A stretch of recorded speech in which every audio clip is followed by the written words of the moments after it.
Chapter 1. Mickey Gibson wiped the spit up off Darby's face and then gave her 2-year-old daughter a plastic squeaky ball, hoping that would hold her attention for a bit. The girl sat stoically in her playpen, eyeing the toy like it was neither friend nor foe. Gibson had learned in one of the many child development books she had read that 2-year-olds should be able to play and entertain themselves for up to 30 minutes. Whoever wrote that was on drugs, or else my kids have no future as adults. She was hoping for simply a 5-minute respite, just to finish her phone call. Gibson hefted her 3-year-old son, Tommy, who had been doing his best to use his mom as a jungle gym, and placed him on her thrust-out right hip. It was only 11 in the morning, and she was already exhausted. She said into her headset, "Okay, Zeb, I'm back. Like I said before, the paper trail is pretty clear. There's at least 200 mil in 6 different bank accounts, 3 in Chad, 1 in Bermuda, and 2 in Zurich. Larkin must know we're closing in, so he's probably going to try to move that money ASAP, and I may not be able to track it again." Gibson listened for a few moments as she deftly dodged Tommy's attempts to grab her hair and knock off her headset. Darby threw the ball out of the playpen and hit her mother in the back before starting to wail, then tried to climb to freedom over the playpen rails. Gibson noted this and went into action. While still holding Tommy, she grabbed the ball off the floor and tossed it up in the air and deftly caught it behind her back, one of the skills she had developed from her basketball days. Darby stopped climbing, grinned, and started clapping. Mommy! Mommy! Good! Tommy was also mesmerized by this enough to stop attacking his mother's hair. Do it again, he ordered. Gibson kept repeating this act while she said, "Right, Zeb, I understand. But the fact is I got lucky on some key clicks and ran down a couple tricky leads that paid off. But there's no guarantee that will happen again. The lawyers need to get injunctions filed and put concrete lids on those accounts before he can wire that money out to God knows where. I checked, and we can get the assets frozen because all those countries are subject to the usual global banking laws. So Larkin can't grease their skids without severe consequences to their memberships in the international financial community." Gibson paused for a moment and tossed the ball again so she could remove Tommy's index finger from her right eye. Nimbly catching the ball, she said, "Larkin's probably already regretting not burying those funds deeper, offshoring them in the Cook Islands or laundering them beyond our reach." As she continued to try to control her gyrating son, she added, "I've also already provided the evidentiary trail to the creditors' lead bankruptcy lawyers, and they're following up too. The wire rooms are closed in Zurich and Chad, but they're still running in Bermuda. So you need to hit this hard and you need to hit it fast." As though he were waiting for Gibson to finish speaking, Tommy threw up all over his mother. Gibson watched the vomit spiral down her neck and onto her only clean outfit at the moment, with chunks of it landing on her bare feet. As a final touch, the slop soaked into the rug to join all the previous stains there. Darby started laughing and pointing. Good! Tommy! Gibson looked at her son, whose expression told her all she needed to know. She ran for it and reached the toilet just in time to hold him over the bowl while simultaneously hitting a button on her headset to place the call on mute. Tommy managed somehow to miss the toilet completely and instead puked on the toilet paper holder and her pair of slippers. Gibson had left them there earlier after attempting to use the bathroom. Then she'd heard a crash somewhere. She'd found Tommy sitting on the kitchen floor surrounded by what had once been a potted plant and covered with most of the wet dirt. She'd stripped the boy and thrown his clothes directly into the washing machine. Gibson had wanted to toss him in too, only she didn't relish a visit from child services. But she'd forgotten the slippers and her urge to pee. Until now. She set Tommy down and threw the soiled footwear into the trash can. She washed her face, trying not to look at the gunk that was sliding off her and down into the sink, because it was making her want to vomit. She dried off and then she sat on the toilet, holding Tommy, and finished her long overdue urination. After that, she unmuted the phone. During this whole time, Zeb had been chattering away, oblivious to all her domestic drama. "So, as I was saying, great work. Now, go paint the town red tonight, Mick. On the company card, of course. Have a blast. You've earned it." "Yeah, Zeb. I'll get all dolled up. Champagne and caviar and a long, slinky dress. Have fun. We all need downtime. Yeah, we do, don't we?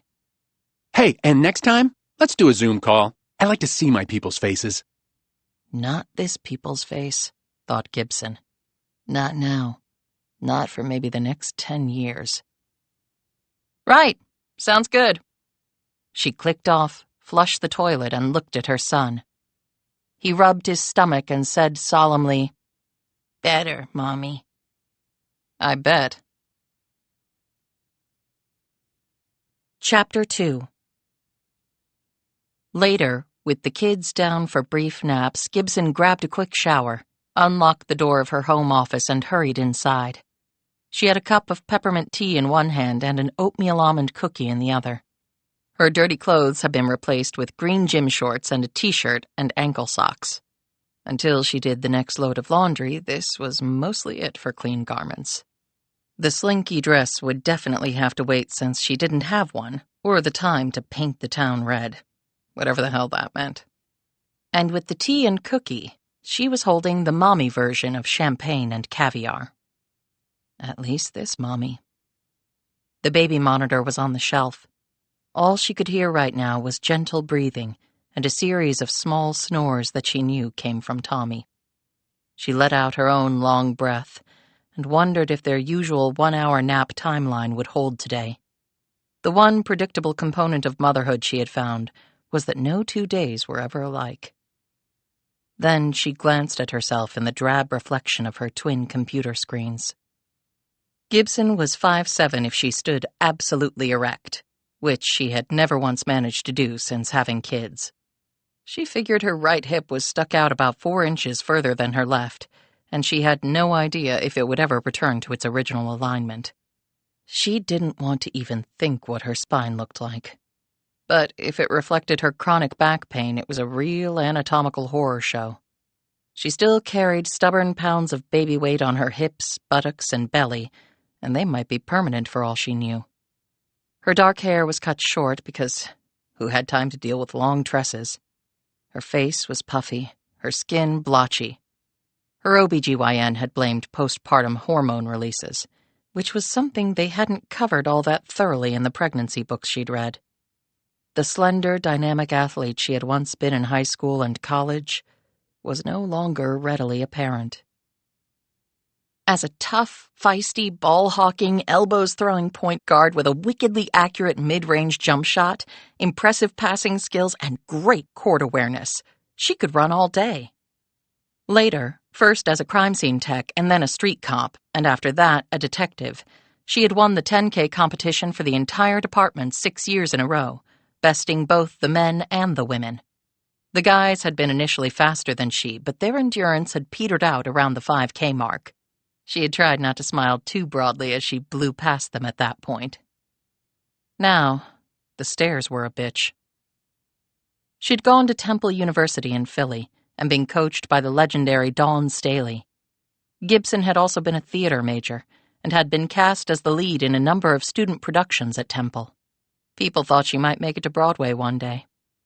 After college, she had actually thought about dabbling in a career on the stage, but quickly found out that half-ass wouldn't cut it, because she would be competing against legions of immensely talented and driven people who were dead certain that Broadway was their destiny. Gibson had been a computer nerd growing up, as well as a serious gamer. She had taken college courses to enhance those skills because with that, she knew she would almost always be employable. She had once also had visions of trying out for pro basketball, but finally realized that she had neither the necessary athleticism nor the true game to play in the WNBA. She had instead opted to follow in her father's footsteps and joined the police force. He had been thrilled. Her mother, not so much. She had worked her way up to being a criminal investigator and then found who she thought had been the love of her life. His name was Peter Gibson, and he was tall and handsome and gregarious and funny. And she had come to find out too late he was also the world's biggest prick.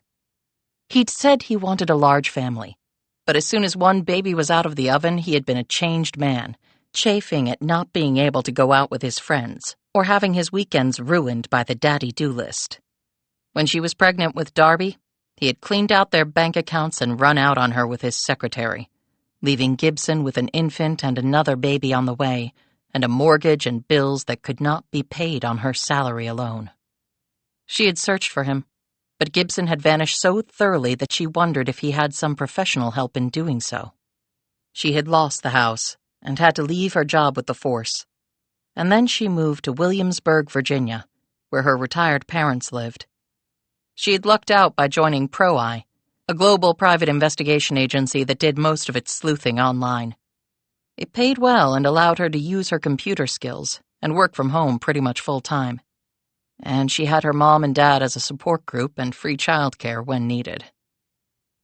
Gibson was getting back on her feet, but the single-parent thing was a challenge, even with her mother and father nearby. They both had some health issues and were more apt to be twiddling their thumbs in a doctor's waiting room than be available to assist her. But Gibson was making it work because she didn't have a choice. And she loved her kids, even when they were puking on her. She now used her computer skills working for Pro-Eye.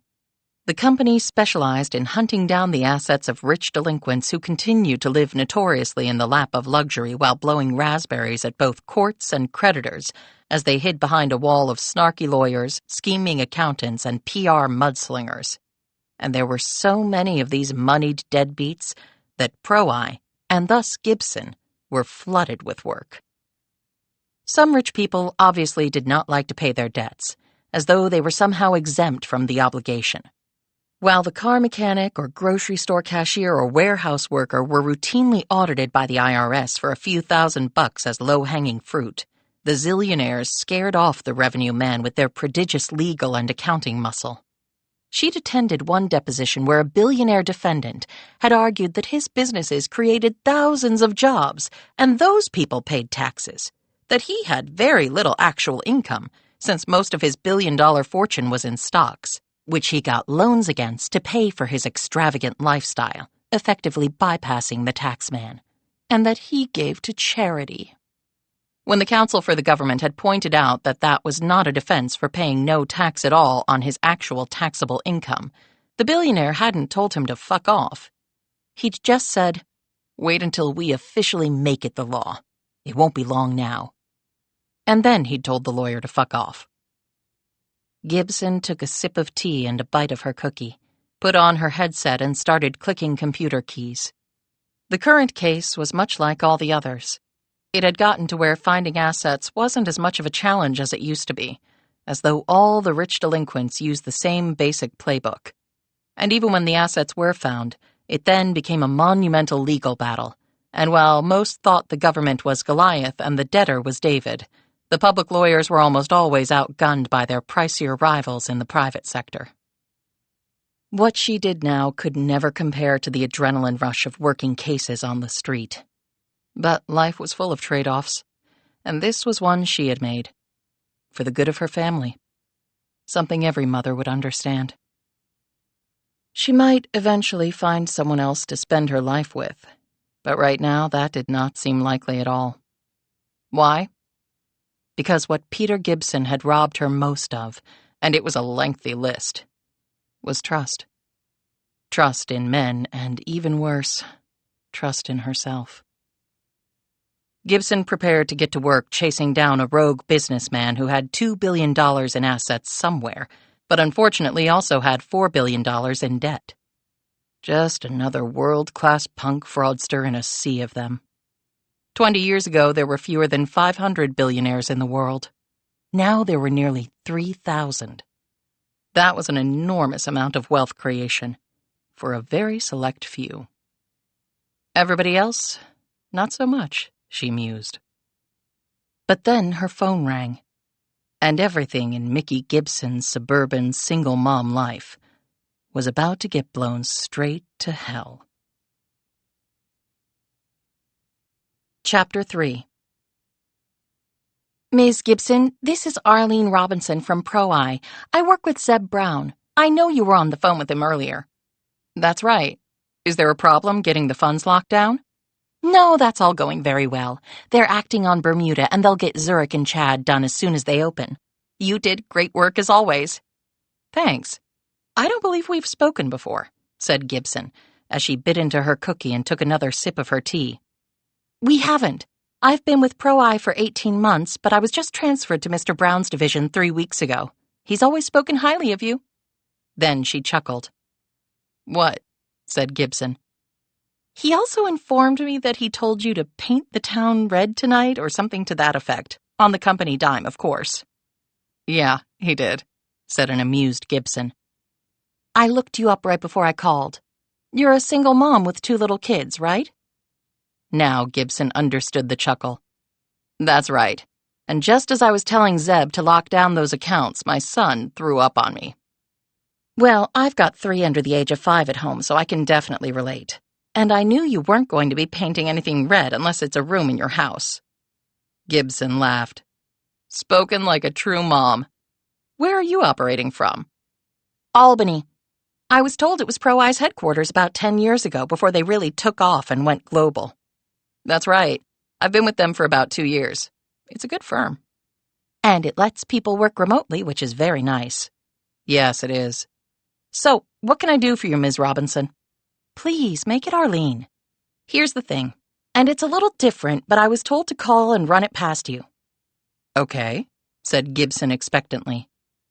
There's an old mansion near Smithfield, Virginia, on the James River that went into foreclosure. That's why they thought of you, because you're in the area. Thought of me for what? They want you to go there and take inventory of the home's contents. The file says that there's a house key under a statue of a cat near the front entrance. If you can believe that. This is a little unusual. I usually do my sleuthing on the internet. I know. That's most of what Pro-I does, as you know. But this is what I was told. And they'd like you to go out today, if possible. You can talk to Zeb if you want, but I know he's in a meeting now. And they really wanted to get you out there fast. It sounded to me like there might be a nice field bonus in there for you, too. Gibson was thinking that doing a little field work would be a welcome change from staring at a computer screen for the next few hours. And bonuses were always nice. She would have to call her parents and hope they could come over. She had their calendar and brought it up on her screen. Okay, they have no doctor appointments today. That's a miracle. I think I can make that work. What can you tell me about the property and Pro-I's interest? I've got the info up on my screen. The mansion was built in the 1920s by a man named Mason Rutherford. He was a robber baron who made his money in railroad, timber, and mining. He owned a mansion in Colorado, a 5-story townhouse in New York, and this place in Virginia. It's on land where a British lord built his home. It was later burned down during the Revolutionary War. She added in a joking manner, so there might be a ghost or two around. Just what I always wanted to be, a ghost hunter. Rutherford died in 1940, and his wife Laura, who was much younger than he was, lived there until 1998. She was 100 when she passed away. And the place had fallen into disrepair. Must have cost a fortune to keep up. And the current owner? Asked Gibson, who was wondering what she was going to wear on this field trip. Ah, that's the notorious Rutger Novak. He bought the place about 7 years ago and spent an enormous amount of money gutting it, and then undertaking an extensive renovation. Rutger Novak. I definitely know that name. Right. He and Pro-I have a history, and not a good one. Forgive me if I'm telling you things you already know, but Novak is German. He was a big international businessman 30 years back, though always on the shady side. Arms dealer, Middle East strongman backer. He worked both sides on pretty much every deal. He had some setbacks over the years, and it looked like he would go quietly into the night with the bucks he had left. But he apparently made some bad decisions that sucked him dry, and then he started to borrow heavily. And it turned out the assets pledged as collateral were mostly phony. Pro-I chased him years ago on behalf of a whole coterie of clients, and they ended up with egg on their faces and not a dollar to show for their efforts. That part I know very well. It was before my time, but the firm has never forgotten it. It's part of the company lore.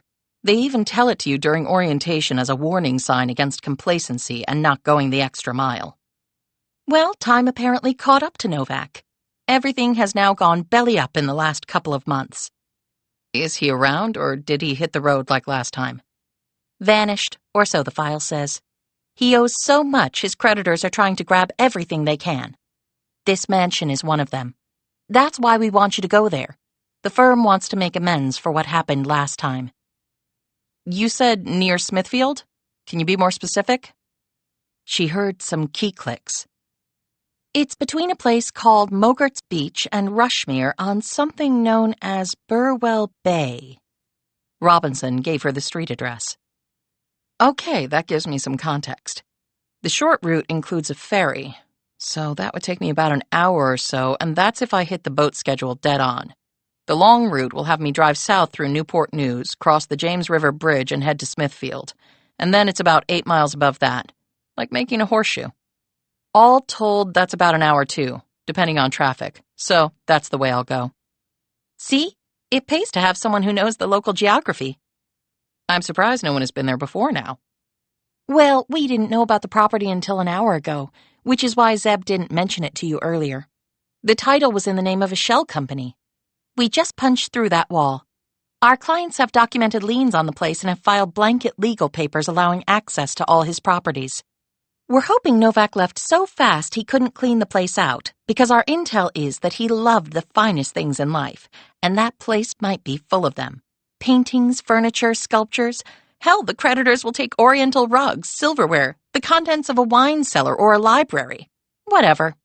Regardless, they'll be lucky to get a nickel on the dollar. Yes, they will. Okay, I'll head out as fast as I can. And the kids? Asked Robinson. My next call will be to my parents. They're local. Thank God for local parents. Mine live on the West Coast, and I think that's by design. Chapter 4. The black pantsuit was snug around the hips and tight around the waist with her stomach pooch drooping over it, although the white blouse hung well on her frame. But Gibson was pissed because while the blouse was hers, she'd had to borrow the pantsuit from Dorothy Rogers, her mother. You did birth 2 kids. You don't snap right back from that. Well, it has been 2 years since Darby was born, so you're well past snapping backstage. Now she regretted the oatmeal almond cookie. And she had seen the look her mother had given her when she'd come down the stairs in her clothes. No words, just that look. No, that smirk. But then her mother did remark, I just bought that outfit at TJ Maxx. But then I have been working out a lot more and watching my diet. It's very important as one gets older, although none of us is getting any younger, right, honey? But for now, just button the jacket and no one will notice how tight it is on you. Baby belly can be a real bitch. Took me 30 years to get rid of mine. Many women never do. That was about as subtle as her mother ever got. Maybe any mother ever got with her daughter. Gibson steered her mommy van south on Interstate 64 East, and then worked her way through surface roads to US 17 that slingshotted her across the burly James River. Next, she turned north, passing through what had once been the hog-slaughtering capital of the world at Smithfield. Her nav system showed it was another 7 miles to the remnants of Rutger Novak's shattered empire. The whole journey would be less than 50 miles, but that was a long way in the tightly constricted parameters of this part of coastal Virginia. It was filled with military footprints, underwater tunnels, bridges, the ocean with wide sandy beaches, and the delicate lines of inland waterways that either crept along the earth like capillaries under the skin or gushed across it like fat arteries.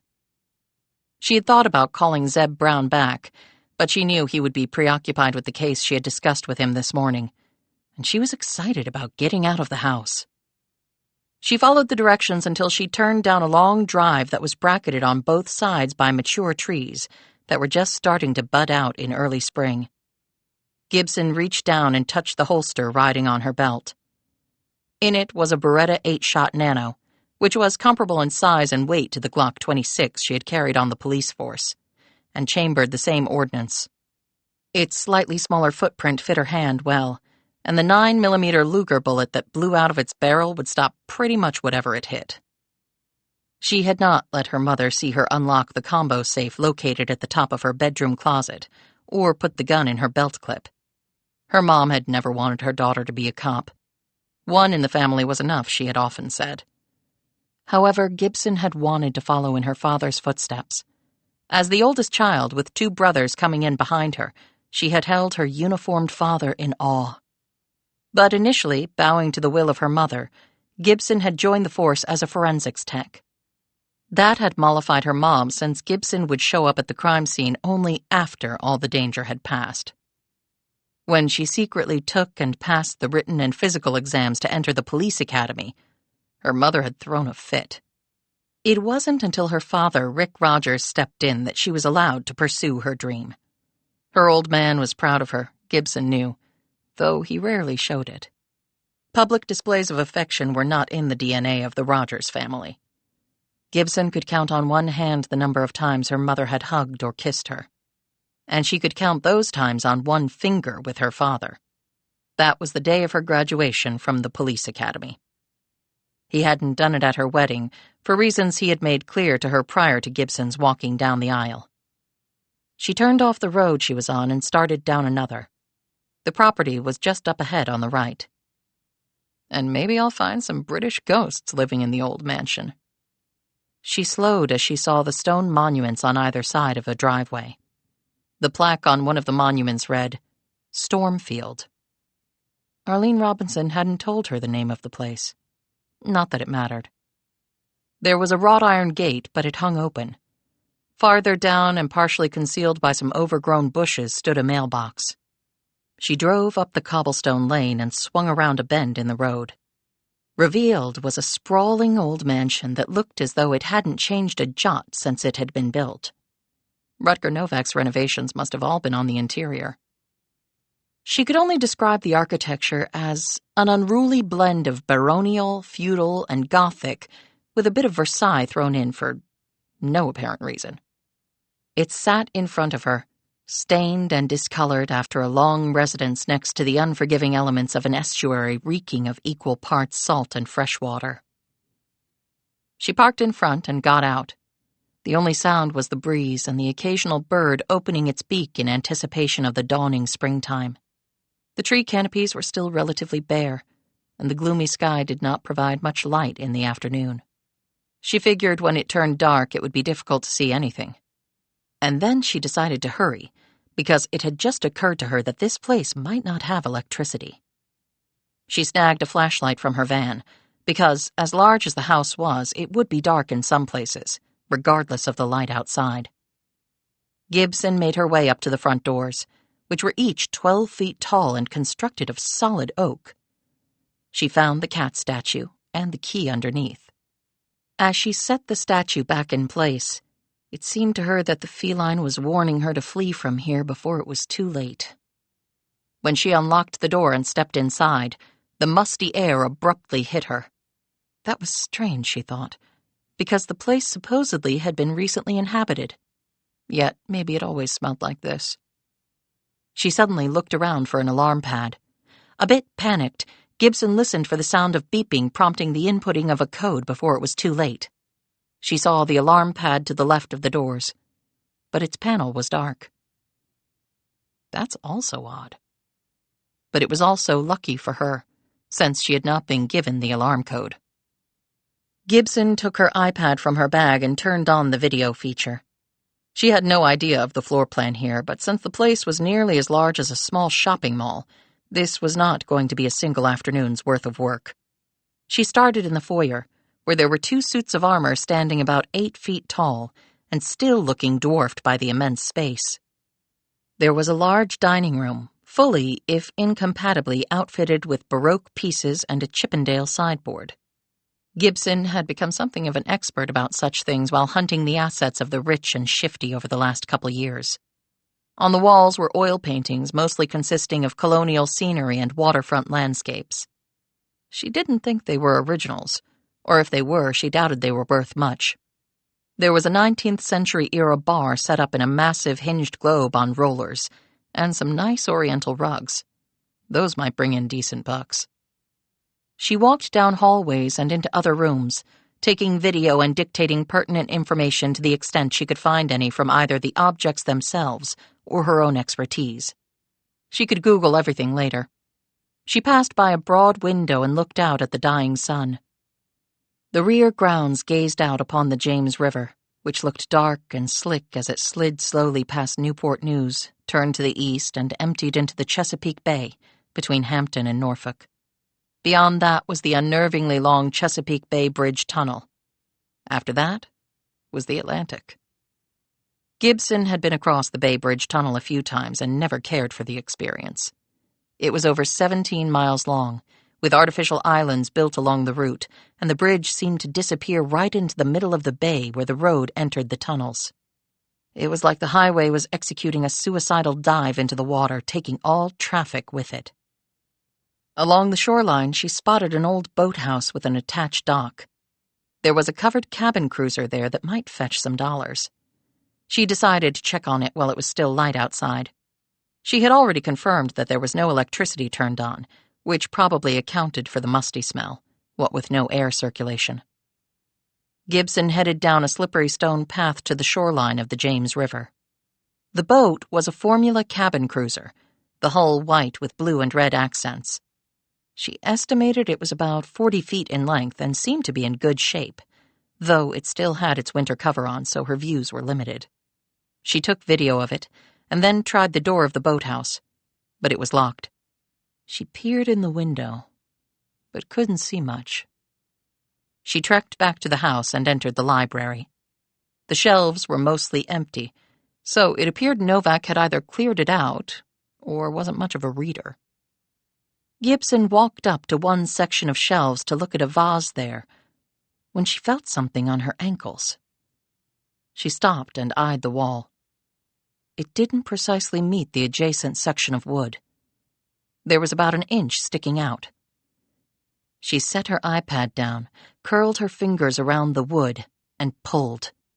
The wall swung open on a pivot pin set in the floor, revealing a darkened space. She could now hear something whirring close by, and there was the same sensation of airflow she had felt on her ankles when the wall was mostly closed. She punched her flashlight on and adjusted the beam so it was concentrated. Her other hand rested on the butt of her Beretta. 4 steps in, she saw the source of the sound and airflow. A battery-powered fan had been set on the floor, within feet of the opening. She kept going. And then the smell hit her. Shit! I recognize that. The hallway curved, and she curved with it.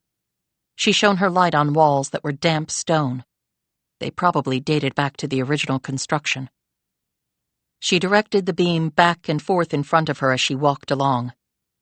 And then Gibson stopped and kept the beam in one spot. From out of the darkness, a slash of white and twin pops of color representing a toothy mouth and bulging eyes. The man was sitting in a chair. He was tall and elderly with thin gray hair. And he was also quite dead, which accounted for the stench. And by the decomposing look of him, his life had been over for a while. Chapter 5. The police cruiser spun to a stop in front of the mansion where Gibson perched on the steps. She rose and walked over to the car as 2 uniformed deputies from the Isle of Wight Sheriff's Department stepped from it. You the lady who called this in? Said one. Gibson nodded, showing them her ID. I'll take you to where it is. She led them inside and to the room where the body was. One of the deputies stopped her at the threshold into the secret room and asked her to go back and wait outside. One of the officers went with her. On the long shot that she was the killer, Gibson knew. Within 30 minutes, more officers arrived, this time from the Smithfield Police Department, and a lieutenant investigator from Isle of Wight. 5 minutes after that, another man showed up. He introduced himself to Gibson as Wilson Sullivan, a senior CID agent with the Virginia State Police's Bureau of Criminal Investigation. Sullivan was about 6'2", muscular and broad-shouldered, and around 40, with a square-jawed face and short hair that was as rumpled as his off-the-rack suit. His eyes were pure cop's eyes, thought Gibson. Alert, suspicious, roving, and contemplative. They all went in to see the body just about the time a forensics team showed up, offloaded their equipment, and shuffled inside to look for microscopic clues that criminals always left behind. Sullivan came back out later and sat on the steps next to Gibson. "Will I have to stay much longer?" she asked. "I've got 2 little kids to get back to. I've already given a detailed statement." Sullivan lit up a cigarette and blew smoke away from her. I really need to quit this, but the patch doesn't work. Now that there's anything else, and the fact is, I like it. "I know a lot of cops who smoke. Sort of comes with the territory for some." He ran his gaze over her. You look like you wore the uniform. She gave him an amused expression. "How can you tell? From my extreme fitness?" You found a dead body in a creepy mansion. You're not hysterical or crying or otherwise upset. That means you're either the killer or you're used to seeing dead bodies. Plus, I see it in your eyes, the way you handled yourself around all the law enforcement flying around here. "Okay, I'm busted. Jersey City. Forensic tech for 2 years. Uniform for 6. Detective for 4. And a mom of 2 small kids. And your husband? Divorced." So, can you tell me how you came to be here? I know it's in your statement, but I'd like to hear firsthand. Gibson explained who she worked for and the call that she received. Can I see some ID that shows you work for Pro-Eye? Which I've heard of, by the way. Gibson pulled out both her driver's license and Pro-Eye credentials. Sullivan studied the twin cards before handing them back. They good folks to work for? "They are for me, and it gives me flexibility. I mostly work behind a computer at home." But not this time, said Sullivan pointedly. He finished his smoke, pocketing the butt.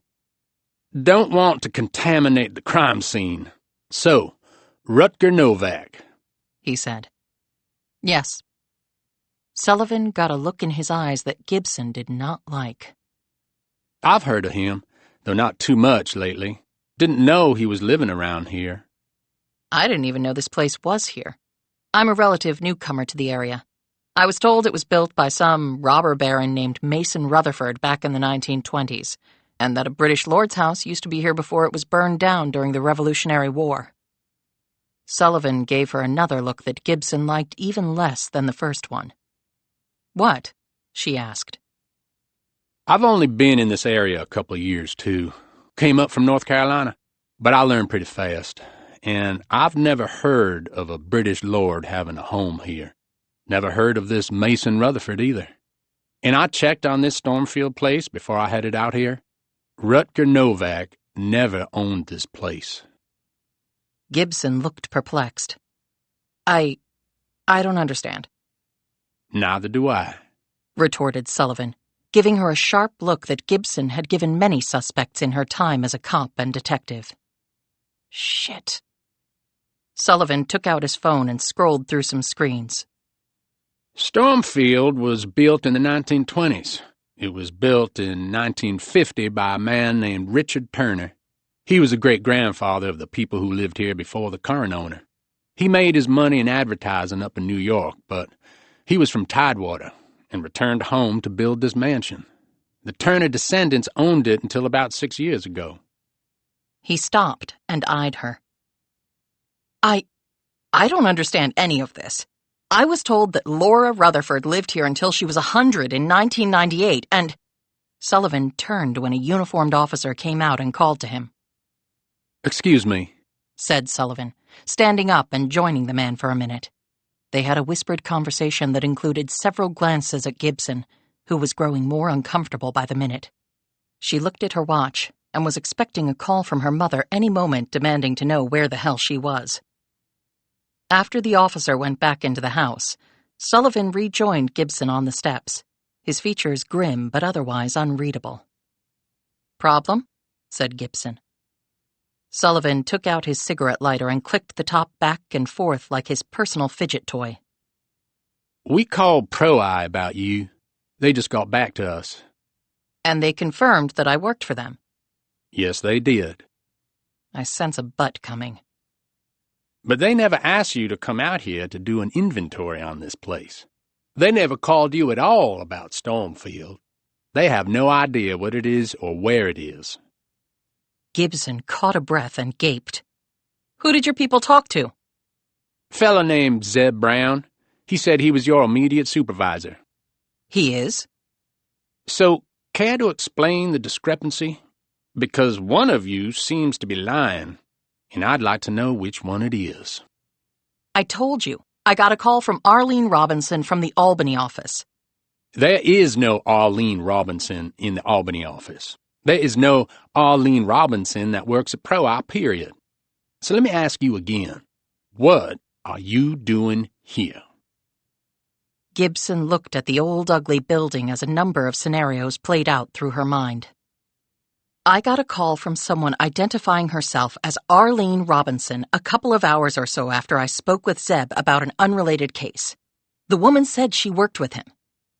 And you just accepted that at face value? He held up his phone. It took me all of 5 minutes to look up the history of this place. Look, she knew that Zeb and I had spoken earlier, and she even had numerous details of our conversation. She pretty much quoted a line that Zeb said to me this morning. So I just assumed that she worked there because how else would she know all that? And she also knew I had kids.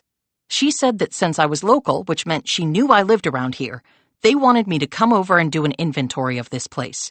She said the owner, Rutger Novak, had run out on some big debts and the creditors wanted to salvage what they could. And that's basically what Pro-I does, so I had no reason to doubt the authenticity of the call or the nature of the assignment. As I already said, Rutger Novak does not own Stormfield. I didn't know that. Then who does? The man you found in the secret room, Daniel Pottinger. Then you've identified him? Preliminarily, he had a wallet with a driver's license. Photo matched the deceased. We'll confirm that, of course. Who is he? Rich, obviously. I've never met him. He came here, bought Stormfield from the Turners. That's all I know. How did Pottinger die? Sullivan shook his head. Can't get into that. We're going to need your phone records to confirm you got a call. Maybe we could trace it, if it actually happened. I am telling you the truth. Why else would I be here? Why would I have called the police when I found the dead body? I don't know, Ms. Gibson. There are reasons on both sides why you would. What do you mean, both sides? Those that favor you being innocent, and those that favor you being involved in the murder of Daniel Pottinger. So he was murdered? I could see no wound, said Gibson. Your driver's license says you live in Williamsburg? Yes, with my 2 young kids, as I mentioned before. And my mother is watching them and will be expecting me back. This was a spur-of-the-moment thing, and I had to call her in to be the babysitter. I thought I was going to be spending the day chasing down assets on the internet, not finding a murdered man in a gloomy old mansion. Well, it would have been much better for you if you had stuck to being a digital detective. It's a lot more dangerous out here. What happens now? Asked Gibson. I'll follow you back to your house, and then we can talk some more, and I can check on some things that, hopefully, will exclude you from the suspect list. Do you really believe I had something to do with this murder? You were a detective once. How would you answer that? Asked Sullivan. Gibson sighed. Everyone's a suspect until it's proved conclusively that they're not. Good that you still remember that. He took her firmly by the arm. Let's go. Chapter 6. On the drive back, Gibson kept looking at Sullivan in the rearview mirror. She was trying to gauge whether the man seriously considered her a suspect in the murder or not. His look was focused yet distant, as though he had a great many scenarios flitting through his head. He reminded Gibson of herself on a case, consuming all the facts of a crime scene, but then taking the time and distance to weave them into plausible theories that might, or might not, turn out to be supported by the facts. When they arrived at her house, Gibson introduced Sullivan to her mother, but didn't elaborate on why he was here. It's work-related, Mom. Can you hang around a bit to watch the kids? I have some things to go over with Detective Sullivan. Thanks. Dorothy Rogers eyed her daughter and then glanced at the tall and attractive Sullivan and smiled. "Well, I'll just leave you two alone, then." Gibson had to work extra hard to keep the groan inside her from coming out. "He doesn't want to date me, Mom. He wants to figure out if I'm a murderer." She took Sullivan into her office and slipped out her iPhone. "This is my business phone." She scrolled down the screen. "Here's the number she called me from. It didn't have a name because it wasn't in my contacts or a location tag, but I usually answer because my job pretty much requires that." Sullivan punched in the number on his phone and held it to his ear. It rang and rang, but no one answered. Probably a burner or something like it, or voice-over untraceable IP bullshit. We'll try to track it, but don't hold your breath. He looked around at her office setup and the two monster screens. "So, this is where the investigatory magic happens?" "If you want to call digital drudgery that, yes, it is." Gibson sat down, took off her shoes, and rubbed her feet. "Sorry, not used to wearing even low-heel pumps anymore." Sullivan sat down across from her. "Anything else you can remember from the call?" Gibson knew he could have asked her all this back at Stormfield, but he obviously wanted to see if her suburban mom story checked out or not. "I'm naturally skeptical, like any good ex-cop, but she played every beat perfectly. She threw in the conversation with Zeb first, which took away any doubt I might have had. Which means either your boss is in on this, or she works there, used a fake name and phone and overheard the conversation, or she tapped Zeb's phone or mine and got the necessary intel that way." Sullivan smiled and nodded appreciatively. "You're not showing any rust at all from your detective days." "Really? I think I need a full lube job after what happened. She reeled me in hook, line, and sinker. Like you, I would normally have checked out the place online. But she provided a history for it that sounded plausible, and they wanted this done really fast. Or at least she said that. And she never told me the name of the place. That was probably so I wouldn't check it out and determine everything she said was bullshit. And on top of all that, she used the name Rutger Novak." "Why is that significant?" asked Sullivan curiously. "Long before I joined Pro-Eye, they had a battle royale with Novak.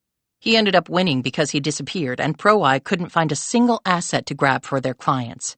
It was a big black eye for the firm, so every employee that they hire during the orientation gets a snoot full of info on Novak, as if to say, you better work hard and cover every angle, or the big fish slips away.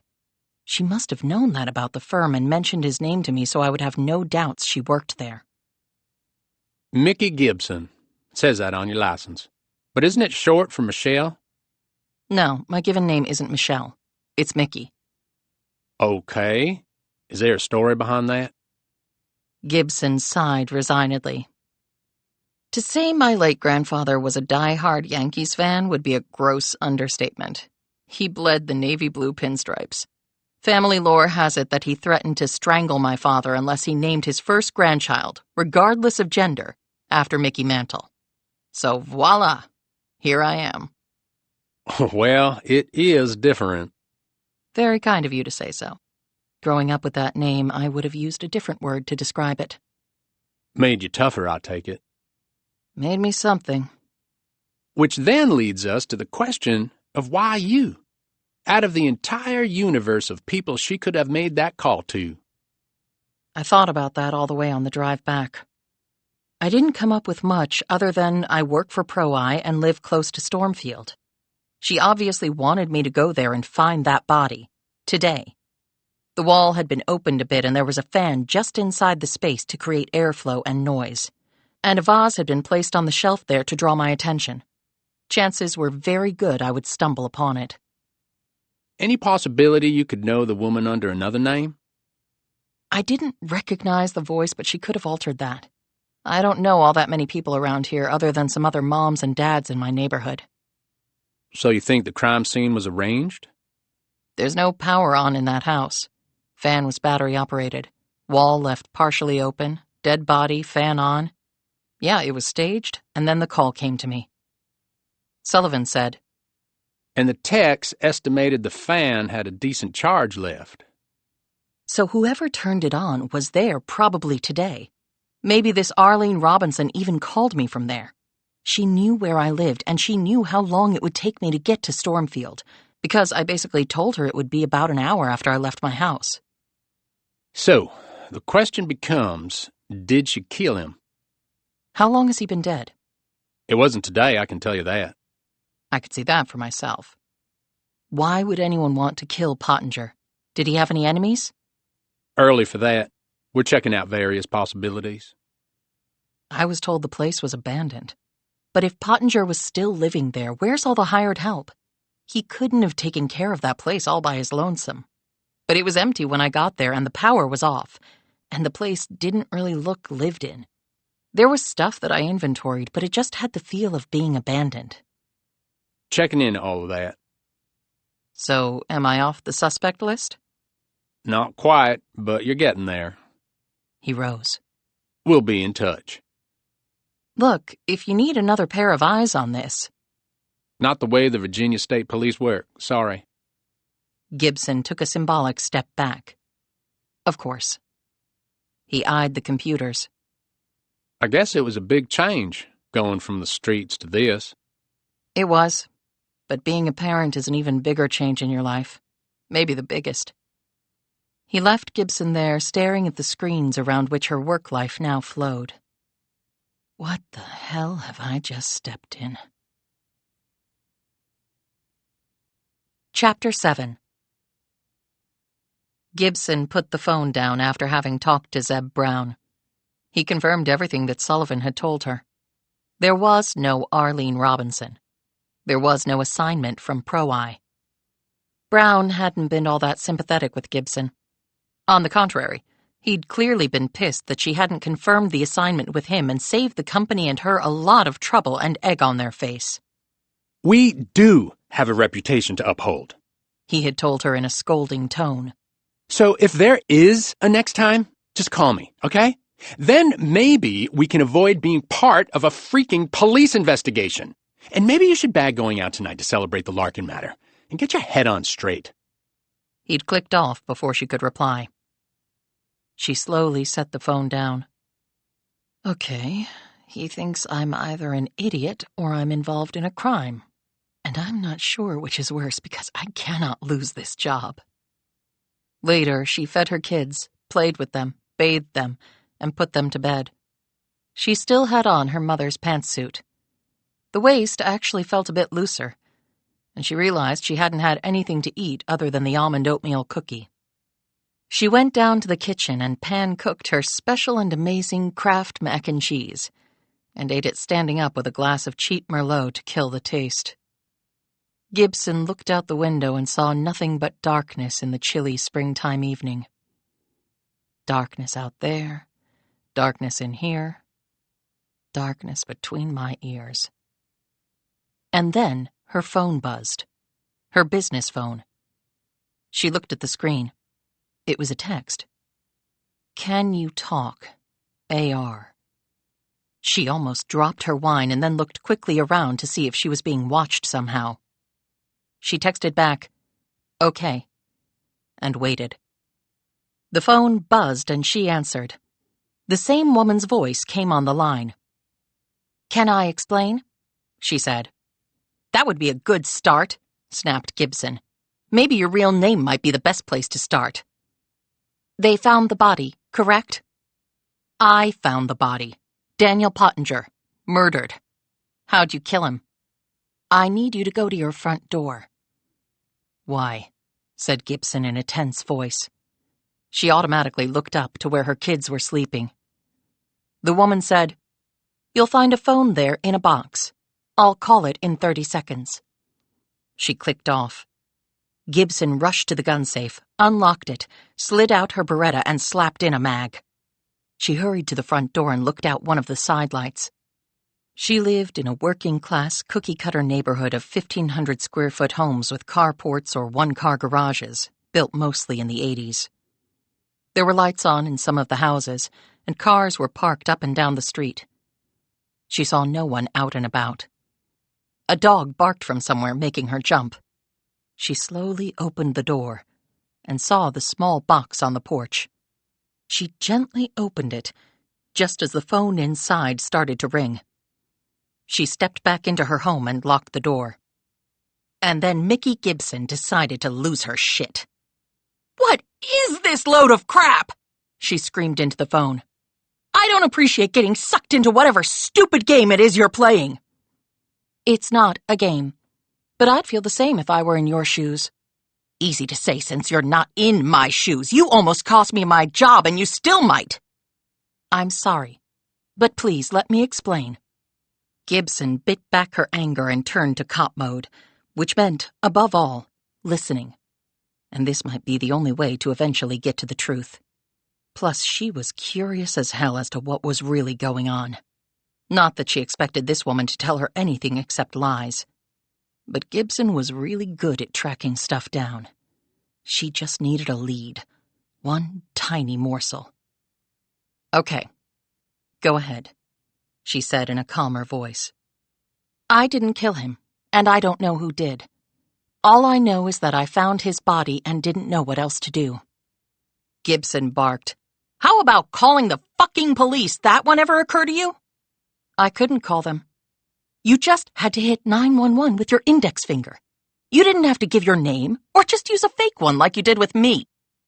"I didn't want to do it that way. I had my reasons. Good ones." "Then why involve me in your mess?"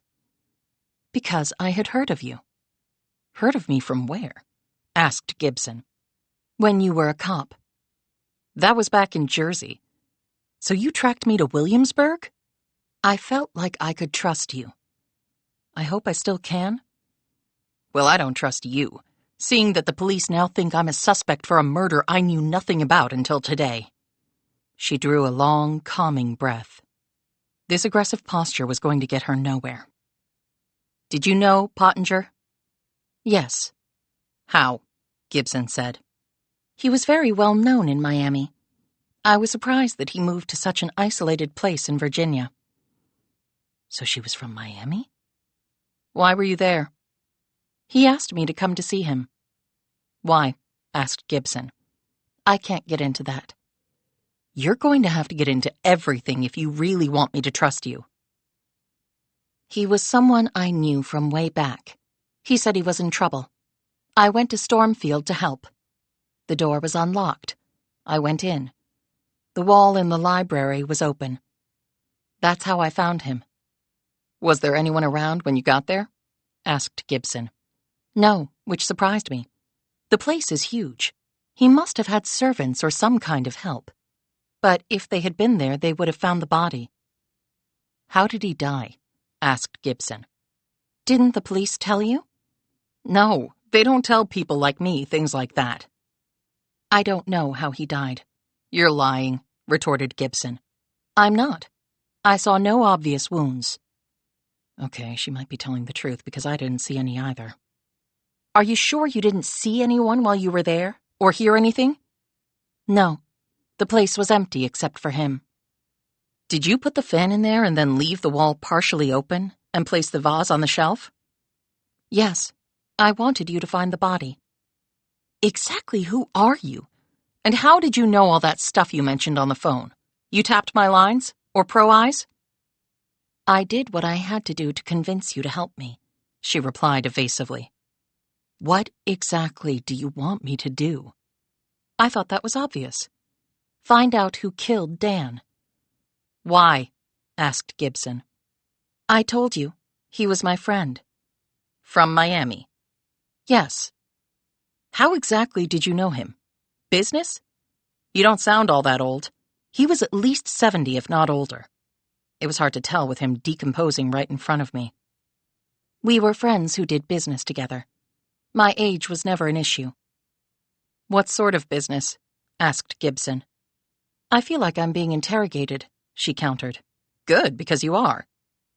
"Maybe I made a mistake with you." Gibson said, "You made a mistake the minute you put me in this situation. And trust runs both ways. I need to feel some from you." "I told you what I could." "I need more than that." "Has motherhood robbed you of your detective skills?" asked the woman. I don't like that you know so much about me, and if you so much as come near me or my kids, I wouldn't do that. You dropped this phone off on my porch, barked Gibson. No, I didn't. I had someone do that for me. Same thing. You've encroached on my territory, lady. The line went dead. Gibson went to a drawer in the kitchen and took out a toolbox. She spent 5 minutes taking the phone apart to see if it contained a listening or tracking device. It held neither. She put it back together again and checked her front door camera using her phone app. At 9:13, a hooded figure had come around one side of her house, placed the box on the front porch, and hurried off. She calculated the person's height at 5'8" and weight at maybe 120, but that was iffy because of the bulky hoodie. Could have been a tall woman or a small man. She sat down at her kitchen table and stared at the reassembled phone, before looking down at the butcher block table she'd bought from Wayfair with a signing bonus from Pro-Eye. Her life as a divorced woman with 2 young children had, up until today, been predictable and safe. Her old job as a cop had been none of those things. For her kids' sake, she'd wanted to leave that old life, and she had. Then her new life had become tedious. Now today had come along to deliver her kicking and screaming right back to her old life. She rose and made sure every window and door was secure, and then Gibson set the alarm system. She locked her gun away, grabbed the baseball bat that she'd used on the girls' softball team in high school, and slept on the floor between her 2 kids. But she didn't really sleep, because every sound in the house made her open her eyes and check for would-be murderers. This is getting downright creepy. Should I tell Wilson Sullivan about this? But if the police took over, she would be cut out of the investigation completely. And Sullivan might not believe her, even if she showed him the phone and the camera footage. If someone was going to threaten her family, she wanted to be in the loop and have an opportunity to do something about it. For all those reasons, Gibson decided to keep quiet for now. She awoke with a start the next morning when she felt something on her face. She gripped the bat and was about to... Tommy was stroking her cheek. I'm hungry, Mommy. She blinked up at him and looked around to see Darby staring at her from behind the side rail of her bed. Me too, Mommy, Darby said. Hungry. She rubbed her belly. Gibson eyed her watch. It was 6:30. She rose off the floor and took a moment to hold both her kids as tightly as she could. If anything happened to them. Tommy put his small hands squarely on his mother's quivering cheeks and held her gaze. Okay, Mommy? Sure, honey, Mommy's okay. Everything's awesome. She changed Darby's diaper, helped Tommy do his business with the toilet, cleaned them both up and got them dressed. They filed downstairs where she made them cereal and buttered toast and poured out glasses of milk. She watched them eat every bite while she rubbed at her tired eyes and yawned and sucked down a cup of coffee like it was a shot of tequila. She had a babysitter come 3 days a week during the day to give her a break and allow her to work uninterrupted. Thankfully, this was one of those days. The kids really liked Carol Silva. She was in her late 20s, tall and lean with thick dark hair and a toothy perpetual smile. And she brought games and puzzles and other fun things for the kids to do. She was not really in Gibson's budget, but the woman was worth every penny. And when she arrived and took charge at 8 o'clock, Gibson ran upstairs, showered in 2 minutes, and hit her computer. No delinquent billionaires today. Today was all about the dead Dan Pottinger and the woman on the phone. Chapter 8. Daniel Pottinger had been a recluse in life, and there was little information about the man online. There were a couple of local news stories about his donating money to a youth center, and Pottinger had also given funds to a retirement home for war vets. But there were no pictures of the man. He had no social media presence and seemingly no history. The only reference to his wealth was that he had been in retail investing, whatever the hell that actually meant. She did a search on Pottinger in Miami to see if he had any businesses registered there, or had done any sort of commerce in the city or state. If the woman had been telling the truth, there should have been some evidence of that. But Gibson found none in the usual places. So maybe their business was in unusual places. Or maybe... The absence of any real information about the man made Gibson's cop antennae tingle. So maybe she had to get off the computer and do some forensic fieldwork. And an opportunity occurred to her. She opened a drawer of her desk and removed a leather kit. Inside were items Gibson had bought with her own money when she had worked at the Jersey City Police Department. She kissed her kids, told Silva she would be back in approximately 3 hours, and drove off in her van. The ride went faster this time since she knew where she was going. Once she drew close to Stormfield, she slowed the van. They might still be working the crime scene, she knew, but her idea could work nonetheless. She pulled off onto a side road, got out with her leather case, crossed the road, and walked about 100 feet on the shoulder before turning down the lane where Stormfield was located. She slowed her pace, looking everywhere for cop activity, but saw none. She reached the gate and saw that there was no cop car there. They must have established their perimeter closer to the mansion, perhaps around the bend. It wasn't like the locals here had the unlimited manpower that larger cities had. And thank God for that. Just to make sure, she snuck through the trees until she could see the house. There was one police cruiser out in front with an officer in the driver's seat. She couldn't see him clearly from this vantage point, but he appeared to be reading something on his phone.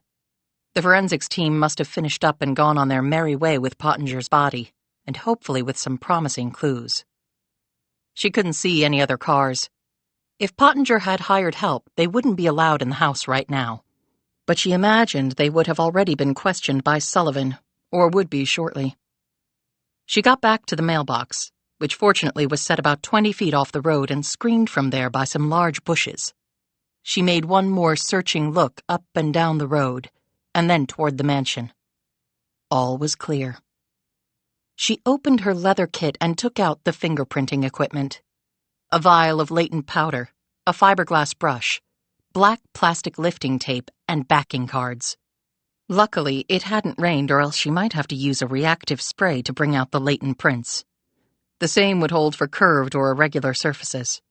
But the mailbox's sides and lid were mostly flat and the metal non-porous, so it was ideal for what she wanted to do. She applied the titanium dioxide powder to her brush, spun off the excess, and holding her light at oblique angles to highlight the surface and check for ridge detail, followed the whorls, loops, arches, and circles wherever they took her.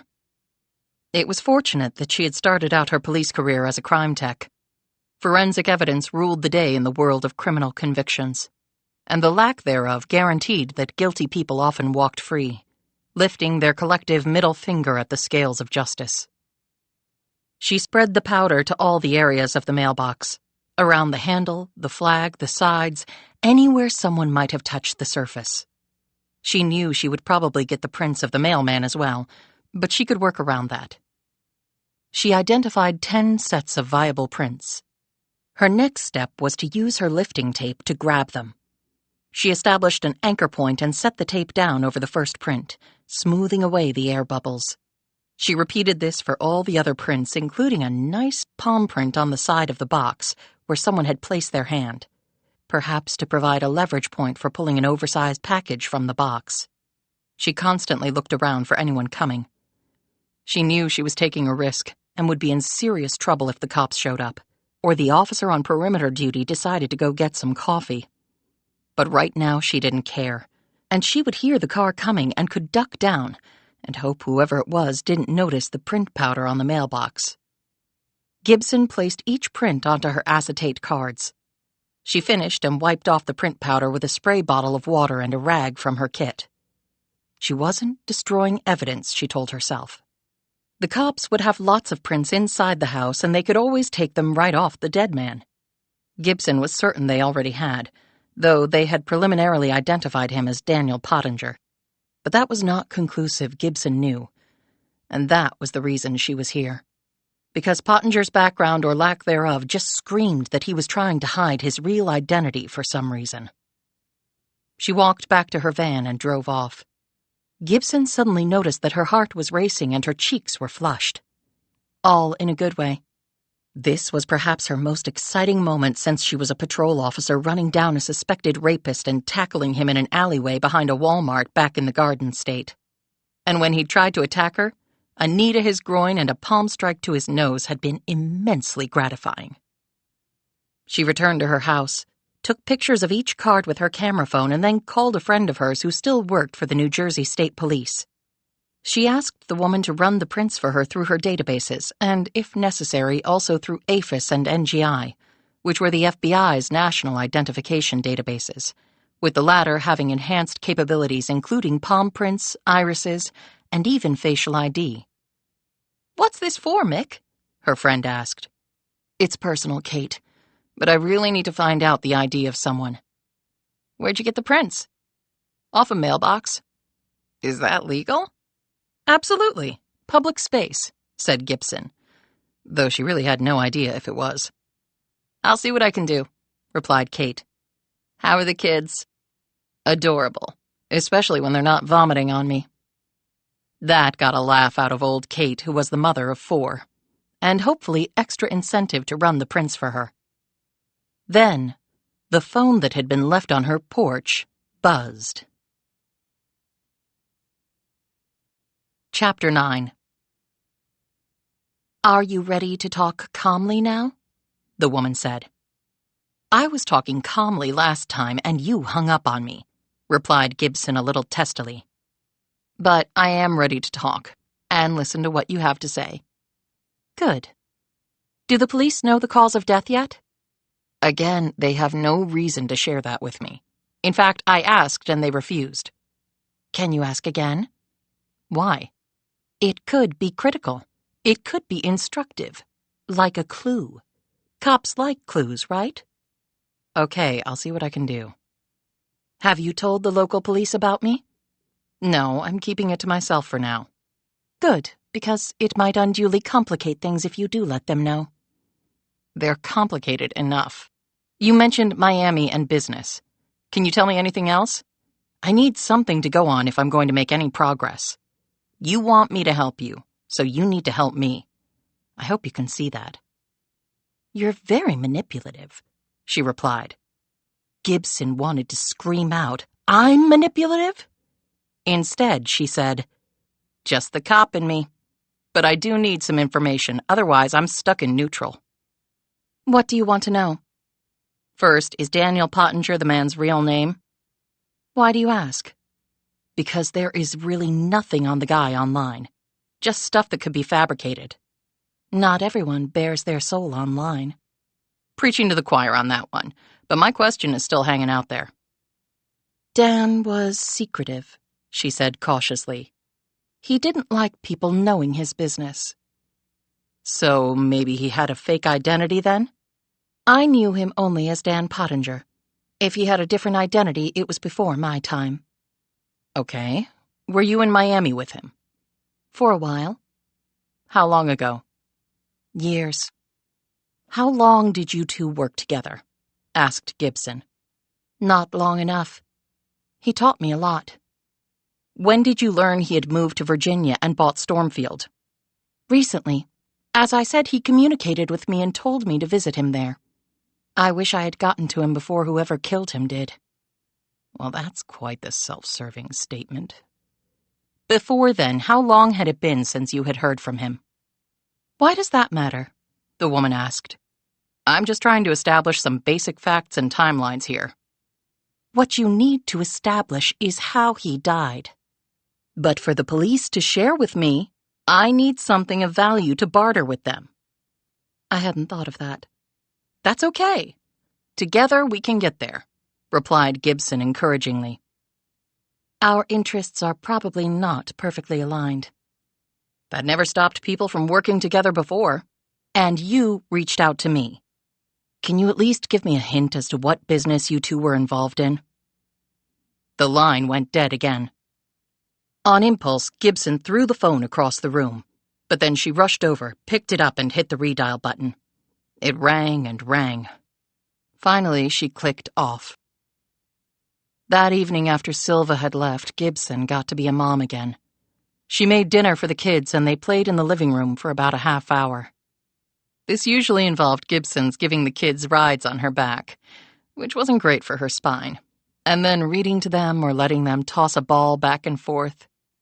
She tried to teach Tommy how to dribble a basketball, but his coordination just wasn't there yet. Tommy also had a toy computer that he liked to peck on while his sister kept pestering him for a turn. Tommy cracked silly jokes and said things that made Darby howl with laughter, and that in turn made Gibson laugh too. This was the best part of being a mom. Just spending time with her kids. No agenda, no to-do list, no vomit hurling or tears spilling, just fun. Then will come the teenage years when I'll have to stop being a friend and become a parent and really lay down the law. Gibson thought of the stupid shit she had done as a teen, which had driven her parents crazy with worry and caused her dad's hair to gray prematurely, or so the family lore went. She looked at her own kids. Slow down. Don't grow up so fast. I don't want white hair in my 30s. She put them to bed after reading them another story about a kindly farm animal that helped her friends get out of trouble. I could use a friend like that, thought Gibson as she closed the book and put it on the shelf. She was about to leave after turning off the light, but then Gibson lingered by the door, the moonlight from the window illuminating the sleeping forms of her kids. It was a perfect vision of peace and security in an imperfect and often violent world. The dead Daniel Pottinger in his secret little room. The mysterious lying lady on the phone. Gibson's entanglement in something she couldn't understand. She felt like a little girl again, alone and afraid of unseen dangers lurking for her. As a single woman and a cop, she had felt equipped to take on anything. As a mother of 2 little kids with her athletic and cop days behind her, she felt small and unsure and vulnerable. She walked downstairs and called her father. Rick Rogers answered on the second ring and said in his naturally gruff voice, I was wondering when you were going to call, Mick. Why? Your mother told me some police detective was at your house that you had business with, and before that you had her come and babysit on the spur of the moment. What's going on? Gibson told him about the call from Arlene Robinson, the journey to Stormfield, finding the body of Pottinger, meeting with Detective Wilson Sullivan, and then the revelation that she had been duped by the very same Arlene Robinson. And now she's calling me on this phone that she or someone else left on my front porch. You really need to let this guy Sullivan know about those calls, honey. If I sick Sullivan on her, I might lose the only shot I have at solving this sucker. First of all, it's not your job to solve this sucker. You're not a cop anymore. And second, you've got 2 little kids who depend on you. So let the people with the badges and the guns handle this, and you go back to your nerdy computer stuff. The way he said this last part made Gibson's face flush. Her father had been the most vocal critic of her ex-husband. He had lectured his daughter over and over that the man was a scumbag, and she should never, ever consider marrying him. And I didn't listen to him. I sided with the guy who ended up breaking my heart. She knew this had hurt her father deeply because they had always been close. She didn't know if it was because she was his first child or because their personalities were similar. Everyone had called her a chip off the old block. Growing up, she had confided in her dad far more than in her mother, telling him things that were intimate and sometimes embarrassing.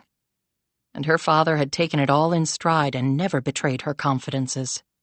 As a cop, he had no doubt seen far worse, and he understood how imperfect the world and those inhabiting it were. And to his credit, after being proved right about her ex-husband, her father had never once said, "I told you so," though his criticisms had been delivered in more subtle ways.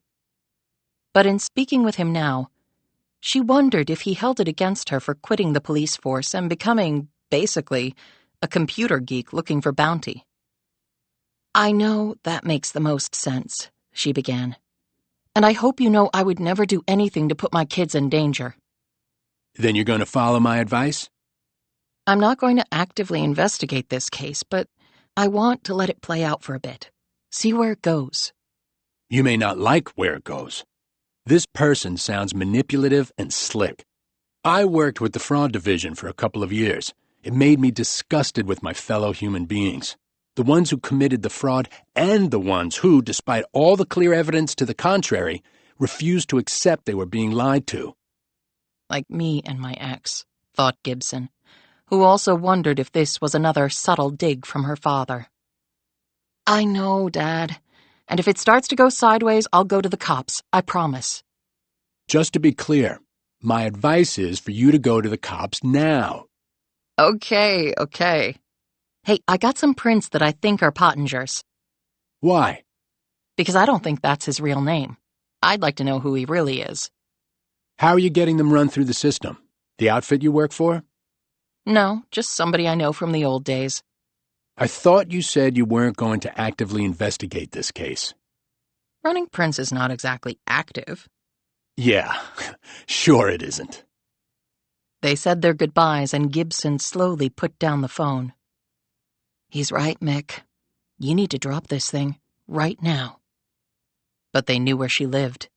They were on her front porch. Do I have a choice to drop it? And then the other phone rang. Chapter 10.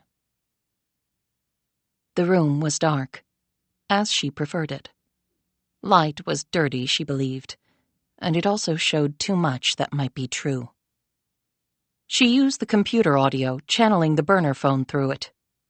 She never held a phone to her ear. She liked separation, a buffer, nothing truly close to her. She stared at the computer screen where there were a half-dozen videos showing various places she needed to keep an eye on, including Gibson's home. On the screen were post-its with helpful, encouraging notes like, "You can do this. Sweat the small details and the big plan becomes fait accompli." And the one she liked best of all, "No one will ever know you." She readied herself. "I apologize for hanging up on you," she said in the same measured tone and voice she had employed with Gibson from day one. That was critical. Gibson said, "It's frustrating, especially when I'm trying to reach common ground with you." She had checked the record of Gibson's phone calls from a reliable tracking source she often used. 10 minutes before, Gibson had called her parents' number. Probably spoken with her father, the former cop, for advice in dealing with the shitstorm she was in. There is no more privacy, except for people like me who pay attention. I can understand that, Mick. Don't call me that. That's reserved for friends, and we're not there yet. Agree with her to build that common ground and a degree of reasonableness. I understand, Mickey. Or do you prefer Ms. Gibson? Mickey is fine. And your name? Just call me Arlene. So, sticking with the fake name then. Auto response using her own words against her. As you said, we're not there yet, Mickey. So, the business you and Pottinger were involved in? The business he was involved in was not legal. The business he and I were engaged in was perfectly above board. Then why the fear of the police? I didn't say I was afraid of the police, did I? I think you did. She frowned and wrote in her spiral notebook. Check that. If I did, then I misspoke. There are others involved here, and anyone in their right minds should be afraid of them. Let's focus on Pottinger and his business for now. She looked over at the adjustable mirror next to her computer. She slipped off her dark wig and put on a blonde one. Okay, that sounds like a plan. Good, said Gibson. She worked with the strands, letting some dangle in front of her eyes, giving her a mysterious look. She picked up a tube of lipstick and applied a bright cherry red color to her lips. It was the subtle things that changed you the most. And color was at the top of that list. Besides how you carried yourself, your voice, the eyes, the walk. It was a long list, really, and she was coming up with new items for it all the time. Total transformation. Why be one person your whole life when you can be anybody? "What do you want to know?" she asked as she brushed out her new look and applied some highlighter to her cheekbones and jawline. She hit her face with a small light and checked her reflection in the mirror. "Principally, the nature of the illegality of what he did." She glanced at a post-it note. "Start slow and build. Tap on, tap off. Make them want it." It was more than one thing, and it's complicated after that. Very complicated. She looked at another note. "Employ self-deprecation and vulnerability to encourage sympathy and subsequent bonding." In fact, I can't say that I completely understand it. If you want the truth, I feel way over my head with this, and I can't get the vision of Dan's dead body out of my mind. I haven't slept well since. Gibson said, "It was disturbing, and I've had some experience with that. I've had none until now." She looked at another note. "Drop deity reference for gravity and sincerity. And I hope to God I never do again." "I'm sure." "Thanks, God, whatever you are." She took off the wig and put on an auburn one. That worked better with the highlights, but clashed with the lipstick. She removed the cherry red and applied a subtler shade. Her own mother would never recognize her. But then again, she never had anyway. Not deep down. "Getting back to Pottinger's business," prompted Gibson. Some of it was the usual. Drugs, prostitution, sex trafficking, pornography. That's where the money is. Men and their penises make the dark world go round. "You said some of it, so there's more?" She read down the list from her notebook. "Theft of historical artifacts from the Middle East, trafficking in elephant tusks from Africa, importing endangered shark fins from Japan." She paused. "You want more?" "Sure, why not?" said Gibson offhandedly. "Right, wow. I wonder what's coming next from you." "Okay, he was involved in the illicit transfer of biomedical weapons out of Crimea and money laundering for terrorists based in the Sudan." Gibson growled, "Why don't you throw in nuclear weapons, the plague, and fake Gucci purses for good measure?" Just as expected. "So you don't believe me?" "One guy in all those lines of criminal activity?" "How do you think he afforded Stormfield? And he's probably got a dozen places just like it. And you ask me to tell you what I know, and then you don't believe me. This will get us nowhere." "How do you know all this?" "When I go into business with someone, I try to find out as much as I can." "If you found that out about Pottinger, why did he let you live?" "Easy. Because he didn't know I found out. I don't leave tracks. I did it all electronically, just like you do with your work, Mickey." She listened to the other woman's breathing. Even, but maybe slightly elevated. She's thinking of the right response, knowing there probably isn't one. She used a new eyeliner and studied the effect. Yes, much better. I can mess with anybody with this look. "You still there?" she prompted. Gibson said, "And knowing what you did about him, you still decided to do business with him? What does that say about you?" Okay, that was also totally expected, and this was not a long call so far. Her respect for Gibson slipped a notch. "But then again, I am better than you, and I'm going to prove it. That I compartmentalize well, as we all do, as you do. I don't deal with criminals." "Even when you worked undercover back in Jersey City?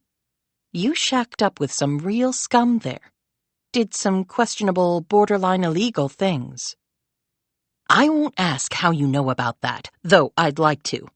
That was part of my job, and the object was to catch the bad guys, not make money."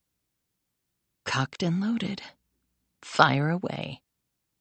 "And you just assume that my goals are different?" "Are they?" "Maybe I just want to catch bad people, like you used to do as a cop." Are you saying you're a cop? Do you have to be a cop to catch bad people? A snitch, then? Or a plant working with the cops? She looked at her notebook, running down a few possibilities. Play shrink for a bit to shake things up. And how does that make you feel? What the hell does that mean? Does that make you feel more comfortable working with me? That we're on the same side? I don't know that. Not yet. But we could get there, right? It all depends. Who are you working with? Did you ever reveal that to a stranger while you were undercover? She put a check mark in one box next to a line of goals in her notebook. Okay, she's tacitly accepted that I am what I say I am. I think this situation might be a little different, don't you? She looked at the computer clock and smiled. Terrific segue, because I have another appointment. On the contrary, I think we've accomplished a lot with this call. It gives us something to build on next time. You really haven't told me anything. Of course I have, Mickey. Let me recount for you. Pottinger was a criminal on a global scale. I managed to find out about this. There are people out there who want to kill me. The same ones who probably killed Pottinger. I know you were skeptical of the breadth of his heinous actions, but I can assure you that what I gave you is not an exhaustive list by any means. Now you have some things to check out. It would help a lot if I had his real name. Praise her. I'm sure with all your talents and experience, you can discover that. I didn't involve you in this because you're second-rate, Mickey. I actually have taken some steps. Excellent. And who knows, before much more time passes, you'll let me call you Mick. And next time, don't make it so easy. People grow from challenges, and I'm no exception. She clicked off and finished her makeup. She rose and took off her robe. She was naked underneath. She wrapped a push-up bra around her bosom, slid on a thong, wiggled into a tight black dress, and completed the outfit with dark stockings and 4-inch heels. She checked her image in a full-length mirror. It was good. No, better than good. She was not beautiful. She was even better. I can sell the line with average looks and a tall, thin, small-chested frame because I exude confidence, refuse to back down, and can read a room better than anyone. And really, what else does one need to make it in this life? Hell, with just the right eyeliner, I can rule the world. She walked over to her desk and looked at the open spiral notebook. She closed it, revealing the cover on which she had placed a label that read, Mickey Gibson and the Plan. It sat next to a half-dozen other notebooks with their own little esoteric worlds lying therein. She wasn't full-on OCD. Yet. But it was probably only a matter of time. But then, with my history, what else could I expect? You build walls to keep the boogeyman away as long as you can. She grabbed a large handbag with things already packed neatly in it and a wrap, and walked out the door. To go to work. Chapter 11.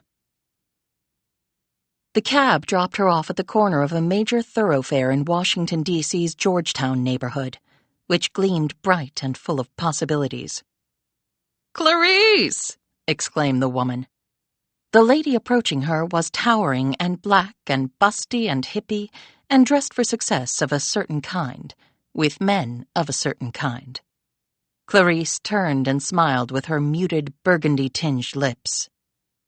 Hit the play button and enjoy yourself. Angie, how long have you been waiting? Ages, meaning 10 minutes. Girl, we have work to do. Yes, we do. They started down M Street. There were money and powerful people in abundance here, which was the only reason the two women were trolling the area. They entered the lobby of the hotel, looking guest-worthy, but with just enough glam to cause sedate heads to turn. D.C. was not New York, or even close to L.A. Somber and conservative were still the fashion marks of the day here. But something different and alluring could be appreciated. and every bit of clothing worn by the two women had been carefully calibrated to elicit heightened attention, but not scrutiny. Angie hit the elevator button and they rode the car to the 4th floor. "Room 412, said Angie, her booming voice gone. She was all business and focus now. "The Washington senator," Clarice whispered back. "All 5'6" of him, and another 4 inches of you-know-what. Poor pitiful thing. But that's okay. In his mind, he's LeBron James with a Louisville Slugger in his pants." That was as playful as Angie got on these things. Still, Clarice frowned. "Influencer mode. Time for games later, Angie. Tight is tight. You're a pro. You know this." "Yes, I do, girl." Angie keyed the door to room 410 and let Clarice inside. Clarice took Angie's purse, and a few moments later, she heard Angie unlocking the door to 412. Clarice opened up her small laptop and ran it off the hotspot of her ultra-secure Fortress phone, as she liked to call it. No ludicrously unsecure Wi-Fi for this mission. She connected a wireless camera to her computer, fired up a program, and said into the computer, "Copy, Angie?" "Copy loud and clear." With the line of communication established, Angie would now take her mic, which was sunk so far in her ear that it was invisible, but not untraceable, and place it in a small lead container that she had carried on her person. That container would be inserted in the showerhead pipe in the bathroom.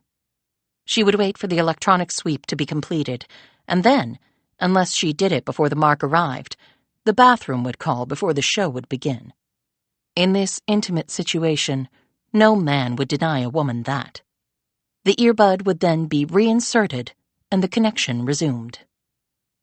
The placement of the tiny camera would have to wait for the sweep. The senator's detail placed too much faith in this electronic vetting. If it had been Clarice, she would have rented out the rooms on either side and placed trusted people there. Apparently, the senator was too cheap or too stupid to do that. She readied herself as she heard the troop of the dutiful and dullard personal security detail. These guys made middle-class wages and had no incentive to go the last mile. The criminal syndicates did it so much better. You messed up there, you were fish food. You screwed up here and you just slouched off to work for the government. She heard murmurs next door. The sweep took 5 minutes while she could envision Angie waiting patiently on the bed, her eyes not making contact with any of the men, as instructed. And they were always men. Put a girl on the detail and then people like Clarice started to sweat. Men were clueless about everything having to do with women. That was the one principle that drove her entire business plan. The detail left, but with a man posted outside. They always did it that way. One lucky guy was picked to listen to the fun. When Angie opened her connecting door a crack, Clarice was there, having done the same with her door. Clarice secured the tiny camera to the edge of Angie's door with a Velcro sticker, its silhouette invisible against the dark wood of the door. "Okay, going to mic up now while the getting's good," whispered Angie. Both women eased their doors shut and secured them. Clarice returned to her computer and watched as Angie disappeared into the bathroom, coming out a minute later with the mic in her ear, and her glam-slamming all 4 corners of the room in the little white nightie that she had worn under her dress. The knock on the door came a few moments later.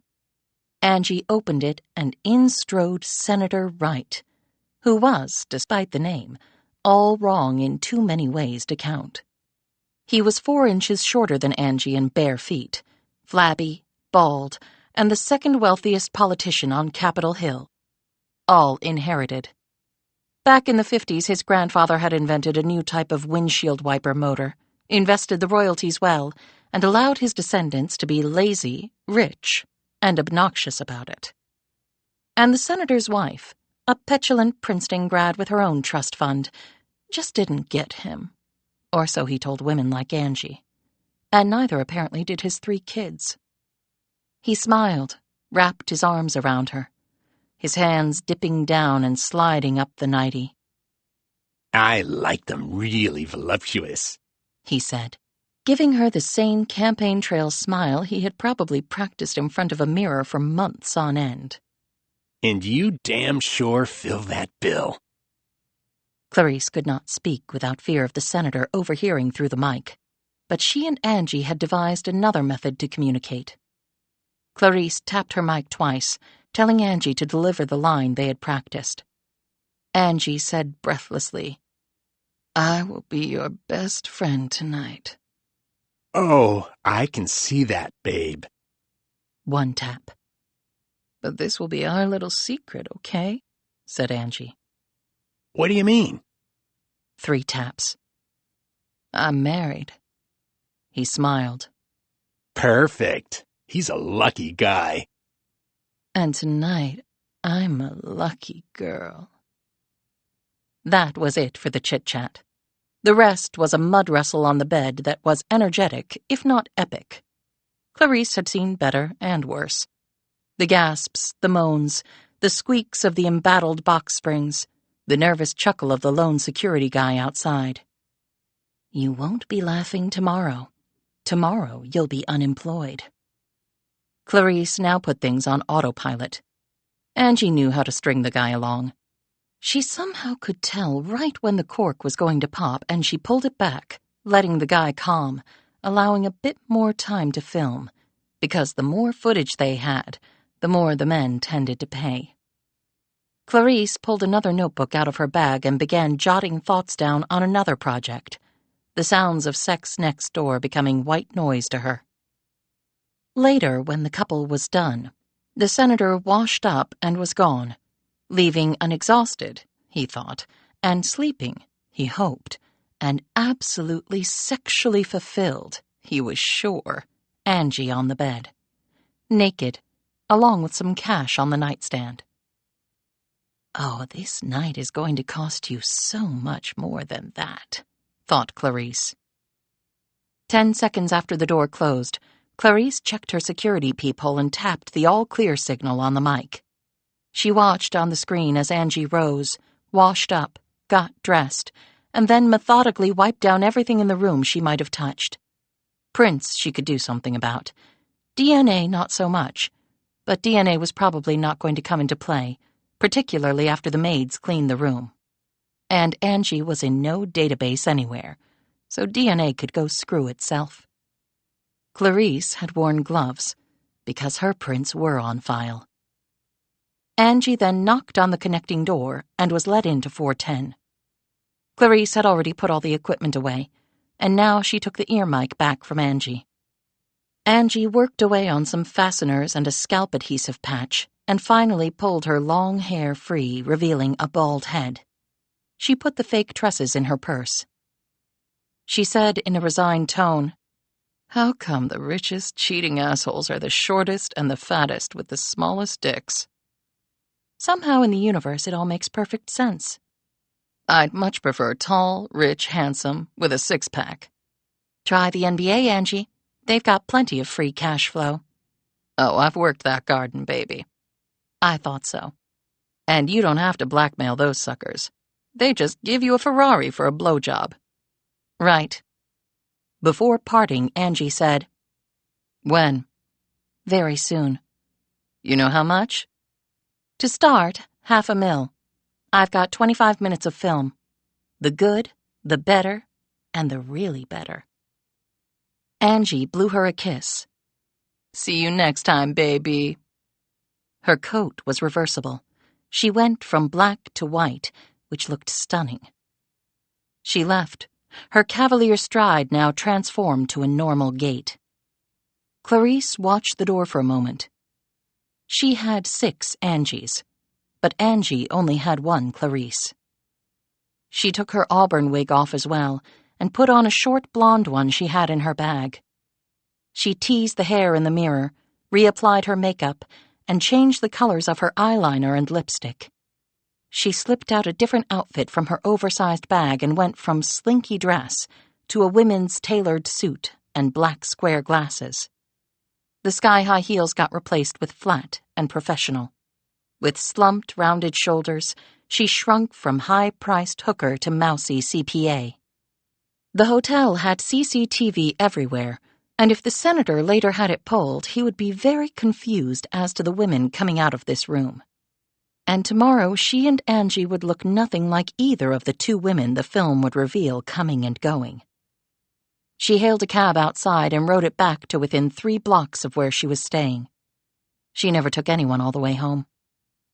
Clarice walked in, got on the phone, and confirmed her reservation on NetJets.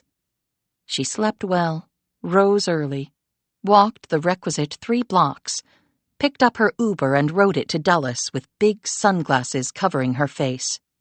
Clarice was wheels up to Greenville, South Carolina at 8 a.m. sharp. Time to visit Mommy. Chapter 12. I hear the whispers. The dutiful daughter from somewhere else who comes here on private wings, because Greenville is growing but still small. And someone works at the Greenville-Spartanburg Airport who knows somebody who knows somebody. And the tattle commences like 2 cans on a string line. Is Mrs. Leland's daughter a movie star under another name? A socialite with a Wall Street husband? A TikTok influencer earning major bucks? Or maybe even a high-dollar whore? I might be all of those things. And more. She sat in the chair and watched the woman lying in the bed. The assisted living facility was top-notch, or so she had been told. At $6,000 a month it had better be. Indeed, she thought, for that price they better wipe the woman's ass and give her a daily mani-pedi and feed her with a silver spoon. None of that happened, of course. She had a roof, enough food, aides to dispense her stack of pills, little pearl-like trinkets of sustained geriatric life. Afternoon Scrabble, a library with actual books, an ice cream shop with an aged soda jerk, though no one here could manage to digest lactose except the staff, a 400-square-foot room, and the bed. There was a memory center for when you went fully gaga. She knew this because they had given her a tour when it seemed Mommy had reached a tipping point. That was an extra $2,000 a month because the gagas could get unruly, and really did need to be wiped. There was a pool table, which was hard to navigate with a walker or rollator or shaky limbs, an outdoor courtyard with picnic tables and cushioned chairs, and an outdoor fireplace where one could sit and stare off at nothing much. She knew this was true. She had done it herself when Mommy got to be a little too much. There was a cute and cuddly therapy dog that slept all day. There were myriad clubs organized by residents, which only a handful utilized, namely the ones who organized them. Mostly people sat and waited for visitors who never came. But I come once a month. A timer on her watch went off. She reached into the half-fridge and pulled out an Ensure, jammed a straw into it, woke her mother, got her to sit up, and helped her drink down the liquid. Her mother was diabetic and had COPD from the cigs, swollen feet from the same. She was also obese from a life of crappy, fat-laden food, had a tricky liver and failing kidneys, and wore a chemo wig from her last dance with the cancer in her breasts. She was 71 and looked 171. The tragic irony was her mother had once been a beautiful woman. Many men wanted her. Only one had gotten her. And that man had not been a good one. But so many of them weren't. She would probably go straight from here to hospice and bypass Gaga Land. Her mother's given name was Agnes. Of course it was, she thought.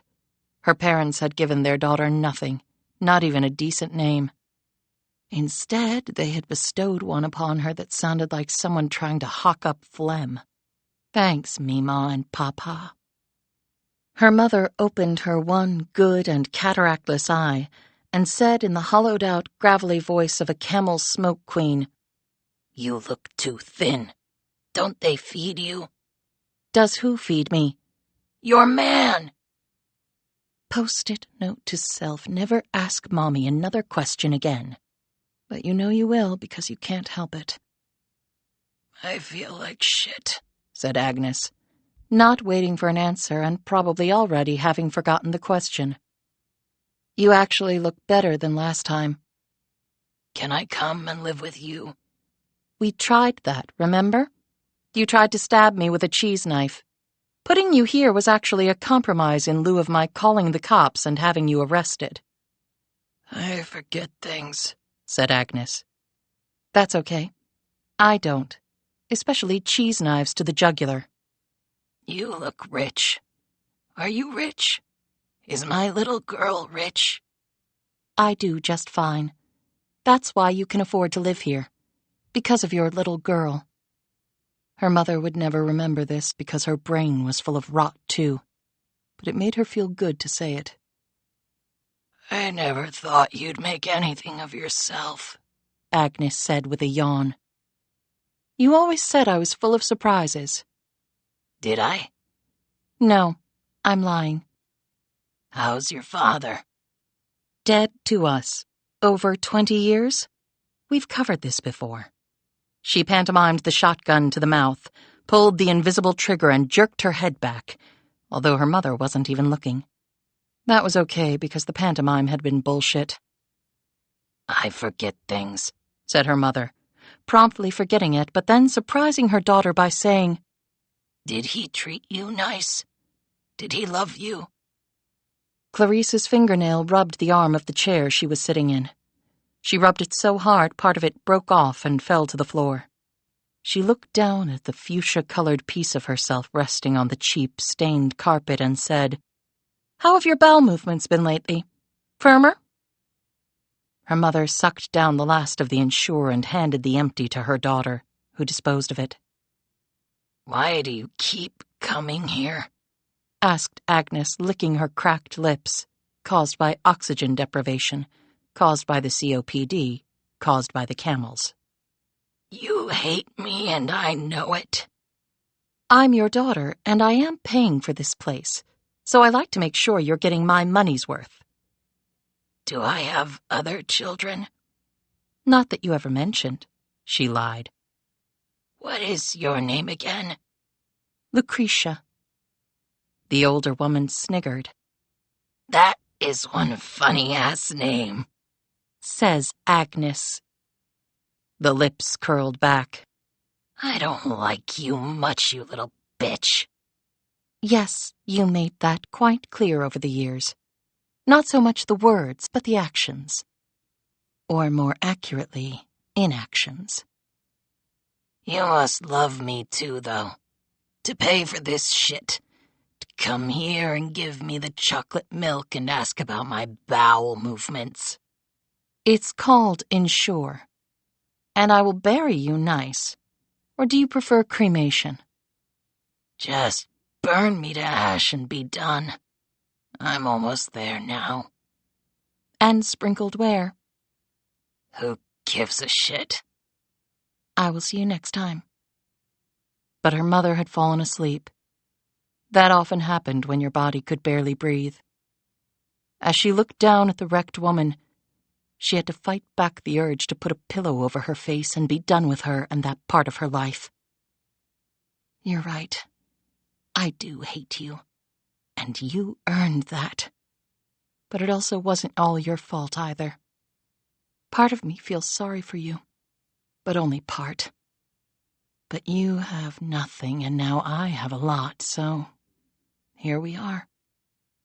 Sometimes life didn't just suck. It made no sense at all. Because people make no sense. Later, as the plane shed altitude on its way to land, she looked at her Mickey Gibson phone. That, like her notebook, was actually labeled that. Gibson had tried to call her 3 times. You could have been so much more, Mickey Gibson, and you just threw it all away. You had every opportunity, and now look at you. And me? I had nothing. And now look at me. Right on the same playing field as you. Because this is a competition, even if you don't know it yet. But all the phone call attempts were interesting. She might have found out Pottinger's true identity now. Other things being equal, that had to be it. Fingerprints from Stormfield was the most likely angle. If she had passed that test, things were about to get interesting. Mickey Gibson would have her full and undivided attention for the allotted 25 minutes. because she had a schedule to keep. She looked out the rounded window of the Gulf Stream as the tarmac flew at her. A few moments later, the jolt of landing brought her back to terra firma, in more ways than one. She deplaned, and the waiting car service dropped her 4 blocks from the place she was using as a residence. She walked the rest of the way. Later that evening, it took 10 minutes to type out the message to Senator Wright and append a little attachment that would forever change the man's life. And not for the better. Yet it would do wonders for her bank account.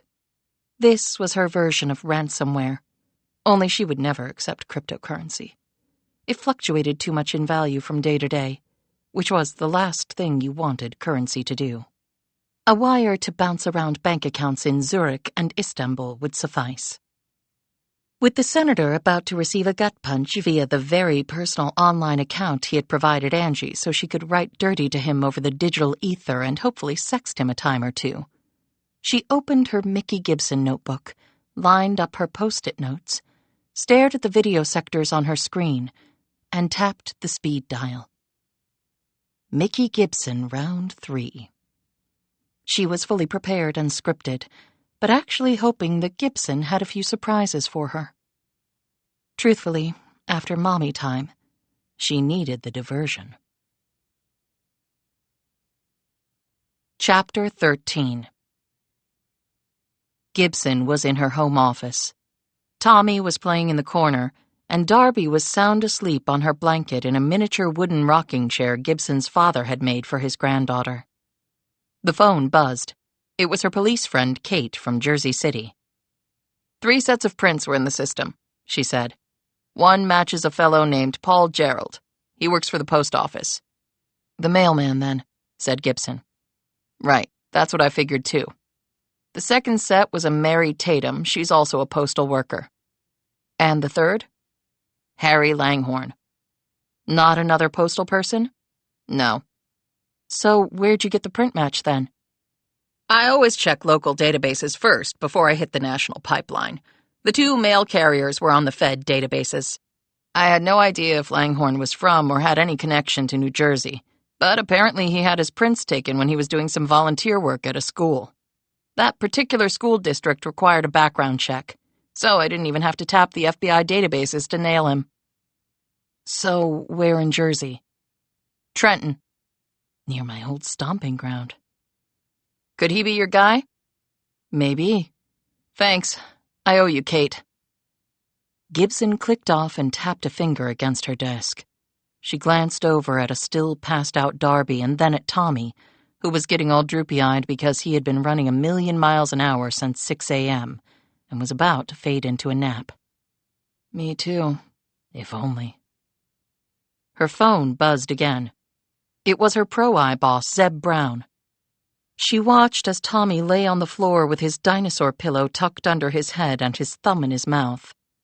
And now we have nap launch. Thank you, God.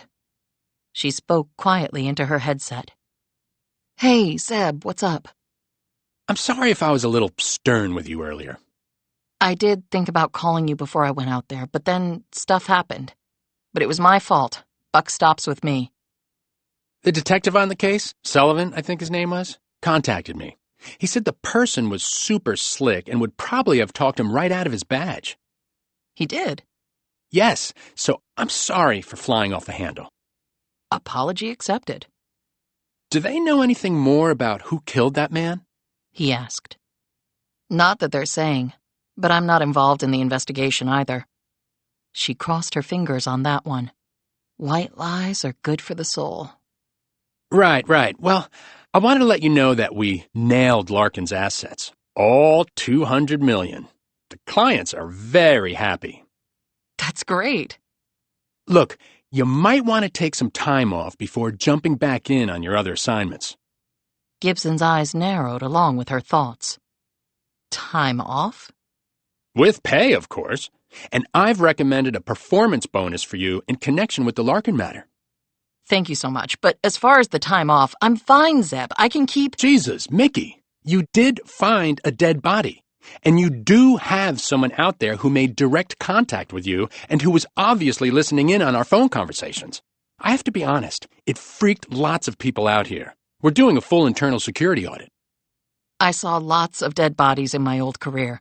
And why would time off help with the rest of what you just said? I just think you need to decompress and... A terrible thought bolted through her head and she voiced it without really thinking. Zeb, will I have a job to come back to? But he had already clicked off. Coward. She involuntarily looked at her kids. Shit. She used her thumbs and index fingers to squeeze her eyeballs tight, to make the image of her and her kids kicked to the curb go away. But they could live with her parents for a bit. No, you did nothing wrong and you haven't lost your damn job. Yet. She had a sudden thought and called her father. What's up, Mick? Got a lead on something. Harry Langhorne? Name sound familiar? Hell, if that ain't a blast from the past. So you recognize it? Oh, yeah. Harry Langhorne was the bookkeeper for the Giordano crime family back in Trenton. Giordano? Doesn't ring a bell. Way back. I was just a beat cop myself in Jersey City when it happened, and you were just a little kid. It was all over the news. What did they do? The usual. Drugs, hookers, blackmail. And they had the local garbage haul business, a string of storefront laundering operations, and their street enforcers cracked the heads of any merchant who didn't pay them protection money. All local politicians were in their pocket. They robbed and kidnapped and assaulted and killed, right up until the feds came down on them like Thor's hammer. They took out some of the New York mob at the same time. It was a big deal back then, let me tell you. Lots of heads rolled, and it wasn't just the Giordanos.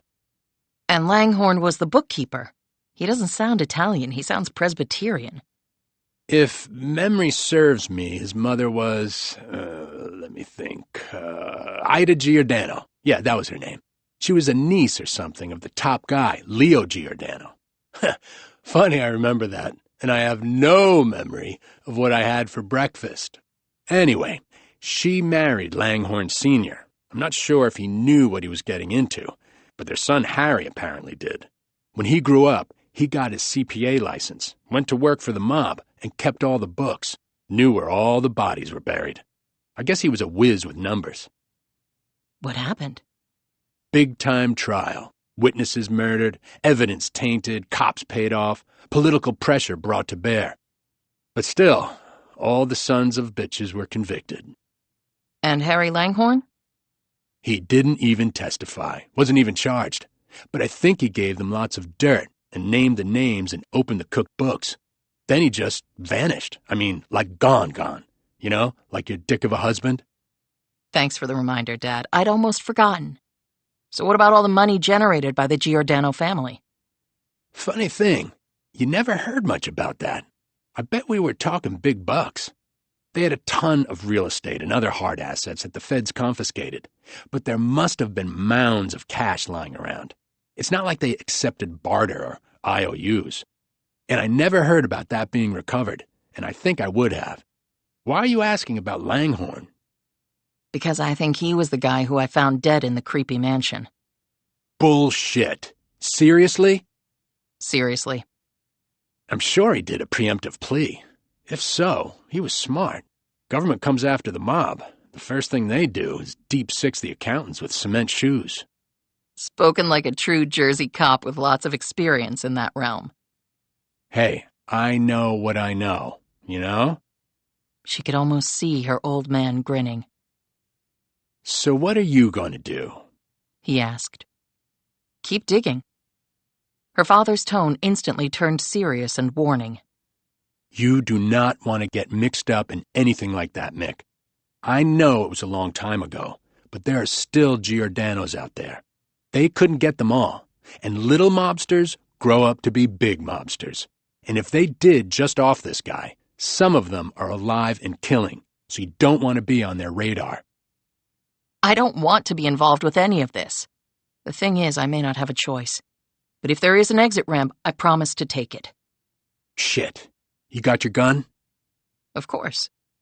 Should I come and sleep over at your house? For what, the next 40 years? This is not good, Mick. I can feel the ulcer forming in my gut right this minute. I promise to be really careful. And thanks for the history lesson. Shit. I'm not telling your mother. Smart man. She clicked off, drew a deep breath, and let out a silent scream that made a muscle in her face lock up. She put her head down on her desk and took several long breaths. What are you doing? Why didn't you listen to your dad and pull the plug on this from the get-go?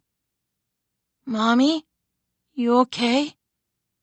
Gibson looked over to see Tommy staring at her from the floor with his dinosaur pillow. She gave him a reassuring smile. Mommy is just fine. Around 6:30, she fed her kids dinner. Then they had some play and reading time. Later, she put them to bed. When she got back to her home office after cleaning the kitchen and taking a quick shower, the phone rang.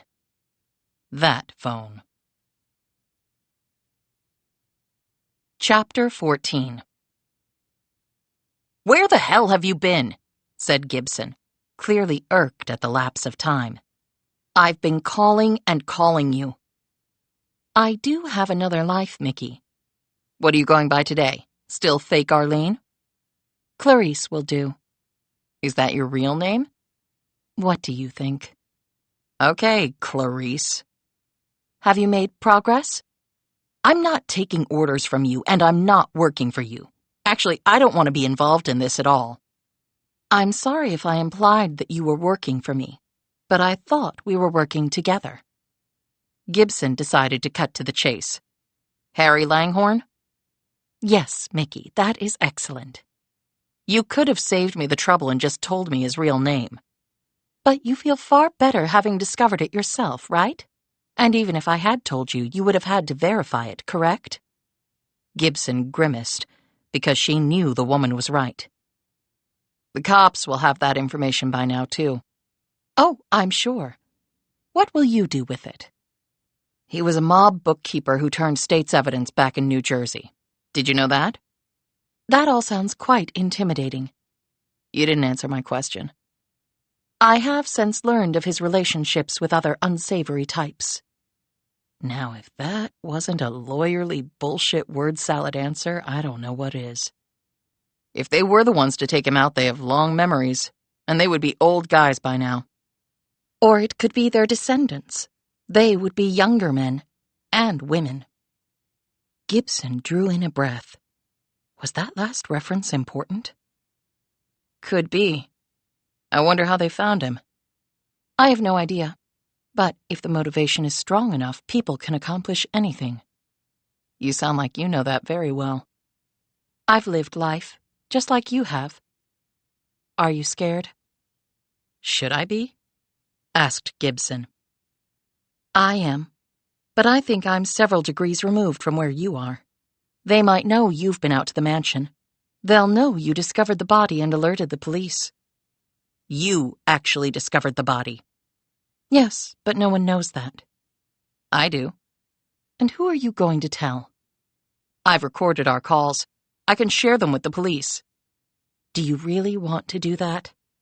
I may not have a choice. Well, that would be unfortunate. Is that a threat? Demanded Gibson. No, Mickey. It's just me thinking out loud. What did your father say? How did you know I'd talk to my father? I just assumed you had.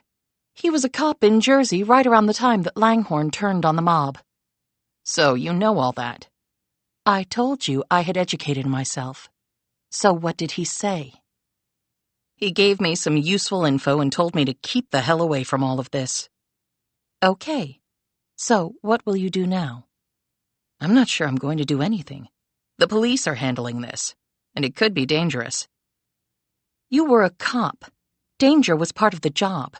I hope you haven't forgotten that. Gibson thought she could detect a bit of resentment in Clarice's tone and wondered where that might be coming from. I didn't have 2 little kids back then. But you want to be part of that investigation, surely. Why? Said Gibson. Because sitting behind a computer looking for assets to seize has gotten boring, and you miss your old life. Nice guess. I never guess. And I don't deduce either. I gather evidence, develop theories, and draw conclusions. Like Sherlock Holmes. I hate that Conan Doyle got deduction and induction mixed up, don't you? Never really thought about it. Gibson rubbed her temples. She could feel one hell of a migraine coming on. And you were a good cop and detective, right? I'd like to think so. But then you switched careers. Threw all that away. I didn't throw anything away, Gibson snapped. I had kids, and I'm a single mom. Not that I have to justify anything to you about my life decisions. Okay, fine. How is Pro-Eye treating you? I hear they're good to work for. Things are fine, said Gibson in a calmer tone. Do not let her wind you up because that is clearly what she wants. Really? She said incredulously. The way she said it, Gibson was sure she knew all about her call with Zeb Brown. One or both of our phone lines have been breached. Yes, really. So you are backing off this? What exactly do you want me to do? Asked Gibson. Can I be frank? Oh, go right ahead, replied Gibson, girding herself for what she felt was coming. Aside from any personal connection I have in this matter, I thought it would give you something interesting to do. I can't imagine how bored you've become. The detective in you must be champing at the bit over this sort of case. You solve this, and you could start your own investigation firm. How many times do I have to say this? I have little kids. I'm not going to be some sort of modern-day gumshoe trying to build an empire from scratch. One can buy excellent daycare if one has enough money. That goes for children and parents. And when your kids are old enough to go to pre-K, which is right around the corner, what then? How will you spend your days? Sleeping, thought Gibson. But she said, My days are plenty full, thank you very much. And why pick me in the first place? I know what you said before, but I didn't believe it. There aren't that many female detectives. It's still very much a male-dominated space. I just thought you would do a great job. And I like working with women more than men. But if you're not interested, you're not interested. Have a nice life, Mommy. Before Gibson could respond, the line went silent. She slowly put down the phone. Shit. What a manipulative piece of crap. And yet she still got to me. She really did. But the woman had said something important without it seeming important at all. And maybe Gibson had her first real clue. But you can't go there, Mick. You just told that woman 3 times that you have little kids. And you promised your dad. And if something happened to them because of your decision to pursue this... She sat back and closed her eyes. God help me. Chapter 15. The next morning, Gibson pulled the card out she had been given and punched in the number. She had made up her mind. She didn't believe she could just walk away from this case regardless of the peril it might bring her and her kids, for the simple reason that Clarice knew she was involved. And there was no telling what that woman was really involved in. She could have killed Langhorne for all Gibson knew. And the woman might have a beef with Gibson somehow, which had led her to involve Gibson in the first place. She knows where I live. She knows about my kids. She knows everything about me, apparently. She's probably dangerous as hell. So if I have to be stuck in this nightmare, I need some reinforcements. Some official reinforcements. The voice answered 2 beats later. Sullivan. It's Mickey Gibson. Ms. Gibson, what can I do for you? Please, just make it Mickey. I wanted to thank you for calling my boss and putting in a good word for me. Well, it was an unusual situation, and I'm not sure how I would have handled it. Sullivan knew nothing of the conversations she'd had with the woman who had initially called herself Arlene Robinson, or her trip back to Stormfield to get the prints off the mailbox, or her now knowing Pottinger's true identity. And while part of her wanted to tell Sullivan some or all of this, her gut was not inclined to do so, and she almost always listened to her gut. Here it was pretty easy because Sullivan could charge her with obstruction of and interfering with a police investigation. and she did not care to find out what the view was like from the other side of the bars. "So, how's the case going?" "It's going," he said carefully. "It occurred to me that Pottinger might not be the man's real name," she began. "Really? Why is that, I wonder?" "I Googled him, and really found nothing, like he didn't exist until recently. Now, he might be a recluse, but a rich guy like that? There has to be some online footprint, even Wikipedia. But there was nothing." "We shouldn't be having this conversation." "I totally understand. I'm going to hang up now." If I were still a cop, I'd probably do the same thing. "Probably?" My father was a beat cop his whole career, but he did some investigating too. It's not like they have detectives for every little thing. Anyway, he always taught me that you use whatever resources and assets you have at hand to solve a case. "He did he?" He did," "And you consider yourself such an asset and/or resource?" said Sullivan. "I do, actually, and I'd be happy to work with you. And if whatever I'm involved in goes sideways or I need some backup, you guys would be there. Please, please, please." "If things go sideways, call 911. Look, I see no reason why we can't share resources. We might solve things faster. I have plenty of resources at my disposal." And if you ever need more, I'm here, she said. "Right. Thanks." He clicked off and she put the phone down. Her heart was beating fast and she wasn't quite sure why. Yes, you are. You tried to guilt-shame a cop into having your back. Your father would shit a brick, especially considering that you're technically still a suspect in Pottinger's murder. But it was worth a shot to possibly get some coverage for yourself and the kids. Now what do? Sit here as an open target waiting for the axe to fall? Or do something? Anything? That, she knew, was a choice in theory only. Even though she had already done a search, she went online and put in the name Daniel Pottinger once more. But now, her search was taking her to the dark web, as it often did with her work for Pro-Eye. Some debtors she chased were also criminals. And even the legit ones often used shady devices to hide their money. You sleep with scum, if only digitally, to find other scum.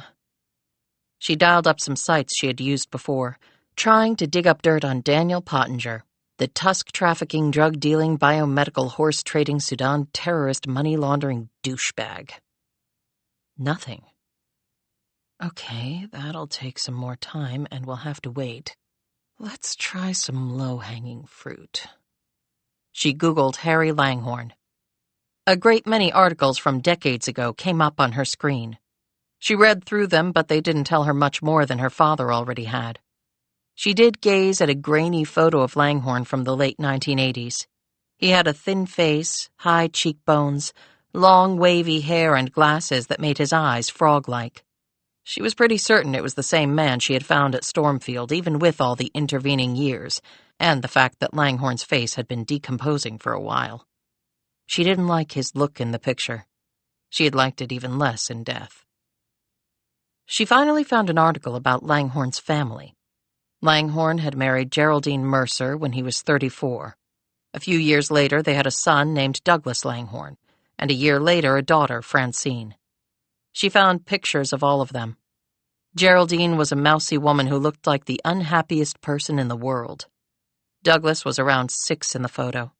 He seemed big for his age, a hulking towhead and not overly bright-looking. Gibson scolded herself for being so judgmental. Sometimes Tommy didn't look so smart either. And at age 3, the child would be expected to wipe himself better than he apparently could. But I digress. Francine looked intense and guarded, even as a little girl. In her wide eyes, Gibson thought she could see depths of complex thoughts competing for attention. Way too much going on for someone that young. She wrote this information down and then searched for more on the family. She found nothing really of significance. Back then, there were no armies of people adding info to the internet every millisecond of every day, even though they were now playing a spirited game of catch-up on that score. You would be hard-pressed to name a topic that you couldn't find something about online. There was a YouTube video about every conceivable thing a human had ever done or would ever attempt to do. She had repaired the internal guts of her outdoor water faucets by watching one DIY video put up by a very helpful fellow in Illinois. Yeah, what a thrill that had been. But it saved me paying a plumber like $300. But there also weren't any other in-depth news articles on the family and what had happened to them. It was like they had simply vanished. They might have changed their names. In fact, it was probable. The feds might have put them all into WITSEC, or witness protection. If so, she would probably never find them. But then how did Langhorne end up dead at Stormfield under the name Daniel Pottinger? Had he abandoned his family? Were they all dead? There was no way for her to answer that, at least not right now. She refocused on Clarice. Until I find out her real name, and I will find it if it's the last thing I ever do. She was under no illusions that Clarice's business with the man was above board. Innocent people didn't play the kind of elaborate mind games she did. And they went to the police when finding a dead body unless they had guilty secrets of their own to keep hidden.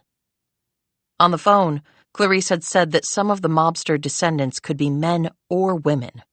That was the clue Gibson thought she had unwittingly let slip. Is she referring to herself? Is she somehow connected to Langhorne and the Jersey mob from way back? She sounded way too young for that. But maybe she's a child of one of them. Grandchild, even. Gibson really believed nothing Clarice had told her. But there was usually an element of truth mixed in with a lie, at least for the really excellent liars like Clarice undoubtedly was. And there had been something else the woman had said, but Gibson couldn't think of it right now. A clue, as Clarice had earlier said, somewhat comically. Yes, it might be a clue. If I can think of it. Chapter 16.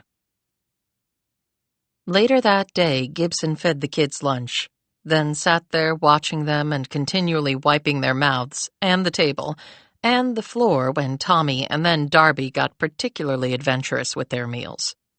Afterward, she put them in the van and drove them to a nearby park, where they walked around and threw pennies into a fountain, and played tag and then hide and seek, though neither of her children were all that good with following the rules.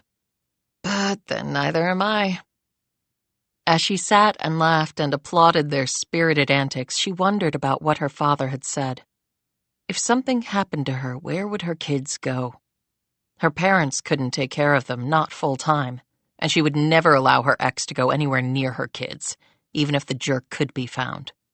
And one of her younger brothers had his hands full with his own family. Her other sibling was single and had never managed to get his shit together. He couldn't take care of himself, much less two toddlers. She had tried to dial up some cover from Sullivan, but he had turned her down flat. So I'm it. And no matter how much I want to follow this through, should I? Can I risk it? Can I risk them? She giggled as Darby ran in circles so fast she fell down dizzy and laughing, while Tommy sprinted around growling like a bear, or a reasonable facsimile thereof. She had brought the phone with her. She looked at it. You can walk away right now. Never call this number again. And never answer it when and if she does call. But if she's a psycho, which certainly might be the case, if that sends her over the edge, do you have a shot at controlling this by keeping on it? She stared at the phone for nearly a minute as this mental back and forth went on inside her head. Finally, she hit the number and waited. It rang so long she was just about to click off. You surprise me, said Clarice. Don't you keep the bat phone right next to you at all times? I wanted to see how tenacious and patient you were. Those twin attributes can tell pretty much everything you need to know about someone. Have you found someone else to get the glory? She asked Clarice. Not just yet. Do you know where Langhorne's widow and children are? Gibson asked. No. I was thinking they were in WITSEC, noted Gibson. Maybe. And do you think they know he was here, and that he's dead? I have no way of knowing. You still going by Clarice today, or do you have another name? Clarice, it will stay. It'll avoid unnecessary confusion. "Have you always been this weird?" said Gibson, perhaps more frankly than she intended. No, I'm much better. Years of therapy has worked wonders. Maybe another clue. And what was the other one, damn it? Okay, Clarice. What if we were to continue on this case together? It would be my preference. You were my first choice, after all. Why do you need to know who killed Langhorne? Because they will be coming after me next. I'm sure of that. Because of who Harry Langhorne was? Or because of your business with his alter ego, Pottinger? Does it matter? Of course it matters. Because depending on the answer, the investigation will take me in very different directions. But according to you, your business with Pottinger was entirely legitimate. So how would his criminal partners even know about you? Dan never compartmentalized very well, at least when I knew him. He would slip. He did so to me, so I'm sure he did so to others about me. And what were some of the slips that he made to you? Asked Gibson. I've discussed some of them. That's what made me suspicious of him and his past. I did some digging and found more. You said he contacted you and wanted you to meet him at Stormfield. Why? He didn't say. Tommy fell down and hit his knee and started to cry. Gibson went over to him and, cradling the phone against her ear, checked the spot and soothed his tears. Sounds like someone's not happy, commented Clarice. He's fine, just a skinned knee. She took some sanitizer, ointment, and a Band-Aid out of her fanny pack and proceeded to doctor her son's injury. You ever regret having kids? Gibson tensed. Why do you ask? Because I want to know. I take it you never had kids? Never found the time. If you wait around for the perfect time or situation, you'll be waiting forever. And no, I don't regret having them. They're the best thing I ever did. But I guess all mothers say that. Not all mothers, said Clarice. Yet another clue? Thought Gibson. She said, Come on, why do you think you wanted to meet? You must have an inkling. Clarice replied, Well, considering he was murdered before I got there, I would imagine he wanted to see me because he was fearful for his life. Finished, Gibson slid Tommy's pants leg down and tousled his hair. And what could you do about that? Not sure. But then again, he didn't have many friends left. Were you surprised to hear from him? No, because people are unpredictable. Gibson thought, that may be the only completely true thing she's said to me. Clarice said, So what are you going to do? I'm not sure. In fact, I'm not sure I'm going to do anything. I thought you were in. Gibson looked down at Tommy and then glanced at her daughter, who was making grass angels. Her father's warning came back to her. I've got other priorities, more important things in my life, so you might have to find another Patsy after all. Well, that is very unfortunate. But you're a smart girl, so you surely realize you're already knee-deep into this.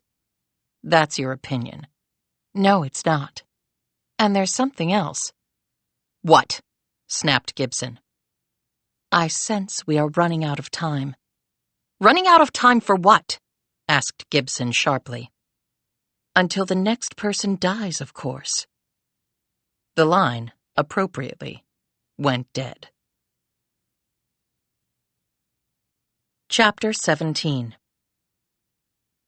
Why the hell should I tell you anything else? Barked Rick Rogers in a clearly annoyed tone on the phone with his daughter the following morning. Since you clearly didn't take my advice. Gibson said, Look, don't get pissed at me, but I have to work this thing a little longer. And I'm not saying I won't go to the cops. In fact, I tried, but it didn't work out. What happened? It doesn't matter. I went in for cover and got none. What are you angling for here, Mick? I've told you all I know about Langhorne. But you might know someone from the old days who knows more, countered Gibson. He let out a long sigh and she waited, patiently. Experience had taught Gibson that her father almost always reached the right conclusion when it came to him, meaning the conclusion she wanted. She just had to give him time, space, and the understanding that it was ultimately his decision and not hers. I actually might know a guy. He was a detective in Newark, but he worked on the case because it crossed all sorts of jurisdictional lines. He and I talked shop about it over the years. Is he retired? Oh, yeah. He was older than me. Let me make some calls and I'll get back to you. Thanks, Dad. I really appreciate this. Yeah. I shouldn't be doing this, you know. You're just trying to help out your little girl. Right. My little girl who has Daddy wrapped right around her little finger.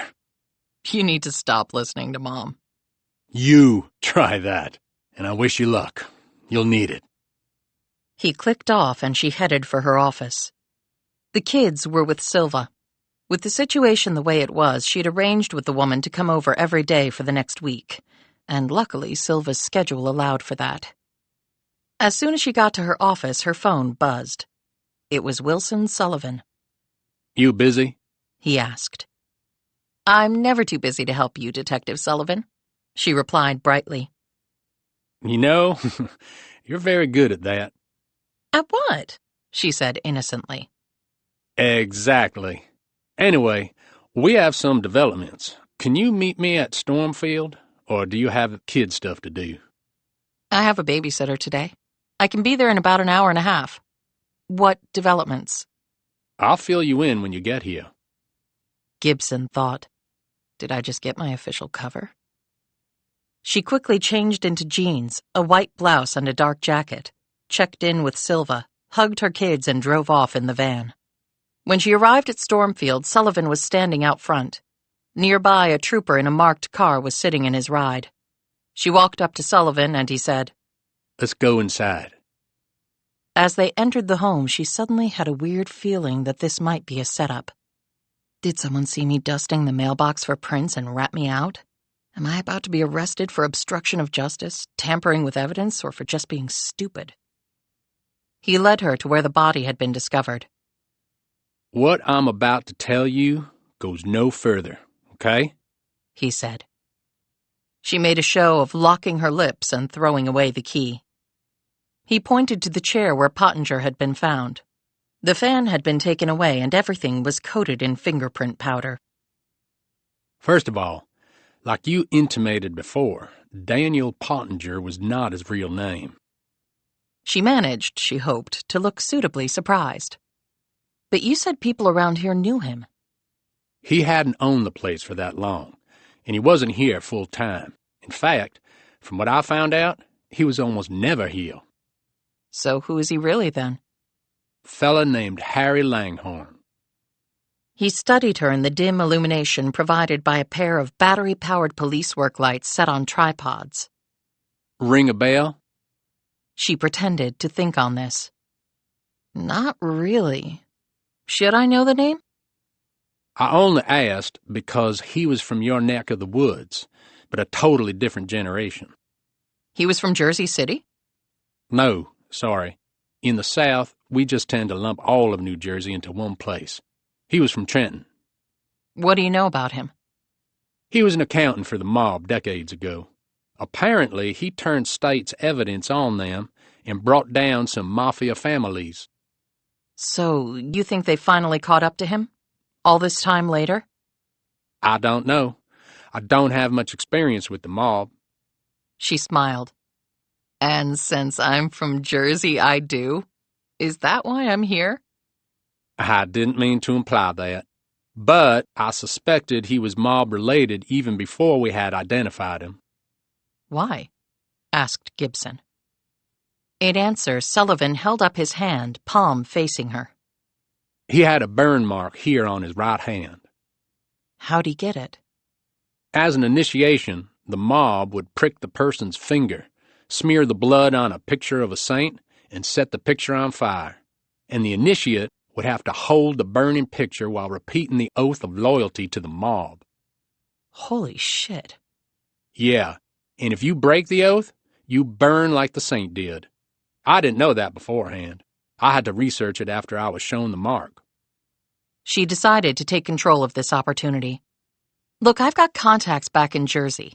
I'll talk to them and maybe they can put us in touch with somebody who knows something. Us? Said Sullivan. Look, you called me. I'm just trying to help. But if I'm going to call in some markers to help you, I feel an obligation to at least be in the loop on this sucker. I do have a reputation to maintain." He studied her for an uncomfortably long time. For some reason, her gaze dipped to his ring finger, and she saw that it was naked of gold, silver, or platinum. "Well," she finally said. "Deal." "Do we shake on it?" "I don't want to do the burning picture thing," said Gibson. They did so, and she said, "So how did he die?" "Why do I think I just got suckered?" "My request is pretty reasonable if I'm going to help you on this," "He was poisoned," said Sullivan. "If it was poison, how do you know he was murdered? It could have been suicide." Sullivan touched his wrist and pointed to his ankles. "He was restrained." "I didn't see any evidence of that." "You wouldn't. The restraints were removed after he was dead. The marks were under his clothing." "So they watched him die?" said Gibson. "Could be, which might dovetail with this being a revenge killing." "Okay. I'll call you as soon as I know something from my sources." "Thanks." "You could have told me all this on the phone," Gibson noted. "I also wanted to show you something." "Where?" "Follow me." Chapter 18. Do as I say, not as I do. Gibson was reading this off the wall at the end of the secret room. It had been written in foot-high letters using a broad-tipped red marker. She turned to look at Sullivan, who was shining his flashlight on it. "What do you take it to mean?" she asked. "I have no idea. I know what it's supposed to mean in a general sense. Don't follow my example or actions, only my words." "Yeah, it's a way for people to do what they want and then hold others to a higher standard." "You sound like you speak from experience."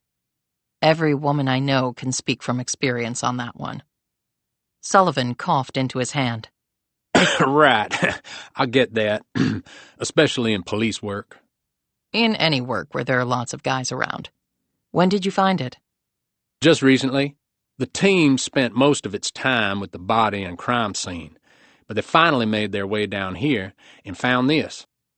"And you think it ties the killer to Langhorne somehow? Presuming they were the ones to write it."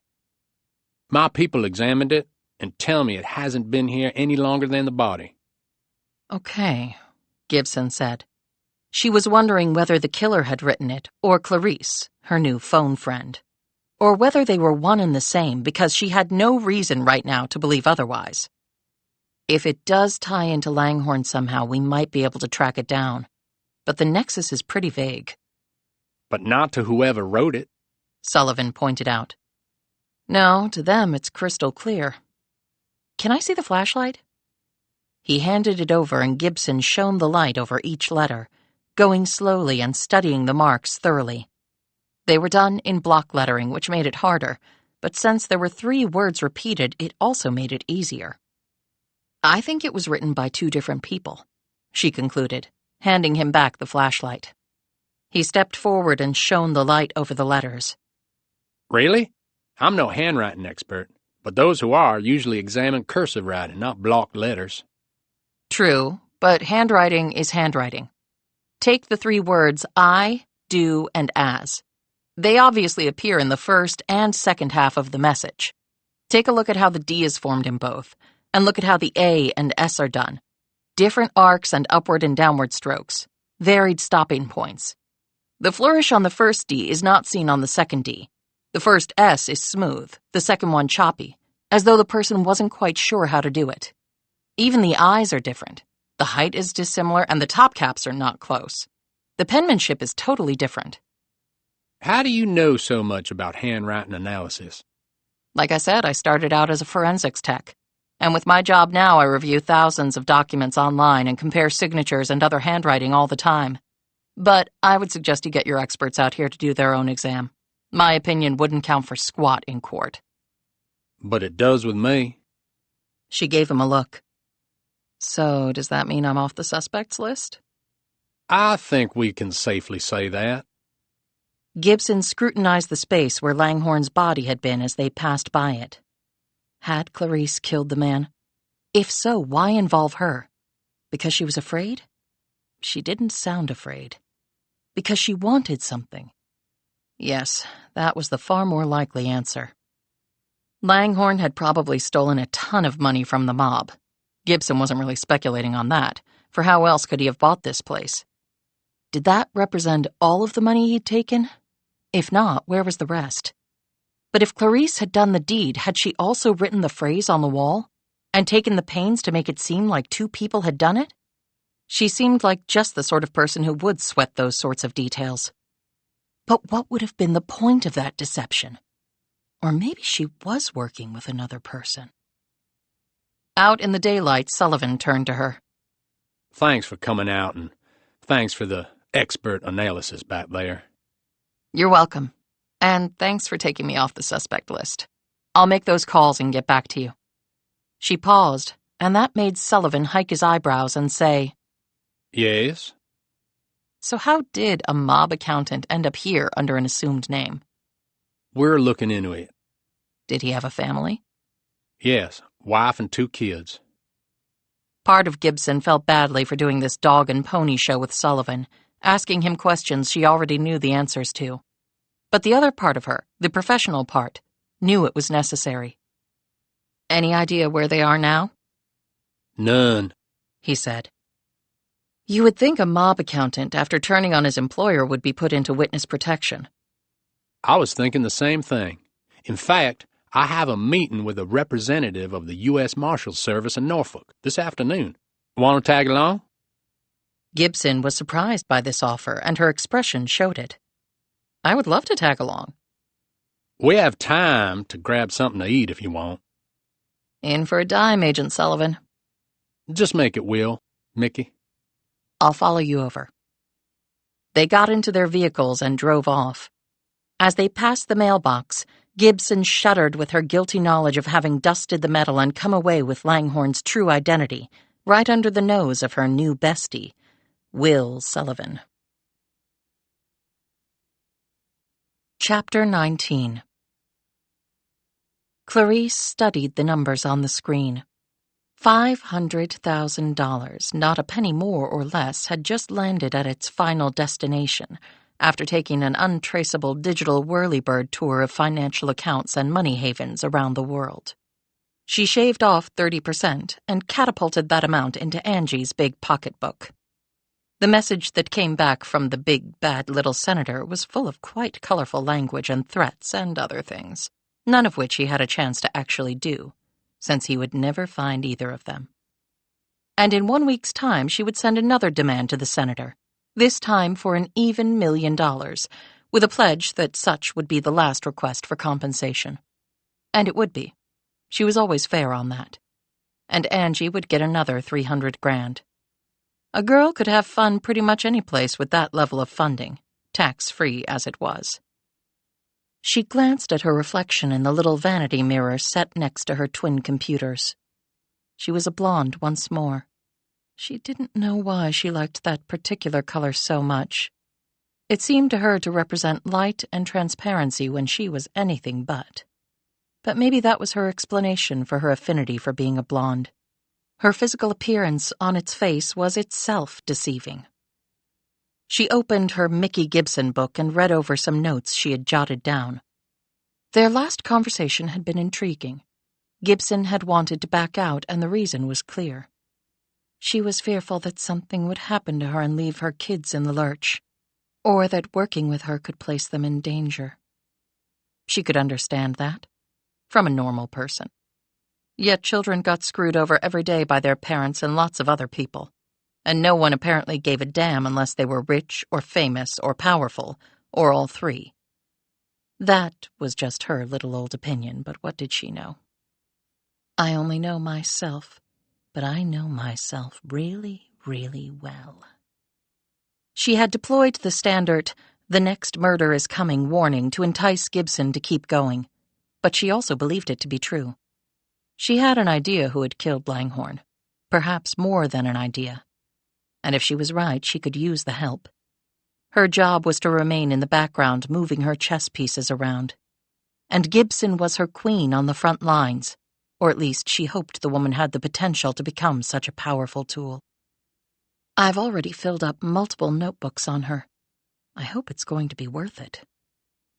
Her fingers skimmed over the computer keys as she sent NSA-level encrypted messages, searched for information on people and things she needed to understand better, and finally, focused on a picture she had brought up on the screen.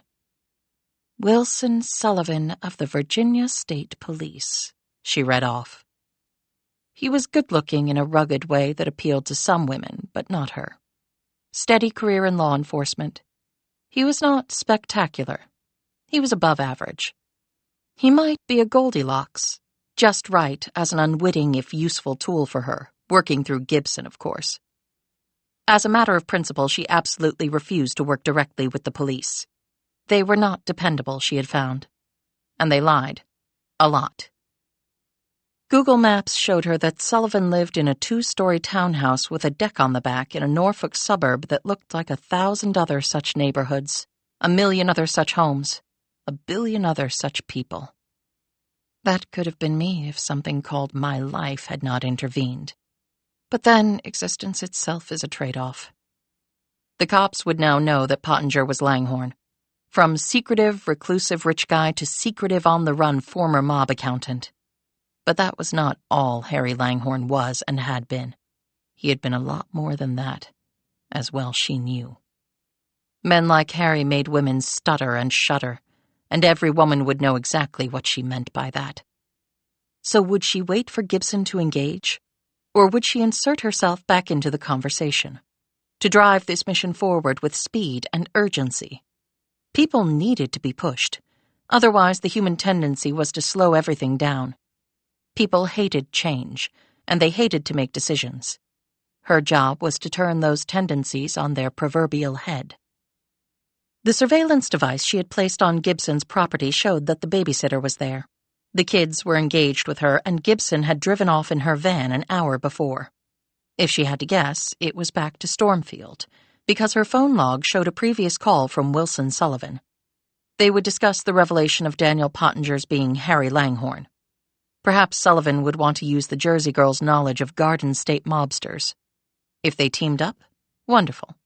But then it would all be about the timing at the end. Because this would have a definite denouement.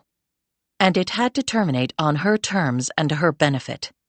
And Clarice would sacrifice anything or anyone to make sure that would be the case. She had worked too hard, filled up too many notebooks, played too many different people to be denied that. And after this is over? Do I retire to that lovely villa in Aix-en-Provence that I saw in the magazine? Or the hilltop estate in Tuscany that was in that foodie show with the adorable Stanley Tucci? Or the other lovely residence on Costa del Sol that I actually went to? I could see Africa from my villa, although it was really just Morocco. Do I give my fantasy up to be a poor little rich girl in splendid retirement? Probably not. But so cool to have the choice, right? She winked at herself in the vanity mirror and shook her fake, fabulous blonde locks. She hit the speed dial on her super-duper compartmentalized Mickey Gibson burner phone. "Hello?" said Gibson. "Action!" cried out Clarice, at least in her mind. Chapter 20. "It's your favorite phone pal." She looked at her notes, which read, "Keep tone fresh, appealing and casual, to start, and play off her energy, if she has any." "I'm busy right now," replied Gibson as she steered her van. "Out and about on our case? Or home web-sleuthing the next pesky billionaire who refuses to pay his bills?" "You have a funny way of putting things." "Is it incorrect in any way?" "Not at all. It's spot on, actually. That's why it's funny." "She's getting more comfortable," Clarice wrote in meticulous penmanship in her notebook. "Work that for a bit before dropping the hammer. I thought our last conversation ended badly, so I wanted to reach out." "Ended badly? You mentioned the next murder and then hung up on me." She flipped back 2 pages in her notebook. "Spin this positive before it flips negative. Stakes are high. Impress that. Do not end conversation. That will be on her." I also mentioned that you were out there, the public face as it were, knee-deep in it. That makes you vulnerable. Meaning you made me vulnerable. There was no getting around that, Mickey. It was always going to come to that. The only question was the timing. So what exactly do I get out of all this? I thought I made that clear before. You solve this, you are a girl who calls her own shots. Unless you want to work for Pro-Eye until you drop dead from boredom. And if so, we can do a full stop here because half-ass won't cut it. I think you can already see that, can't you? But I also do not want to die prematurely. You want to see your kids grow up. We talked about that before. But you still want me to see this through and maybe not see my kids grow up. Clarice brought up pictures of Tommy and Darby on her screen. They were absolute cuties. Innocent. Still forming in every way. They were clueless about how much shit life had in store for them. And that was if they had a normal life, whatever the hell that was. I don't like going over old ground. Did you find out how the man died? Poison. And he was restrained. So they watched him die? Apparently, yes. Okay. Now can we talk tactics and strategy? I thought that was up to me. I can help you get there. Faster. And what do you get out of this? Page 1 of the Mickey Gibson notebook. I might get to live a little longer, Mickey. I might get to see my kids grow up. You said you didn't have children. But I still could. Pour on guilt, because why not? Anything wrong with that? Nothing at all, replied Gibson. Just be prepared not to sleep or eat a decent meal for about 11 years. And I hope you enjoy the commingled smell of Cheerios and banana puke. It's quite unforgettable.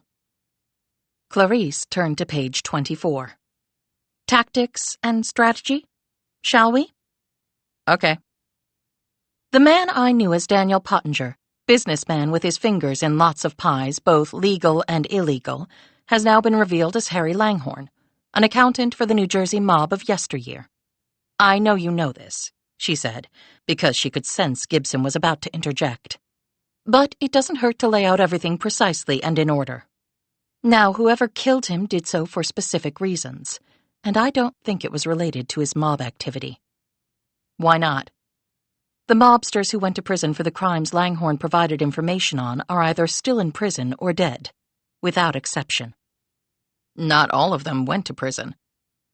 The ones who did not go to prison are also dead, either from old age, ill health, via police shootouts, or at the hands of their fellow gangsters. As an interesting factoid, did you know the life expectancy of a mobster on the East Coast from 1950 to 1990 was 49 years? Where the hell did you get that statistic? I put together a database and ran the numbers myself. It was 46 years on the West Coast and in Nevada during that same time period. Now that Lake Mead is drying up, they're finding lots of mob murder victims from long ago. If not the mob, then who? It could be the business he did later on. The ones you were involved in? I was all legit, as I told you before. But he wasn't, which is what put me in the crosshairs, which I also told you before. She glanced at her notebook. Don't you write this stuff down? I do write it down, but that doesn't mean I believe it unless I can corroborate it by other means that, to me, are unimpeachable. Are there really any unimpeachable sources anymore? I'm not being facetious, I really want to know. I suppose you want me to think you are an unimpeachable source. That was a nice touch, Mickey. I could almost feel the tip of your foil against my chest. Look, all I can do is provide information to you. You, in turn, have to evaluate its veracity and arrive at your own conclusions. Now you sound like lawyers I ran into in the courtroom when I was a cop. Maybe I am a lawyer, or was, or would like to be. But getting back on topic, I can provide you a list of known associates of Daniel Pottinger. You can run them down. Are these his legal or illegal associates? These people are dangerous, Mickey. Extremely so. And one of them is in your area. You might want to start with that person. But tread cautiously. If you have names, why don't you take them to the cops? I could tell you exactly why, but it would take too long. Now, do you want me to text you the list or not? Knock yourself out. I hope you realize that I was not bullshitting you about them being dangerous. Why? Are you worried about me? You don't even know me. In some ways, I know you better than you know yourself. I worry about you for one reason. What, my kids? She added skeptically. No, I don't have time to train someone new for this job. You'll have the names in 60 seconds. Buena suerte. Chapter 21. You okay? Asked Sullivan. They were sitting in a cafe on the outskirts of downtown Norfolk. Gibson was staring into her iced tea like it was a drowning pool, and all who she cared about were trapped in it with her. What? No, I'm fine. Just thinking some things through. What she was thinking through was the short list of names she had gotten from Clarice. Daniel Pottinger had not been messing around if the names of his business associates were actually on the up and up. She had heard of 3 of the 4 names. Pretty much everyone in law enforcement had.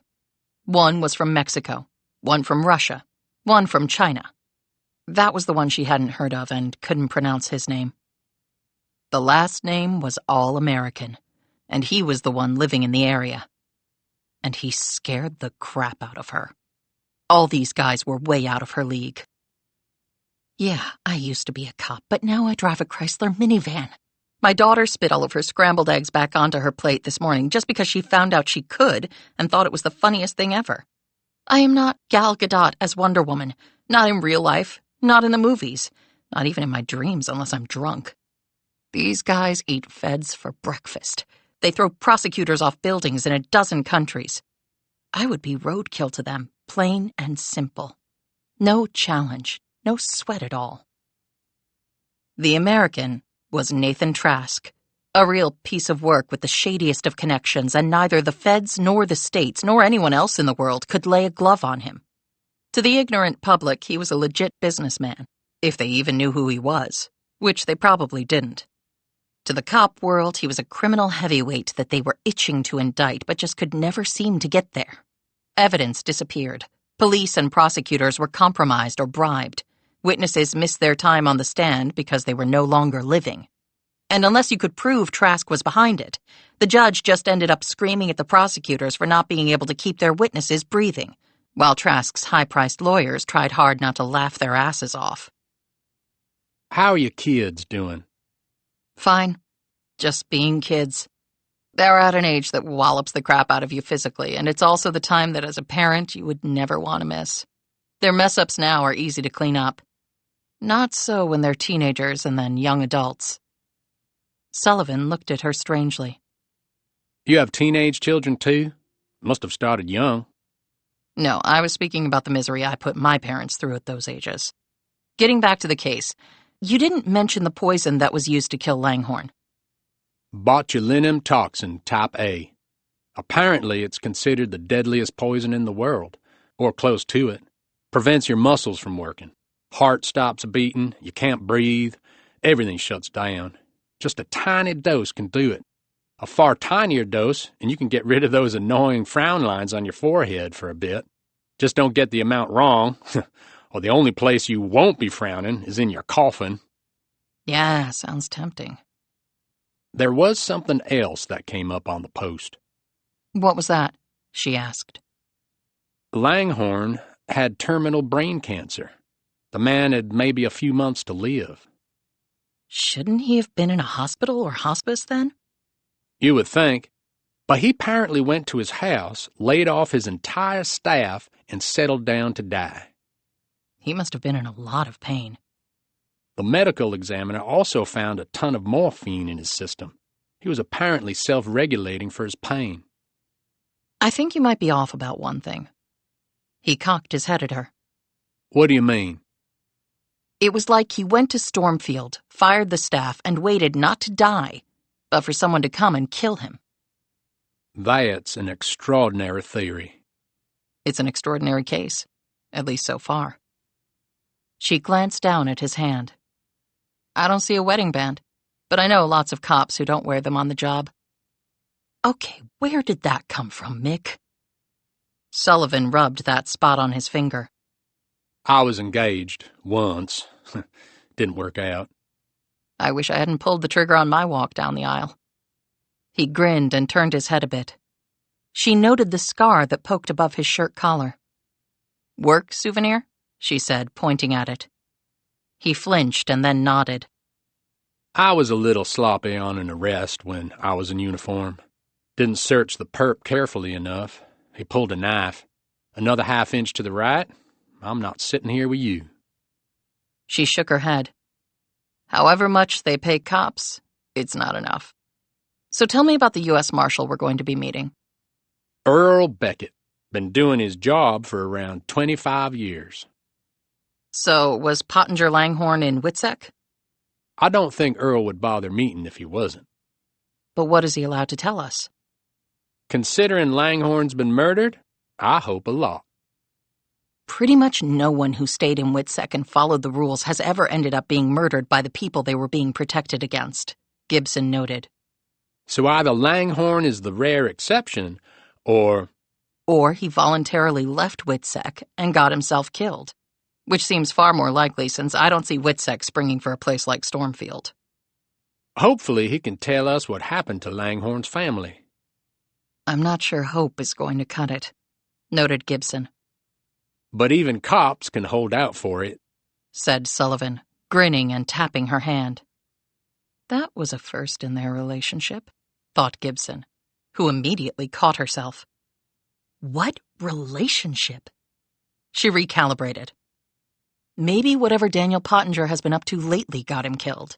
It may have nothing to do with what he did decades ago as Harry Langhorne. Sullivan slipped a French fry into his mouth and munched on it. Come on, what are the odds?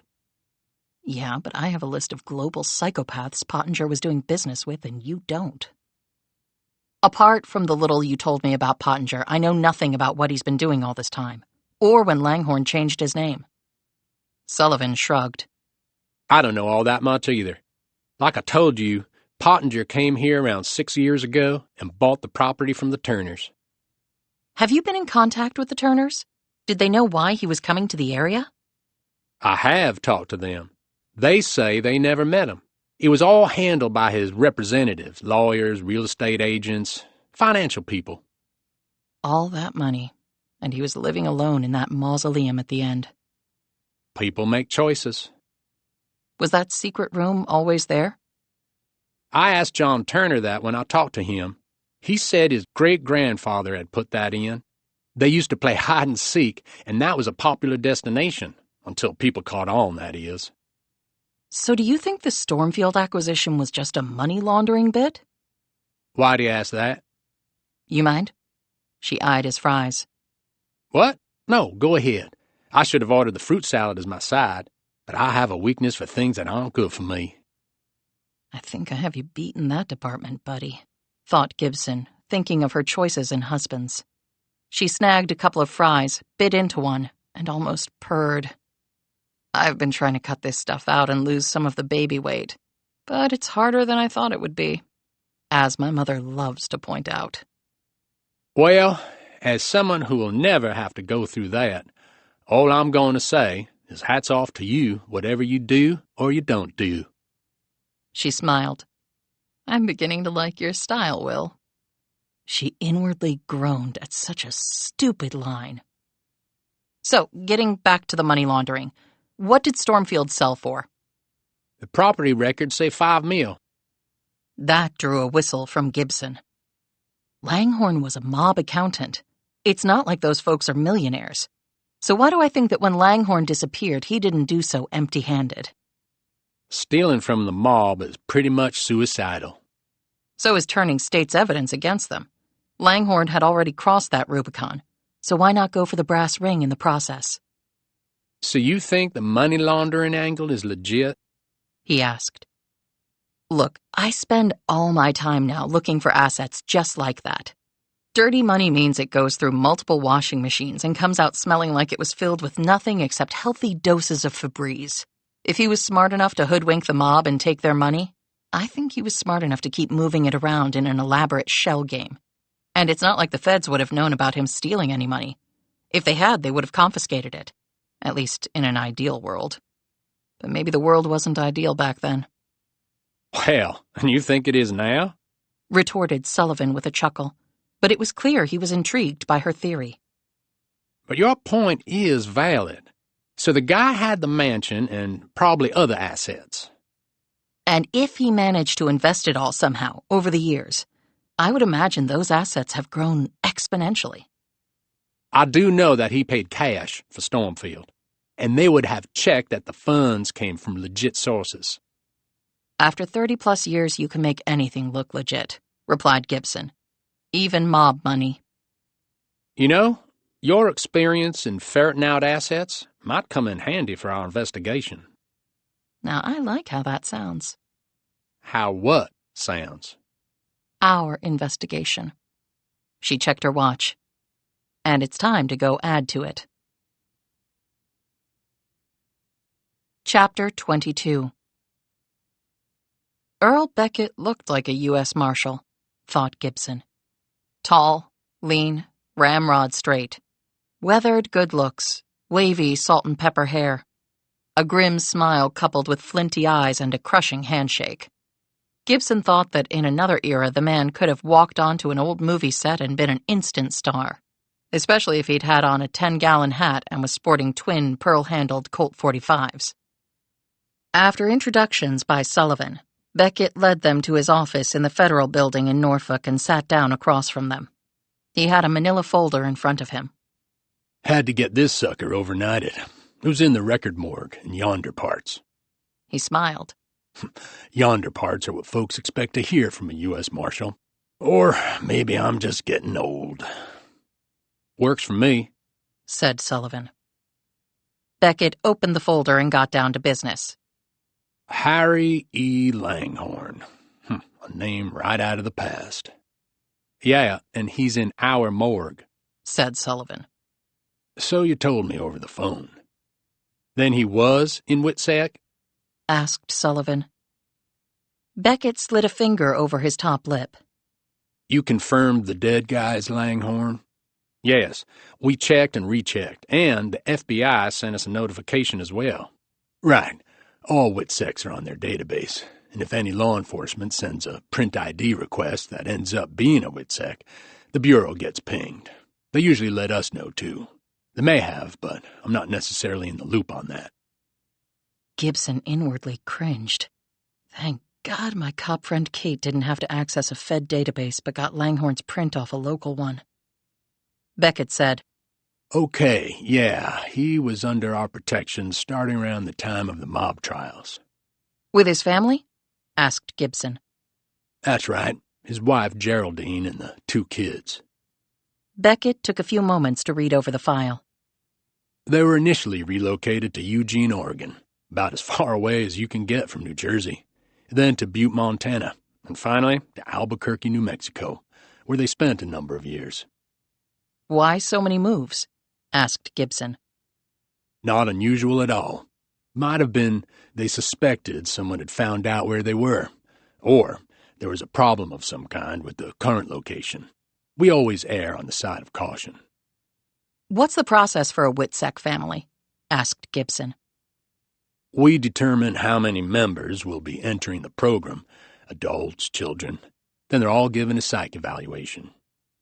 Why a psych eval? Asked Gibson. The transition is not an easy one, noted Beckett. So we need to know what mental state they're all in. You don't enter Witsec because your life is a bed of roses. Quite the opposite. The program will support them for 6 months financially. After that, they need to get a job. Now, we do cater to certain requests, if feasible. Like what? Well, I can tell you that we've paid for breast implants, facelifts, and boxing lessons. But that's atypical. Okay, said Gibson slowly. The jobs these folks get are usually not going to be high-paying. They have no work or credit history. Early on, the Marshal Service reached out to the business community and got commitments from over 1,000 national businesses to provide jobs to Witsec members. In the past, we've also placed protectees in certain government jobs. Doesn't that jeopardize their safety? Asked Sullivan. We have protocols to prevent that, but I can't get into them with you. Langhorne was working at a local car dealership in Albuquerque till about 20 years ago. As a salesman? Asked Sullivan. No, as a vehicle detailer. Guy liked the details, apparently. A long fall from mob accountant to cleaning cars, remarked Gibson. What happened? Asked Sullivan. Langhorne vanished.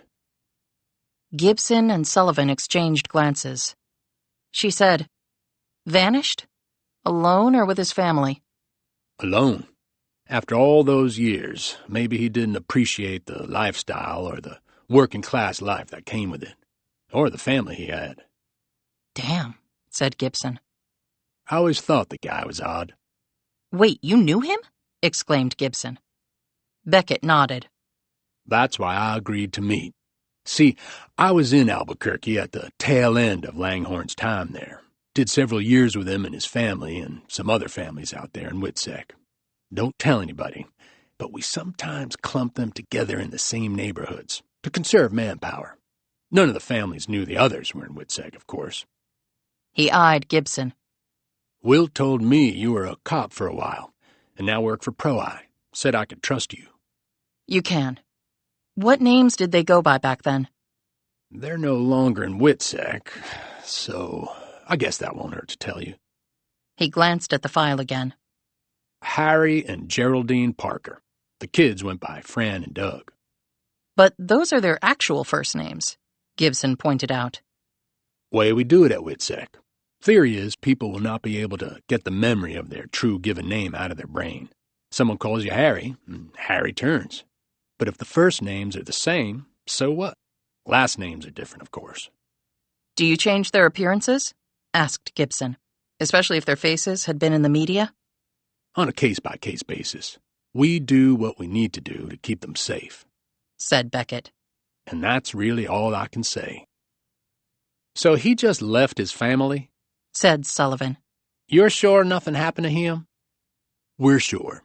I think he'd been prepping it for quite a while. This was in hindsight, of course. And he might have had a stash of money to help him on his way. What makes you say that? Asked Sullivan. Rumors, scuttlebutt. Maybe in addition to ratting out the mob, he might have raided their piggy bank, too, said Gibson. Beckett shrugged. The man had helped take down a bunch of really bad guys. You're not going to jump the dude's bones over money at that point. And if they made him out to be dishonest that way, maybe it would have hurt the prosecution. You give a good defense attorney an opening, well, look out. Right, said Gibson. Well, the man he became, Daniel Pottinger, paid $5 million in cash for an old estate near Smithfield. Damn, was all Beckett said to that. You said he vanished. How so? Asked Sullivan. Went to his job one day and never came home. We checked everything, talked to everybody. He went out for lunch, the folks at the dealership said, and then called in that he was feeling ill, so they didn't expect him back. That was the last they saw or heard of him. We checked the buses, trains, airports, car rentals, nothing. So maybe he had help, noted Gibson. I have no doubt of that. But he worked it so he had a good head start. His wife didn't contact us until the following morning. Why so long? Asked Gibson. She said that Langhorne had phoned and told her he was working late and not to wait up for him. He said he'd probably sleep on the couch downstairs, so as not to wake her. She went downstairs around 8 the next morning, and there was no sign of him. But she thought he'd just gone to work early. She didn't call us until the dealership phoned her asking where the hell he was. All told, he had a long runway to make his getaway. And look, it's not like what he did was illegal. Being in Witsec is a choice. We looked for him mainly because we were worried someone had snatched him. But as more information came out, it seemed clear that he planned it. And his family? What happened to them? You said they were no longer in Witsec. Geraldine walked out of her house about a month after her husband vanished. No one's seen her since. Gibson said, and the kids? Doug was nearly 18 by then, a senior in high school. Francine was about a year younger. Not little kids anymore. It was a hell of a mess. technically they couldn't opt out of WITSEC until they were 18. And we, of course, couldn't inform their extended family about the situation so they could help or make decisions for them. And traditional foster care was out, so we just kept watch over them. Doug hung around until Francine hit her 18th birthday, and then they both opted out and moved on. Haven't seen or heard from them since. What a miserable existence for them, said Gibson. We did the best we could, Beckett said defensively. Not saying you didn't. I'm just talking generally. They had nothing approaching a normal childhood. Then their father abandons them, and then their mother does, too. Right, yeah, said Beckett. I did feel sorry for them, but even if they leave, we ask them to stay in touch. We try to help them regardless of their official status, but they never did contact us. He looked between them. What else you need to know? A lot more than we do right now, said Gibson glumly. Chapter 23. Darby was in the stroller and Tommy was walking next to his mother. It was a brisk morning and the sun was ascending into a cloudless sky. Tommy would occasionally hold his mom's hand or walk right next to the stroller and talk to Darby, who talked right back to him in childish staccato. Gibson was half watching them and half watching everything else around them. She had plenty of reasons to be paranoid. Clarice on the phone, the list of global criminals, and a dead mob numbers guy with maybe more mobsters involved had put her very near the edge. She was a few mental beats from chucking it all, selling her house, and taking the kids as far away as possible. But could I ever get far away enough? And what about Mom and Dad? She felt trapped because she was. She had called Zeb Brown a few times to see how long her vacation was to last, and whether she would have employment when she came back from said vacation. He had not returned her calls. But her latest paycheck had cleared the bank, and there was a nice bonus added on for her work on the Larkin matter. Yeah, I single-handedly find $200 million and they tack on $5,000 for my bonus. I wonder how much Zeb got. But I'll take it. Every car that passed by and that she did not recognize received extra scrutiny. She had slipped her baseball bat into the mesh bottom under the stroller. She had the burner phone with her. Part of her was hoping it would ring, and another part was hoping it would remain forever silent. Tommy chased a squirrel while Darby begged to get out of the stroller and do the same. Gibson obliged, and she watched her kids pointing and doing inch-high jumps off the ground as the squirrel peered curiously down at them from 10 feet up a tree. Tommy looked at Gibson and said, "Mommy, squirrel!" "Yep, but it's squirrel. Squirrel. Fast, huh?" "Very fast," agreed her son. "Me take home, Mommy?" pleaded Darby. "Please, please, please." "It's not a pet, sweetie. It needs to be free." "Pet, pet, pet," chanted Darby, and Gibson silently berated herself for walking so freely into that one. 5 minutes of intense drama later, they were heading back home, Darby in tears and Tommy saying "skirl" over and over. She handed the kids off to Silva, who had just arrived when they got back. Gibson ran to her office and fired up her computer. Nathan Trask. She hit the send key on her search, and a data dump ran down her screen. The man was wrapped up in numerous lawsuits, all civil litigation at least currently. His business deals were immense, and his background was shady as hell. His Wikipedia page begged for more information on the man. The 14 current pages on him apparently didn't cut it. The photos she saw were of a man who looked carefree, intelligent, and kind. But they had said that about Ted Bundy, too. She dug deeper. He had homes all over the world, but his principal residence at present was in Virginia Beach, a 30,000-square-foot behemoth he'd built right on the beach with his own helipad in the rear. His yacht was kept at a nearby deep-water marina. His Dassault Falcon tri-engine jet was hangared at a corporate jet park. He presumably had security out the wazoo. She had about as much chance of getting in to see the man as she did the president. And even if I managed it, what would I say? "Excuse me, Mr. Gazillionaire, did you kill Daniel Pottinger by any chance or pay to have someone do it?" Yeah, If I want to be dumped in a grave no one will ever find. She slumped in front of her computer, a weapon she had used in her time at Pro-Eye to slay mighty beasts. But this situation was different. Far different. What the hell does Clarice expect me to do with this list anyway? She looked up the other men. They were all rich and looked arrogant and cruel, and were probably criminal in myriad ways. But from the sources she could find that seemed legit, none of them were anywhere near here when Pottinger had bought it. Sure, they could have hired someone to do it, but she didn't think so. Pottinger had died from poisoning. That was not what hitmen did. They shot you usually. Anyone could poison someone and watch while they croaked. It took something altogether different to pull the trigger on someone and see their head explode right in front of you. But why would a guy like Trask go to Stormfield and inject Pottinger with this botulism stuff? Did he stiff the man on poached elephant tusks or stolen biomedical crap? Not that I really believed any of that from Clarice. She's a liar, plain and simple. But there were elements of truth in what she said. Normally, one could tell if someone was lying by the number of words they used in response to questioning. People telling the truth used far more words, because they were unafraid of being trapped in a lie. Those lying used far fewer words.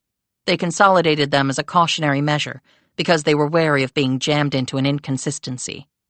They were making it all up, and that always allowed for a mistake to creep in if they hadn't practiced enough. Truth-tellers could be inconsistent as well, because no one could remember everything. But a pro could tell the difference. I can tell the difference. She tried to find some more information on Langhorne's family, but there just wasn't anything there. That actually made sense after what Marshall Beckett had told them. Doug and Francine Langhorne had vanished when they were old enough to voluntarily leave Witsec. They had no doubt changed their names once more. That was a dead end. She joined some dark web chat rooms using an untraceable online ID that she employed for her Pro-Eye work. She had to be subtle about this, because the last thing she wanted to do was warn anyone that someone was digging into their pasts.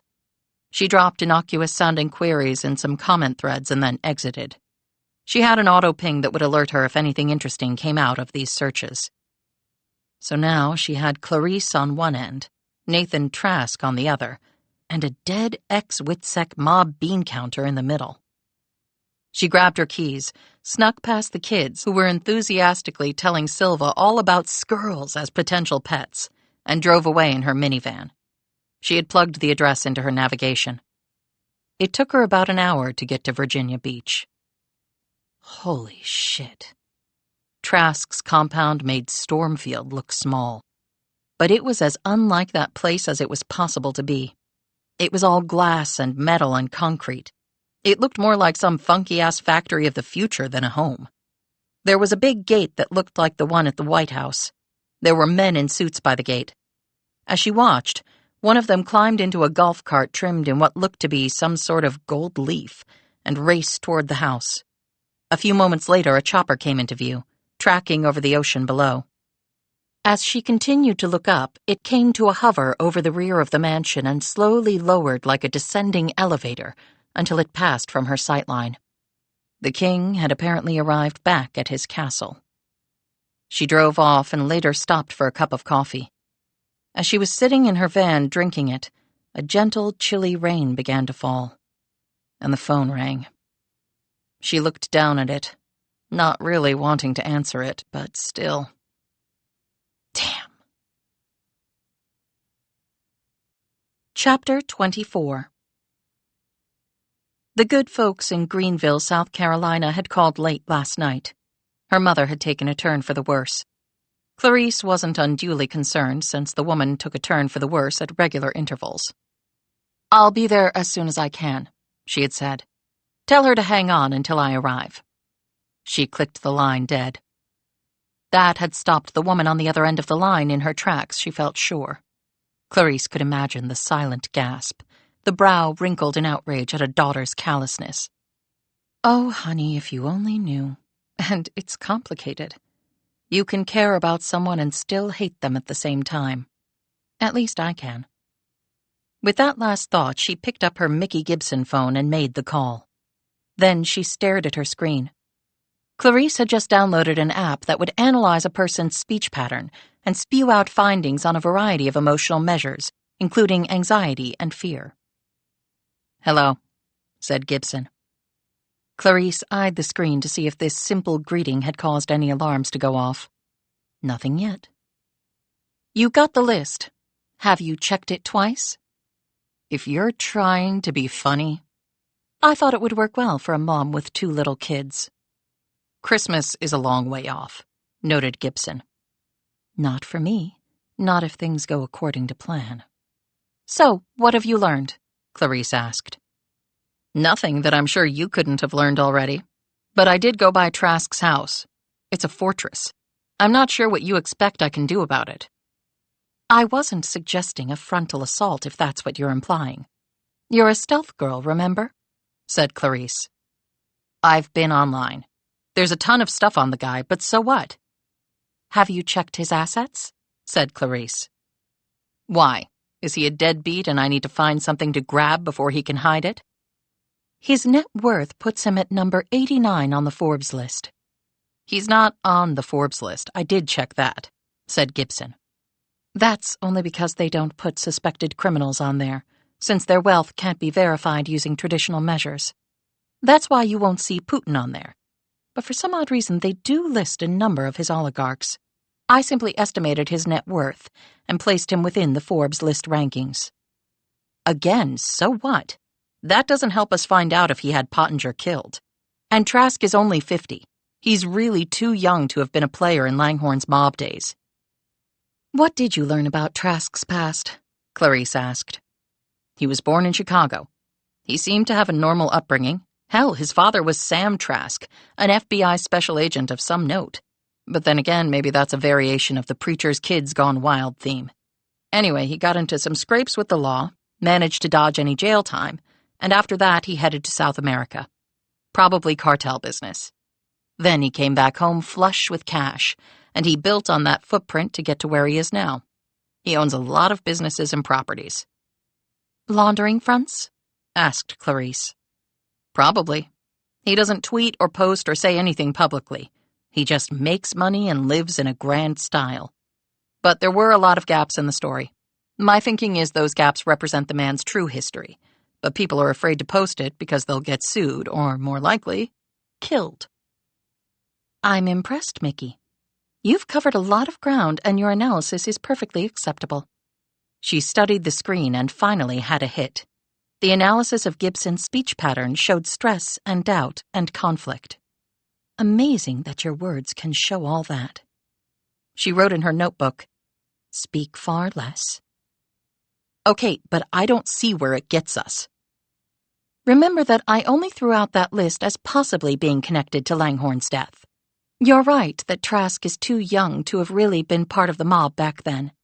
But there are other alternatives that need to be explored." If he did kill or have Langhorne killed, it seems far more likely it was connected to whatever Langhorne did as Daniel Pottinger, rather than stretching back to the mob days. Maybe he screwed Trask over some deal and the guy decided to punish him for it. "Okay, let the big one drop and see what it does to little old Mickey Gibson." How is that reconciled with the phrase, "Do as I say, not as I do"?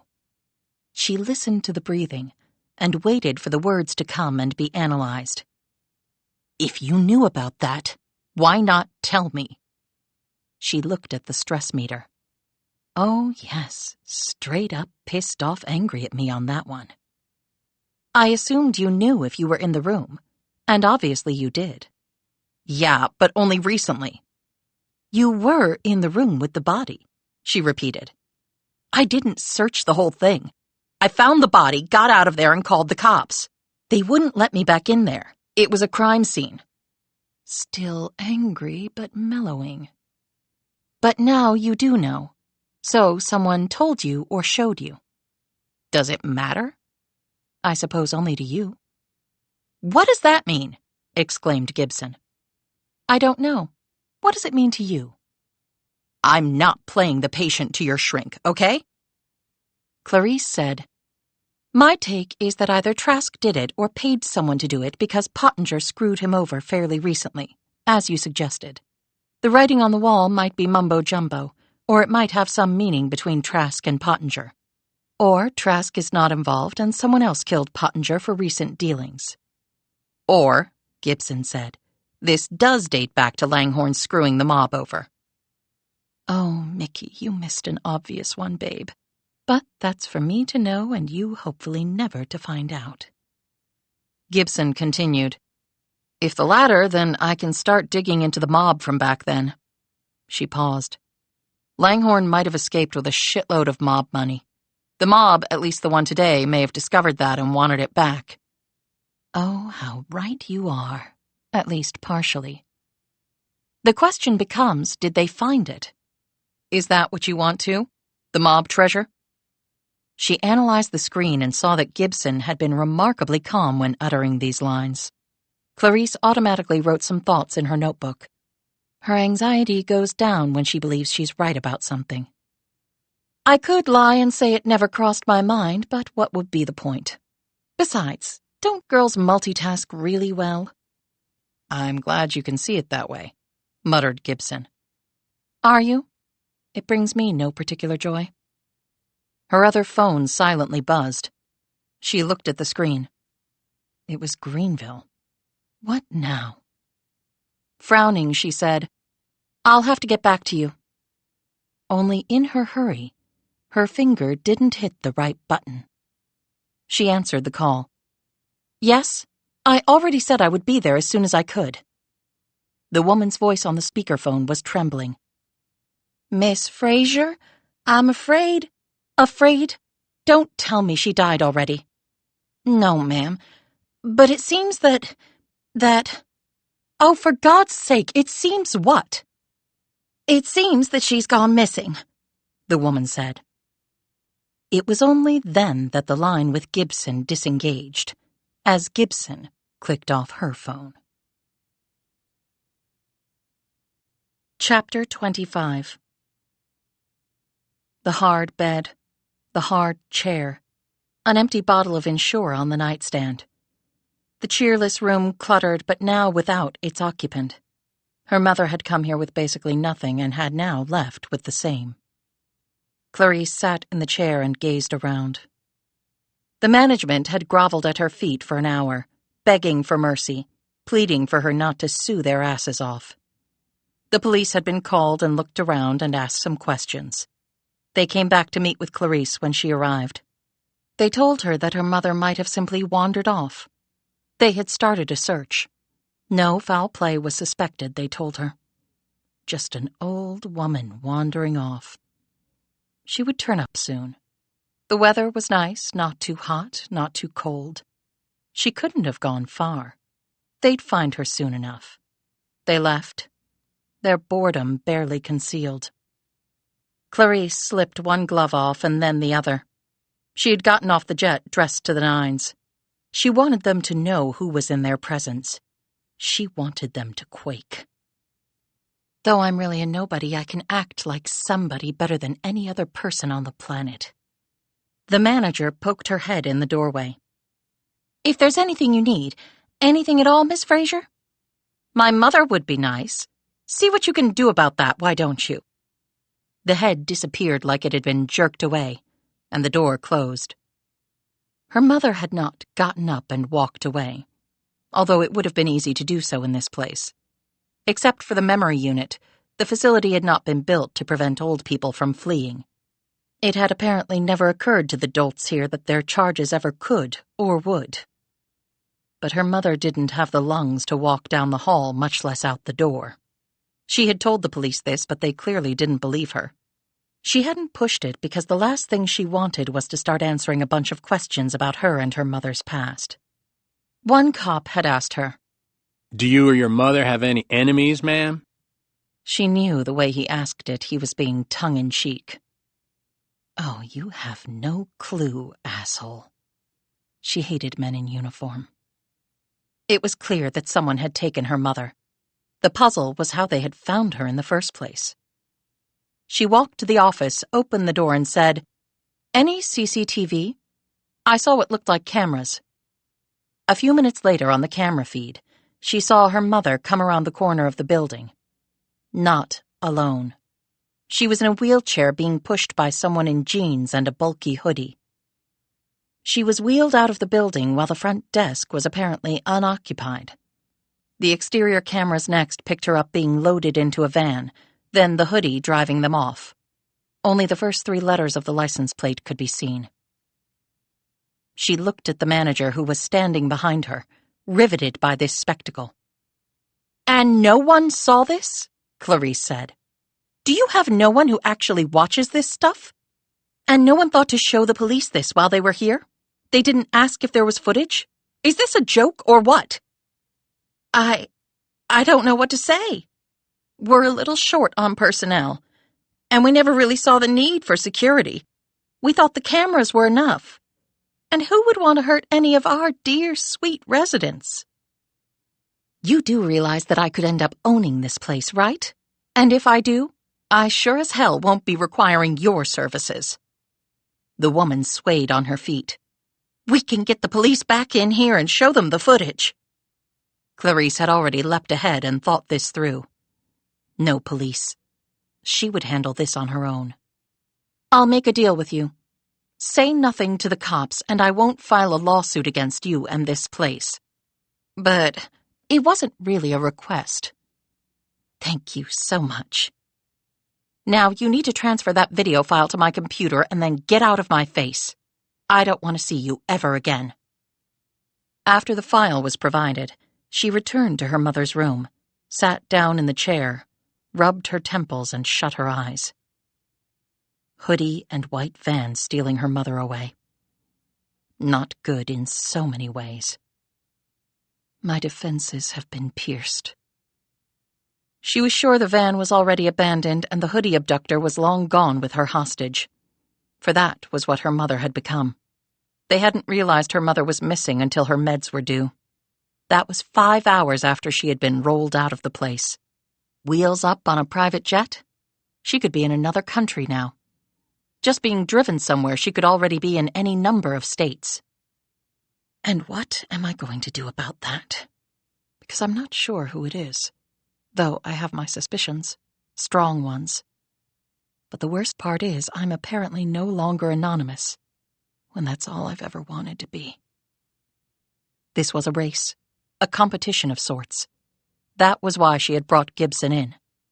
And it was the first time Clarice thought that she might lose. And now I have somewhere else to be. It wasn't connected to this, but it was connected to something else important.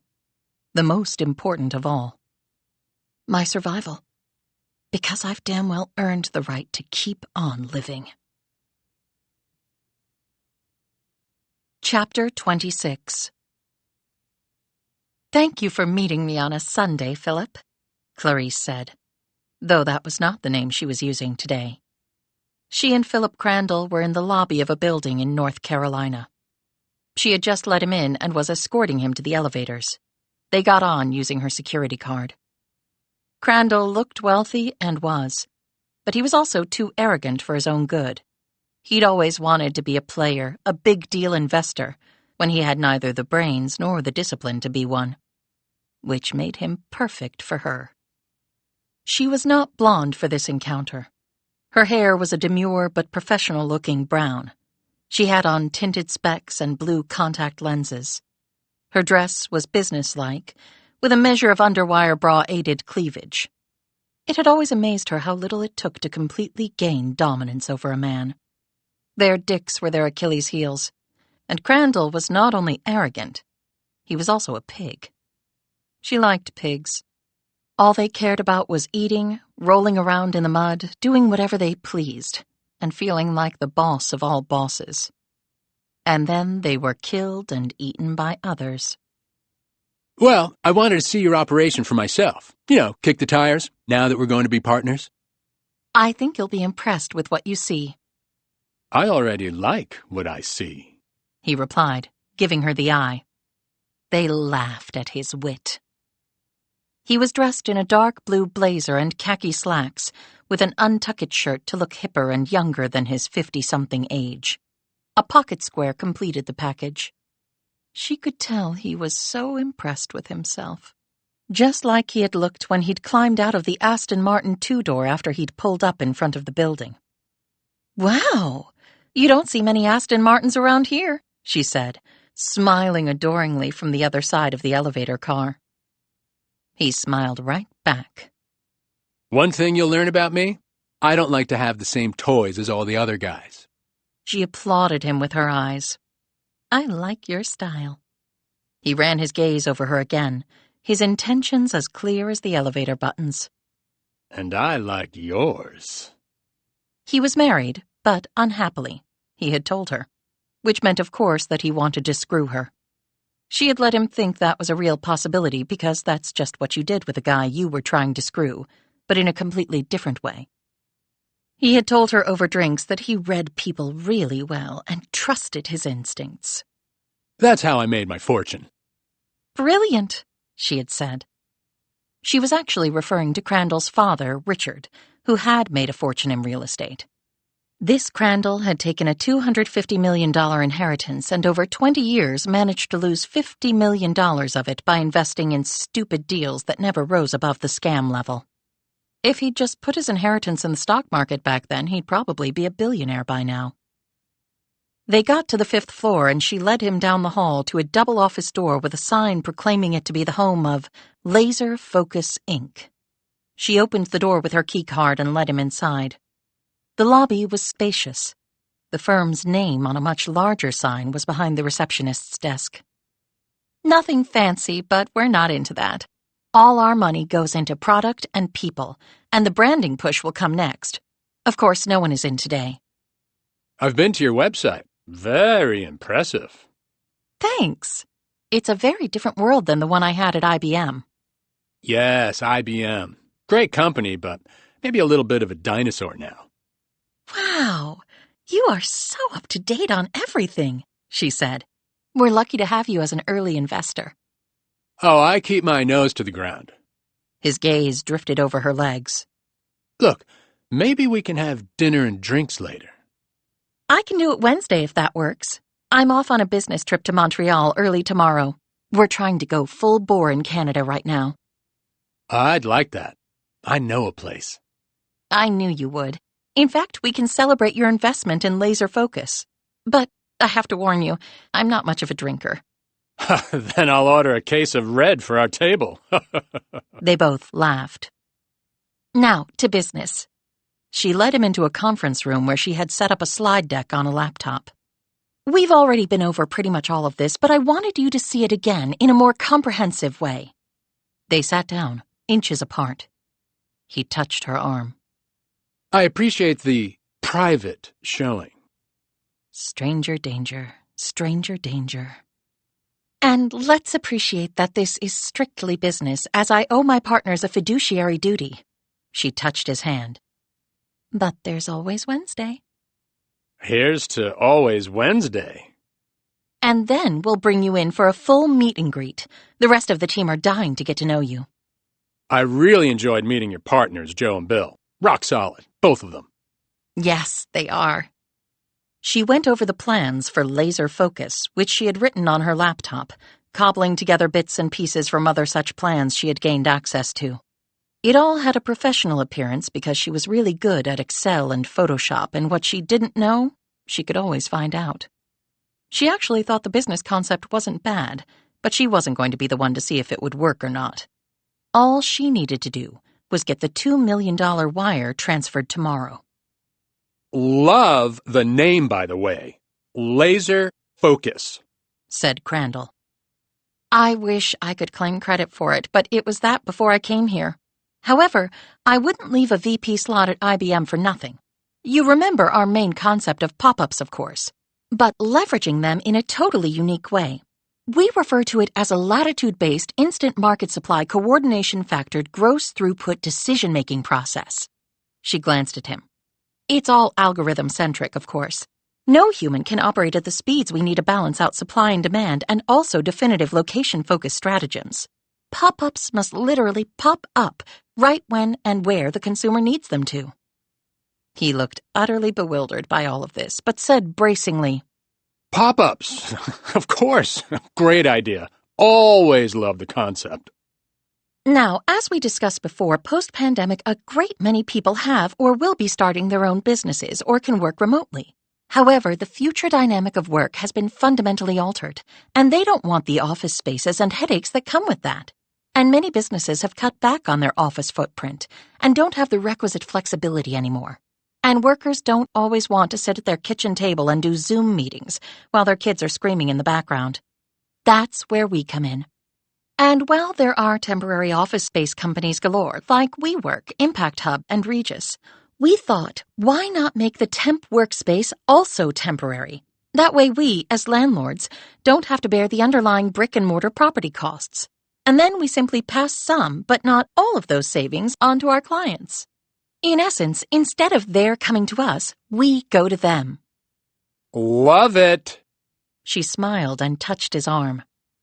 It's a hybrid system that I think will come to dominate the space in the very near term. Our physical structure has been engineered so that it can be put up and then disassembled in less than 1 hour, and that includes all equipment provided to the customer on a semi-customized basis. It's trucked off and either sent to a new site where there is an algorithm-based demand, or warehoused until it's needed again. But our goal is to have an 85% deployment at all times. Idle inventory does not make us money. She clicked some keys and a new screen appeared. As you can see, our projections, while conservative, are quite eye-popping. We're cash flow positive after only 11 months, and in 2 years' time, with costs under control and a firm book of business, we're forecasting net profit margins at over 28%. That beats our benchmark by a good 800 basis points. We have painstakingly built solid relationships with all necessary vendors and space owners. I've had this business plan vetted by a dozen seasoned business people whose opinions I really value, and they all deem it an unqualified home run. She glanced at him to see if his eyes were glazing over. They were. Bingo. But I don't have to tell an experienced investor like yourself anything. You either see it as a good deal or not. And I do see it as a terrific deal. And your investment gets you 15% of the company on a post-money basis. An incredible opportunity at a very fair valuation. We plan to align with a SPAC or other appropriate vehicle within 2 years and take it public for at least a $300 million valuation, making your ownership interest worth... She pretended to be calculating in her head.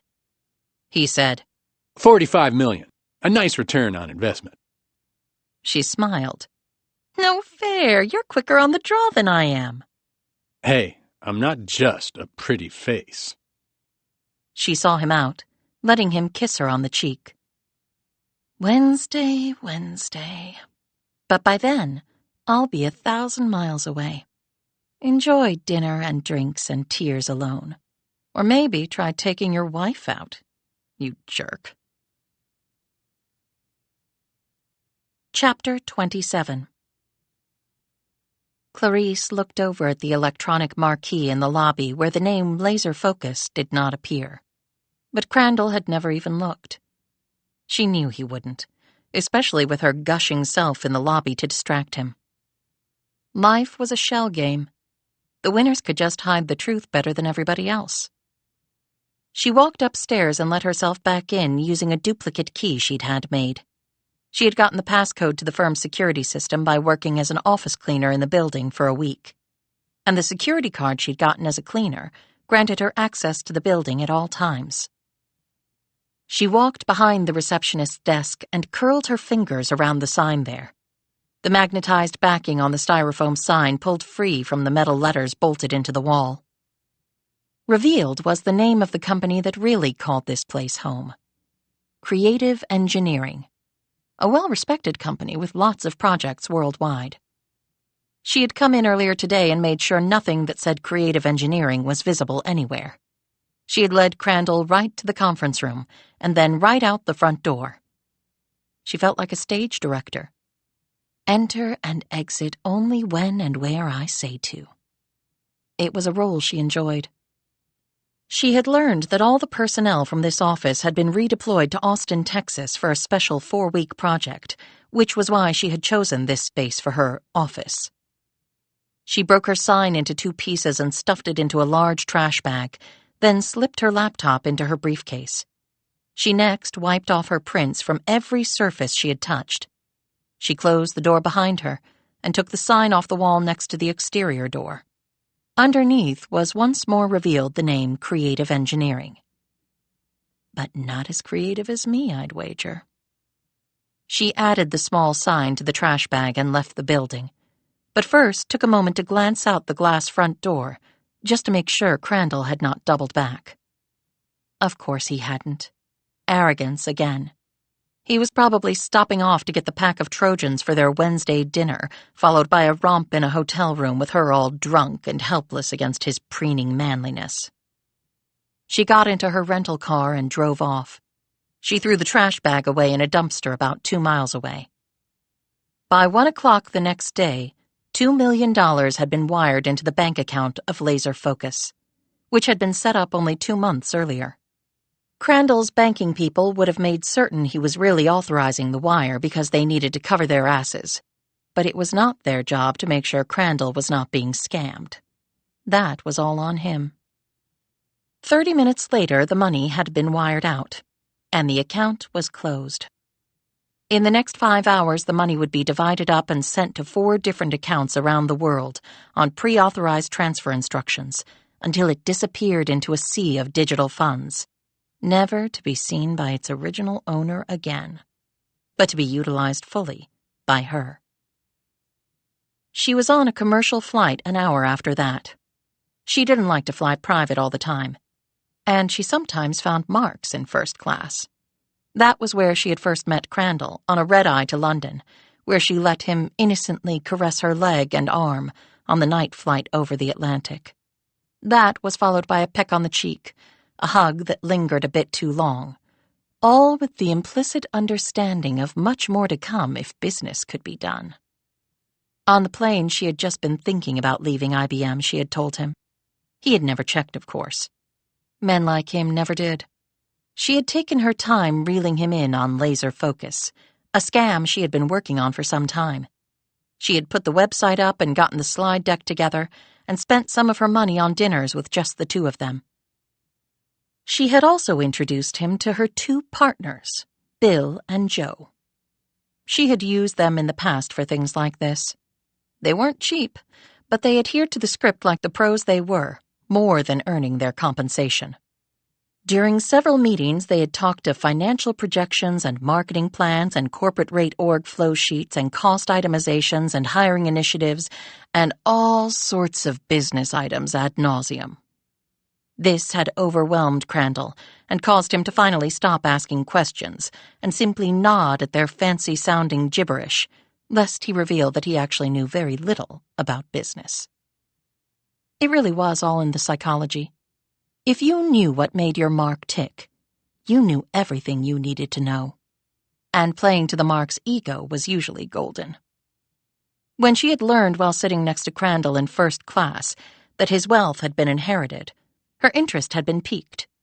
Those who inherited wealth either let the professionals handle the business matters while they simply enjoyed the benefits of being born into the right family, or else they went the route that Crandall did, convincing themselves that they had somehow earned every dollar and had the business acumen to earn even more.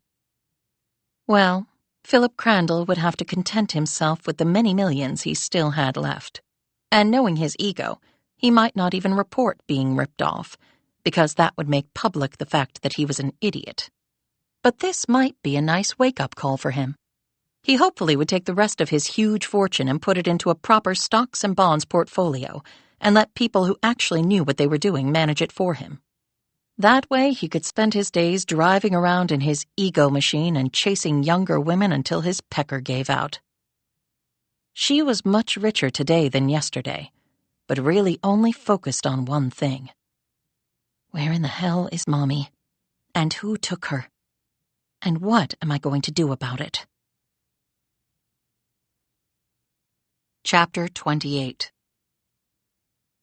And parents. The clue had finally come to Gibson as she made pancakes for her kids while they impatiently watched her.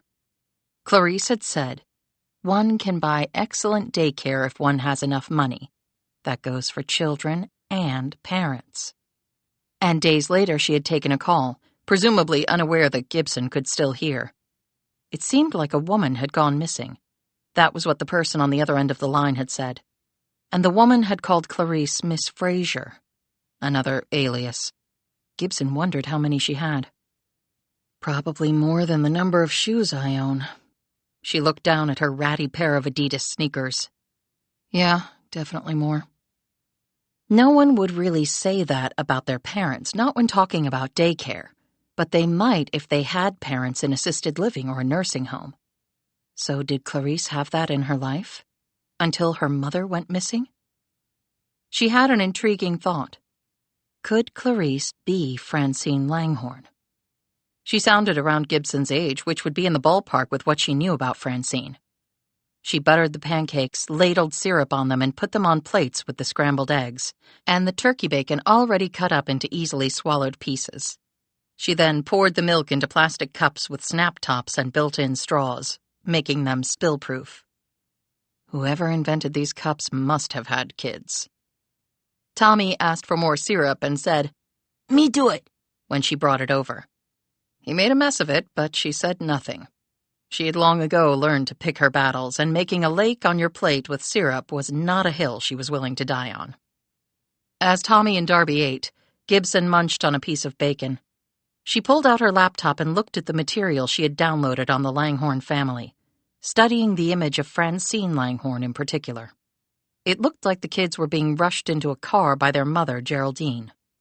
The hulking Doug Langhorne, his face dour and pinched, had turned to stare into the camera. She didn't like that look at all. Gibson turned to Francine. Her look was far more nuanced than her brother's. The girl's large eyes were sad, but there was an underlying determination that spoke of strength, of resiliency. Such a person could survive much, Gibson surmised, including a crooked dad, the murderous mob, and a stint in Witsec. And finally, abandonment by her parents. Earl Beckett had said Doug had stayed with his sister until she was old enough to voluntarily leave Witsec. Under the circumstances, they probably had only each other, and a circling of the wagons mentality would be perfectly understandable. My problem is I don't know enough about the Langhorns, particularly the kids. But then it occurred to her. Idiot, you have a source that can help you on that. When Silva arrived and took over, Gibson rushed to her office and made the call. Earl Beckett was actually in Williamsburg for a meeting today and could meet her for coffee nearby in about an hour, he told her. She ran upstairs, showered, changed, and was at the coffee shop in the historic district of Williamsburg 5 minutes early. When Beckett came walking up, she greeted him, and they went inside and ordered their coffees. Once they were settled at a table, Beckett said, I thought I might hear from you. Why is that? I looked you up after you and Sullivan came to see me. Even talked to some folks who knew you. Dog with a bone that won't let go, is how you were described. I guess I don't like unanswered questions. So, what questions can I answer for you?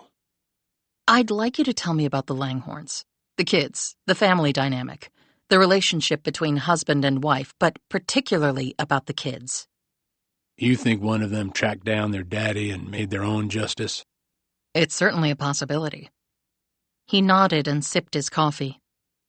Family dynamics are a strange thing. You see similarities in some families, but every one of them is unique, too. Now, Witsec families are not the norm.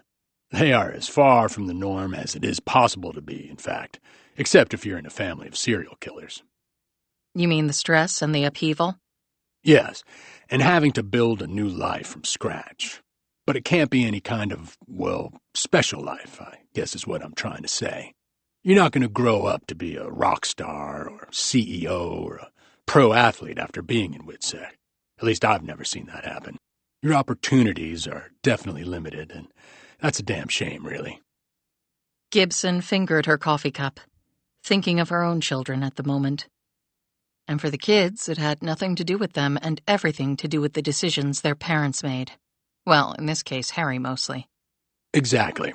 And let me tell you, that can build up to a volcano of resentment. I've seen that happen to quite a few Witsec families. Is that what happened with the Langhorns? Beckett nodded. When I got assigned there, the kids were young teens, and Harry, to put it politely, was a Class A asshole. He rode both of them hard. Whatever they did, it wasn't good enough. Whatever bad happened, it was their fault, and he seemed to resent when either of them had any fun or tried to be normal. He eyed Gibson. I mentioned the psych eval we do for all the people coming into the program. Yeah? Well, the Langhorns read like a horror story. Harry was a psychopath with some creepy tendencies. Geraldine was a lush who never made a decision in her life and had so many insecurities the shrink stopped counting. And the kids? What about them? Let's just say they were not very, well-adjusted. Remember, they'd been living the mob life since they'd been born, unwittingly or not. That is not healthy for anyone. And Harry, well, let's just say his actions didn't help matters. Can you give me an example? I sure can. I remember it well.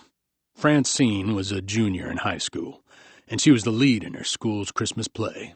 She was quite the actress, and she had been involved in local theater and performed in all the school productions. Hell, when I was off duty, I went to some of them. She was good. I mean, real good. A born actress, you could say. And despite what I just said about nobody in Witsec going on to do anything exceptional, she might have broken that rule if she'd had the chance. I majored in theater in college.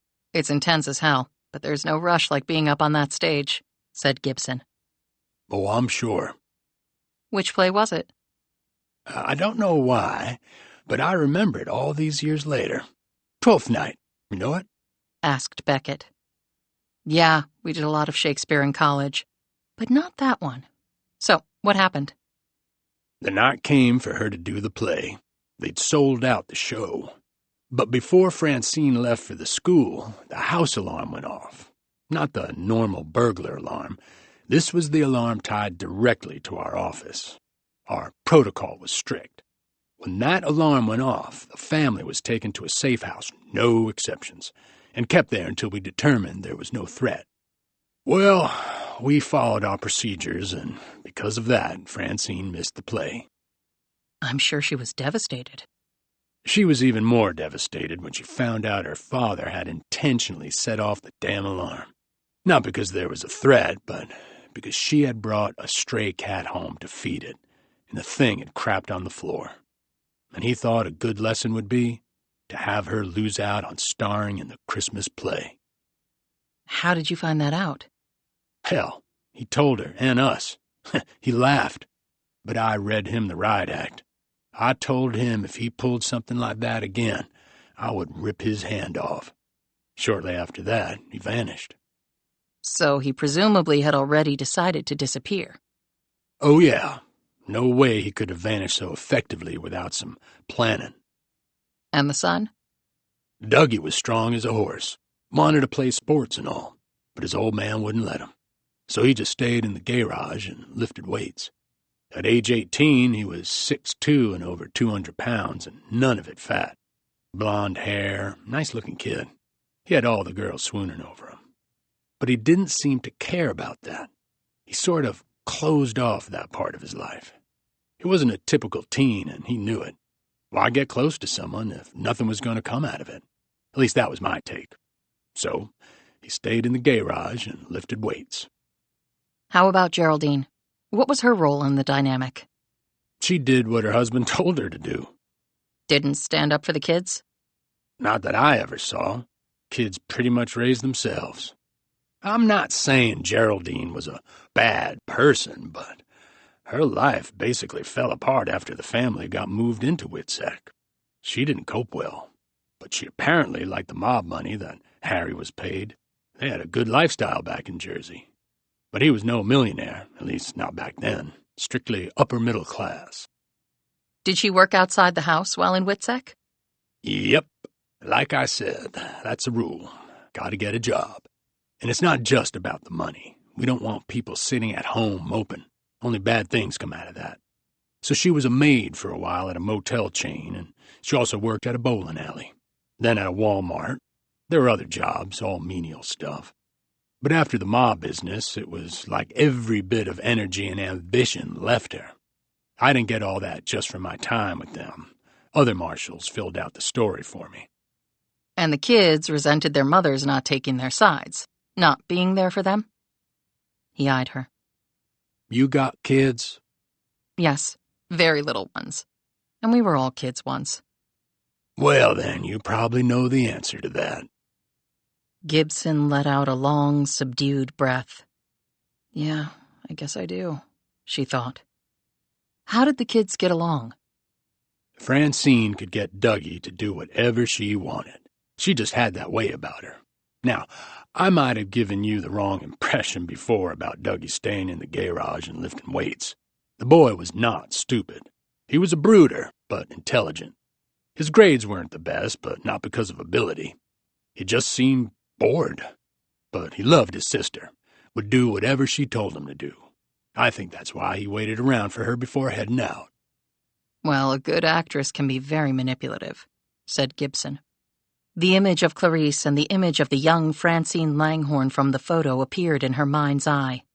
She mentally blended one into the other and got a real mess in return. Yes, they can. And she was. Manipulative enough to have him kill their mother? I mean, you said she vanished, but do you really know that for sure?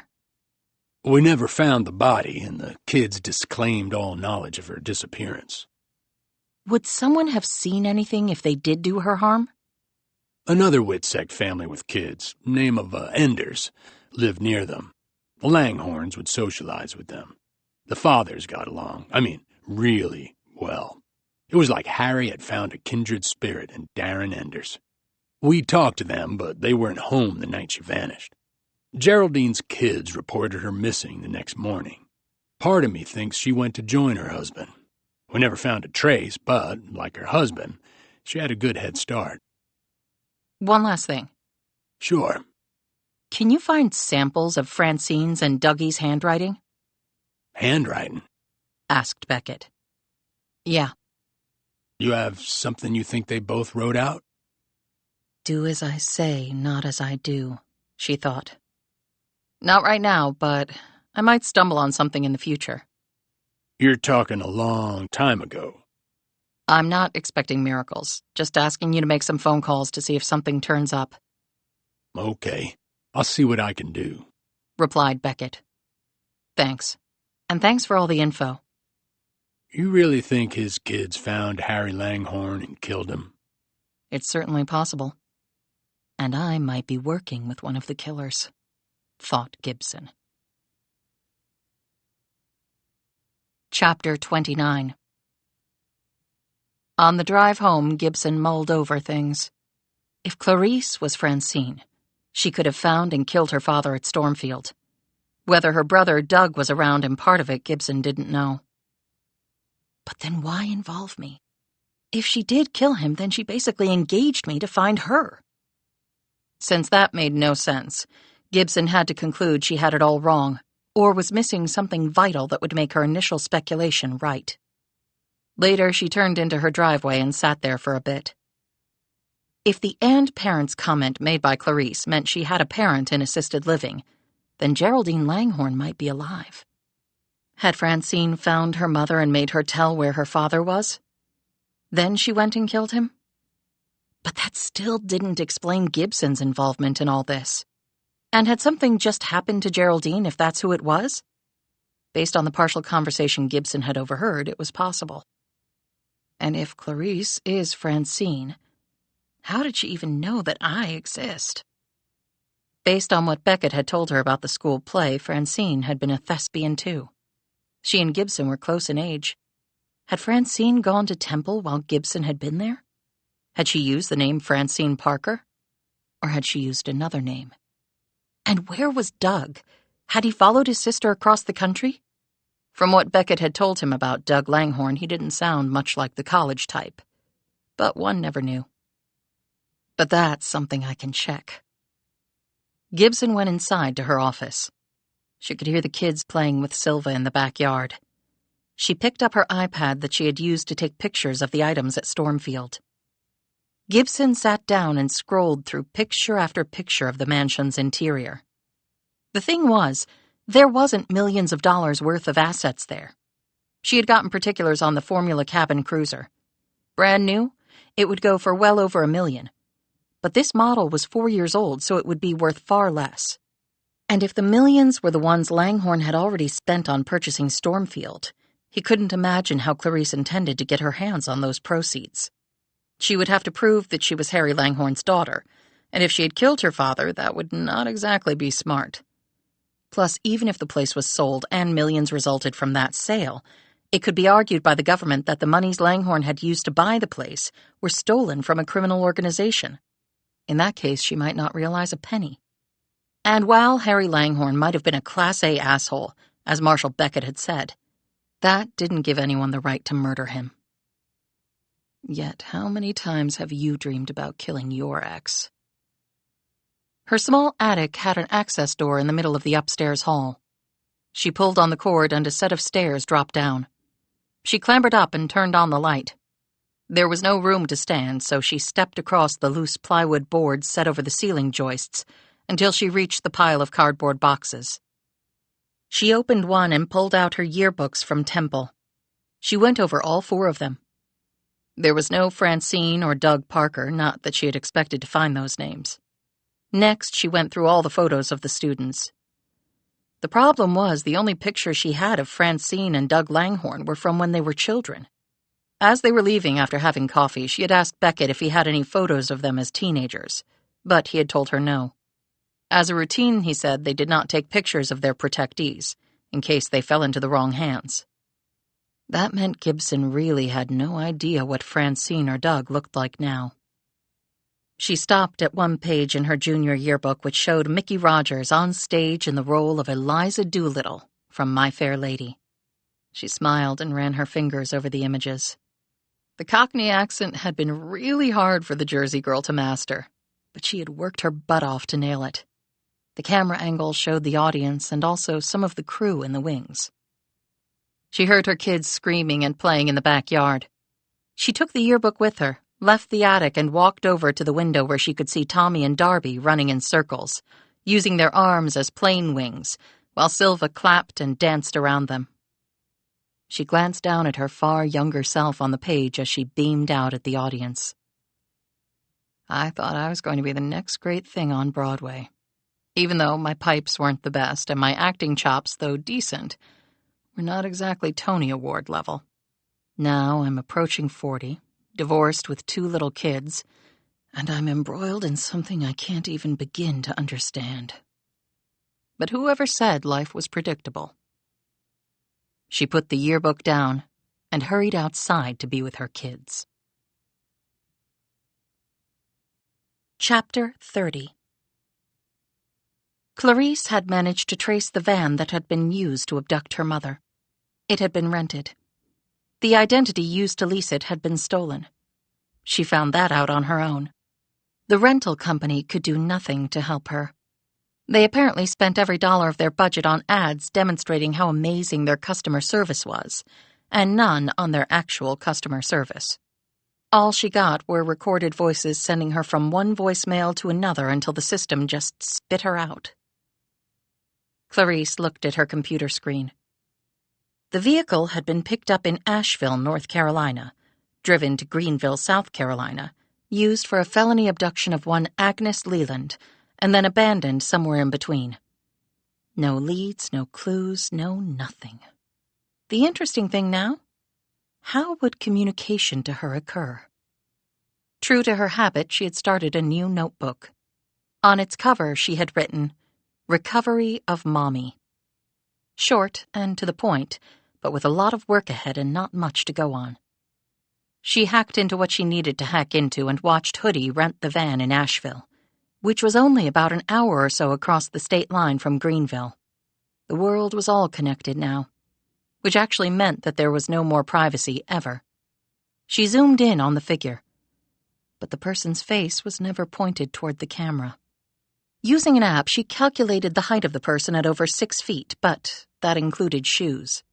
The clothes were bulky, so an educated guess on the weight and build was likely to be well off.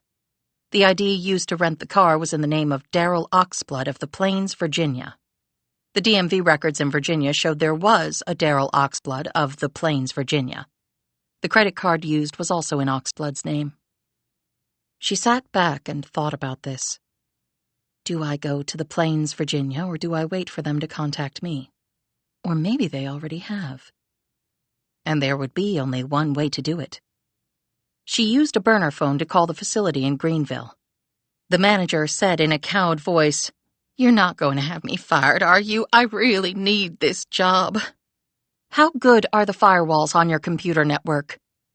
"I don't know anything about firewalls, but we have a guy.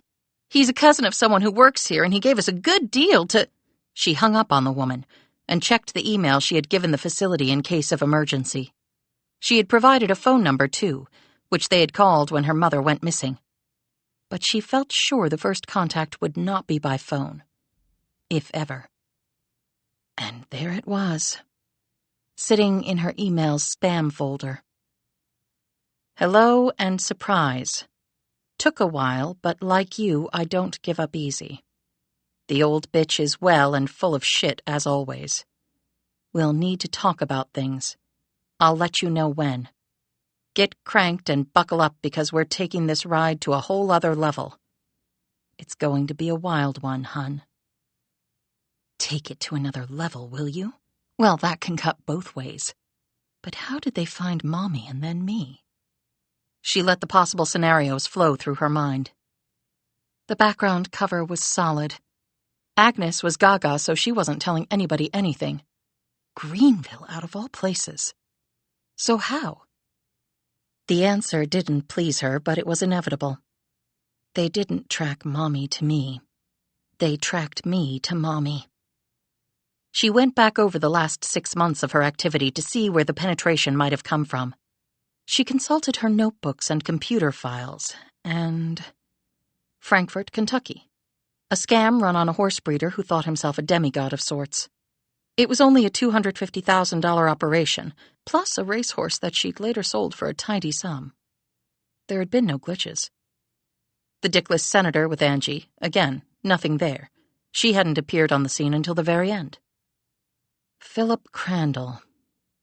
Now that had been more involved.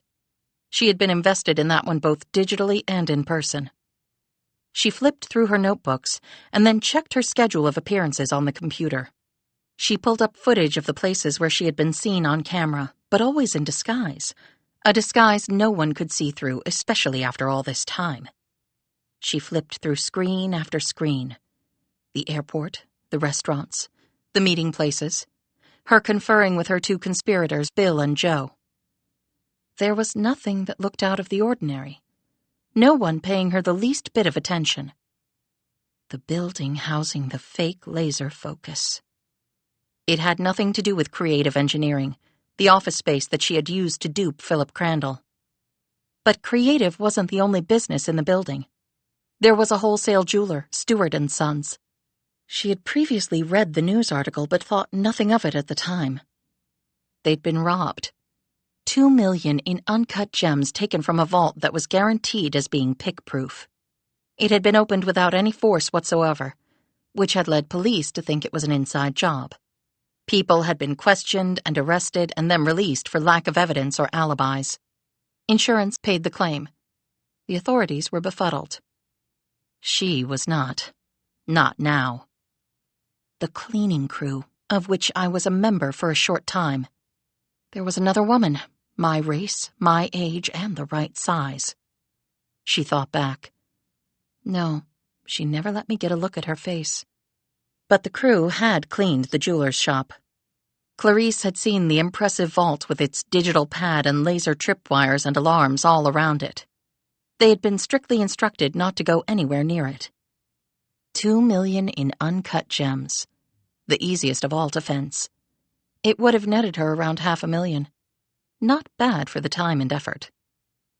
How she defeated the safe wasn't all that complicated. Clarice was surprised the local police were puzzled. She envisioned the vault in her mind. The laser tripwires were the first obstacle. Needed. a number of mirrored surfaces built on a collapsible frame that, when set up, would redirect the lasers over their surfaces so the loop was unbroken, but leaving a gap in the middle to be exploited, like a running back going through a hole in the line created by his blockers. When done, it would collapse flat, go into a bucket of water, and become invisible. Next, a 10-digit alarm pad was formidable with all the possible combinations.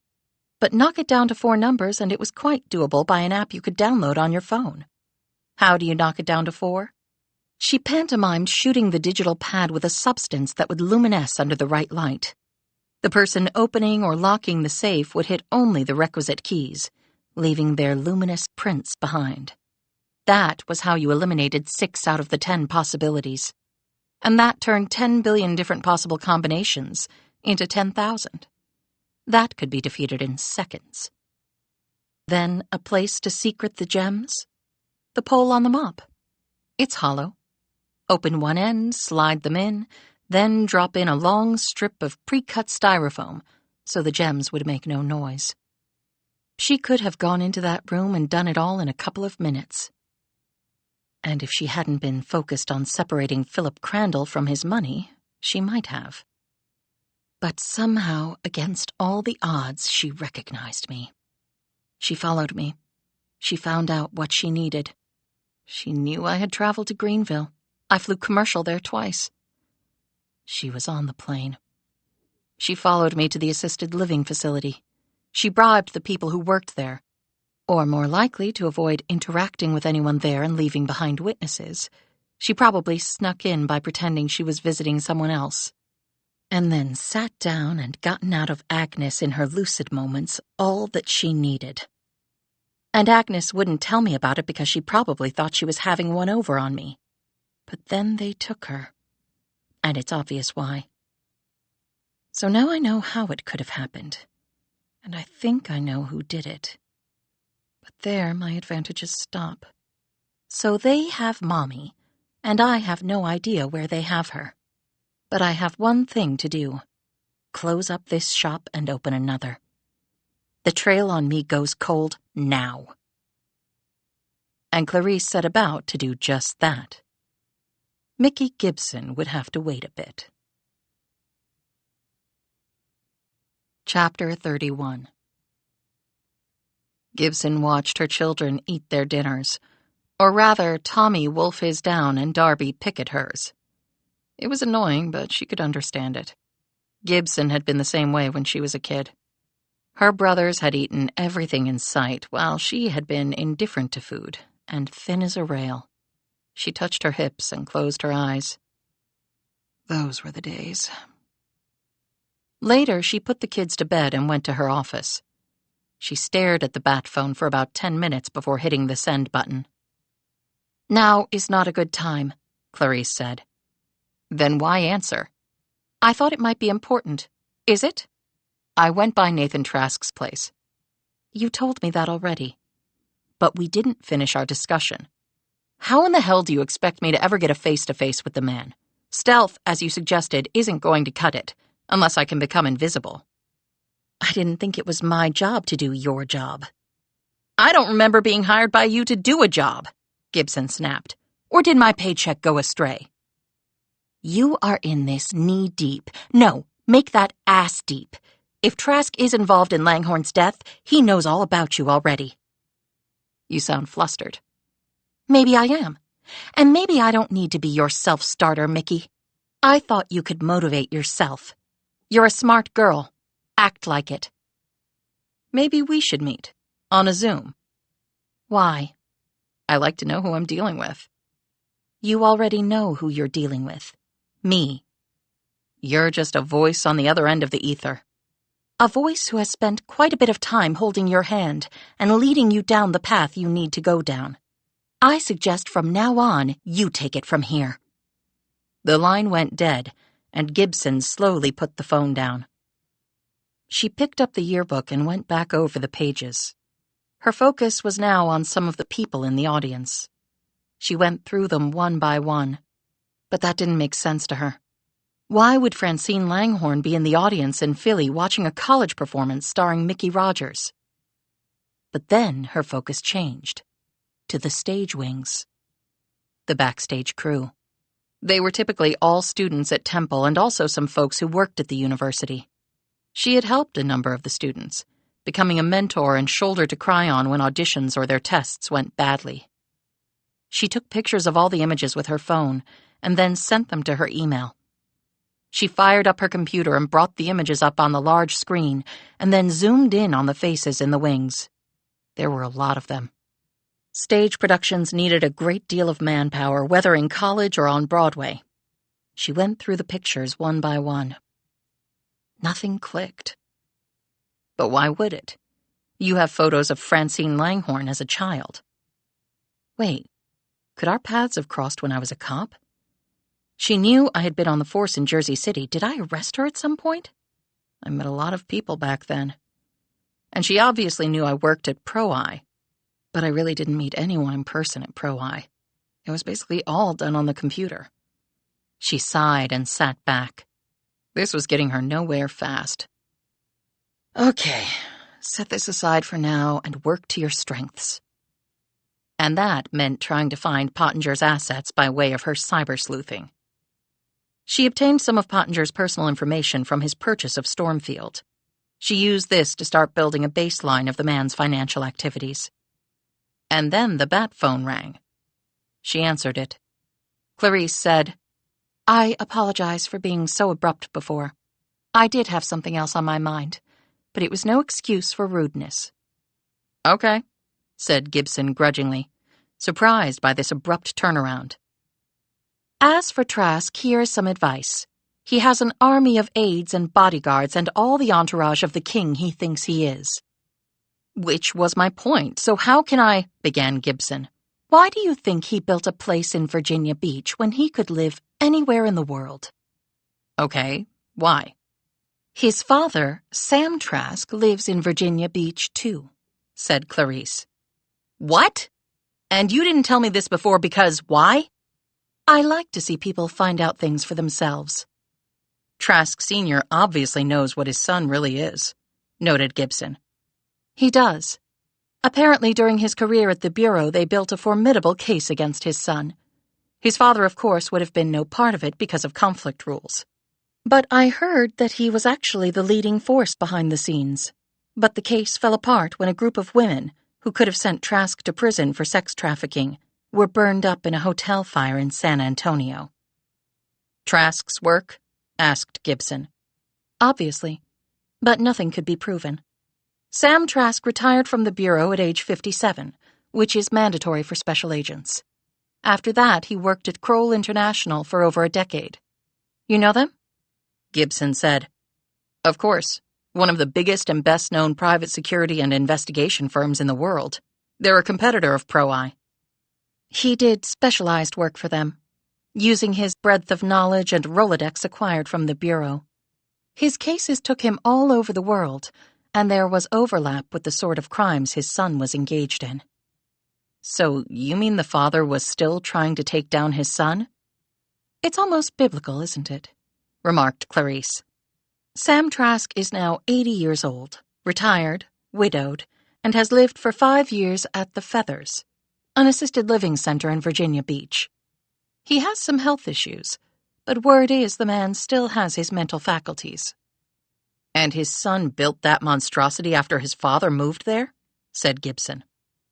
"Sort of like, look at me, I have this awesome place, and you're the one imprisoned at an assisted living facility." "If I were Sam, I'd up and move someplace else, make his son shell out the bucks for another place." Clarice said, "I'm not sure Sam Trask would give him the satisfaction of knowing that his son is still getting in the father's head." "Does Nathan ever visit him?" "His father obviously wants nothing to do with him, so he has refrained from trying. So maybe there's your in." "What do you mean?" asked Gibson. "Sam Trask knows more about his son than maybe anyone alive." "If that's so, why hasn't the son taken out the father?" "He would be the prime suspect if that happened, and that would turn the FBI's attention to him again. His father can't really hurt him now, so why make that sort of trouble for himself?" "So you want me to go and talk to the father?" asked Gibson. "Do you have a better idea?" Apparently not, because you called me initially complaining you had no shot at nailing Nathan Trask. Whoa, nailing him? Okay, getting information about him, amended Clarice. But the Langhorne murder was very recent. Sam Trask has been out of the game for years. What would he know about his son's activities since then? I said he retired. I didn't say he was out of the game. And what will it hurt to go and ask the man? But won't Trask have him watched? Especially if his father knows so much, noted Gibson. Nothing that Sam Trask knows has been enough to touch the son. And if he is being watched, then you need to use ingenuity to get around that. You make it sound so easy, retorted Gibson. I didn't involve you in this because it was easy. I brought you in because you're good. I'm a former cop. I can't flit around conning people and doing illegal things. Really? Then how did you find out that Daniel Pottinger was really Harry Langhorne? I would imagine you did some conning and flitting and illegal shit to score that info. Okay, I walked right into that one. What do you think Sam Trask can tell me? Isn't that the whole point of asking? Okay, I'm done hand-holding. Oh, and one more thing. Yeah? Said Gibson. Sam Trask was on the FBI task force that took down the mob bosses Harry Langhorne was working with. But I'm sure you already knew that, right? And with that Parthian shot, the line went dead again. And Gibson didn't think Clarice would be calling back a second time. And maybe she's right. I am half-assing this because I keep oscillating between whether I really want to be involved or not. She went online and looked up the Feathers. It was quite an upscale place, about a dozen rungs above any place Gibson would be able to afford when her time came to retire. The resident list wasn't available, of course. She looked over the facility schematic. It had a memory wing for dementia patients, a library, a game room, a hair salon, an outdoor courtyard in the very center, fireplaces, a dining room, and other community spaces. She was surprised when her bat phone dinged. Not a call, but definitely a communication. She opened the email and saw a picture of a distinguished-looking elderly man. Written under it was, Sam Trask. Good hunting. She studied the picture and then thought about how best to do this. And when she had struck on a plan, Gibson had to admit that a bit of the excitement lost from her earlier professional life was starting to seep back into her. And it wasn't just her time as a cop, but also her stint as a college thespian. She checked on the kids and woke Tommy from a devilish nightmare and held him until he fell back asleep. She had had night terrors as a child and understood quite clearly how bad they could be.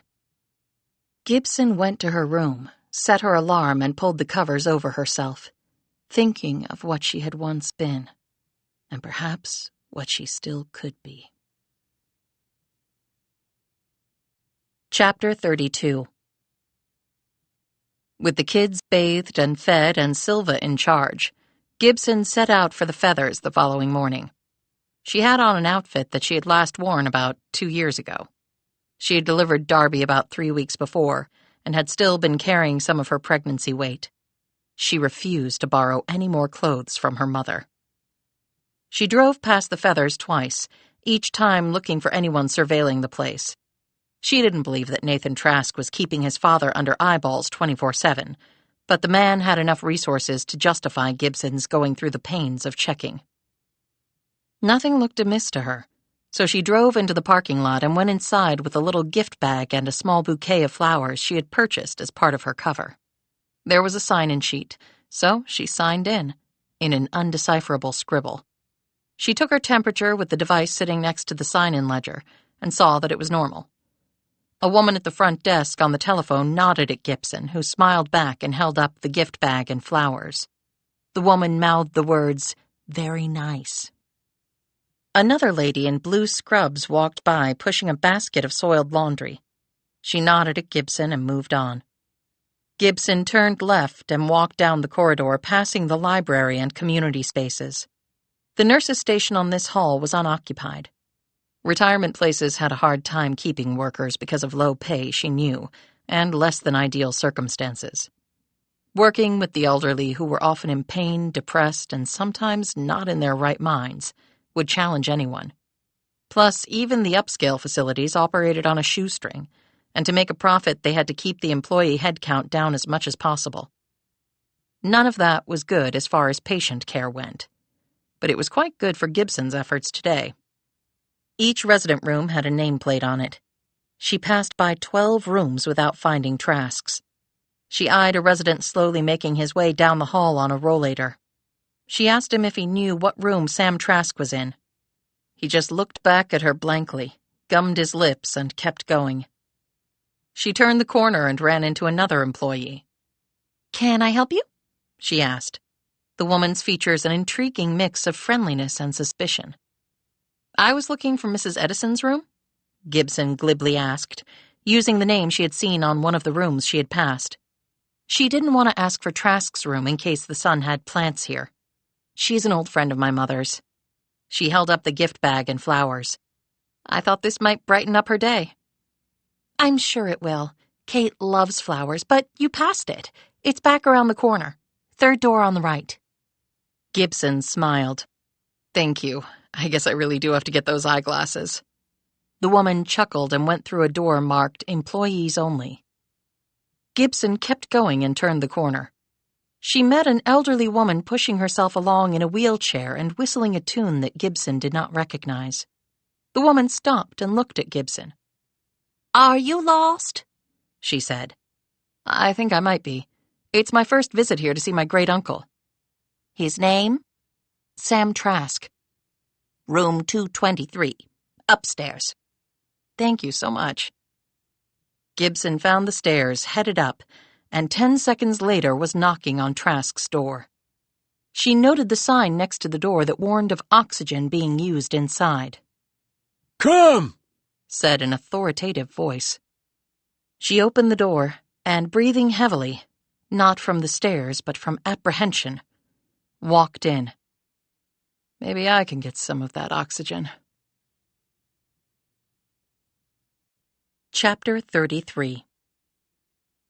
The first thing Gibson noted about the front room was how neat it was. There was no sign of clutter, just minimal furnishings.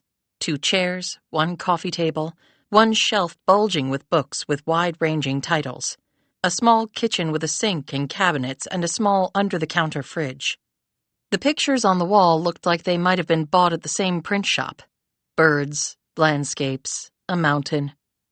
There were no personal photos, no knickknacks. On the carpet she saw the recent vacuum lines. The counter had a microwave and a few neatly arranged cards wishing happy holidays, and she spied 1 birthday greeting. Across from the kitchen was the bathroom. There was an oxygen concentrator machine plugged into a wall outlet, and she saw the tubing snake down the floor and into the rear room. There was no doorway leading into the back room, just a short hall. "Who is it?" called out the same voice. "Mr. Trask?" Gibson said as she set the gift bag and flowers down on the counter and walked to the rear of the space. "I wanted to have a chat, if that's okay." She took a moment to look around. There was a large flat-screen TV on the wall playing CNN. There was a bed and a nightstand with several books stacked on it. A recliner was angled next to it. A bookcase standing against one wall was full of tomes with serious titles, mostly dealing with geopolitics. A small window overlooked a courtyard below. Sam Trask was seated at a desk with a laptop in front of him. A rollator stood at the ready next to him. What Gibson wasn't seeing in the small apartment intrigued her. Trask wheeled around in his chair and looked at her. The oxygen tube was connected to a cannula, which was inserted in his nostrils. She figured he would be at least 6'2" standing. He was trim and fit-looking despite the need for oxygen. His hair was thin and snow-white. His features were chiseled and rugged. His eyes were flint chips and he had a pugnacious chin. All told, the man seemed to be looking for a confrontation.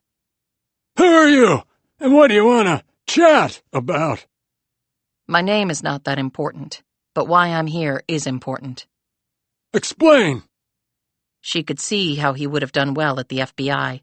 He was confident but curious. Direct, but there was a subtlety to it. Have you ever heard of a man named Harry Langhorne? Mob accountant.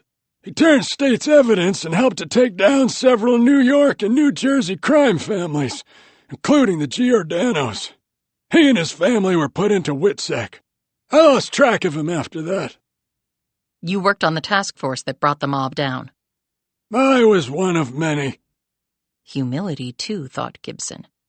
How was Nathan Trask spawned from this? What exactly does all that have to do with you? He looked her over as he took several deep breaths, sucking in extra manufactured oxygen from the tank down the hall. You would have been just a child at the time. Harry Langhorne had a home in the area under the name Daniel Pottinger. He was found murdered a few days ago at that home. Trask took all of this in. Watching him, Gibson could imagine his doing the same mental calculations back at the bureau as he was briefed by a junior staffer. What area, exactly? This surprised her, but she answered him. An estate called Stormfield, a bit north of Smithfield, right on the James River. How was he murdered? Botulinum type A. Nasty stuff. It's not a painless death. I'm sure. But he was already terminal with brain cancer. And so Harry Langhorne finally met his end? Had you met him? I had. Not a nice person. But what would you expect? Out to save his own skin like the rest of the scum. And his family? What of them? Did you meet them? Yes, briefly. Geraldine, the wife, Francine and Douglas, the children. You have a good memory. She eyed the cannula. My mind is fine, but I smoke too much, he said in answer to this look. It was my one weakness, but it's a big one. Now come home to roost. That and the beginnings of Parkinson's. He held out his hand, and she saw it quivering slightly. I'm sorry. At my age, it's not unexpected. At some point, my mind will go, and that will be that. I hope I can handle all that as well as you can when my time comes. I hope you can, too. You remember how you were, and it's not easy. I'm sure. You're not police, or you would have flashed your badge. What's your interest? She took out her pro-eye credentials. He inspected them and nodded. Good firm. You were a worthy competitor to my old shop, Kroll. Thanks. It was rumored that Langhorne got away with a great deal of the mob's money. He paid cash for the estate to the tune of $5 million, but word is there was more, a lot more. And if he invested it over the last 30 years or so, the sums would be far larger. And you're trying to claw these assets back for clients of Pro-Eye? Who exactly would that be? Confidentiality bars me from telling you. I'm sure you can understand. There was a twinkle in his eye now that she didn't particularly get. Oh, I know confidentiality rules better than most. You can't be working on behalf of the descendants of mobsters. Pro-Eye is a legit outfit, so they wouldn't have accepted a client seeking to get back ill-gotten gains. So, I wonder who the client is. Without giving away too much, perhaps those from whom the mob money was originally taken? That would be a lot of people and entities. Yes, it would. Then what do you want with me? She began the spiel she had practiced on the drive over. We found out about some of Daniel Pottinger's business associates. They would be prime suspects in his murder.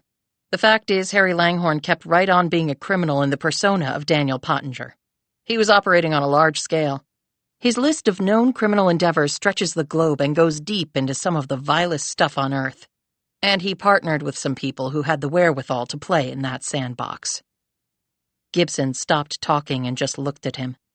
Her heart went out to the man when his broad shoulders slumped and his handsome face collapsed and his breathing accelerated slightly. I guess that explains why you're here, then, he said without much behind it. And please believe me that I would not bother you with this if I had any other viable leads. He looked her over once more. Not to sound sexist or misogynistic, though my generation is guilty of that generally, you don't strike me as the type to be hunting down the likes of my son. Gibson thought of her mommy van outside with the 2 kiddie car seats inside. Maybe that's my superpower, she said. Everyone underestimates me to the point that I'm ignored when I shouldn't be.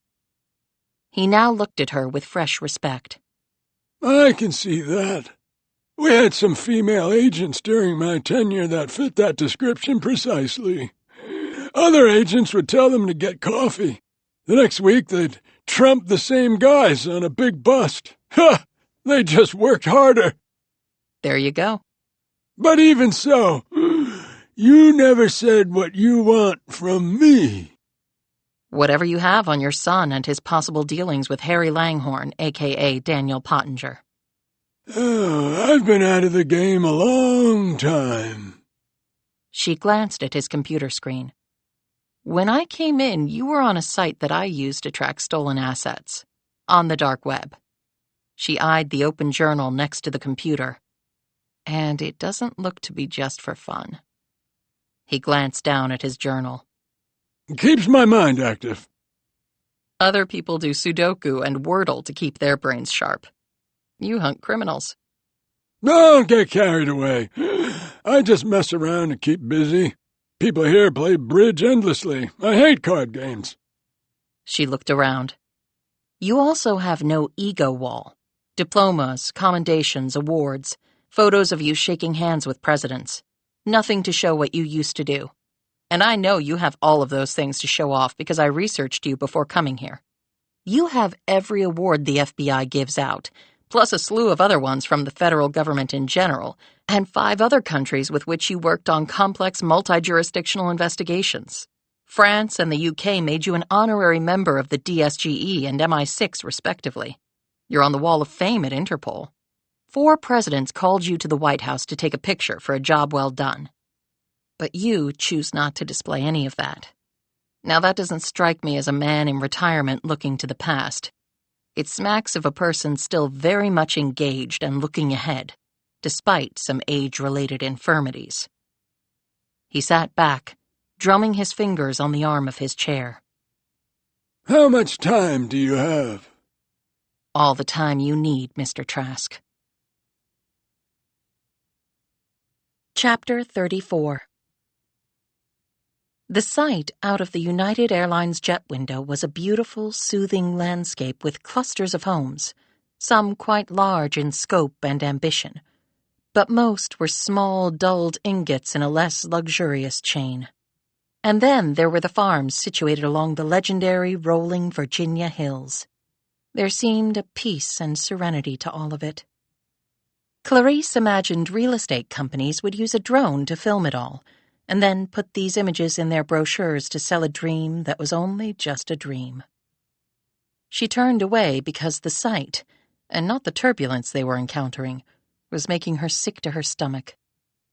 Dulles International Airport loomed in front of them, and the jet touched down and finally slowed.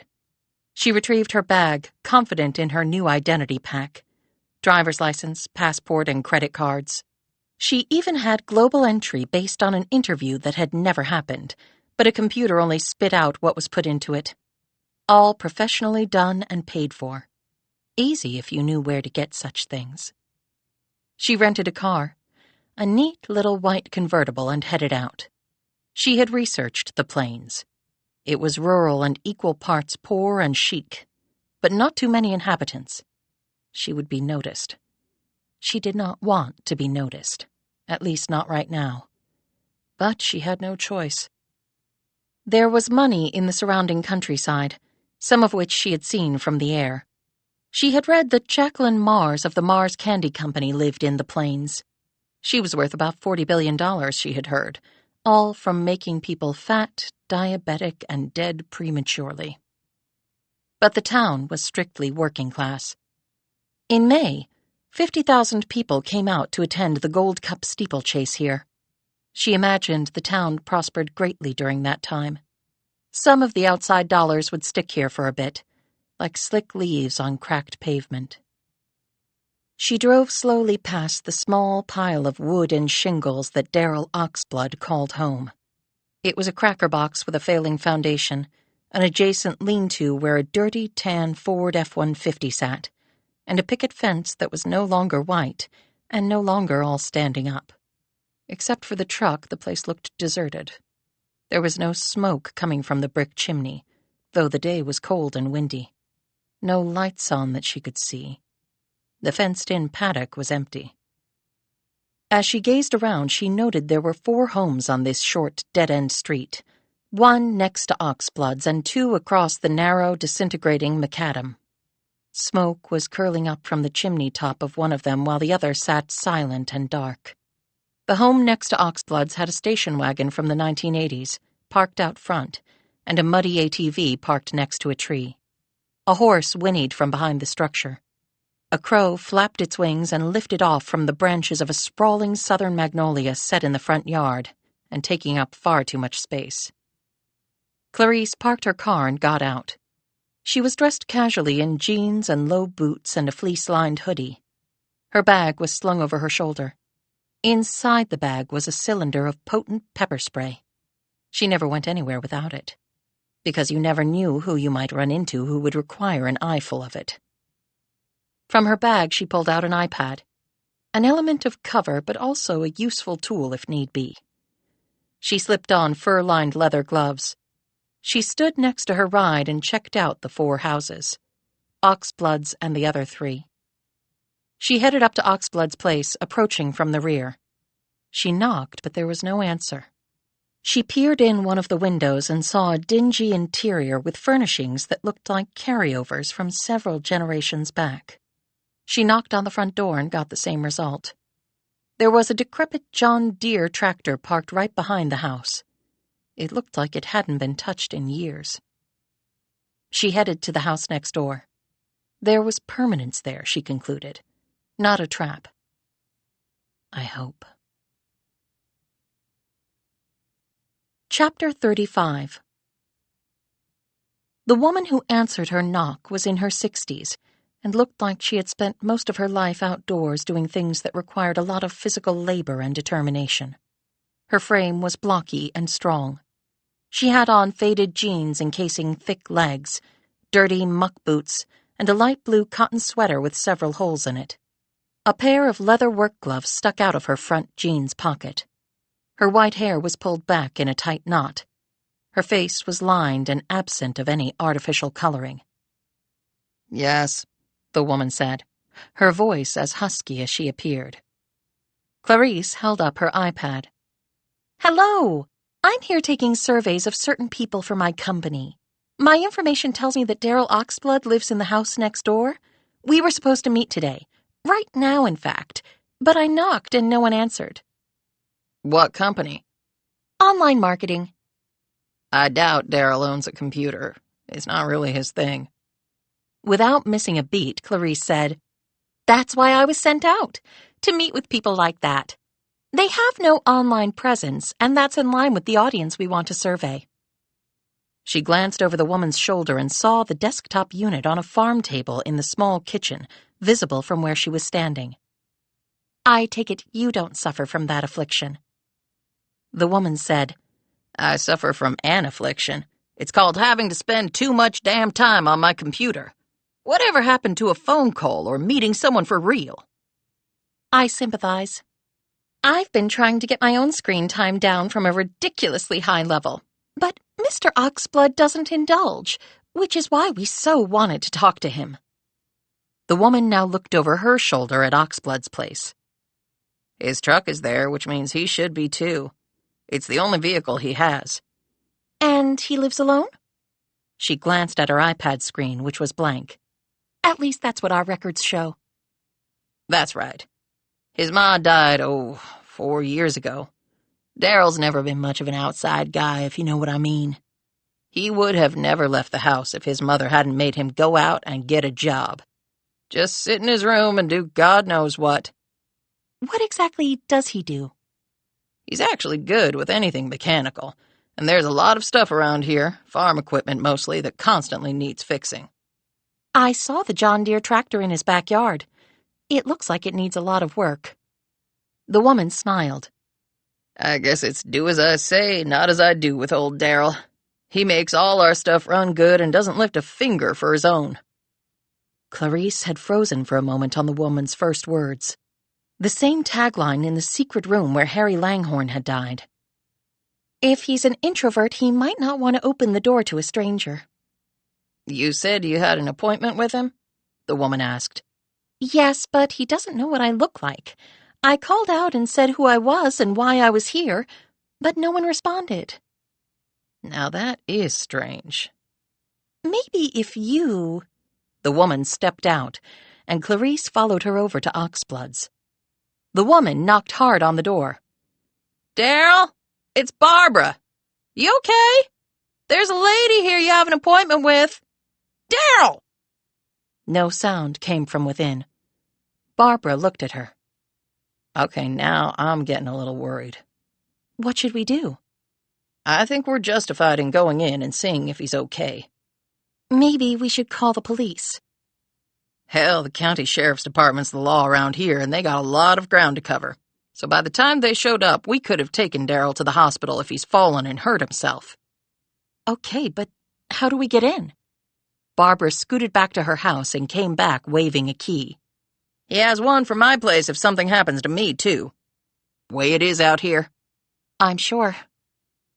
Barbara unlocked the door, and they walked into a house that was filled with junk and clutter. He really let the place go after his ma died. He makes decent money, but Darryl has never been much of a housekeeper. Hell, neither am I. I'm sure, Clarice said, her gaze roaming around the small space. Maybe upstairs? There were 10 steps up, and on the 5th one, Clarice reached into her bag and gripped the pepper spray. On the 9th step, her hearing was as concentrated as was possible. When they reached the 2nd floor, Barbara turned right. He's usually up here reading comic books and such. His ma used to complain. And his father? Never knew him. He died before they moved here. How long have the Oxbloods lived here? Nearly 20 years. I'm born and bred. She knocked on the door and got no answer. Darryl, if you're in there, say something, or we're coming in. Barbara looked back at her and shrugged. He's overweight and has diabetes, and he's not good about taking his insulin. He's not that old, around 40. But maybe a heart attack? One way to find out. Barbara gripped the doorknob as Clarice got ready to deploy her pepper spray. She didn't expect to find her adversary inside, but stranger things had happened to her. The door opened and Barbara stepped through. Oh, my God! She cried out. Clarice pushed past her and looked at the bed. The dried, congealed blood was everywhere, and the assailant long gone. She made a sweep of the room and then stepped closer to the corpse on the bed, avoiding the spots of blood on the wooden planks. "Is this Darryl?" she asked. Barbara hung back by the door. Yes. All that blood. What the hell happened? Did he have some sort of accident? She looked at the cut that ran from one earlobe to the other. "I think you should call the sheriff's department." And tell them what? That a man has been murdered. Murdered? Here? Clarice turned back to look at Barbara. "Go do it now," she said in a strained voice. Barbara turned and clattered back down the stairs. She could hear the older woman bouncing off the walls in her haste. She bent down and scrutinized the dead man's face, and then recoiled in horror. No way. It cannot be. Please. She stepped back and glanced at the man's arm. She edged the sleeve up to the elbow and then slowly turned the arm toward her so she could see the inside of the forearm. She saw what she needed to see and pulled the sleeve down and put the arm back. It was a tat of Superman's insignia. Shit. Unfortunately for Clarice, she had chosen burgundy gloves to wear today, and thus she didn't notice the small bit of congealed blood that had leached onto one of her fingertips. Clarice stepped away and looked at the shelves lining one wall. They were filled with comic books. She rushed over and then stopped and stared at the one on top of a large pile. It was, she knew, a copy of a special edition Superman comic. But was it that one? She opened the cover and looked on the first page. The initials B, D, and R-E, housed inside a drawn-in heart. She thrust the comic back, her panic rising. Now she had something else to look for, and she needed to do it quickly. She rushed across to the opposite room she had noticed when they had reached the second floor. Clarice pushed the door open using her gloved hand. It was a small room that was obviously used for storage. Boxes and old bed frames and the clutter and cast-offs of seemingly several lifetimes were piled in here. Her sweeping gaze stopped at the far wall. And there it was. She lifted her iPad and took a picture of what was written on the wall in black magic marker. Do as I say, not as I do. She didn't want this found. She pulled a pen out of her bag and had started to mark through the words when she heard Barbara on the stairs. She quickly put her pen away as Barbara appeared in the doorway. They're on their way. She looked at the message on the wall. Oh my God. What does that mean? I don't know. The police will have to figure it out. And I have to be going. What? Aren't you going to wait for the cops? Look, I came out here because it was part of my job. I don't know anyone here. I certainly didn't know Daryl Oxblood. You'll be able to tell the police a lot more than I ever could. And while I don't want to sound heartless, I have 20 more people to survey before the day is out, and they live all over. Barbara glanced at the message and shrugged. Well, all right, I guess. But I'm not staying in the house alone. You can wait for them outside. They walked down the steps and out into the yard. Oh, what's your name, in case the police ask? Said Barbara. Julia Fraser. Good luck. And I'm very sorry about what happened to your friend. Well, we were more neighbors than friends. His mother was my friend, though. I bet it's drugs. That opioid stuff. Maybe he owed money or something and they came and did that to him when he couldn't pay. Bastards. You're probably right. Barbara went back over to her house while Clarice hustled to her car. She reached the main road and turned left. A few seconds later, she saw 2 sheriff's cruisers in her rearview mirror. Sirens blaring and lights swirling, they turned down the road where there was a dead man waiting, and disappeared from sight. A few moments later, so did Clarice. Chapter 36. Clarice sat in the airline's first-class lounge at Dulles. Clarice had had a return ticket to her previous location, but had opted to take a flight to New York instead.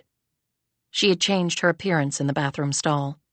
She was a redhead now, and her clothes were far more businesslike. Her delicately applied makeup had softened her previous harder edges. The lipstick was muted, the eyeliner the same. She could be going to close a big deal or coming back from doing so. And in a way, she was. Do as I say, not as I do. She had seen that phrase twice now. They had anticipated her drilling down to the theft of Daryl Oxblood's identity, to rent the car and get the credit card. But the truth was they did not have to kill him. They didn't have to do anything to him. The fact that they had brutally murdered a man for no reason at all had changed the equation of all of this for her. But there was a reason. I know who Daryl Oxblood was. And they know who Oxblood was. He was the BD in the heart drawn in the Superman comic book. A comic that he had proudly shown her over 20 years ago. They had found him, used his identity to rent the car, and killed him in the process, apparently just for the hell of it. She sat back in her comfortable chair, not feeling comfortable at all. She sipped on flavored seltzer water and munched on a sesame seed cracker topped with Gruyere cheese. She gazed around the room where wealthy and well-to-do people lounged while waiting for their flights. So many marks. So little time. But that would have to wait. and truth be known, her heart was no longer in it. At least not right now. They had killed before, she knew that. Daniel Pottinger, a.k.a. Harry Langhorne. They had used a nasty poison and watched him croak. But there had been a good reason for killing him, at least to her mind. But Daryl Oxblood? Not so much. Which means things have changed, and so have they. She boarded the flight to New York, and 30 minutes later looked down upon the delicate spires of the city right before they landed at LaGuardia. She deplaned and took a cab to her hotel. She had made her reservation online from the airport lounge at Dulles. During the drive, she scoured her phone for news of the very recent murder in rural Virginia, but found nothing yet. It might take a while out there, she assumed. She got to her hotel, a chic boutique in Soho that charged more than it should, but she liked it because no one looked you in the eye, except for the front desk people, and they only did so once. It was an organization that understood privacy and boundaries, and right now she was feeling exposed, and thus welcomed both. She took a shower, then lay wrapped in a luxurious towel on her immensely comfortable 4-poster bed, staring at the ceiling. It was done in a quiet gray silk damask, and in the very center was a 3-bulbed chandelier that looked so modern that it counterintuitively seemed rooted in a distant past. 3 bulbs. 3 players in this little drama, if I don't count Mickey Gibson. But I probably should. She's more than a pawn. She's at a rook or knight level right now, and maturing fast. Hopefully. Because when I beat her, I want to beat her at the woman's absolute best. She dressed in jeans and a t-shirt, ordered room service, and sat down to eat 30 minutes later. She had indulged with some steak and potatoes and a nice bottle of red when she usually didn't eat meat or many carbs, and she kept her alcoholic intake to a minimum, mostly because of the example of Mommy. And she had never put a cigarette in her mouth or voluntarily done drugs for the very same reason. Mommy was a poster child for the consequences of shitty life choices. After her meal was done, she slid out her computer, set her notebook next to that, pulled out her burner phone and placed it on the other side of the computer. Then Clarice drew a long breath, while complicated thoughts flooded her mind. Focus. This is no way to play for real and for keeps. We're not kids. Not now. She flushed her brain, took a sip of the Merlot and hit the number. I assume the kids are in bed, she said when the other person answered. Gibson said, They are, for now. What do you have to report? I spoke with Sam Trask. Did you now? Congratulations. You can keep the snark to yourself, Clarice. I'm not in the mood. What did he tell you? Basically that his son is capable of all the things I told him were going on with Pottinger/Langhorne. Let's just call him Harry for simplicity and consistency, interjected Clarice. All right, said Gibson. Nathan Trask is involved in all sorts of illegal things, but they can't prove them. He's had people killed, including maybe Harry, but again, there's no proof of that. And why would he write, "Do as I say, not as I do" on the wall of the room where he was found? Did you ask Trask about that? Did you want me to? I wanted you to go with your gut. So what did your gut tell you to do?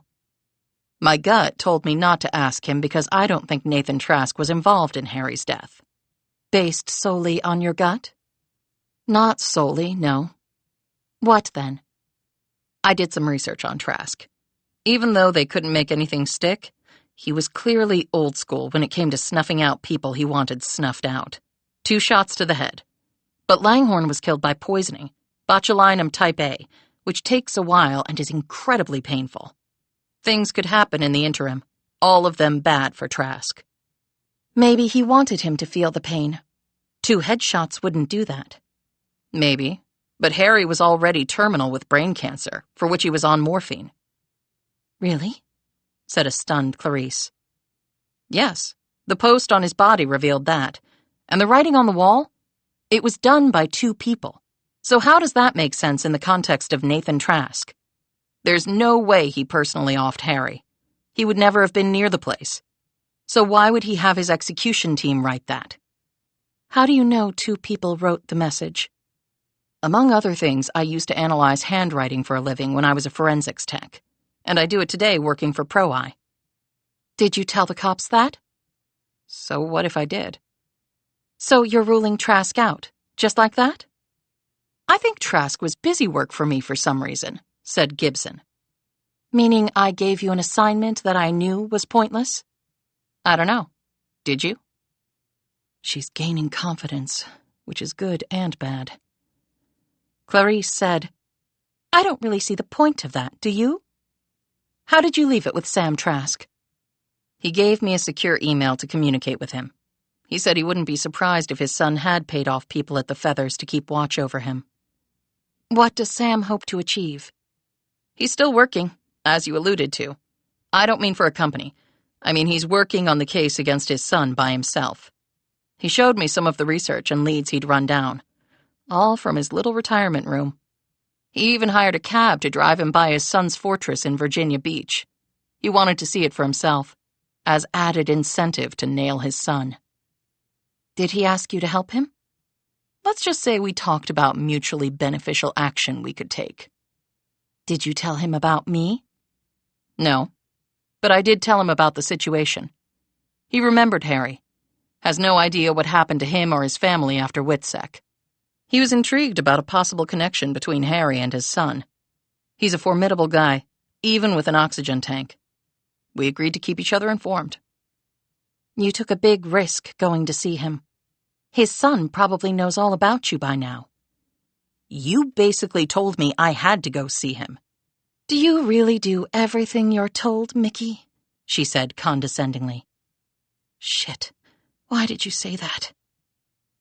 All Clarice heard now was nothing. Do not lose your control. You own this. Now really own it by doing what any decent human being would do. So pretend you are a decent person for once in your life. I'm sorry, Mickey. This is on me. I had a preconceived notion that Trask was involved. The other guys on that list, you're right, they were white noise. Why I did that, I don't know. Sometimes I'm too clever for my own good. Now, Trask was the only player who could do all the dances with Harry and also have a motive to take him out. But I agree with you. If the writing on the wall was done by 2 people, it does not make sense that Trask was involved. And the poison instead of the bullets? Same thing. Okay? So again, I'm sorry if I was pulling your chain a bit. I really do want to get through this intact and want the same for you. Your rambling and rambling is always weak, so shut up. She caught herself breathing fast. Clarice put herself on mute as she waited for Gibson to answer. Come on, come on, come on. Just say something so I can spin it. Only Mickey Gibson didn't answer. She ended the call. Chapter 37. Gibson pocketed her phone and walked out of her home office. She headed to her kids' room where she opened the door and peered in. Dead asleep, both of them. No, don't use that phrase, ever. Not with them. She used her phone to take a picture of the pair that she would no doubt look at when she was an elderly woman and wanted to relive the good old days. Gibson went downstairs and made herself a cup of tea. She drank it while staring out the picture window at her scraggly front yard. She'd planned to redo the flower beds and fill up some pots with colorful plants for the porch. Yeah, until she came into my life. Do I do everything someone tells me to do? You don't know a fucking thing about me, even though you think you know everything. The picture window seemed a nice viewpoint to run the frames of her life. Past, present, and whatever future was hanging out there for her, bleak or shiny. And my kids' future. Because they are the biggest factor in all of this. And then she saw the darkness out there that seemed more than just what it was supposed to be. There was a solid shape to it. She ducked out of sight and came back over to the window edge to the corner and peered out, just across the street behind a parked car. There was someone there. Someone staring at her house. She looked down when her phone buzzed. Her father had just texted her with a name and phone number. Art Cullen is going to call you right now. Answer it. Dad. She looked back up and gasped. Whoever had been there was now gone. She rushed to the door and opened it, leapt out onto the porch and gazed up and down the street. Breathing heavily, she shut and locked the door. That was not my imagination. Someone was there. A few seconds later, her phone buzzed again. She saw on the screen that it was the phone number her father had just texted her. "Hello, Mr. Cullen?" Just make it odd, said a loud, gruff voice. Knew your old man from way back. Says you're interested in Harry Langhorne. When Rick Rogers needs a favor, I step up. He's a good guy. So, here I am. Well, Art doesn't waste any time. As if in answer to her thoughts, he said, I gotta make this snappy. I live in Florida. Got plans. Cards, cocktails, and then me and my lady friend are going out to have a little fun. Gibson checked her watch and saw that it was nearly 9 o'clock. And he had cards, cocktails, and a lady friend still to come? He obviously stayed up way past her bedtime. This blew her whole image of Florida retirees eating the blue plate special for dinner at 5 p.m. and going Betty by at 8. Okay, I'll try to make it snappy. How did you know about Langhorne? I was a detective in Newark. I worked the case. Slime balls all around. Langhorne may be the slimiest of all. But he walked. The others got iron bars and strip searches till kingdom come. Did you know Langhorne? I was actually the one who turned him to our side. Gibson tensed. You did? How? With my natural grace and charm. Ha! Can't you tell? Seriously, my old man was a bean counter too. I knew how those guys ticked, so I started watching Harry, taking pictures, recording phone calls, the works. Oh, I had warrants for everything. I'm not getting tripped up over that penny ante shit. It wasn't easy, but we finally got the goods on him. Then we had him tied up in a neat little basket, and he would be going up the river for a long time. And he probably wouldn't make it back down if he wouldn't agree to come over to our side. They eat dorks like Harry for breakfast, lunch, and dinner inside prison. So I met up with him one fine morning, showed him my hand, and gave him a choice. And he decided to save his own ass. What a shock. But he was never arrested or charged, and he didn't testify at the trials. That was part of the deal. He pointed us to where all the goods were, got us the doc signed, sealed, and delivered. He was one detail-oriented prick. He even had this substitution cipher, or code, or whatever you want to call it, for the accounting books he kept. Without him, we never could have figured out really what was going on. Based on that, we got a bunch of the low-hanging fruit dead to rights, and they all turned on the higher-ups, just like those scared little shits always do. It was their testimony, along with all the docs, that put the nails in the coffins, and 3 of those suckers ended up dead for their troubles. But it was Harry who put it all in motion. He didn't want to appear in court and say one word under oath, because there would have been 20 hits out on the guy before he got down off the stand.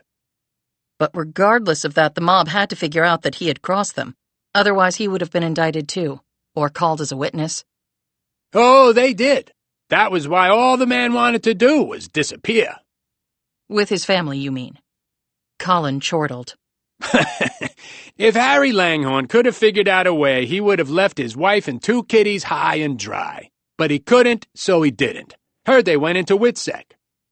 Harry Langhorne was found murdered recently at an old estate in Virginia. He was using the alias Daniel Pottinger. So your father told me. Well, it's not like he didn't deserve it. What goes around comes around, and shit stinks forever, especially shit like him. Sure, he was the bean counter, but he knew what was going on, where all the bodies were buried, and I mean literally. He was like Robert Duvall playing the consigliere in The Godfather, only Duvall's character had some principles. Harry Langhorne had zip. Now, that don't sit well with me, but you gotta take your shots where you can, and Harry was my one shot at taking the kingpins down. So you let scum go to get bigger and more dangerous scum. Any theories on who might have killed him? The guys he helped put away are either dead or still in prison, with long gray beards. Their children? Suggested Gibson. Could be.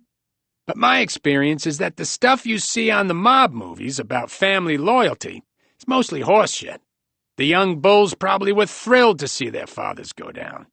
Now, they were the capos, and they all had their own problems, rebuilding the family empires. I don't see them going out on a limb avenging anybody. Too much trouble and risk. Now, that's very interesting. And it does make sense. So the question becomes, who did benefit from Harry going down all these years later? Asked Gibson.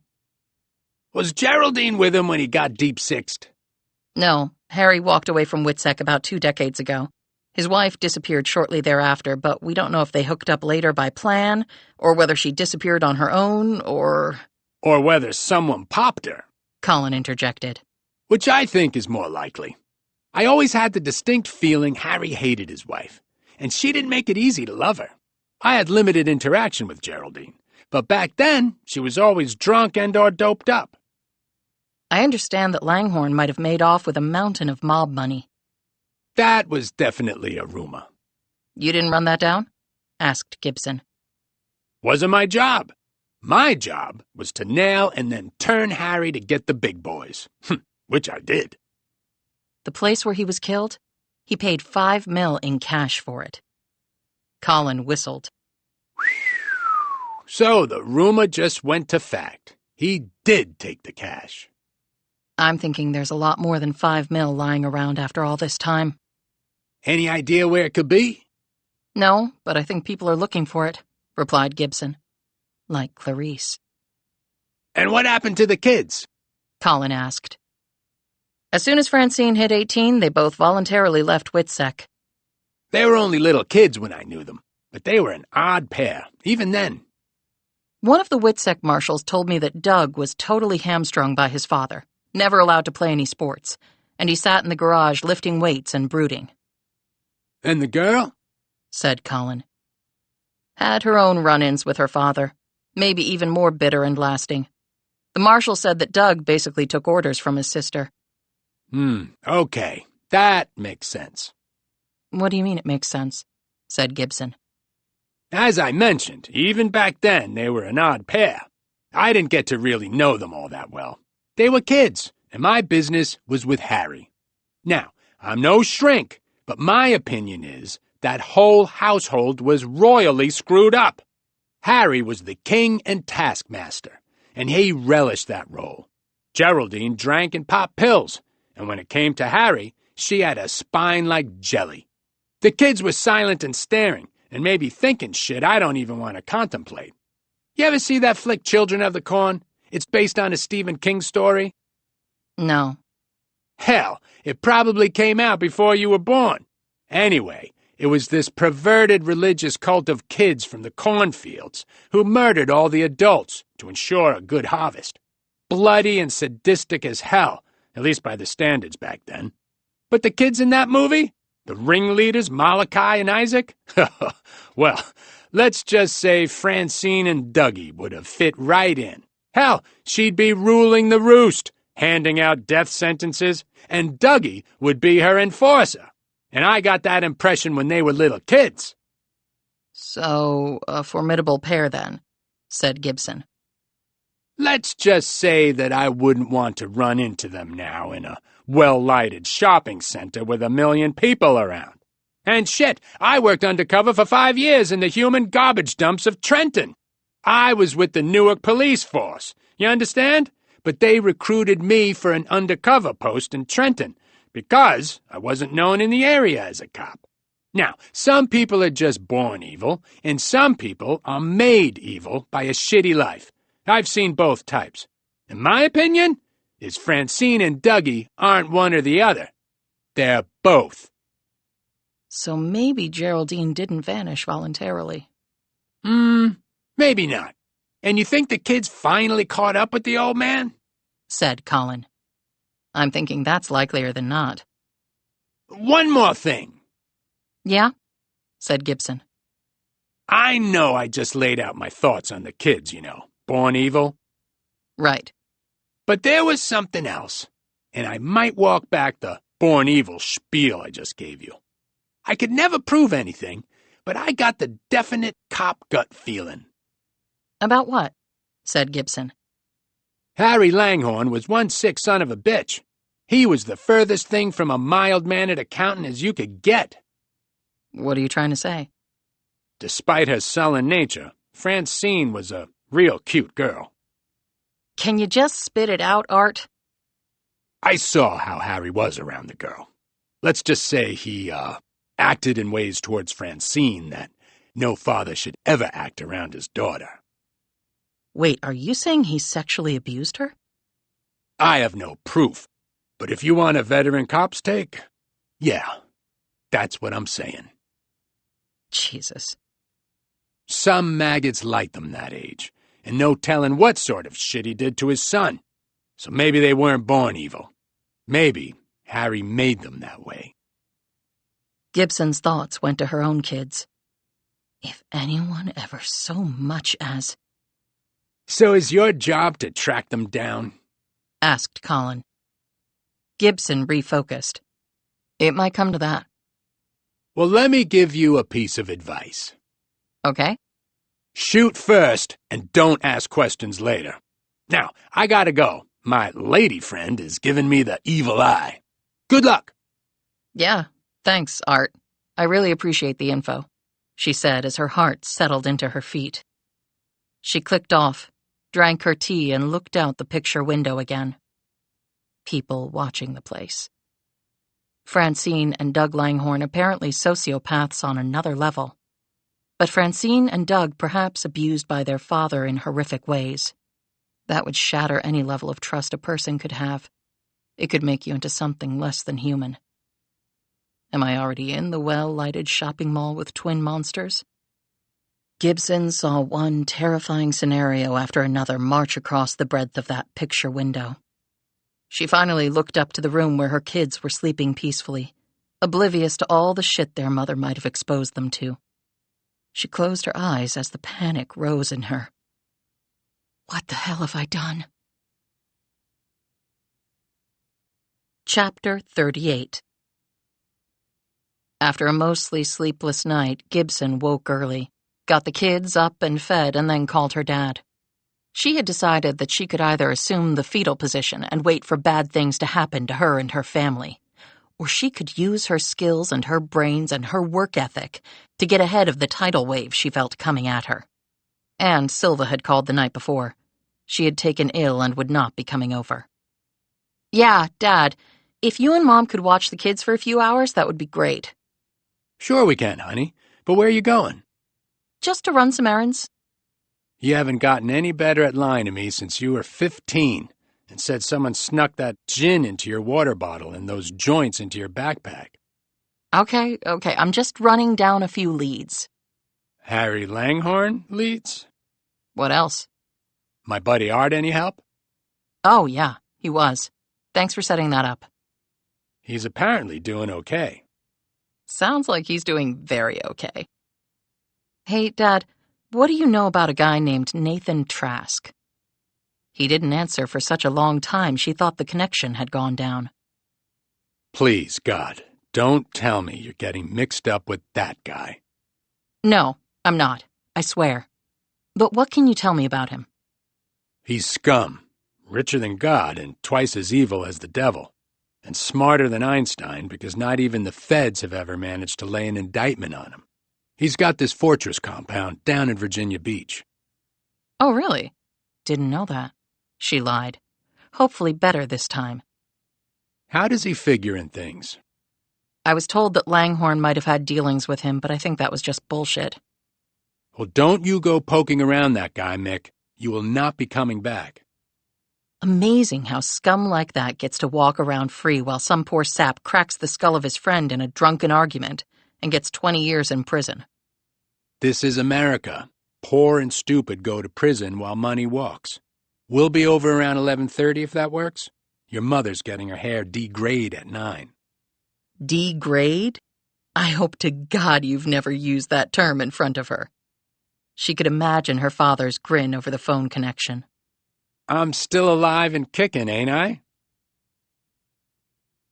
When her parents arrived, Gibson's father went for Darby, swooping her around in the air and making silly noises, while her mother automatically brushed Tommy's hair out of his eyes and straightened his shirt and wiped off his dirty chin with a Kleenex and sanitizer. Mars versus Venus, thought Gibson. Her father finally set Darby down and looked at his daughter, while she stared resolutely back at him. Rick Rogers was built like a tank, and as a cop he had the rep of being firm but fair. He knew what living paycheck to paycheck was like, and what that sort of stress made people do. You got scum everywhere, but you don't know anybody till you've walked in their shoes. And a hungry belly or a sick kid or losing the roof over your head or being the wrong color and having to live your lives with that unfairly hanging over your head every damn day can make bad things happen to good people, Mick. It doesn't mean the law won't be enforced. It just means they're human beings, who you know very little about. You ever lose that little bit of truth, go do something else for a living. And she had never lost that sense of truth. If anything, it had been more forcefully thrust upon her since at Pro-Eye, she spent most of her time chasing folks with far too much money, who not only didn't want to pay their fair share, they didn't want to pay anything because they thought they were above it all. Well? He said to his daughter. His wife was now smoothing down Tommy's cowlicks as the boy fought gamely back. Well, what? You know what. You want to go somewhere and talk about this? No, but when I get back we can talk if you want. How about I go with you, wherever it is you're going? She looked at his waistband that was hidden by his jacket and arched her eyebrows. I'm not packing, he said in a low voice, casting an anxious glance at his wife. She was now trying to corral Tommy, who was clearly done with her attempts to clean up his appearance. Then what good are you? She replied. You really are a piece of work, her father said, but he tacked on a grin. I'll be back in a few hours. Call if you need help, okay? He said, no longer grinning. You're first on my speed dial, Dad. Always have been, always will be. His smile came back with extra force. She snagged her keys, hugged her kids, and drove off in her mommy van. Chapter 39. Stormfield looked as dreary and intimidating as ever. Gibson pulled to a stop and got out. No police presence at all. A storm was coming in off the bay. The temperature was already starting to drop, and she tugged her jacket closer around her. Unlike her father, she was packing, the Beretta riding snugly in her belt clip holster. She bypassed the house for now and headed to the dock. She didn't know if the cops had searched down there, but she assumed they hadn't. She walked out onto the dock and ventured to the stern of the boat. She climbed on the rear teak deck pad and managed to duck under the cover and slide in on her belly through the walkway into the boat. It was dark enough under the cover and the cloudy skies that she had to pull a flashlight out and sweep it around in order to see. It smelled musty and her nostrils crinkled. She sat on her haunches next to the telescopic poles holding up the heavy winter cover and looked around. She didn't know what she was looking for, but that was usually the case when she started on a search. There were lots of compartments on here to secret things, some obvious, others not. She had looked at the plans for dozens of yachts that debtors had tried to hide from their creditors. New names, new flag registrations, new paint colors. But she couldn't really change the superstructure of the thing. That was like a fingerprint. She made a careful search from bow to stern. The luxurious interior had pretty much every bell and whistle formula offered. She didn't care about that. She cared that she had found exactly one thing of interest. It was a note, inked on the bottom of a fender in the forward storage hatch. Look harder. It's worth it. Okay, that was something. She thought more about Harry Langhorne. The guy, by all accounts, was an asshole. A bully, spiteful, vindictive, manipulative, and cruel, and maybe a pedophile on top. and he was also terminally ill with brain cancer. She could imagine him seeing this as a game, his last chance to screw with the world. Gibson crawled back out to find that it was now raining. She hustled through the storm to the front door of the house to find it locked, and the key was no longer under the cat statue. She pulled out her pick kit and defeated this obstacle quickly. As she went inside, a crack of thunder made her jump. She took out her iPad and went through all the photos and video she had taken before.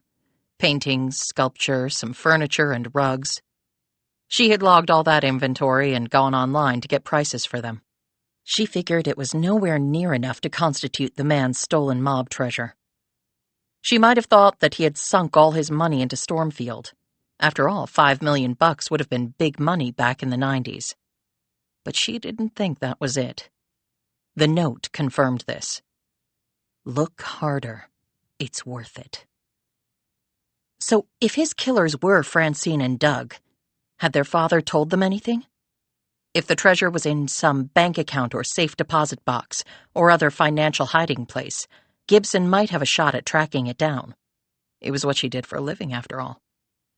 But Langhorne's note showed that he was well aware that people were looking for something he had, and he was egging them on, daring them to find it, seeing if they were smarter than he was.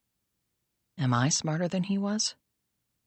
She drifted through room after room, looking for anything that might be a clue or lead to a clue. She needed to know more about Langhorne, and even more about his time as Daniel Pottinger. The first she could possibly get from Earl Beckett. The latter she might have to get from Clarice. If I ever call her back. And right now, I'm not sure I want to. She didn't like being shit on, not that anyone did. But she liked it even less from a person who was clearly enjoying pulling Gibson's strings. And what is the woman's beef with me anyway? It's not just standard manipulation technique. Something else is going on. Something personal. She heard the noise a second later, and her hand flew to her gun. She aimed the Beretta in front of her and walked toward the sound. She wanted to meet the intruder on her terms. Gibson rounded the corner and slipped down the dark hall. The sounds were coming closer, and her finger edged to the trigger. "Shit!" she exclaimed. Virginia State Police Detective Wilson Sullivan was staring at her. "You don't seem surprised to see me here," said Gibson, putting her gun away. He frowned and said tersely, I'm not. I saw your van outside. Of course. But I want an answer as to what you're doing here, and I want it right now. He took a step closer. Because the fact is, you shouldn't be here. I could arrest you for being here. It looked to me like you guys released the crime scene, and I thought we were working together. I was just trying to find a lead of some kind. He studied her for an uncomfortably long moment. And did you find a lead? She told him about the message she'd found on the boat. So there is some treasure out there he's playing games with. Sounds like it. Or he could be bullshitting everyone and there's no treasure at all. Which do you think it is? You know as much about Harry Langhorne as I do, she said. He's obviously a complicated guy. So I'm not sure which way to go on that question. He nodded and looked around. Find anything besides the note? Not yet. Still raining hard out there? She asked, noting his wet coat and hair. Bucketing. We might want to stay inside then and go over the place. Treasure in plain sight, maybe? Maybe. But it all depends on how you define plain sight. I thought you went all over with your iPad. I couldn't hit every room. That would have taken days. Have your people searched the whole place? Yes, but they weren't looking for treasure. Any leads on the murder? He shook his head. I have a feeling this one is going to take a while. Who's watching the kids? Your mother again? Both parents. Shall we go room by room? He asked. She smiled and said, yes. Inside, though, she was frowning. 90 minutes later, the rain had finally subsided, and so had their search. Without result. If there's a treasure in here, I'm not seeing it, said Sullivan. What about a safe deposit box? bank or other financial accounts. The normal hiding places. Well, we're trying to access some of that, but we've had a hard time tracking anything down. He didn't bank with some local entity? Not that we could find, and there were no financial records at the house, at least that we could uncover. He may have them somewhere else, but we can't even find a checkbook or a list of bills. He could be renting a storage facility somewhere, but we have no idea where it might be. But these days, you can hide stuff anywhere. Tell me about it, replied Gibson dryly. But no one has come forward? Law or accounting firm? Financial advisors who worked with him? Sullivan shook his head. They might have worked with him under another name and have no idea the guy's even dead. His murder's been in the news, she said. It was mentioned he was killed at Stormfield. You would think his financial people would know he owned it. We got some names from the Turner's realtor. Big surprise, we can't find a single one of them. It's like they ran for it. Gibson looked around the dank interior of Stormfield. Well, the note I found clearly shows he knew someone would be looking for something. Either he hid it somewhere, or he didn't, and it's just a whole lot of nothing. Maybe you can work your magic and crack it. If you do, let me know. She frowned again, but wasn't facing him when she did so. I can give it a shot. Hey, you know anything about Nathan Trask? Sullivan looked taken aback. Trask? What does he have to do with anything? Maybe nothing, but he's a big mover and shaker in the criminal world, though I need to watch my words or else he'll sue me for slander and probably win. You think he was working with Langhorne, a.k.a. Pottinger? He might have been. Sullivan said, I was told about him when I moved up from Carolina. He has a bunch of politicians in his pocket who cover for him. What a world we live in. Isn't it, though? Said Sullivan, who was now also frowning as the rain picked up again. Chapter 40. Clarice had not called Gibson back, figuring it would be the height of weakness on her part to do so. She would let Gibson contact her, if she ever did. Yet she has to, doesn't she? She can't leave it like this. She refocused and went over the current state of affairs. Harry Langhorne had been murdered, but he was already dying of brain cancer, which was stunning to Clarice. Her mother had been kidnapped. They had killed Daryl Oxblood, and in doing so had also slaughtered BD. So have they killed Mommy already? But they wouldn't. Not yet.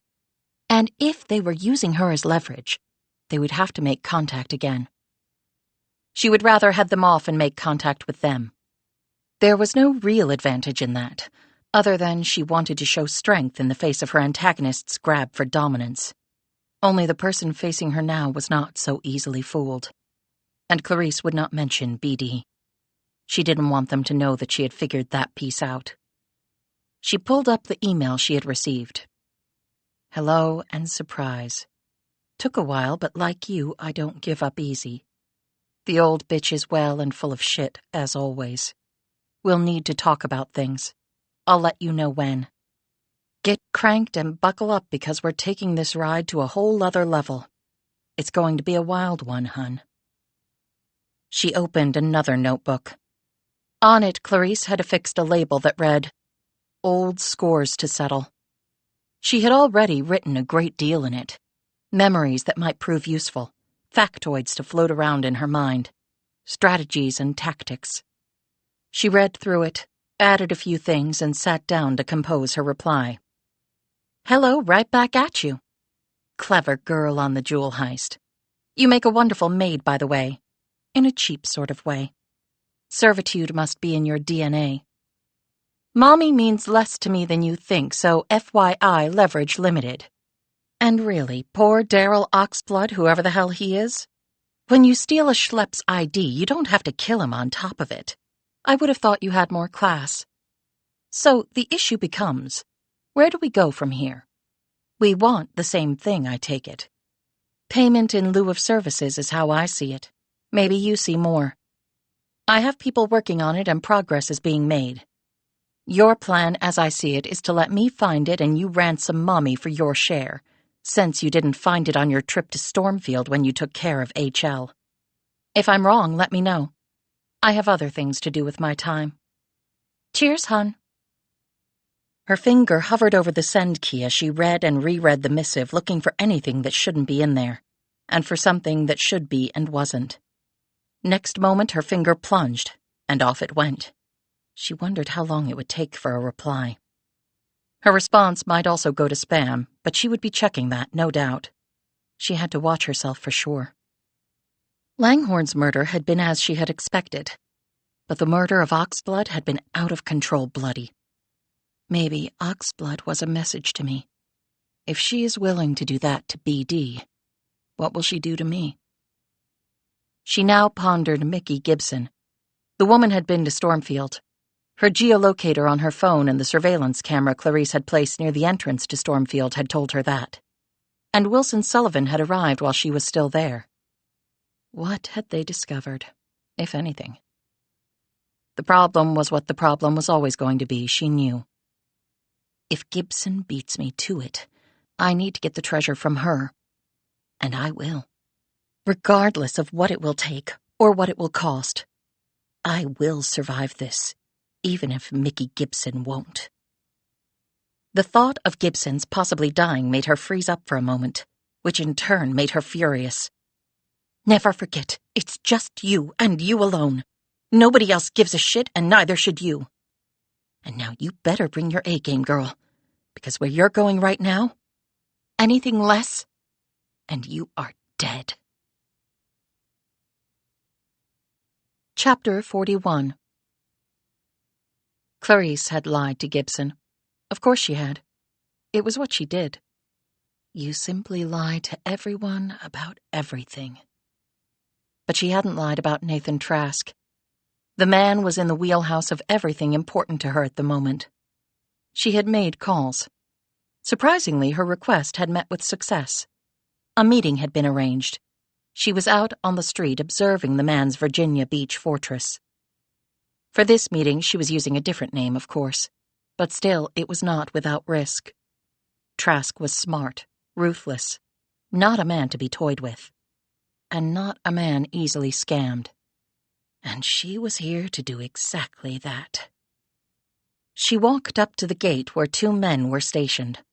They were in sharp suits, with sharp eyes and bulges under their jackets where the ubiquitous guns were kept. On the rooftop, she spotted two more men in black jumpsuits. Both held long-range rifles.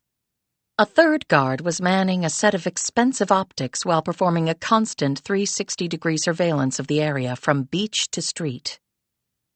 After she told them who she was and why she was here, one of the gate guards asked to see her ID.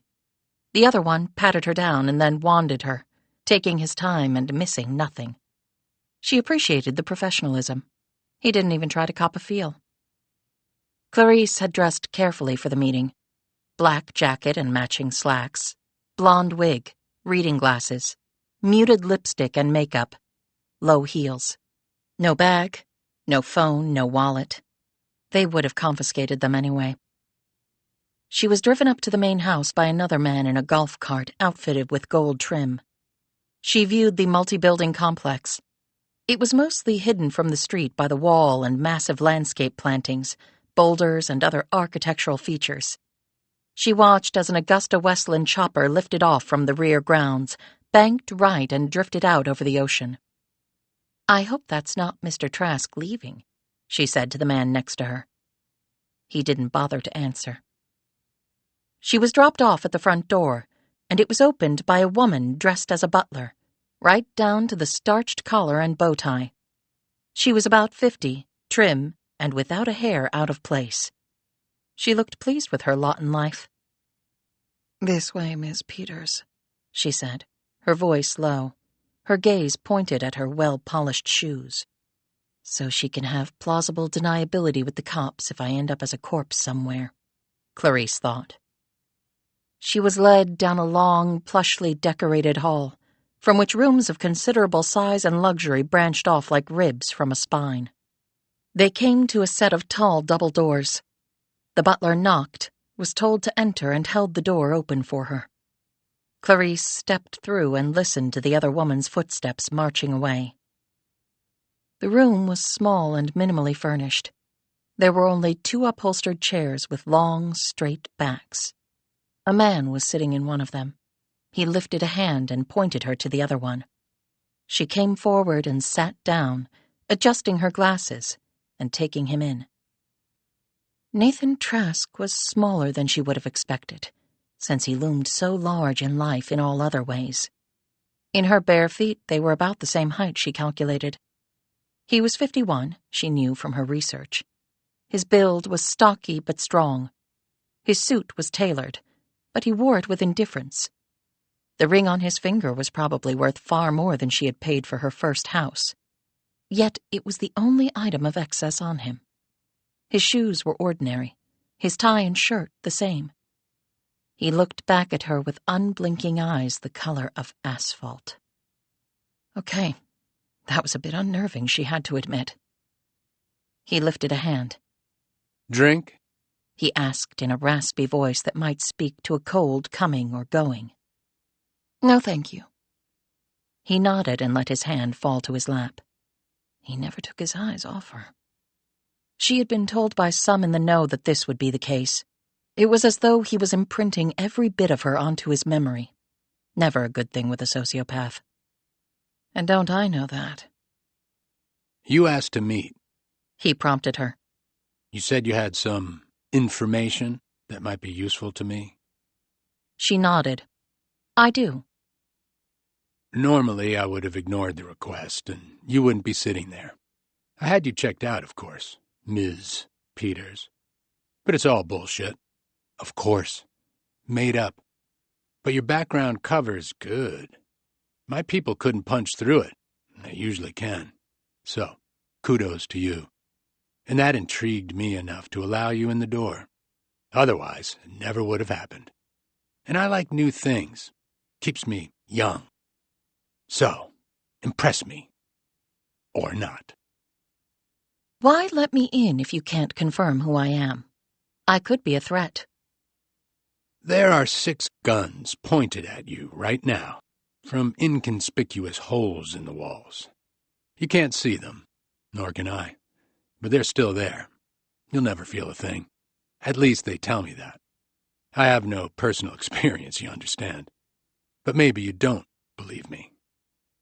On cue, she heard one after the other 6 gun slides being racked. Impressive, she said demurely. Flashy, actually, and I'm more into substance. He cleared his throat. So, the information? Daniel Pottinger? Yes. He's dead, said Clarice. I'm aware of that. You did business with him. Did I? Asked Trask. She sat back and allowed herself to get comfortable, fall fully into the role she was playing. You had to believe your own bullshit. But it wasn't all bullshit. The important stuff was true. For the purposes of this discussion, let's assume you did. Of course, I have no way of holding you to that. He inclined his head a notch, in a show of agreeing to these terms, for now. He was murdered with arguably the world's deadliest poison, but he was already dying with brain cancer. And how do you know this? Are you working with the police? If I were working with the police, I would have to identify myself to you as such, and I don't think you would have agreed to meet me. Undercover? She shook her head. I don't have the stomach for it, and the pay is far too low to support my lifestyle. Clarice thought she saw the trace of a smile play across his lips. Had he been thinking about his FBI father just now? I found out from someone who is working with the police. And why would they tell you? I can be very persuasive. I'm listening. A mysterious message was also left near the body, and a note was hidden in Pottinger's boat that might be meaningful to you. She had not told Gibson that she had previously found the note on the boat fender, but she didn't know that Gibson had also found it, although Clarice expected her to at some point. And what did the note say? Basically, to try harder if you want to find the real treasure. So, this is a treasure hunt, then? Said Trask. Apparently so. The black eyes drilled into her with a calmness that was disconcerting. But whose treasure? Curious question. Let me throw something else out as bait and see if the pull bends. Pottinger was not his real name. He stole a lot of mob money from decades ago, and he did deals as Pottinger that made him even more money in various ways. She stopped talking and studied him with her green contact lens eyes. She wondered if they were as intimidating as his dark ones. Somehow she doubted it, which was good. Underestimate me at your peril. He did make a lot of money, off certain people who would like it back. Can you tell me how? Why would I? Said Trask. I came here to see if I could help bring this thing to a conclusion, a mutually beneficial conclusion. Why do I need you to do that? Okay, that was a bit predictable, she thought. But then don't underestimate him either. Maybe you don't. You have lots of resources. You might be close to finding the money already. If so, I'll just go. No harm done. She started to rise until he lifted a hand, which seemed to have the power to force her to sit back down. He paid $5 million for Stormfield. Did you know he was living there? He gave another slight incline of the head. The money will be going to the government. The funds used to purchase the estate are mob-connected. At least the government will see it that way. But if you knew he was nearby, why didn't you— Why do you think I came here and built this place, Ms. Peters? Enemies closer? Was it worth it for the geographical proximity? Not just him. She nodded slowly. Your father is also nearby. As to Pottinger, he also made certain people a lot of money. He had talents for both making it and then hiding it from the government. It created in him a certain value, at least to some people. So he was a good partner to these people? Apparently so, until he turned into a bad one. But again, if that happened and he was right here— Just because someone has a home doesn't mean they're in it. As a matter of fact, he was hardly ever there. I took pains to know that. And so we had really no opportunities to chat about matters. But after his mob racket, I suppose he got in the habit of biting the hand that fed him. Well, he finally came back here, if only to die. Ideas on that? Asked Trask. Several. But we need to conclude some business first. He spread his hands. I'm listening. In the way of a finder's fee. How much? 15%. 5. 12.5? 5. 10? 5. It's a big number. You won't know how to spend it all, or maybe live long enough to. You had me right up until that point. It sort of dilutes the incentive. Then let me fire it back up. If you can pull this off, I have no reason to wish you ill will. Your ideas? I have several. She sat forward. She did not mind getting lowballed on the finder's fee for one simple fact. Clarice never intended to collect it. About a half hour later, Trask walked her out. At the front door, he said, Someone visited my father recently. A woman. Know anything about that? I may, but I need to be sure. She could be friend or foe. I don't need friends, and I don't like foes. Then it may not matter. It always matters. But just so we understand each other really well, you fall into the same category, business associate or not. I never expected anything less. Or more. You're a strange one. I can't quite figure you out, and that's unusual. I've seen just about everything. Don't beat yourself up about it, Mr. Trask. I'm a little beyond just about everything. Chapter 42. Clarice walked for 2 miles. If they were going to follow her, she was going to make them work for it. She entered a store from the front and went out through the rear, after a pit stop in the ladies' room, where she had previously left a bag underneath the bottom of the trash bag, with some fresh clothes and other disguise elements, and her phone. When she came out, she was transformed. Blonde to brunette, dress to slacks, heels to flats, makeup and lipstick shorn from her face. In the right light, she could pass for a fresh-faced teenager with AirPods in her ears and a vape in her hand. She grabbed an Uber and took it to within 2 blocks of her hotel. She went to her room, sat at her desk, and opened her notebook. Then her phone dinged as the email dropped in. "You haven't matured a bit, it seems. Same old snark. If no leverage on Mommy, then I guess she becomes superfluous. What a word. Didn't expect me to conjure that one, did you, darling? A bullet to the head or a ligature display? Poison down the pipe. It won't take much. Huff and puff and blow the old bitch down would do it, actually. What shitty care you took of her. Way I see it, I found HL. That was the big part. Your part? Finish the job. Then we divvy.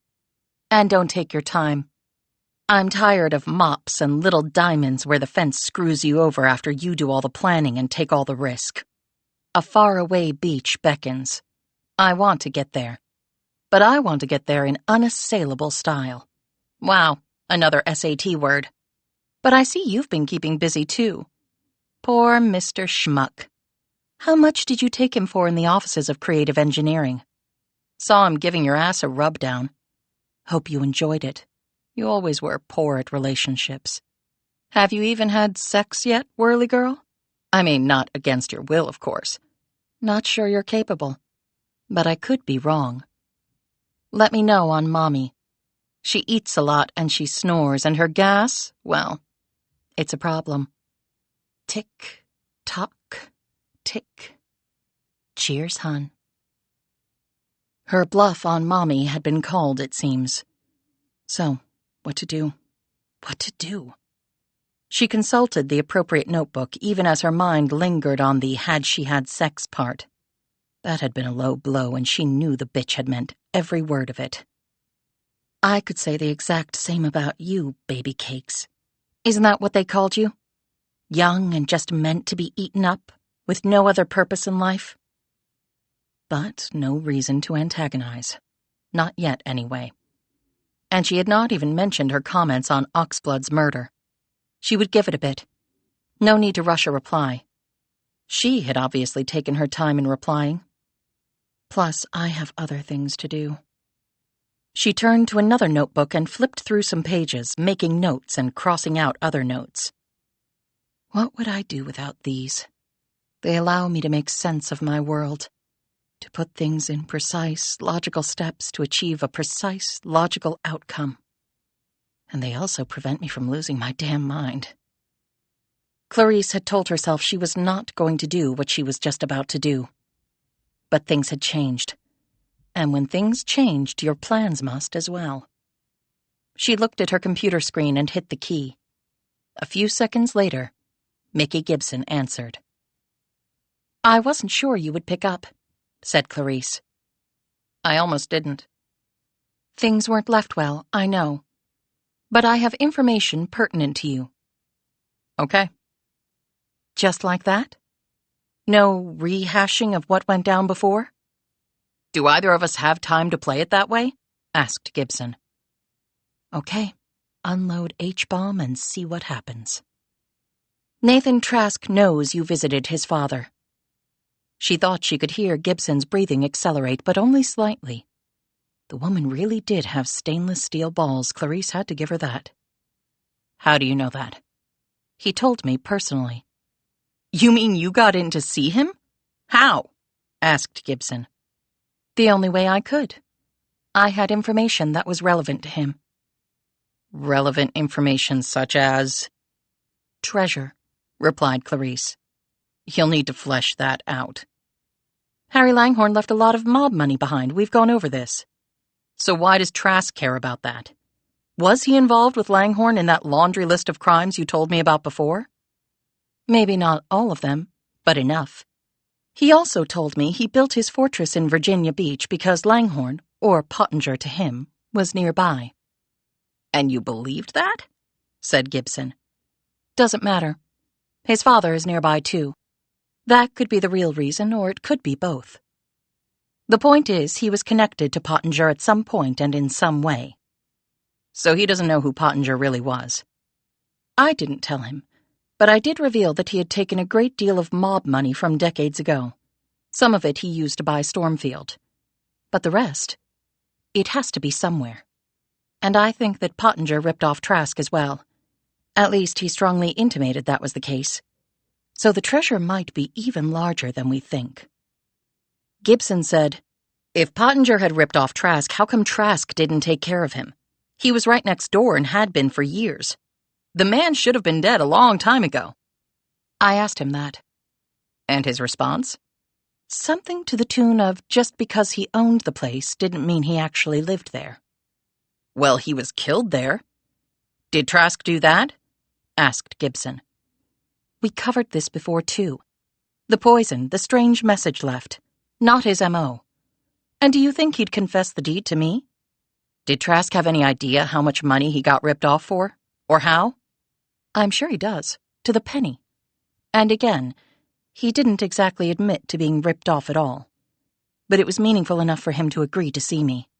And it's not just money with those guys. It's reputation. If they can get taken, it's a sign of weakness. In that business, you don't want the other sharks to see your blood in the water. Trust me, I know that, said Gibson. Did you find any clues to a treasure at Stormfield? She asked. I found a note in the man's boat. It basically acknowledged that he was aware people would be looking for something and suggested they try harder. Okay, her giving that up without a fight does surprise me. Do the police know about this note? They do, replied Gibson. And? And I don't think their priority is finding money. It's finding a killer. Perhaps to find the killer, you have to locate the treasure, noted Clarice. I can't tell them how to do their job.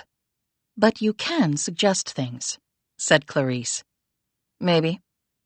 But if the police find the killer and the treasure, where does that leave you? Asked Gibson. It will make me stop looking over my shoulder. Bullshit, you want the money.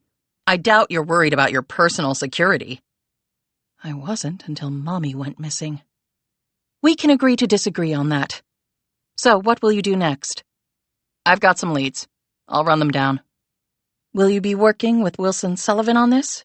Asked Clarice. I won't bother to ask how you know about all that, but yes, I will, at least on some of it. And what will you be doing? Don't worry, my plate is full. Did Nathan Trask know who I was? Gibson wanted to know. Not that he said, just that you visited. But he could easily find out your identity. He must keep eyes on his father. Of course, said Clarice. So you did walk me right into a trap. Look, Mickey, I want you to survive this. Actually, I don't care, thought Clarice. You had your shot, Mickey Rogers Gibson. You had everything and you threw it all away. Gibson barked. You don't care about me, which is why you let me put a bullseye on my back with Trask. In case you forgot, I went to visit the man directly. He knows about me, too. I didn't use my real name, but with his resources, he could find me as well. I don't know for sure that you did visit him. He has a female butler, 2 guards at the front gate who wanded me. They took me up to the main house in a golf court trimmed in gold. The place is enormous, but not furnished over the top. He met me in a small room with a couple of chairs. He's about 5'8", fit build, early 50s, and has the darkest pair of eyes I've ever seen.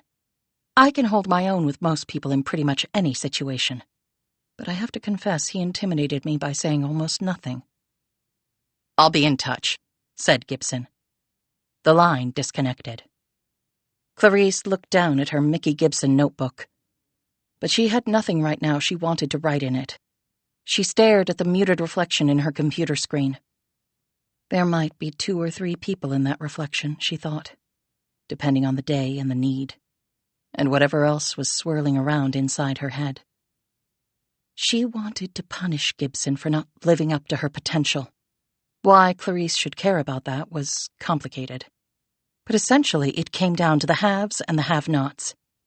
Gibson had had it all. Clarice had had nothing. When you have it all, it was your damn duty to capitalize on it. Otherwise, you were disrespecting everyone, including people like Clarice. Nothing like a little pressure, Mick, she conceded, if only to herself. Some days she wondered why she was so obsessed with the woman. But she had an obsessive personality. Every shrink she'd ever been to, and they had been legion, had diagnosed that about her. She could have saved them the time and herself the money because she had already self-diagnosed. It hadn't been hard. In her more rational moments, she had seen that Gibson owed her life's choices to no one other than herself, and she couldn't have foreseen marrying a louse and having 2 kids to raise on her own, and she was making the best of it that she could. But another side of Clarice refused to yield any ground on the subject. I am giving her the chance to do something extraordinary. All she has to do is succeed and then survive. And maybe a part of me deep down wants her to. Chapter 43. Gibson let out a long breath. It seemed like every call with the woman made her blood pressure rise and her nerves fray. And with Nathan Trask now aware of her, she had good reason to be nervous. Yet the visit with his father had been illuminating. So there was that. Plus, he was a nice old guy, and Gibson was glad to have met him. He reminded her of her dad. And he might be of use on this case. A lot of use, in fact. She wasn't entirely convinced that Clarice had actually been to see Trask, despite the details, which included the golf cart Gibson had seen on her reconnoiter of the place. But for some reason, she thought the woman was probably telling the truth. She must have some chutzpah to go into the lion's den with that guy. Or a death wish. She sat back and mulled over things. Langhorne was dead. Murdered. A treasure might or might not be out there to be found. Clarice might or might not be Francine Langhorne. She had no idea where Doug Langhorne might be, if he was still alive. Nathan Trask might be involved with all this somehow. And she was informally helping Wilson Sullivan in his investigation, but not getting very far with it. And there was something about Sullivan that was bothering her.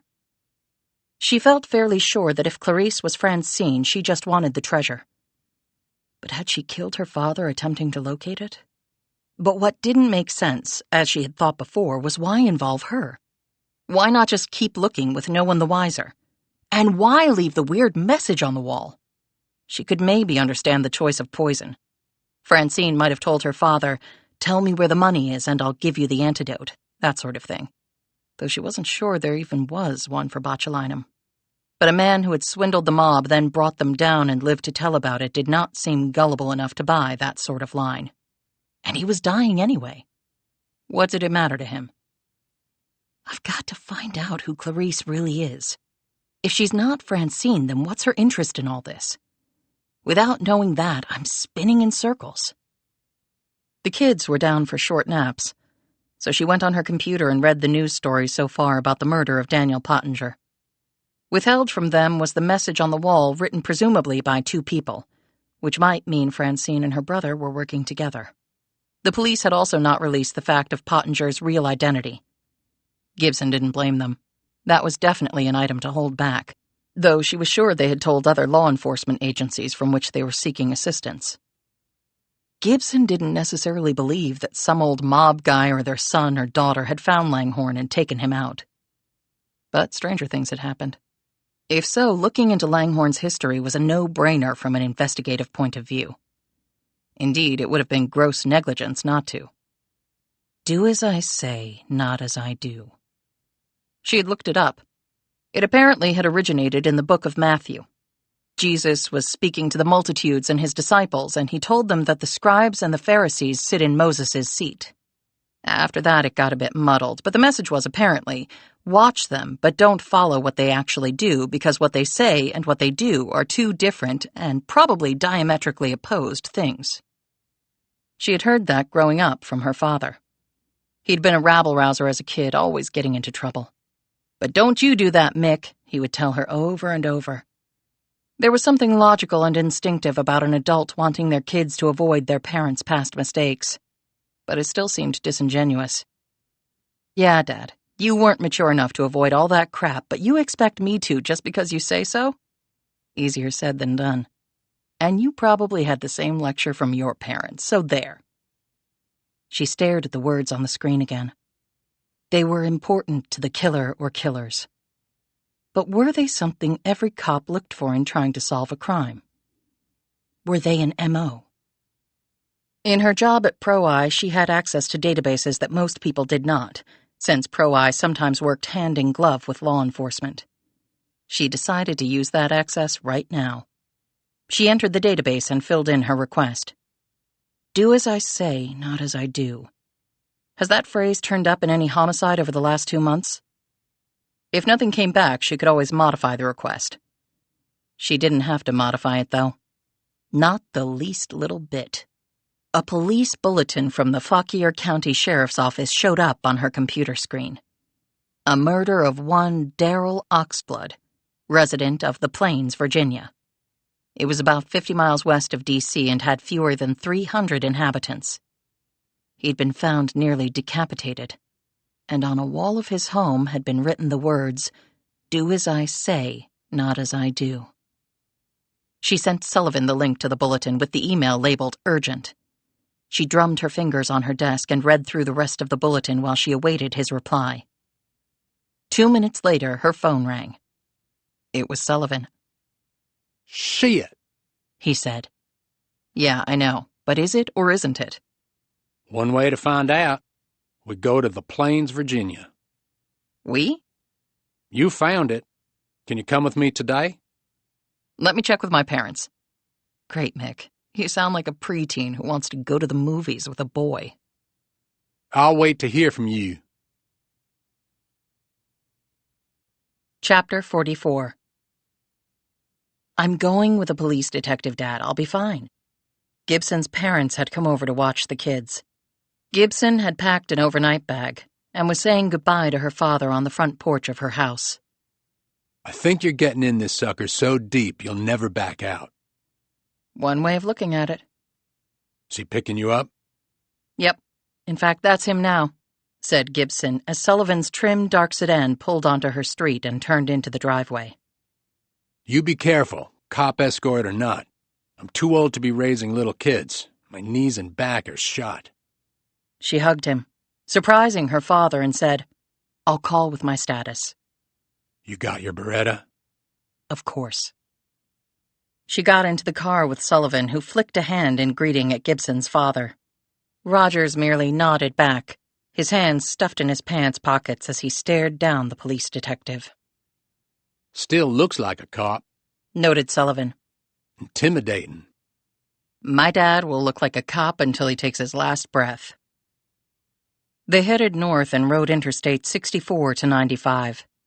At Fredericksburg, they branched northwest onto Route 17. A little under 3 hours after starting their trip, they were rolling into the little hamlet of the Plains. Don't think they see many murders here, noted Sullivan as they cruised along. I would hope not. Did you make a call? Yeah. Someone from the sheriff's office will meet us at Oxblood's place. What do we know about him? Not much. He's around 40, lived with his mother until she died. Then he kept living in her house. Did equipment repair work locally, kept to himself. They from the Plains? Don't know, but I'm going to ask. When they pulled into Oxblood's drive, they didn't see a sheriff's car, but a woman did come out from the house next door to Oxblood's. She was dressed in jeans and a flannel shirt. She looked weathered and tough. They got out and introduced themselves and told her why they were there. She eyed Sullivan's police credentials and nodded. I'm Barbara Cole.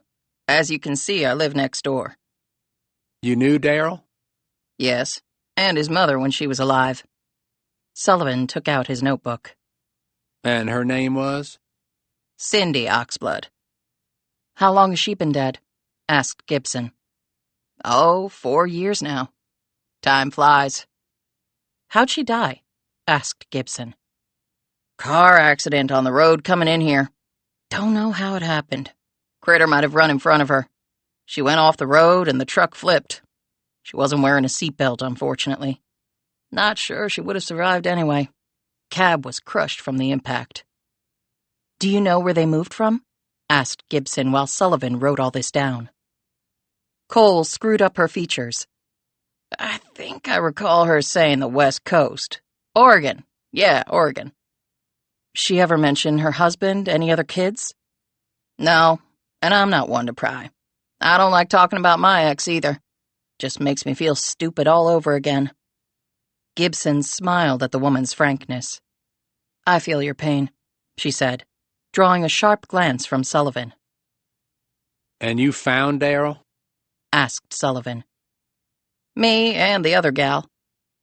What other gal? Said Gibson sharply. She was here taking a survey and had an appointment with Daryl. She knocked on his door, but he didn't answer. She came to my house, and we went over there together. That's when we found Daryl. She shivered. Still have nightmares about it. Been keeping my door locked and my gun under my pillow since then. I'm sure. Can you describe the woman? Cole did so, and Sullivan wrote it all down while Gibson listened intently. There was no mention of the woman in the police report, said Sullivan. Yeah, she had other appointments to get to and didn't want to get involved. She lit out of here before the cops showed up, so I didn't see any need to mention her. Can you tell us anything else about her? What she said, the car she was driving? Think the car was a rental. Looked like one that you get at the airport. She was thin and tall and pretty and real put together, if you know what I mean. Nice clothes. Carried herself real well. Did Daryl seem like the type who would make that sort of an appointment? Asked Sullivan. He would if they paid him, or gave him free stuff. What was she taking a survey on? Asked Gibson. She said with people who didn't have an online presence or some such. The company she worked for was sort of researching those types, I guess to figure out how to sell them stuff another way. I think every day about chucking the whole internet and going back to the way it was, but I never seem to get there. Did she act suspicious at all? Nervous? No, nothing like that. She just seemed like she was out here doing her job. Look, she didn't have nothing to do with what happened to Daryl. She knocked on my door. I had to get my spare key to Daryl's house to let us in. When we found him, we were both shocked, let me tell you. I came close to throwing up, and she didn't look much better. And then she left. She needed to get going, and she couldn't tell the police anything I didn't. Gibson looked at Sullivan, who shrugged. He looked at the door to Oxblood's place. There was no police tape there. Local cops finished up in there? He asked. Yeah, they were here yesterday taking stuff away, and then they took off a lock they had on the door. Can you let us in while we wait for the sheriff? Sure thing. She opened the door with her spare key and led them inside. She showed them around Oxblood's room, where his body was found. Cole shivered as she looked around. There was so much blood. It was horrible. Did he have any enemies that you knew of? Asked Gibson. Hell, nobody around here has enemies like that. Daryl kept to himself. No troubles. Drugs? No, not that I know of. He never seemed like that anyway. I thought it might be something to do with opioids, even mentioned it to that gal. But when I thought about it later, I just didn't think that was possible. What was his mother like?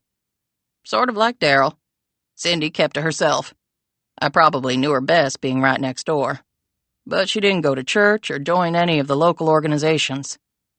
Did she work? No, Cindy didn't really go anywhere. When they first moved here, she mentioned something about a settlement her husband had gotten from an accident. But her husband didn't come here with them. No, she said he had died. Why move here all the way from Oregon? Asked Gibson. She said she had lived in Virginia once and really liked it. How was Daryl when he was younger? Asked Sullivan. He drank some, drove his car too fast, got into some minor scrapes here and there with some buddies. But then he sort of pulled back into his shell, I guess you'd say. Didn't go out, sat at home with his ma, got a job at the vehicle repair place in town. Was a good mechanic. He worked on some of my stuff, fixed it right up. They heard a car pulling into the driveway, and Sullivan glanced out the window. Ah, it's the sheriff. I'll go out to meet him and then bring him in. When he ducked out, Gibson turned to Cole. Where was the writing on the wall found? In here. She led Gibson to the other room, and they stood looking at the words. Did the other woman come in here too? Oh, yes. In fact, she was in here before I was. I found her here after I called the police. She had the presence of mind to look around after finding a dead body, thought Gibson.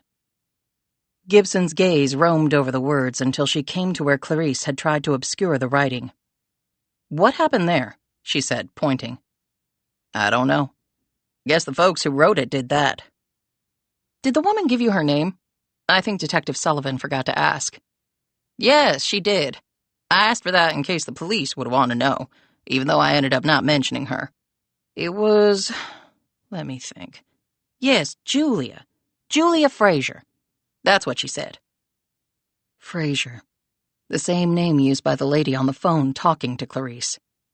It seems that she's gone missing. That's what was said. Clarice's mother, perhaps? Chapter 45. The deputy sheriff was named Billy Dawson. He was tall with broad shoulders and around 45. Dawson said, Fauquier County is pretty big, but very rural and safe. Now, you have some areas that aren't as safe as others, but most of what we see here are property crimes. He looked at the blood on the walls of Oxblood's bedroom. Not this. I'm sure, said Sullivan. What can you tell us about Oxblood? So you had a murder down in your neck of the woods that had similar elements? The writing on the wall principally, yes. Heard the phrase a million times, especially from my old man growing up. But you don't see it written on the walls of homicide scenes. So you think it's the same killer? Trying to piece that together. So, Oxblood? I knew Darryl. He worked on my truck and a couple of my ATVs, and some of my brother's stuff, too. He kept to himself.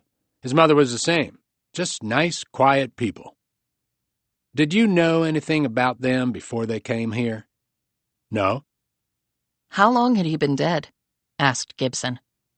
A few days, the M.E. said. Gibson looked at Cole. You didn't get suspicious when he didn't leave the house? I was gone for a few days. Had some business over in West Virginia. And like Billy said, Darryl kept to himself. Didn't where he worked report him missing? Asked Gibson. Dawson said, I talked to them. They said Darryl had taken a few days off. Any family pictures in the house that would show his father? Asked Gibson. Dawson said, Funny thing, no family photos. In fact, no photos at all. You find his phone? Asked Sullivan. No. We pulled the phone records, though. He didn't make many calls, and the folks he texted or emailed all dealt with normal stuff. There were no incoming calls. Gibson looked at the shelves of comic books. Your guys go through all these? We looked through some. I guess adults collect stuff like that. Baseball cards, you name it. Maybe sell it on eBay. Only he wasn't online, pointed out Gibson. There are no electronics in the house that I saw. Yeah, that's right, said Dawson. So what do you think is going on? Sullivan shrugged. What we're trying to find out. Mind if we look around? Asked Gibson. Knock yourselves out. I'm not too proud to ask for help. I can email you the file we have, Agent Sullivan. Sounds good. Thanks. Dawson and Barbara Cole left. Sullivan eyed Gibson. Thoughts? She didn't want to share what was on her mind right now, but Sullivan looked determined.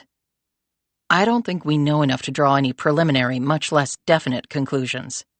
Why don't I search the upstairs and you check the rest of the house? If something pops, we each call the other. Okay. Do you really think this is a coincidence? The two phrases on the wall, I mean? There must be a connection. We just have to find it. What she didn't say was that the handwriting on Oxblood's wall was quite different from the handwriting back at Stormfield.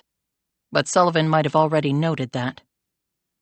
Now that Gibson had committed herself to solving this case as the only way to protect herself and her kids, she wanted to do it as rapidly as possible. Thus, she was itching for Sullivan to leave, because she had seen something that she wanted to check out. As soon as he left, she made a beeline for the comics. They were all neatly laid in their respective piles. all except for one. On top of one pile, a comic book was sticking out like a sore thumb, she thought. She didn't know if the cops had done it or someone else. Like Ms. Fraser? She put on latex gloves and picked it up. She opened it and stopped. Was that blood on the inside of the cover? She looked closer. It seemed like blood. Had Oxblood's killer taken the time to pick up this particular comic book? Then she noted the initials in the heart shape next to the drop of blood. BD and RE? She had brought an evidence bag with her and slipped the comic book into it, then folded it over and put it into her bag. Gibson was sure that someone, either the killer or killers, or Clarice/Julia Fraser, had picked up this comic book out of all the others and opened it to that page, and seen the initials inside that heart. And what had that meant to them or her? And what does it mean to me? Chapter 46. They stayed overnight at an inn near the plains. They had dinner in the small, quaint restaurant. Sullivan said, "So we didn't really find much back there, did we?" Gibson thought of the plastic evidence bag in her room containing the comic book with the dried blood on it. She had brought her kit and checked it, but found no prints on the blood mark. The person had probably worn gloves. She knew removing potential evidence from a crime scene was a crime in itself, but she had thought long and hard about this and had arrived at one difficult conclusion. I can't just walk away from this or bury my head in the sand, because I'm exposed. I've been exposed ever since I stepped foot into Stormfield and found Harry Langhorne dead. And Clarice is probably a psycho and she knows where I live. And after I visited his father, Nathan Trask can easily find out who I am. Or hell, Clarice might decide to rat me out to the man, if she already hasn't. The only way to protect myself and my family is to get to the truth as fast as possible.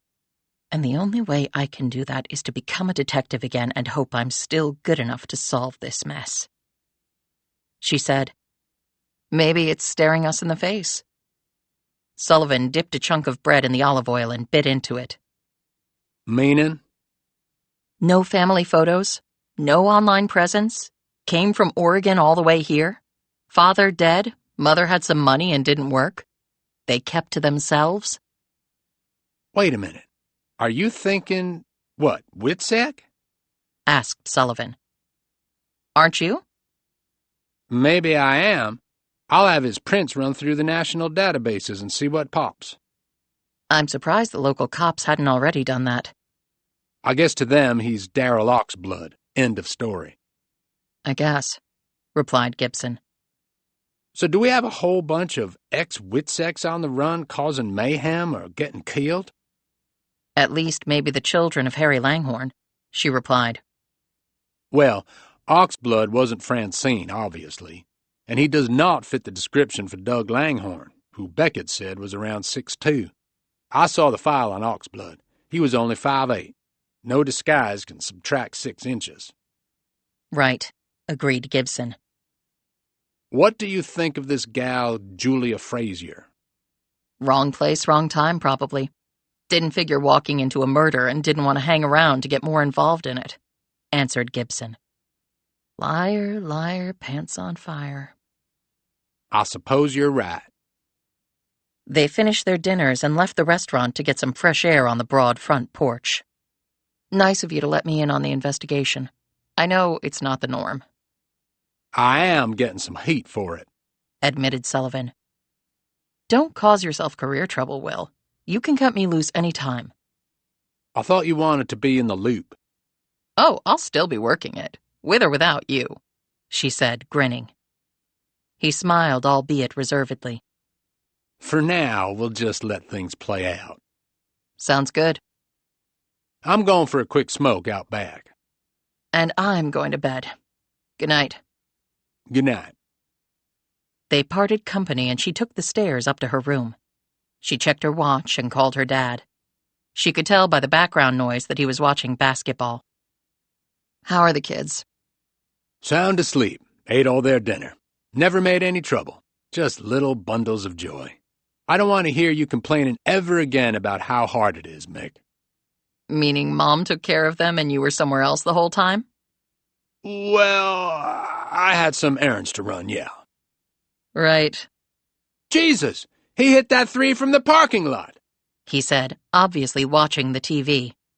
Damn kids these days. NBA's recruiting out of the pre-K. Jump a mile in the air and dunk like it's nothing. It's not all about dunking, said Gibson. I couldn't dunk. That's because you're too short and you're a girl.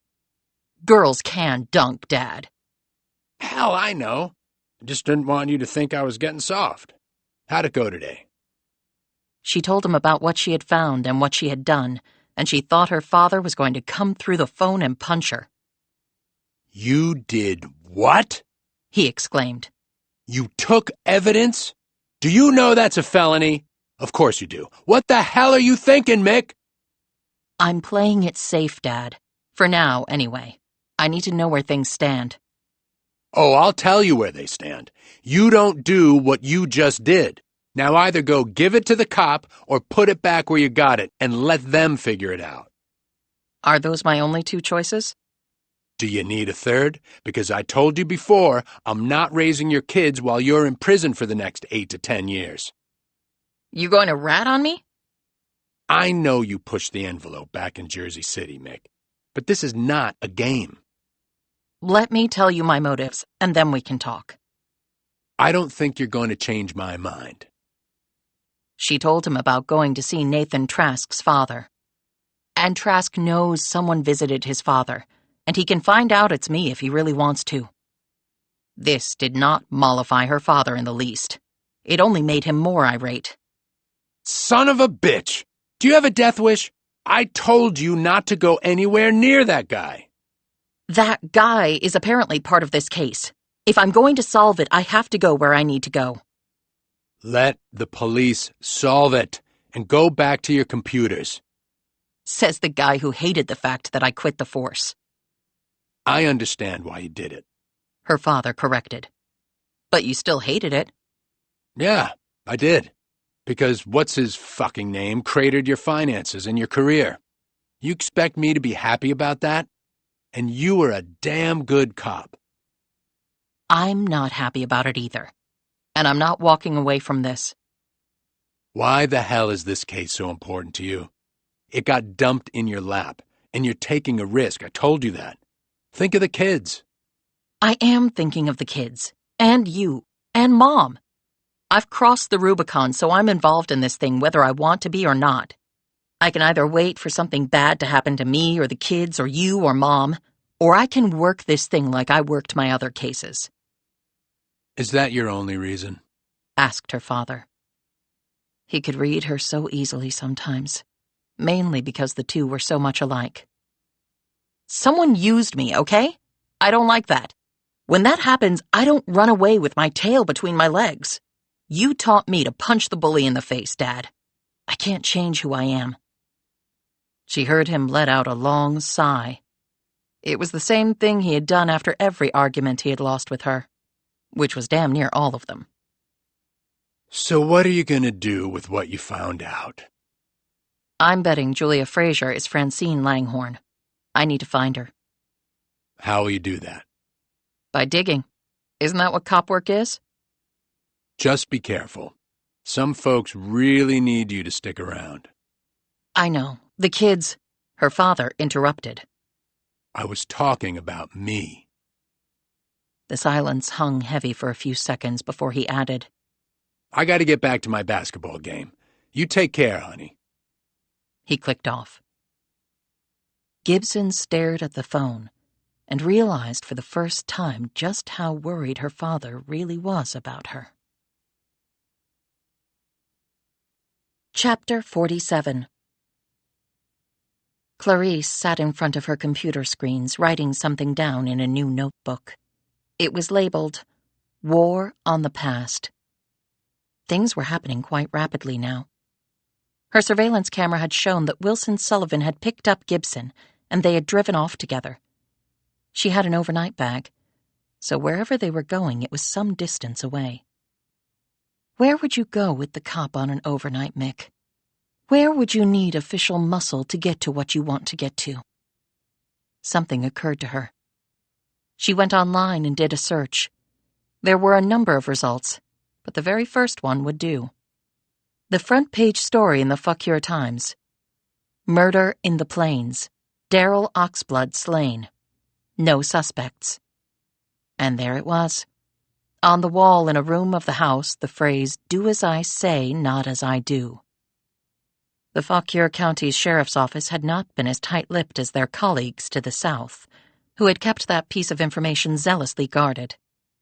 They had actually let someone take a picture and run with it.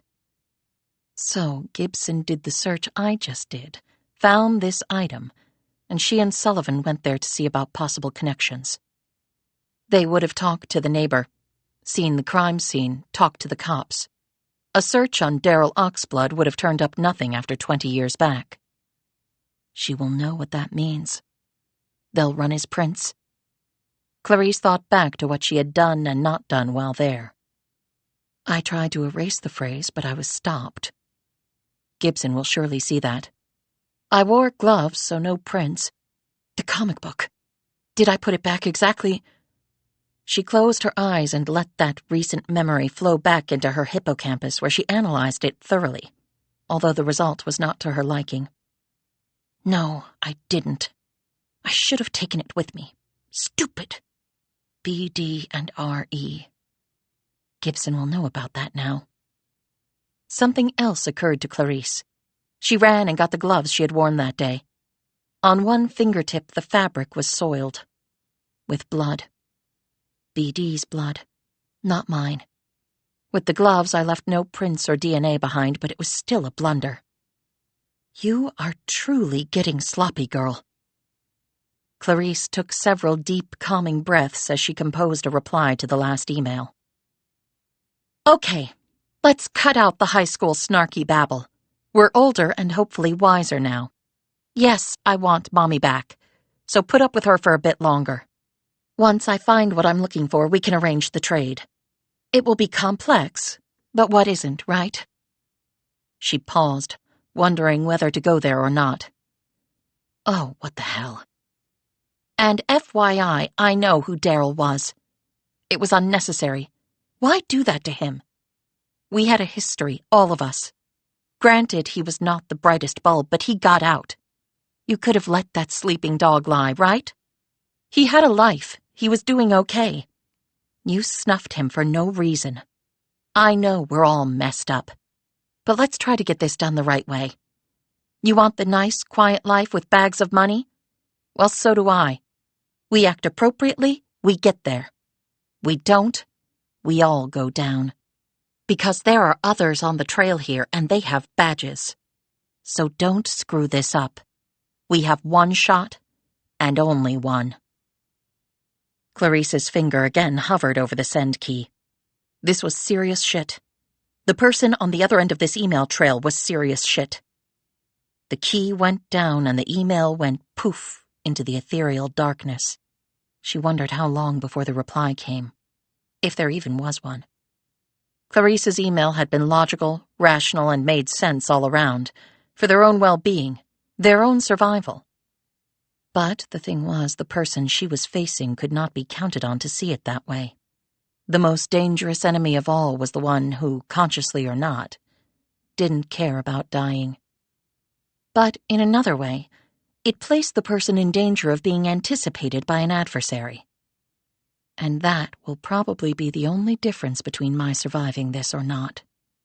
Because seeing Daryl Oxblood with his head nearly cut off changed everything for me. Clarice brought up some financial documents from a previous hack she had done. They belonged to Daniel Pottinger. They represented a dozen accounts from a similar number of financial institutions, both foreign and domestic. This info had cost her a pretty penny, but you needed to spend money to make money. The problem was, every single one of these accounts had been cleaned out and closed within the span of 1 week, nearly 7 months ago.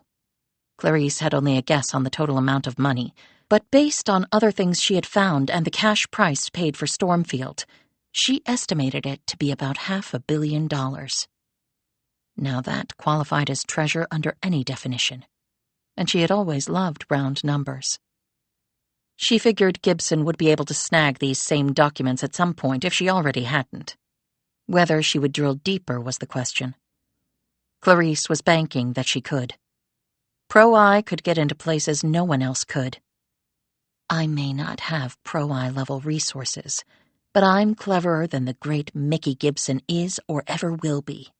She was the great one everyone loved. I was the one no one loved or even knew existed. But I will show her. And everyone else. She hit a key, and all those empty accounts disappeared from the screen. Still, if I get there first, all well and good. If Gibson gets there first, still all well and good. Possibly. She changed her clothes and hair and makeup and personality and demeanor. She stopped at her laminator and pulled out the item she had just encased in heated and hardened plastic. She trimmed off the edges and punched a hole in it, then ran it through a lanyard and placed that around her neck. She walked out the door because she had an appointment to keep. Somehow I am loving every minute of this, even though I'm scared shitless. Chapter 48. The home was 60 years old and on its last legs, and the yard undernourished and withered. The woman who lived here was all of these things rolled into one. "Miss Betty Gross?" Clarice said. "Yes?" "I'm Sylvia Devereaux." She held up her laminated card. "With the Virginia Employment Commission?" "I don't understand." Clarice produced an iPad from her bag and said, "May I come in?" "Am I in some sort of trouble?" asked Gross, clinging to the tattered screen door. "Not at all. I'm here to help you. At least I hope. I understand that you were recently employed by a Mr. Daniel Pottinger at his home, Stormfield?" "That's right. I was his housekeeper, but he let me go. He let everybody go." "I know. That's why I'm here, to see if I can help. May I come in?" she asked again. Gross stepped back. "I hope you can help me, too. I haven't found another housekeeper job yet, and the money is running low." "I quite understand." She was led into a small room off the kitchen. The place was decorated with what seemed to be spare parts from lots of different homes and decades. Clarice assumed the woman had accumulated all this over the years and kept using it, since new items never came in to replace what was clearly worn out. "Now, exactly when did Mr. Pottinger let you go?" "It was a little over 2 weeks ago yesterday." "And the reason given?" "He didn't give no reason, just told me and the others to get out." "My goodness, how rude." "That's what I thought. And he owed me wages, a week's worth. Never seen a dime, and that big house he lived in, I know he had the money. Now he's dead. Doubt I'll be getting anything." She paused. "I filed for unemployment. Is that why you're here, miss?" "It's one of the reasons, yes," said Clarice, keying some items in on her iPad. "How many staff did he have?" 4 inside, 3 outside. All locals, hard-working, and he left them high and dry, too. Seems like the more money someone has, the less they care." "Yes, it does, doesn't it? So he owed you a week's worth of wages. How much was that?" "I got $10 an hour times 45 hours for the week." "So $450 then?" "Yeah, back-breaking work it was. That place was huge, and he wanted the floors scrubbed and the marble to gleam." "A difficult employer, then." "You could say that. You could say a lot more than that. The thing was, the man was almost never there. He'd talk to me on the computer. He had cameras all over the place so he could keep watch from wherever he was. He'd read me the riot act if the least thing was out of place or something wasn't done to his liking, or if he didn't think we were working hard enough." "And you mean to say he was almost never at Stormfield?" "I could count the times he was there on one hand, with fingers left over." "Very interesting." "And the few times he did show up, he never gave me any notice. He was just there, almost like the man was afraid to be in his own house. Clarice thought about Nathan Trask and knew the woman had unknowingly hit the nail right on the head with that one. And how long did you work for him? Nearly 4 years. Your annual income from that job would have been around $23,000? About that. Any paid vacation or health care? Gross smiled bitterly. I asked for it. He never gave it. Said if I wanted a vacation, why should he pay for it? And then he told me it was my fault if I got sick. Not his problem. Clarice looked around at the small space. Could you live off that income? Got 1 adult child and 2 grandbabies living with me, so the short answer is no. I work another job at night, cleaning some buildings over in Smithfield. On the weekends, I waitress at the local diner. You must be run off your feet. I'd rather be working, actually. The night job and the waitressing don't pay enough. I was hoping someone might buy that Stormfield place and hire me back, but I guess that will take a while. Yes, I think it will. Now, it seems that Mr. Pottinger failed to pay into the unemployment insurance fund. Gross's face fell. Does that mean I won't get no money?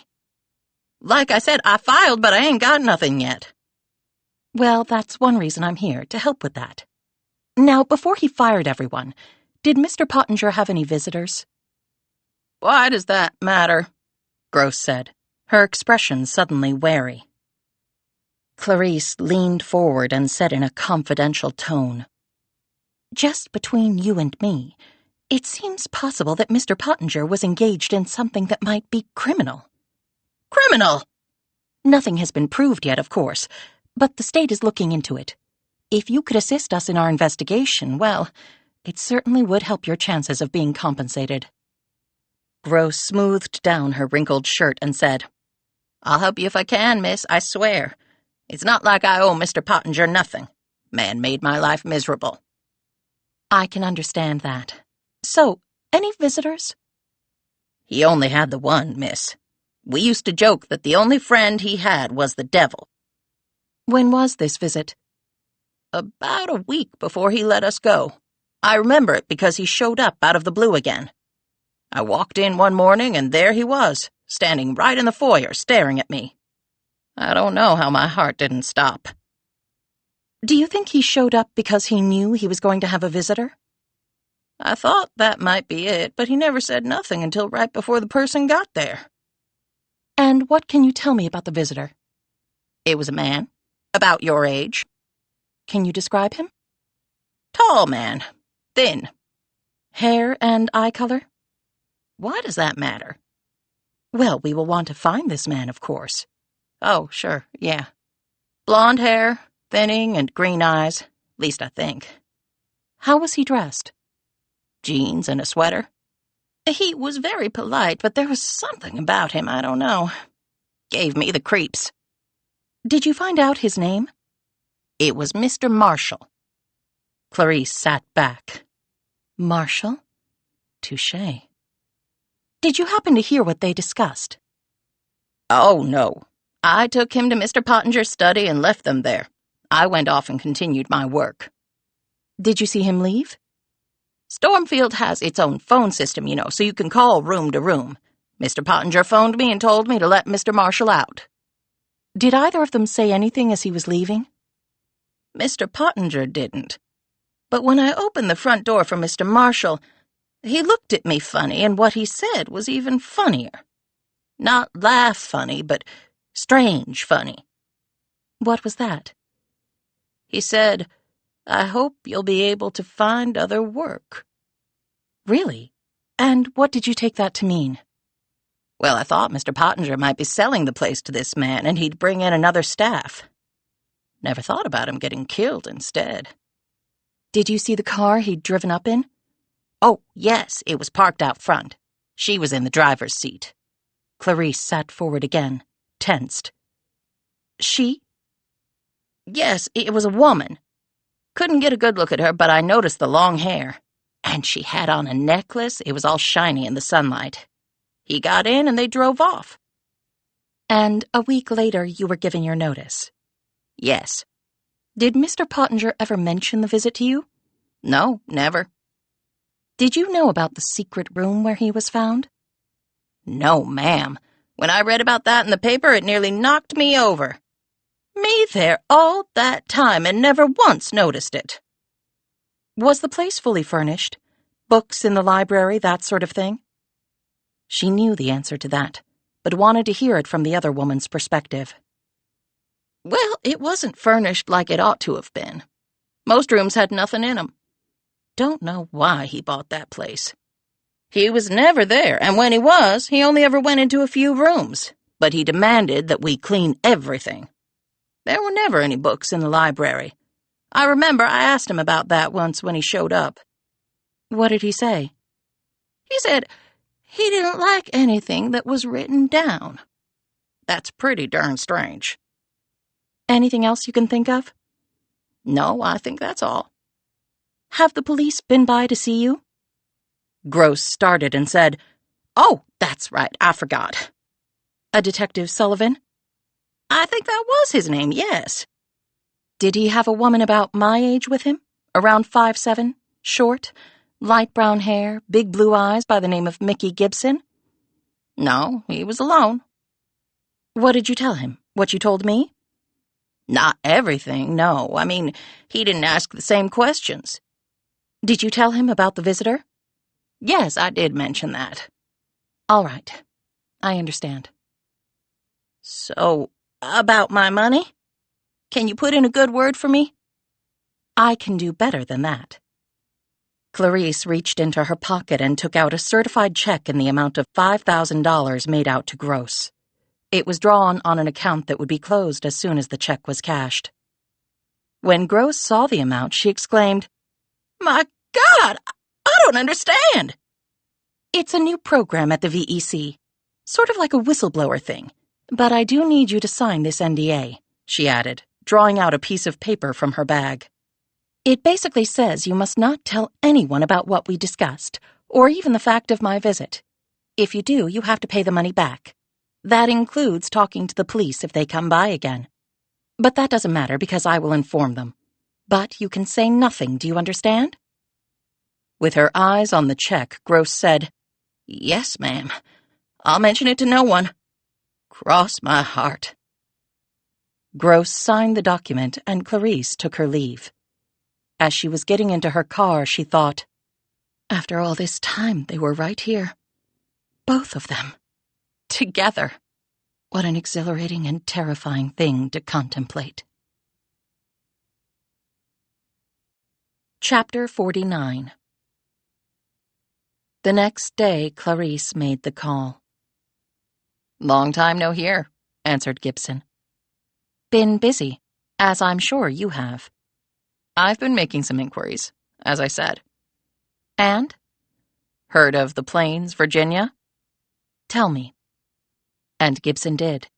Daryl Oxblood's being murdered, the phrase on the wall. But she didn't mention that someone had tried to rub it off. She didn't talk about Julia Fraser. She said nothing of a comic book with initials inside a heart. What do you take that to mean? Clarice asked. The murders are connected, or else it's a copycat. But I don't see it that way. So who was Daryl Oxblood, really? Cops are running his prints right now, replied Gibson. Okay, then they'll know. The noose is tightening and not in a good way for me. So that's why I was picked by you? So you can piggyback on Pro-Eye resources? It's a good reason, don't you think? Replied Clarice. Francine and Douglas Langhorne? What about them? Asked Clarice. Know where they are? I think we covered this already. I don't. When the fingerprint results on Oxblood come back, that will provide quite a few leads. Good. Shit, I know it will. Geraldine Langhorne? Asked Gibson. Again, no clue. Before my time, I dealt with Pottinger, not A.K.A. Langhorne. You like comic books?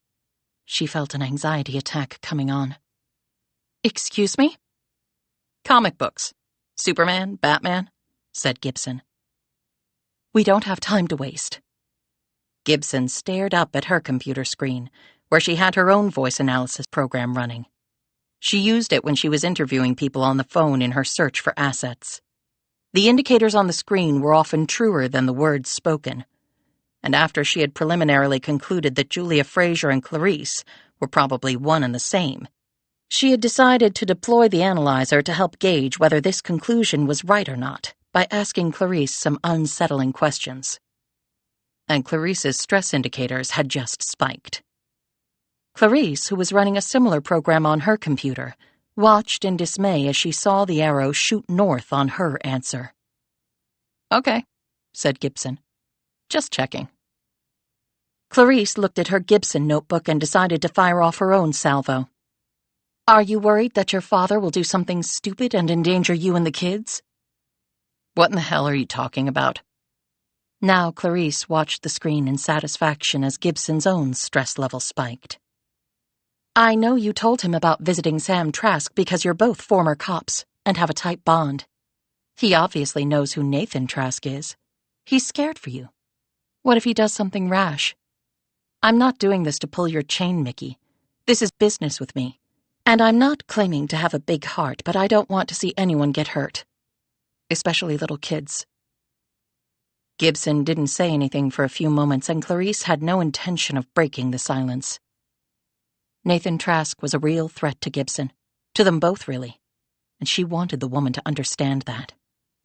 Plus, it might make her forget about the damn comic book. "My father is not stupid," Gibson said finally. "He's not going to start a war with Nathan Trask." "I just thought I'd mention it. Now, where do things stand with your and Sullivan's investigation?" "Sullivan doesn't think the woman who was at Oxblood's home is important. Wrong place, wrong time." "What woman?" "The survey taker. She called herself Julia Fraser. Mean anything to you?" "No. What sort of survey was she taking?" Clarice now kept watch on her stress level on the screen. She needed to keep it at an even level, and she did so by taking silent, deep belly breaths and chewing the gum she had just popped into her mouth. "Some BS. I think she was there for another reason." Sullivan didn't agree. "What makes you think that she's important?" "Call it my cop instinct." "Sullivan's a cop too," Clarice pointed out. "And we all have different instincts." "I found out something too." "What?" asked Gibson. "Langhorne had a visitor very close to the time he died. A man. Tall, thin, blonde hair, green eyes." "And how do you know this?" "Proprietary source," replied Clarice.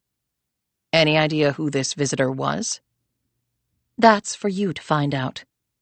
Work your pro-eye magic. And my source also told me that there was a woman waiting out in a car for the man." "What did they want with Langhorne?" asked Gibson. My source didn't know. But when the visitor was leaving, he told the person that she should look for another job. My source took that to mean that Langhorne was selling the place to the man. But it could also mean that the man knew Langhorne would not be alive much longer, which turned out to be spot on. "So your proprietary source was a member of Langhorne's household staff?" "I just can't keep anything from you, can I?" chided Clarice. "Okay, I'll share that with Sullivan." "He already knows. He spoke to my source previously, and they told him everything I just told you." She paused and added, "Didn't he share that with you?" Clarice watched the screen to see if Gibson's stress markers spiked, but she was disappointed because they remained level. "Thanks for the info," said Gibson. "You're welcome. Be careful out there." Clarice clicked off. Gibson sat back in her office chair. The stress levels told her that she had struck gold with the reference to the comic book.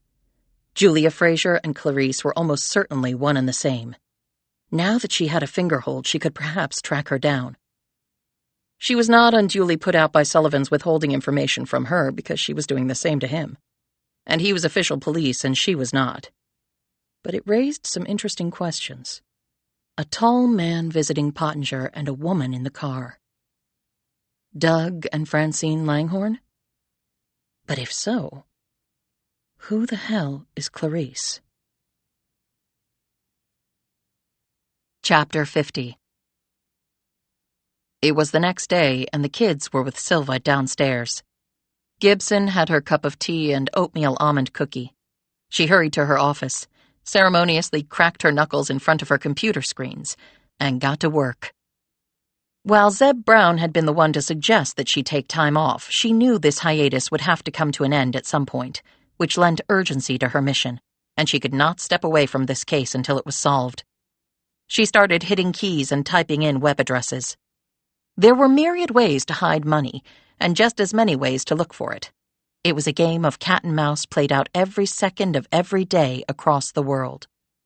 And it wasn't just about rich debtors trying to hide their fortunes from creditors, but also law enforcement trying to pierce the walls hiding money that dictators had stolen from their national treasuries, as well as secret organizations funneling dark money into a hot commodity that was now being termed weaponized capital. It was a way for the rich's assets to be deployed not in buying one more superyacht or luxurious private jet, but in silencing critics, buying off politicians, and making sure they won their elections by hook or crook, and destroying legitimate business competition, and making an already uneven playing field tilt even more unfairly in their favor. Gibson used an asset locator search to build a list of everything ever recorded in Pottinger's name in a public records database. This also included any entity in which Pottinger had any connection whatsoever, whether as an officer, director, investor, or other affiliation. She should have done this before, but hindsight was 20/20.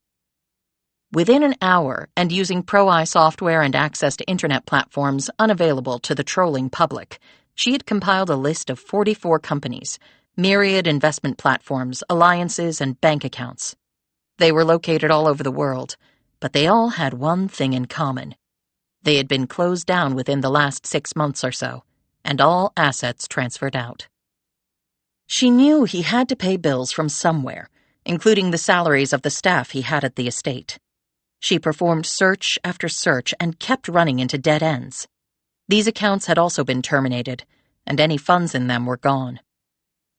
As she sipped her tea, Gibson continued the arduous task of following the money. It was not as easy as depicted on TV, where the computer screen would show arrows bouncing off satellites and dipping into bank accounts until the current location was identified seconds later. Yeah, right. She next did a LexisNexis search of plaintiffs' and defendants' names to see if Pottinger had been involved in any lawsuits. There were a dozen, all settled with no financial amounts disclosed. But it still provided her with some useful information which she wrote down. She did a search of Stormfield and found the real estate transaction she had noted before. Cash deal coming from an account that had since been closed. But it was drawn on Deutsche Bank. Okay, that was a red flag, Gibson thought. The German bank just couldn't seem to get out of its own way when it came to unscrupulous associations. She tried to trace any funds left over from the purchase, but lost the digital trail somewhere around the Caribbean.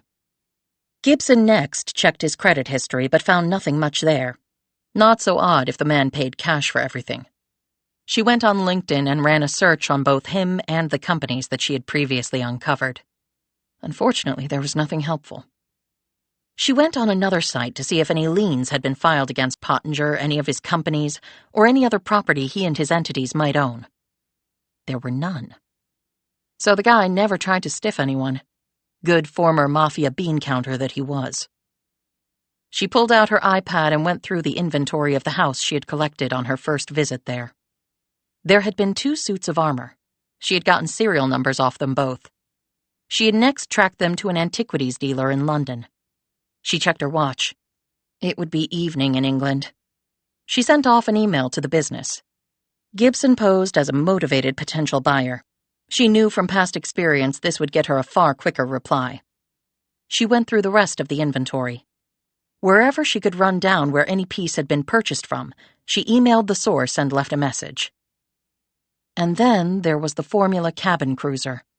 She learned that Pottinger had purchased it new from a dealer in Yorktown. However, when she checked the website, Gibson found that the company had gone out of business. Undeterred by this, she decided to try a different tack. It was the mundane, if esoteric world of the registered agents. A corporation was legally required to have a registered agent physically in the state for service of process and other issues. There were really no exceptions to this rule. However, it wasn't an arduous requirement. You just needed a human being/company with a P.O. box. Gibson knew that around $40 trillion worth of dark and criminal money was floating around in this world, entirely hidden from everyone, including governments. Over $1 trillion of this money was sitting just in South Dakota, Wyoming, Delaware, and Nevada. She was pretty sure Nathan Trask would have huge amounts of his illicit fortune socked away in such schemes that were totally legal, even if they were funded with illicit money. On one case, she had tracked down a woman who was a registered agent in Wyoming. The records showed that the lady had a portfolio of roughly 8,000 companies for which she was the registered agent.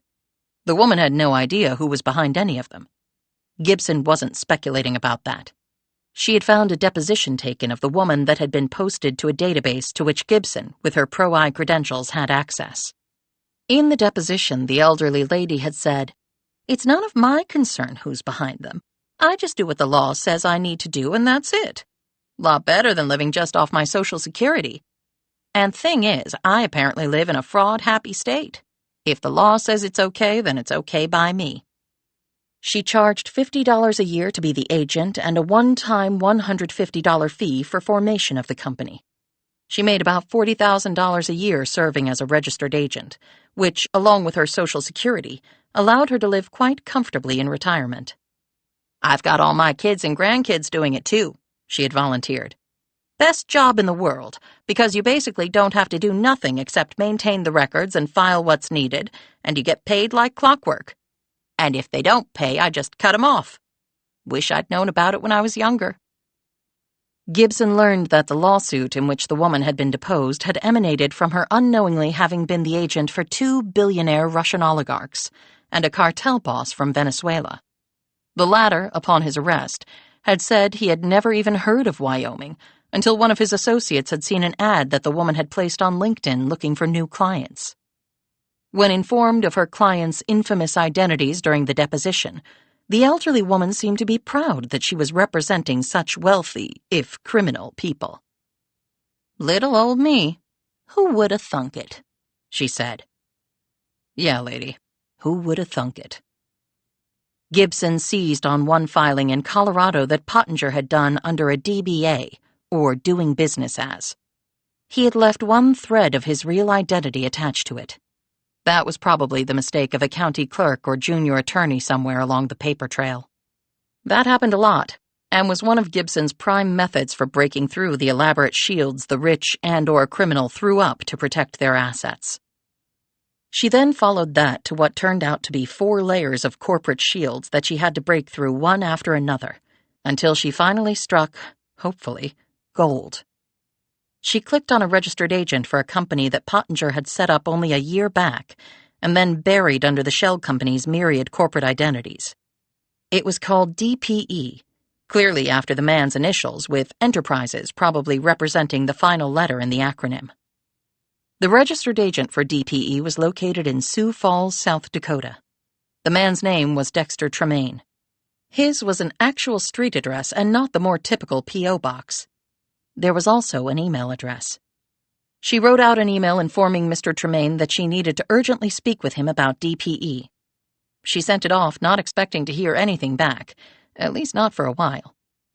But it was only seconds later when the email dropped into her inbox. "Can we talk?" He had left a phone number. She immediately called it. The man confirmed he was Dexter Tremaine. I started doing this registered agent crap about 2 years ago, he said. Used to be a truck driver. Unhealthiest job there is, except maybe for coal mining. Anyway, I live on disability and Social Security, and what I earn is an agent. My cousin got me into it. I've only got 1,500 companies right now. He's got nearly 30,000. He has spreadsheets and state filing software and credit cards on file for autopay, so he doesn't get stiffed. Runs smooth as silk. That's my goal, to beat him. Got a lot of catching up to do. "I understand. But why did you want to talk?" asked Gibson. I never met anyone from none of the companies I'm an agent for. Not a single one.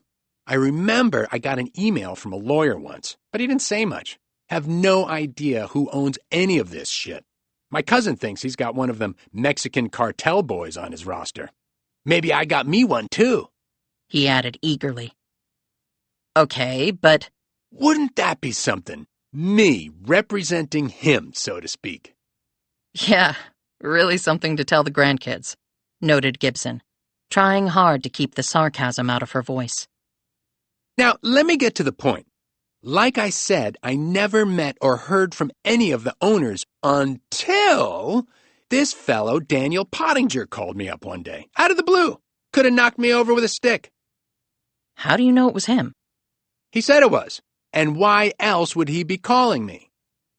Gibson could think of a few reasons, but said, what did he want? He wanted to tell me something, and I'm going to tell you. Why tell me? Said an instantly suspicious Gibson. He's dead, right? I saw that on the news. Pottinger was killed in, what was it, West Virginia? Close enough, but he's dead. Yes, someone killed him. Well, he said if anyone contacted me after he was dead, I was to tell them what he told me to tell them. Gibson sat up straighter and took up a pen. And what was that exactly? He told me to tell the person, now you see it, but then you don't. Seemed kind of stupid to me, but there you go. Did he say anything else? Yeah, as a matter of fact, he did. What? He said, then tell him to take away the 8. Take away the 8. That's right, the 8. Those were his exact words. He had me write them down. What's the 8? And take it away from what? I don't know what to tell you, ma'am. That's what he said. Anything else? Yep. Then he said for whoever to use the leftovers for Sesame Street. The leftovers for Sesame Street. Those were his exact words. God's honest truth. Is that it? Yep. Ain't that enough? Gibson thanked him and clicked off. What in the hell? Chapter 51. Gibson sat there for a bit after ending the call. Langhorne seemed to really be having fun with all this from-the-grave crap. The man's first cryptic message had been, "Look harder, it's worth it." And now this. She had a sudden thought. Had he written the phrase, "Do as I say, not as I do," on the wall of the room where he'd died? Perhaps writing with one hand, and then the other to make it look like two people had done it? No, that couldn't be, because the same phrase had shown up at Oxblood's home after Langhorne was dead. Gibson looked at the words again that she had written in her notebook. Now you see it, but then you don't. It felt off to her somehow. She looked it up online. The common phrase actually was, "Now you see it, now you don't," although she found other references that had it as, "Now you see them, now you don't." But the origin seemed clear. It referred to a magician's trickery and sleight of hand. You wanted to hide something, so you did something interesting with one hand to get the audience's attention, while you secreted what you really wanted to hide with the other hand while people weren't looking. And then what did it mean to take away the 8? What 8? And from what was it supposed to be taken away? And then Sesame Street with the leftovers? Deceit and trickery and hiding shit. Langhorne had definitely chosen the right phrase to use. But then her spine stiffened. This is what you do for a living. And you got to Tremaine and he told you what Langhorne wanted him to tell. That was more than you knew 5 minutes ago. Which is why Clarice picked you in the first place. What Gibson still didn't get was that if she got there first, Clarice wouldn't see a penny. So why bring her on if Clarice could just find the stuff on her own? There was another thing. Gibson wasn't sure she would share this information with Sullivan either, because her cop radar was telling her there was something off about the man. So what is your goal here, Mick? She looked around the modest room in the modest home she lived in. 2 kids, no husband. Her working life would be a nonstop grind until the kids were grown and off to college or wherever their lives were going to take them. But what if you found the treasure? College funds taken care of, helping her parents, another house in a nicer neighborhood, not having to juggle a million things at the same time. Having a life. All of that could be accomplished with... Gibson stared into the screen at her reflection, suddenly unsure of who she was seeing there. You're getting into dangerous territory, girl. You were a cop, for God's sake, an honest one. And you don't want that asshole's blood money. Her phone rang, jarring her out of these disturbing thoughts. It was Wilson Sullivan. Prince came back on Daryl Oxblood. FBI's already called. Let me guess. They got pinged on the database search because Oxblood was WITSEC? Yep. In fact, his whole family was. His name was Bruce Hall. His father, Tony, was a mid-level enforcer for a mob boss in New York City. Turned informant and got put in the program with his wife and son. So how did the mother and son end up in the Plains, Virginia? Tony Hall had a heart attack and died. Bruce and his mother opted out of the program after that and literally disappeared. No word from them since. Where were they located when they were in the program? That I don't know. FYI, I got a call from an FBI special agent, Carrie Pinker. He's coming in from D.C. to talk to me about the case. Any idea why? Nope, but just so you know, I did tell him about you. Gibson said, Okay, what are the odds of my sitting in on the meeting with him? 0 and nada. Just thought I'd give it a shot. Yeah, I would have too. Can you let me know what he says? Within ethical boundaries, yes. Thanks. She clicked off and looked down at her hands. He was holding back, and she was holding back. And Gibson wasn't sure where that would get either of them. But you've been taking your own tack on this. And he knows nothing about Clarice's or Langhorne's cryptic message left with his registered agent in South Dakota. So just keep pushing. She picked up the phone and called Earl Beckett. She told him about Daryl Oxblood's being Bruce Hall. Jesus, he exclaimed. So he's dead too? We didn't get an alert from the FBI yet. And we think there's a connection between his death and Harry Langhorne's. What kind of connection? You tell me. Where were the Halls located when they were in WITSEC? I don't know that offhand. Can you find out? I could, but I'm not sure I can tell you. Why not? They're not in WITSEC any longer, and they're all dead. Doesn't matter. You told us about Langhorne. I told you when you were with Detective Sullivan. But on your own, you're just a civilian. And as a rule, the Marshal Service doesn't talk about WITSEC without serious justification. 2 people's being murdered seems like justification enough for me. And all I want to know are 2 things. Was Bruce Hall his WITSEC name or his real name? And where were they located when they were in the program? That's it. I'll see what I can do, said Beckett. And were you able to find handwriting samples for Francine and Doug Langhorne? But Beckett had already hung up. She sat back and fiddled with her pen. Okay, he's clearly not getting back to me. Who had the motive to kill Bruce Hall? Clarice? But why? If she and Julia Fraser were one and the same, would she go back to the scene of the crime? She had tried to erase the phrase on the wall for sure, and she had looked at the comic book that Gibson now had. She was probably regretting that she hadn't simply taken it. But according to the neighbor Barbara Cole, Fraser had seemed shocked by the discovery of the body, and she had told Cole to call the police before hightailing it out of town. If not her, then maybe Francine, if Clarice wasn't her, and or Doug Langhorne had killed Hall. They could have also killed their father. According to Clarice, it might have been Doug visiting Langhorne shortly before he was killed, with Francine waiting for him in the car. She thought it too improbable that former WITSEC members would just run into each other. But why kill Hall? Was he looking for the treasure too? Did he know something, and they had tracked him down and silenced him after getting that information? Or was there another reason? Chapter 52. 2 a.m., and sleep would not come for Gibson. She was exhausted, but her mind would not turn off. She figured she and about 80 million other stressed-out Americans were wandering around their homes right now, trying to get their shit straight and then go back to bed, with limited success. She had already checked on the kids. Sleep came easily for them. Then they woke and proceeded to race 1,000,000 miles an hour until collapsing from sheer exhaustion. I wish I still had the energy to do that. But then again, they have nothing to worry about. That's my department. I have everything to worry about.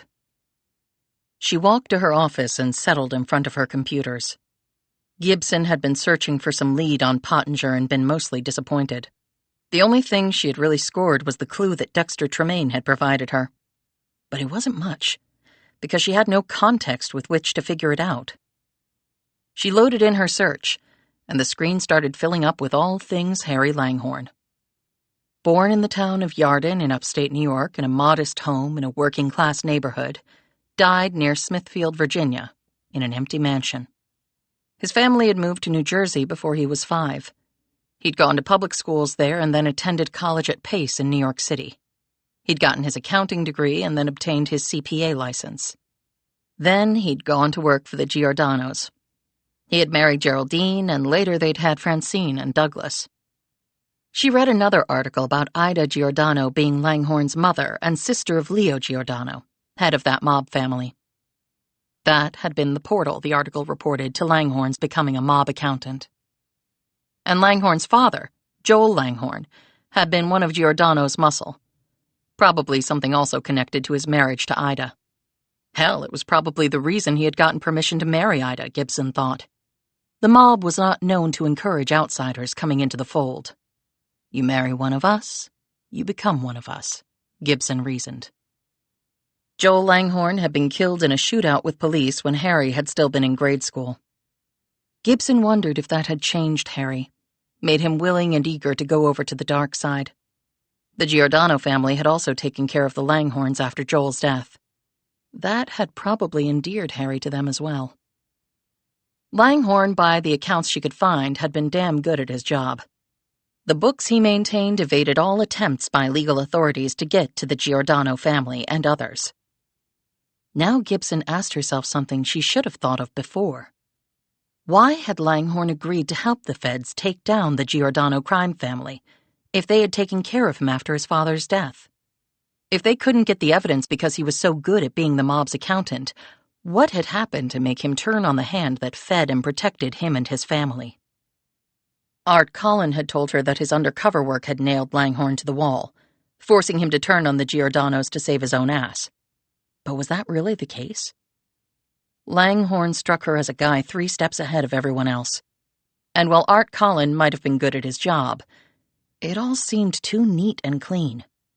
Then something occurred to her which might explain that.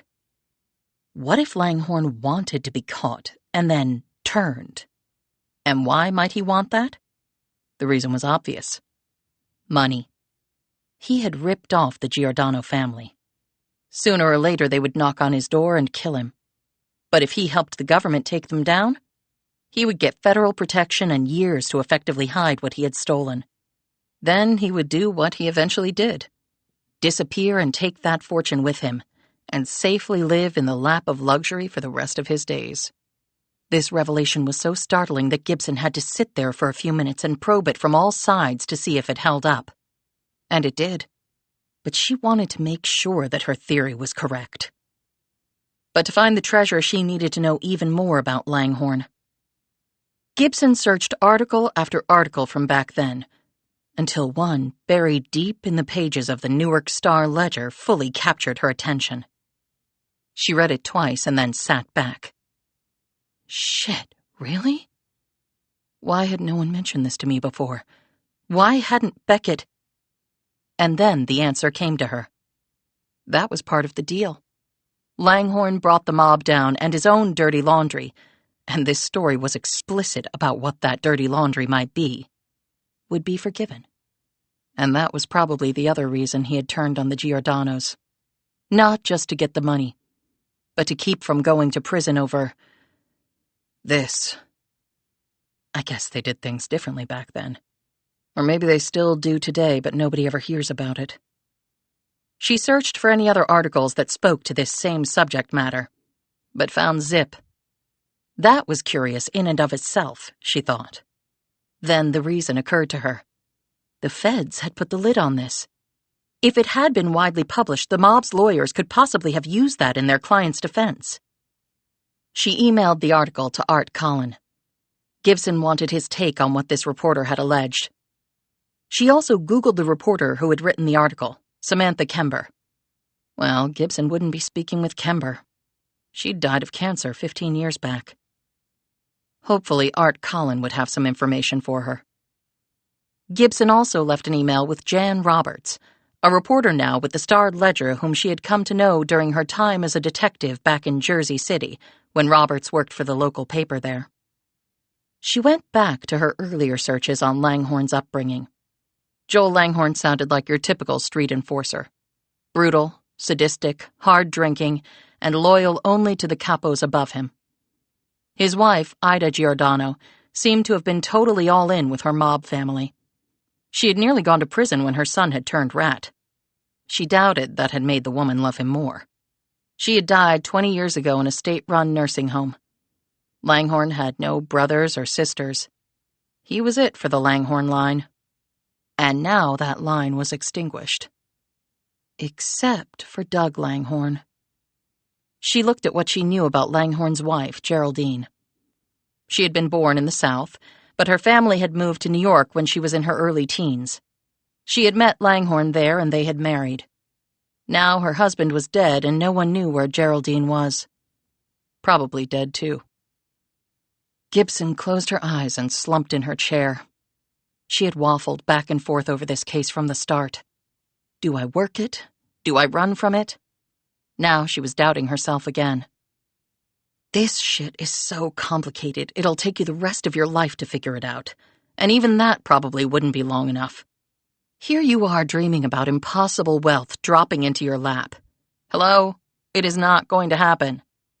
So why don't you just leave this to the cops? And now the FBI. And then you can go back to being a computer nerd for Pro-Eye. Nothing dangerous, just nice, steady work. She ceremoniously turned off her computer and then hurried downstairs. Gibson had remembered she had forgotten to set the house alarm. She walked over to the panel to do so. And that was the last thing Gibson remembered. Chapter 53. Gibson came to slowly, and then with a jerk of her head she was fully awake and looking wildly around, but seeing only darkness. She blinked when a light hit her in the eyes. She tried to shield her face, but her hands wouldn't move. They were bound to the chair she was sitting in. So were her legs. Her heart thumping in her ears, she tugged against her bindings and said, "Who are you? Where am I? What are you doing?" It sounded lame, like lines from a bad movie, but what else was she supposed to say? The light dipped so it was no longer in her eyes. Ms. Gibson, I have some questions for you, said a voice from the dark. Answer them, and you go free. Don't answer them, and things get complicated. Now that really does sound like a shitty movie script, but it's not. It's real. Look, I don't have to answer— Your kids are in your house all alone right now. They probably wake up pretty early. You want to be there when they do, or not? The statement drained all the fight out of her. What do you want to know? She said. Sam Trask? What about him? Why did you go to meet him? Now she knew who had snatched her. And we know enough that if you try to lie, well, again, it gets complicated. I suppose your parents can take care of your children, though. Okay, the man was not beating around the bush. I was given Nathan Trask's name to check out, and I thought I might start with his father. Is Nathan Trask the voice, or is it one of his cronies? Am I important enough to get the big fish in person? By whom were you given that name to check out? Someone I've only met online. I don't know who they are. That's hard to believe. I know that, trust me. I wish I knew more. Why check Trask out? Because he was connected to Daniel Pottinger, the person said. Daniel Pottinger, a.k.a. Harry Langhorne? Yes. And the point of this search? Gibson thought quickly. Give him the truth, because he probably already knows. Langhorne was a mob accountant turned rat from decades ago. He might have stolen enormous amounts of cash from the mob. There are people trying to find that money, and I got roped into this. If I'd had a choice, I wouldn't be involved. Have you found the money? No. We have done a deep dive on you, Ms. Gibson. Ex-cop, ex-detective, now a pro-eye sleuth, an expert in tracking down large, hidden assets. I'd say whoever roped you in knew exactly what they were doing. I'm thinking the same thing. We might have a dog in this hunt. It might be that the money that is part of this search did not all come from Langhorne's mob bosses. Okay. So, if you find it, those amounts should come our way. With a finder's fee to you, of course. This got Gibson's attention. How much of a fee? 5% is standard. Do we have a deal? Do I have a choice? People always have choices.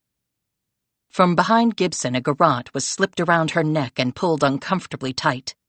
A panicked Gibson gagged and coughed out, "Deal!"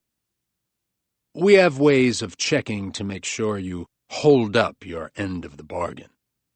The garrote was pulled tight one more time before being removed. "Now what?" said Gibson hoarsely.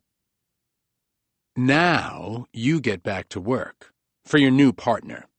Oh, and if you tell anyone, we'll know that too.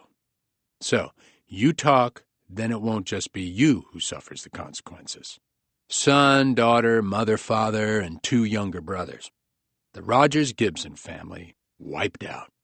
And we might just hunt down your ex-husband and do him too. Well, Peter Gibson biting it wouldn't be so bad, thought Gibson in her anesthetic-garbled, garrote-choked mind.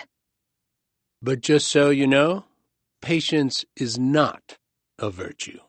So pursue this like you're looking at your last 60 seconds on Earth. And trophies only go to winners. Losers go into the ground. Before Gibson could respond, a hand pressed something against her face, and once more, it was lights out. Chapter 54. She awoke with a jolt and saw the first shimmers of daylight coming in the window of the front room. Gibson scrambled to her feet, raced up the stairs, and threw open the door to her kids' bedroom. They were there, and still sleeping peacefully. Her chest heaving and her heart racing, Gibson felt like she might throw up. She closed the door and sat on the floor in the hall, trying to calm her nerves and her stomach. She was not doing well with either. She put her face in her hands and quietly wept, finally leaning back against the wall to steady herself. A minute later, she took one long, calming breath and sat up straight, wiping the tears off her face. She rose, trekked to the bathroom, and took a quick shower. When she looked at herself in the mirror afterward, she saw a woman who'd had the wits scared clean out of her. She looked at her watch. It was after 6 a.m. Her day was just about to start, and all she wanted to do was crawl into bed. Do I go to the cops? What good will that do? I have proof of nothing. Do I tell my dad? No. God, no. He'd go off half-cocked and get himself killed. She made a pot of coffee, and then she heard the kids stirring. Gibson hurried upstairs and hugged them tightly. She got them dressed and downstairs for breakfast, hovering over them as they ate to such an extent that Tommy started giving her worried looks. He was quick to pick up on her moods, Gibson had found. She attempted a smile as she slid another pancake onto his plate and let him pour the syrup using both hands on the bottle. "Good, Mommy?" said Tommy. She didn't know if he was talking about his syrup-pouring skills or her emotional state. "Good, sweetie," she replied, tousling his thick, sandy hair. "Really good." She spent the morning with them, then let Silva take over. Gibson rushed to her office and picked up the phone. She hit redial, and it rang and rang. "Where are you, Clarice? Where the hell are you?" She put the phone down and sat in her chair, staring at her twin dark screens. She had emailed Zeb Brown about her job status. He'd assured her that she still had a position there. Pro-I was very pleased with her work, and the assets she'd found on the Larkin matter were so colossal that her taking time off was not a big deal. Take as much time as you need, Brown had told her. Gibson didn't know if that was true or bullshit, but at least she now had an email trail if it came to a lawsuit. Virginia was a right-to-work state, but still, she wasn't going down without a fight. She fired up one of her computers and started going over what she had found on Harry Langhorne the previous night. She even used Google Maps to look at his boyhood home in Yarden, New York. 199 Button Road was the address. It seemed that someone was living there now. A car was in the driveway. There were early spring flowers in the beds around the house. The front porch had a rocking chair. She noted the few other modest homes on the street. They all looked like people lived in them, too. Gibson now turned once more to the disturbing article she had found on Langhorne. Then she looked more closely at the date. She saw that the story had come out after Langhorne and his family had disappeared into the world of Witsec. Some girls in Langhorne's neighborhood in Trenton had come forward and accused him of molestation, of enticing them to take their clothes off while he took their pictures, of sexually abusing them, of even having sex with them. However, each time Langhorne had convinced the girls not to tell anyone. He had used gifts and glibness, and then threats to keep them quiet, the girls had reported. Apparently their willingness to come forward now had been enhanced by the disappearance of the Langhorne family. Old Harry couldn't threaten or bribe them anymore. What the hell had the U.S. Marshals done with those revelations? Nothing, apparently. The government had made a deal with the devil, it appeared. But couldn't they have prosecuted the man regardless of his Witsec status? She supposed it was a legal gray area, though morally it shouldn't have been. Gibson also knew that many folks in Witsec were criminals themselves. If the government started prosecuting them for previous crimes after they had been accepted into the program, it would effectively kill any incentive these folks would have to risk life and limb to come forward and rat out their fellow criminals higher up the food chain. The next moment, she heard a noise outside. She rushed over to the window overlooking the front of the house. A car with federal plates had just pulled into her driveway, and the man who got out of it screamed federal law enforcement all the way down to his slightly scuffed black wingtips. He buttoned his jacket, which enhanced the hump where his gun lay in its shoulder holster. He seemed so tightly wound that she thought she could see some wires sticking out of him. He looked around, clearly unimpressed with Gibson's humble domicile, and then the man headed to the front door. Gibson stepped back from the window. Oh, hell. Chapter 55. FBI Special Agent Carrie Pinker, said the man after Gibson answered his knock. He took out his cred pack and held it in front of her for a couple of beats too long, at least to her mind. Intimidation, conflagration, she said to herself. She had experienced this as a cop and detective, and it washed right off her back. But this guy was a Fed, and she was now a private citizen, so she didn't have the luxury of underestimating him. Please, come in. She ushered Pinker into the front room and motioned to the couch, to the one area that wasn't stained from her kids' antics. Tommy and Darby were in the backyard with Silva, which was good. She didn't think she wanted them to be around for any of what Pinker would be saying, even if they couldn't understand it. They sat down across from each other. Pinker looked around. I hear you're a single mom. That's right. I work from home. The kids are in the backyard with their babysitter. And you used to be a cop, first forensic tech, then uniform, then detective, all in New Jersey. Yes, Jersey City. And your father was a beat cop. That's right. And now you're currently employed by Pro-I as an asset finder. That's pretty much my whole story. She smiled disarmingly. He appeared to ignore this gesture. And you find yourself in the middle of this mess with Harry Langhorne and another farmer Witsec murder in the Plains, Virginia? That's correct. I'm surprised that the Virginia State Police are allowing you to work with them on the investigation. But maybe they do things differently down here. It's informal. Detective Sullivan knew I had some skills that might help, but it's not like I've been given any special confidences. In fact, he told me he was going to meet with you, but that I was not allowed in the meeting. I'm surprised you came to see me. You haven't even met with him yet, have you? Not yet, but let me explain that. All right, Gibson said pleasantly. I'm here to find out what you haven't told Detective Sullivan. What are the things you've done that have crossed the line? And I want to know what your motivation is to do all those things. He looked around. Could it be money? He settled his gaze back on her. Gibson took a moment to process all of this. Her earlier daydreaming of riches and then agreeing under duress to find Trask's money for a 5% cut came roaring back to her, increasing her sense of guilt. "Are you accusing me of something?" she asked. He just stared at her for a moment, like she had many a perp in an interrogation room. I'm here to get to the truth, Miss Gibson. Nothing more, nothing less. That's exactly what I'm trying to do. You went out to that mansion and found Langhorne's body. You claim that a person called you and conned you into doing so. Why you, out of all the people in the universe, I don't know. But for argument's sake, let's say that's true. Why are you still involved? If you were brought into this under some sort of scam or subterfuge, why have you not just walked away from the whole thing? You have children. You have a job. So what the hell are you still doing messing around with this case? Do my inquiries seem unreasonable?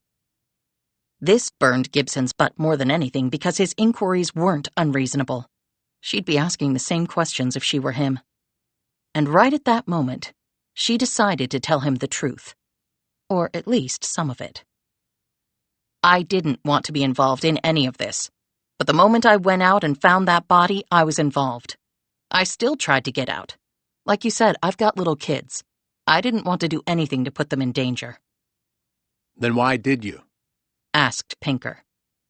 Because I didn't have a choice, okay? There are people who are aware of my involvement. My only way out of this is to solve it. And I was a cop for a long time. It's just my nature. She paused. Any of that sound unreasonable to you?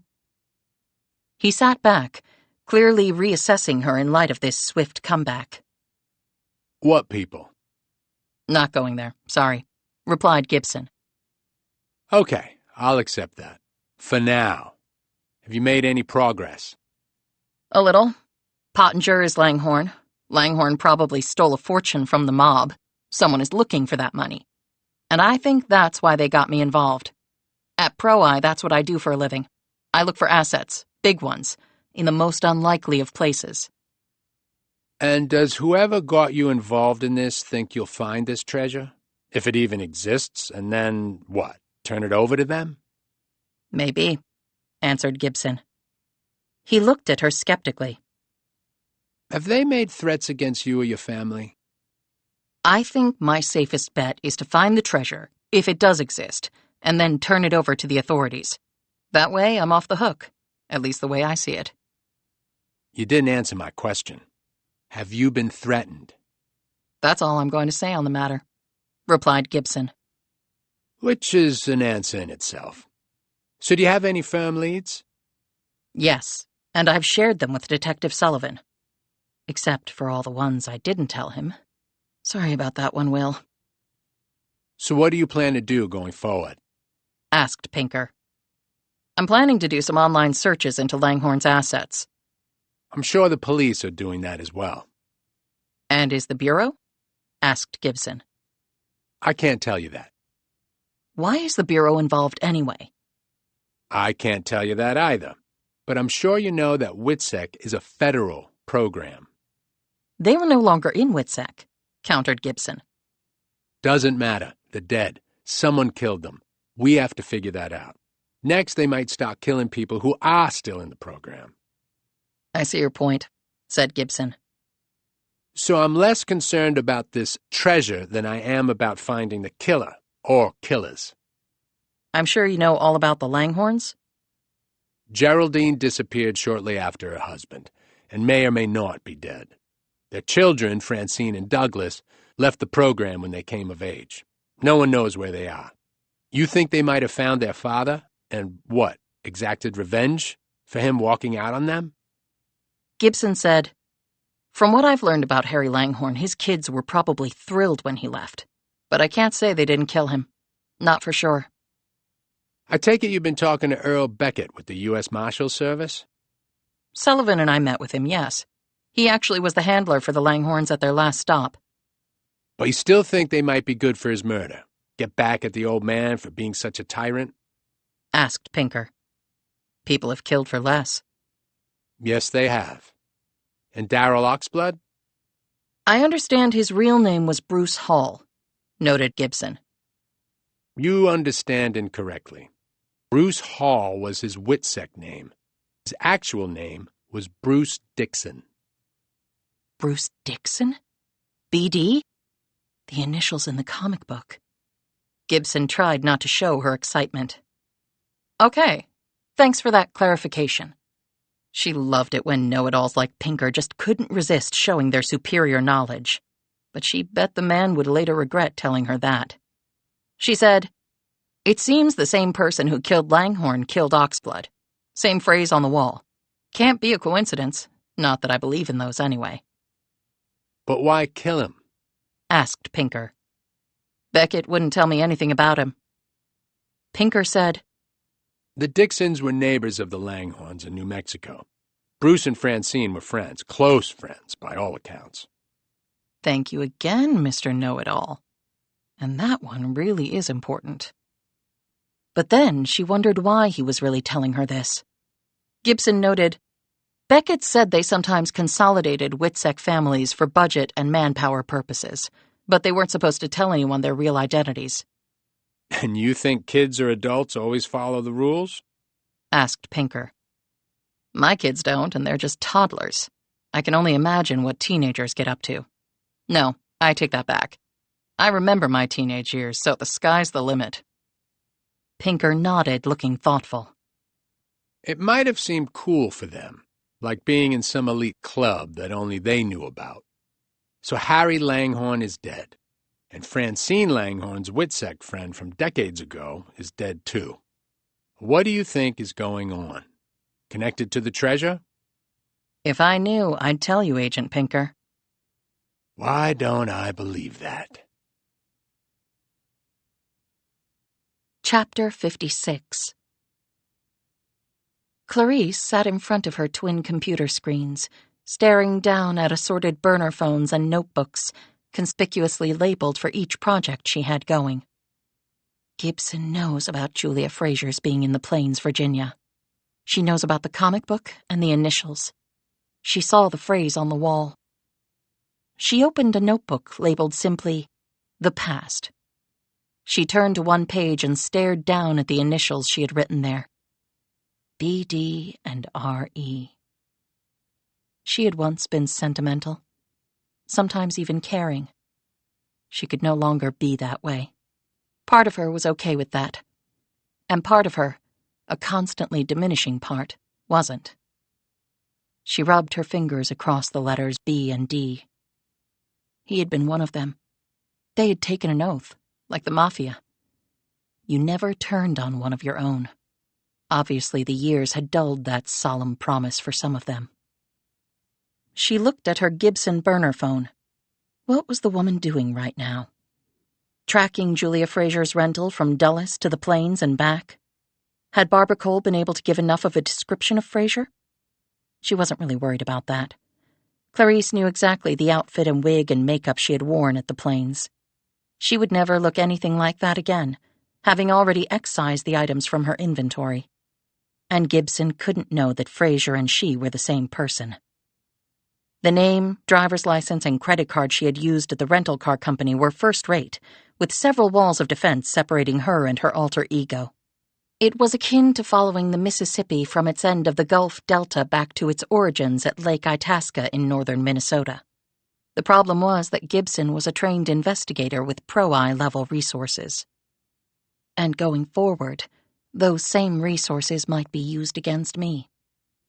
She went online and performed an extreme electronic scrub down to obliterate any pathway for Gibson to connect the dots on Julia Fraser. Finished with that, she left her place and drove nearly 3 hours to an apartment she had been renting for the previous 3 months. Inside the apartment, she put on another wig, teased it into a dull, lifeless bowl shape, and wiped all the makeup off her face. She then put on a pair of jeans and a sweatshirt and flat canvas shoes. She grabbed a small duffel bag and headed out. She drove the rental car to her destination and parked in the back lot of a building after swiping her ID, which hung on a lanyard against the reader port at the gate. She got into the rear door of the building using the same ID card with the name April Nettles on it. She had her bag opened. "You over COVID, Nettles?" said the uniformed guard at the security checkpoint. She was in her 40s and did not look happy to be where she was. "Yeah, it was a bitch the third time around. You're lucky they kept your slot open. You want me to come here and infect everybody? And who else would want to do this crap? You guys outsourced all this. No benefits, shitty hours, lousy soul-sucking work, and crummy pay. I wonder how long the line is to sign up. Ha! Hey, it's the American way. Screw the little people, and I include myself in that group." Clarice crossed the hall to a locker room, where there was a fresh set of work scrubs that she put on. She joined a team of 6 Hispanic and 2 black women as they pushed their cleaning trolleys down a hall and onto a large freight elevator. They rode it up to the next floor and the doors opened. One woman holding a clipboard stood there and said, "Bowers and Nettles, this floor. Start right, go left." She handed each of them a sheet with instructions and office layouts. "Just in case you forgot, which you probably have, Nettles." Clarice hadn't forgotten, and the forewoman knew it. Clarice had paid her $500 to let her work this floor tonight. And because they didn't pay the supervisors any better than they did the underlings, the woman had not hesitated to take the bribe. The forewoman got on the elevator and rode it up with the other cleaning crews, while Clarice joined with Bowers in pushing her trolley down the hall. Clarice said, "You're new, right?" "Second night," said Bowers, a petite black woman with short hair. "All right, I'll go right, you go left. No reason to double up no matter what they say. We get done faster, maybe we can sneak a smoke break," she added, seeing a pack of Marlboros sticking out of Bowers' pocket. "Sounds good to me." Bowers went on her way and Clarice did the same. She had a system in place and fast cleaned her section in half the time allotted. She actually liked to clean. It was a process with an intended result. That was pretty much her life. Clarice left her trolley in an office and slipped down the hall. She knew where every surveillance camera was located and carefully threaded that needle. Clarice took the second keycard from its hiding place behind her first one in the lanyard pocket. This was why she had come back tonight. After doing this crummy job, she finally had the key to go where she needed to go. Her time off had been necessary, though, since she had had other things to take care of. But one of them had been getting a clone of this key, and it was not an easy one to duplicate. She darted into the office and went directly over to the desk. She had already secured the password for this computer. She sat down, entered the system, and began her search. She continually shot glances at the door as she worked away. She accessed the files she wanted, inserted a thumb drive which had been hidden in her Zippo lighter, and copied what she needed. She put the thumb drive back into her lighter and secured the lid. She left the office and met up with Bowers. They took their smoke break outside, propping open a door that was supposed to remain locked. Everyone took their smoke break here, and the ground was littered with butts. The powers that be, not wanting to scare off the few people willing to do this job, had turned the alarm off on this door for that very reason. While Bowers wasn't looking, she dropped her Zippo on the ground behind a bush. After her shift was done, she went through the security process, which, on the exit, included X-rays and rigorous searches of both persons and bags. She had not wanted to chance that they would find the thumb drive.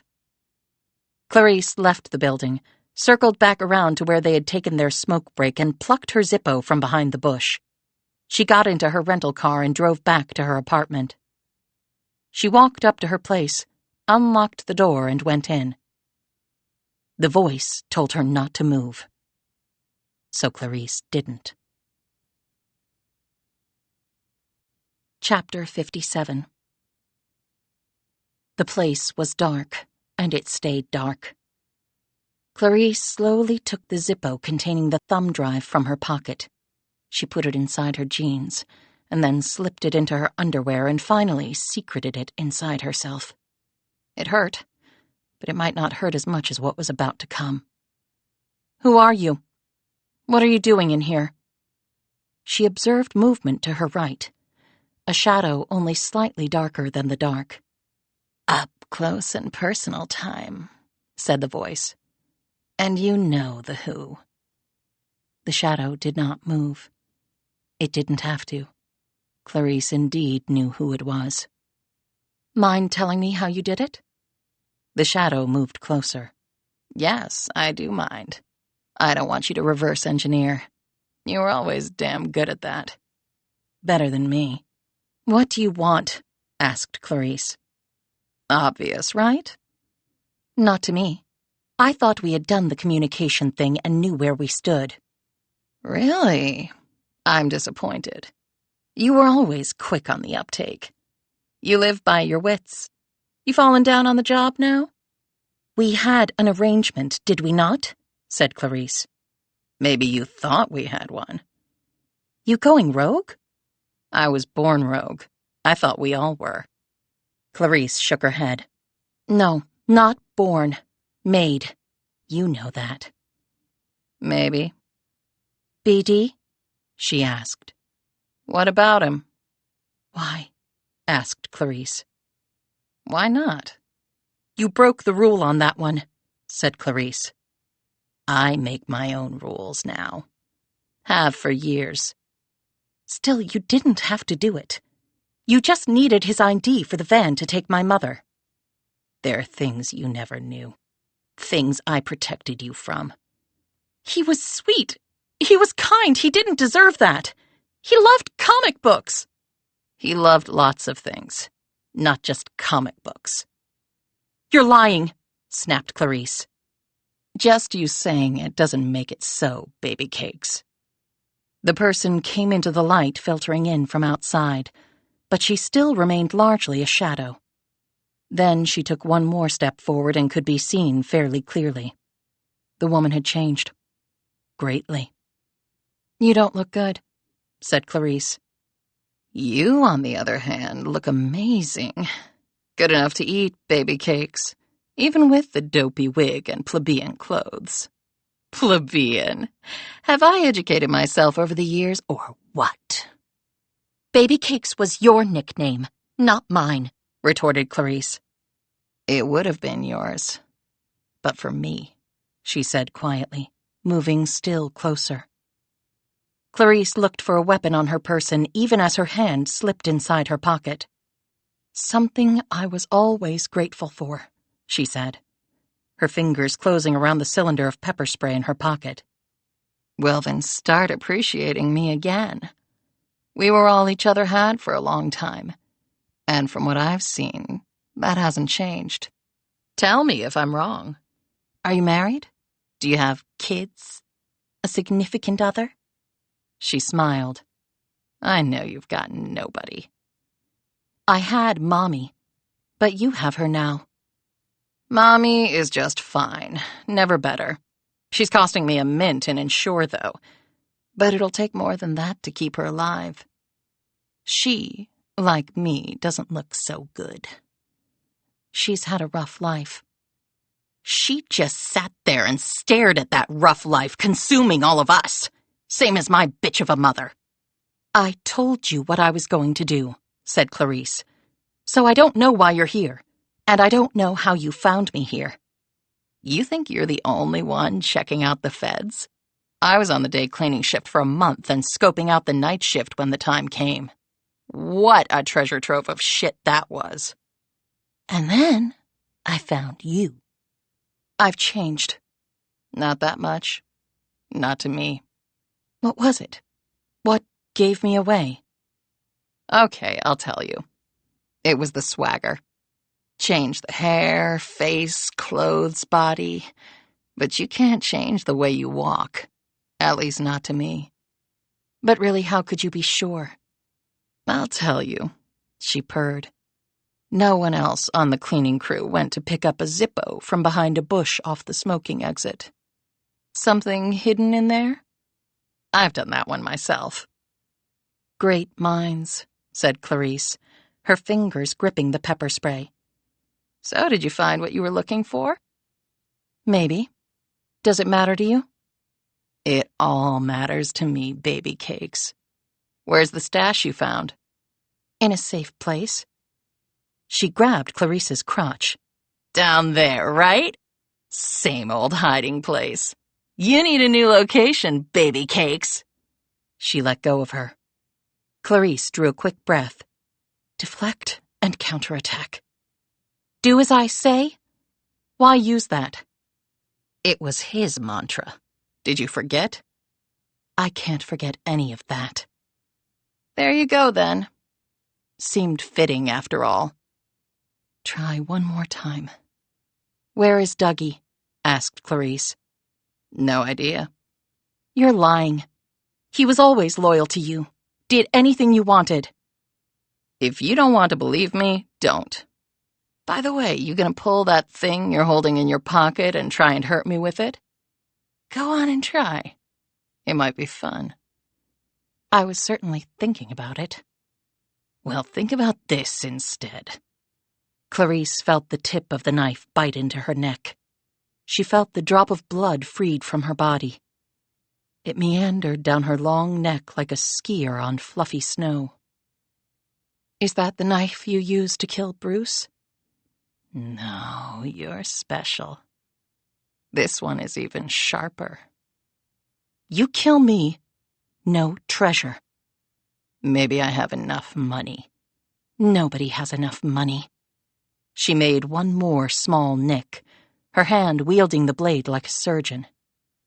Tomorrow is promised to no one, but I'm promising it to you, baby cakes. And then she was gone. Clarice locked the door, hurried to the bathroom and checked her wounds. They were precise cuts, as close together as snake fangs, or a vampire's mark. And all done in the dark. Impressive. She cleaned them, bandaged them, and then threw up. Chapter 58. Gibson was staring at her computer screen the next day when the phone rang.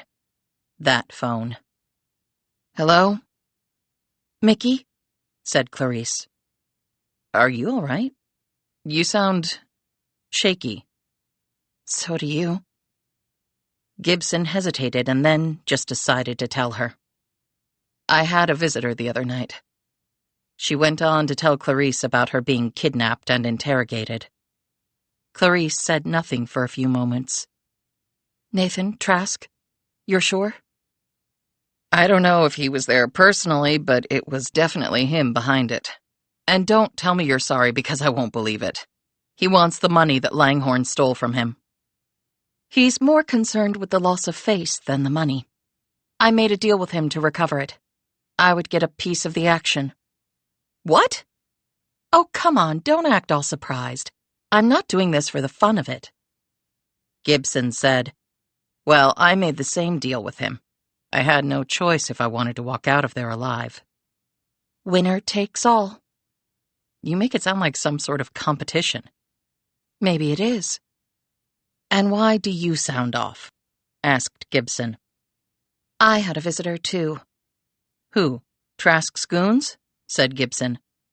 No, not Trask. Who then? And what did they want? They want the treasure too, Mickey. And maybe more than that. Meaning what, exactly? Something that has to remain between me and them. If we're open with each other, it might improve our chances of survival. I'm actually regretting involving you, conceded Clarice. Why exactly did you involve me? You could find the treasure without my help. It's complicated. Only if you make it so. I make everything complicated. It's how I'm wired. I never heard you be this candid. That visit must have really shaken you. I don't like it when people can find me. Do you? Clarice snapped. I'm not in hiding. Well, I am. With this stunning admission, Gibson sensed vulnerability in the woman for perhaps the first time, and she wasn't quite sure how to play it. She had decided to attack. The kidnapping by Trask's people had lent a sense of urgency that was undeniable. Julia Fraser? Who? Clarice said offhandedly. A few seconds before, Gibson had connected the phone to her computer's dongle and fired up her voice analyzer. She now watched the screen as the arrow stayed rock steady. She wondered what her next questions would do to the woman. Why were you in the plains that day? Are you R.E.? And did you care for Bruce Hall, a.k.a. Bruce Dixon, a.k.a. Daryl Oxblood? R.E. and B.D.? I read it in a comic book. Just asking. Was it shocking to find his body like that? Clarice ended the call. Gibson stared at her screen where the stress arrow had crashed right through the top bar like a bolt of lightning reversing to the heavens. For some weird reason, it didn't make her feel any better.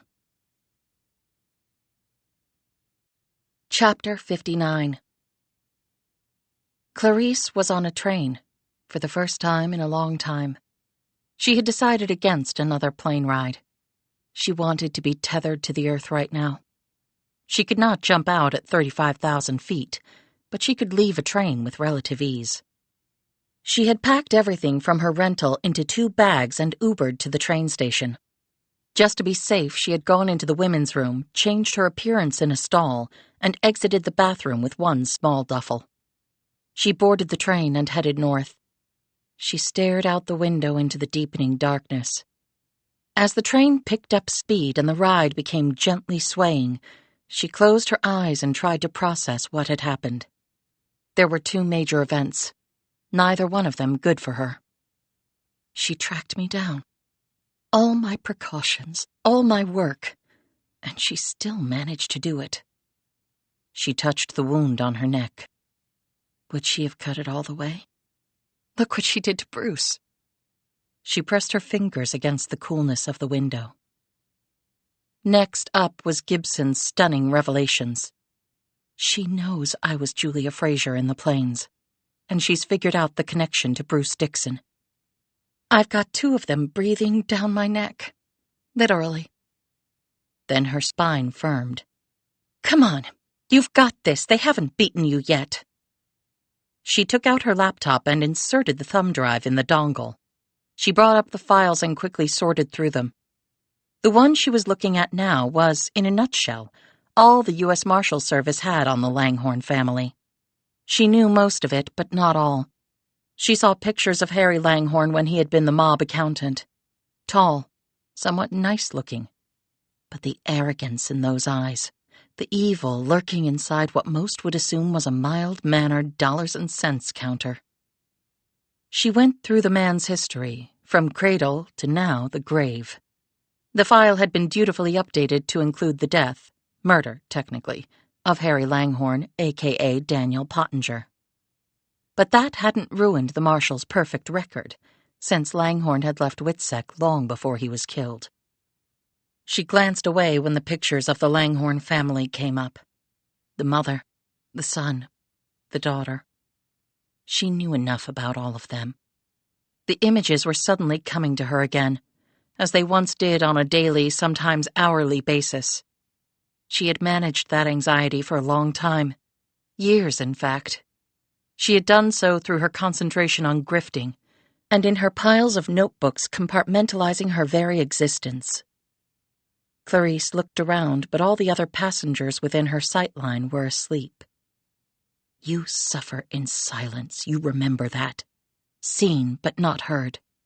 Used, but never a word uttered. Things done to you. Never a protest. But there had been crying. She couldn't help that. They liked the tears. They longed for the tears to be shed. It made them happy, and even more sadistic. She refocused on the computer screen and the information there. The man had his treasure, and she meant to have it now that he was dead. It would not make up for anything. She just wanted it because Clarice knew the dead man would not want her to have it. That was enough motivation. More than enough. Dig deeper. She opened the treasure notebook and started writing in a precise hand everything that she knew to that point. She figured if she looked at it all comprehensively, she might see something connect to something else. The treasure must be at Stormfield, she concluded after about a half hour. The note was left on the boat. The place had many nooks and crannies to hide things within, and the grounds were immense. Do I go there and start searching? How much time will I have? Who gets the property? What was in the man's last will and testament, if he even had one? Why am I just thinking of all this now? Clarice got off at the next stop. Chapter 60. Stormfield rose from the darkness like a nightmare from the subconscious. Its facade was shrouded in the fog that had settled in during the night along with a steady rain. Clarice had driven her rental car to within a quarter-mile of the place, and then walked the rest of the way in the wet, with only an umbrella to shield her. She didn't want to be doing this, but what was the alternative, really? Her flashlight beam stabbed the dark, and she arced it around before moving to the front steps. The door was locked, and the key was no longer under the cat statue. She had found that on her first visit here, but she had tools sufficient to defeat it. The door creaked as she opened it, causing the woman to grit her teeth. Clarice closed the door and shone the light in front of her. She had been here once before, stumbling upon the man's body in that secret room. He hadn't summoned her, as she had told Gibson.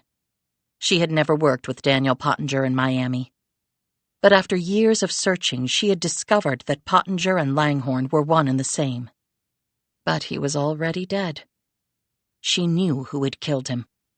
The message on the wall told her that. Do as I say, not as I do. That had been Langhorne's mocking, sadistic mantra. He could do anything he wanted to anyone, but he demanded complete obedience from all others under his power. She stood there and let this memory take a hold of her for a few moments. Her goal in finding him had been twofold. First, to find the location of the treasure, a fact that he had let slip long ago. And second, to kill him for his past crimes against humanity. Against me. She started on the east side of the building and slowly made her way west. Then she went upstairs to find the only bedroom that was furnished. This was where Langhorne had slept, presumably. She looked through the meager items for a possible additional clue, but came up empty. She trekked downstairs and worked her way from room to room, finally entering the last room on the lowest level, which appeared to be a wine cellar. There were wooden crates etched with the names of vineyards from France, Italy, and Spain. There were a few cracked bottles in the shelving along the walls. But if he was never here, why have a wine cellar? And the whole thing appeared to her to be, what was the word? Staged. She sat on one of the old crates and peered around. The smell of the nearby water was particularly strong, as though the river had somehow encroached on Stormfield's foundation. Harry Langhorne was the king of mind games. He would turn your own brain against you. But he had also been cagey, intuitively a survivalist. And he had to be because the people who had wished him harm were very good at killing. So where would a vindictive, cagey asshole hide his ill-gotten money? She looked at the floor under her feet. Was it just under here? Crates of gold bars, trunks of dazzling jewels, paper currency? But that would take up a lot of space, and in this climate unprotected paper would quickly rot. How was she to get to it? Jackhammer up the floor and concrete foundation beneath it? Dig deeper. That had been his admonishment from the grave. Well, this was the lowest spot in all of Stormfield. If one were to dig deeper, it would be here. Yet that somehow seemed too ordinary, too anticlimactic. The man had had ample time to come up with a more inventive location for his plunder. So, would he anticipate that I would come down here? To this very spot? To dig while he laughed, hopefully from hell? Or had his message been literal, only in another sense? She rose as an idea occurred to her. He had left behind one message. Perhaps he had left another. Clarice started searching through the crates, but then another thought struck her. It would make sense, after all.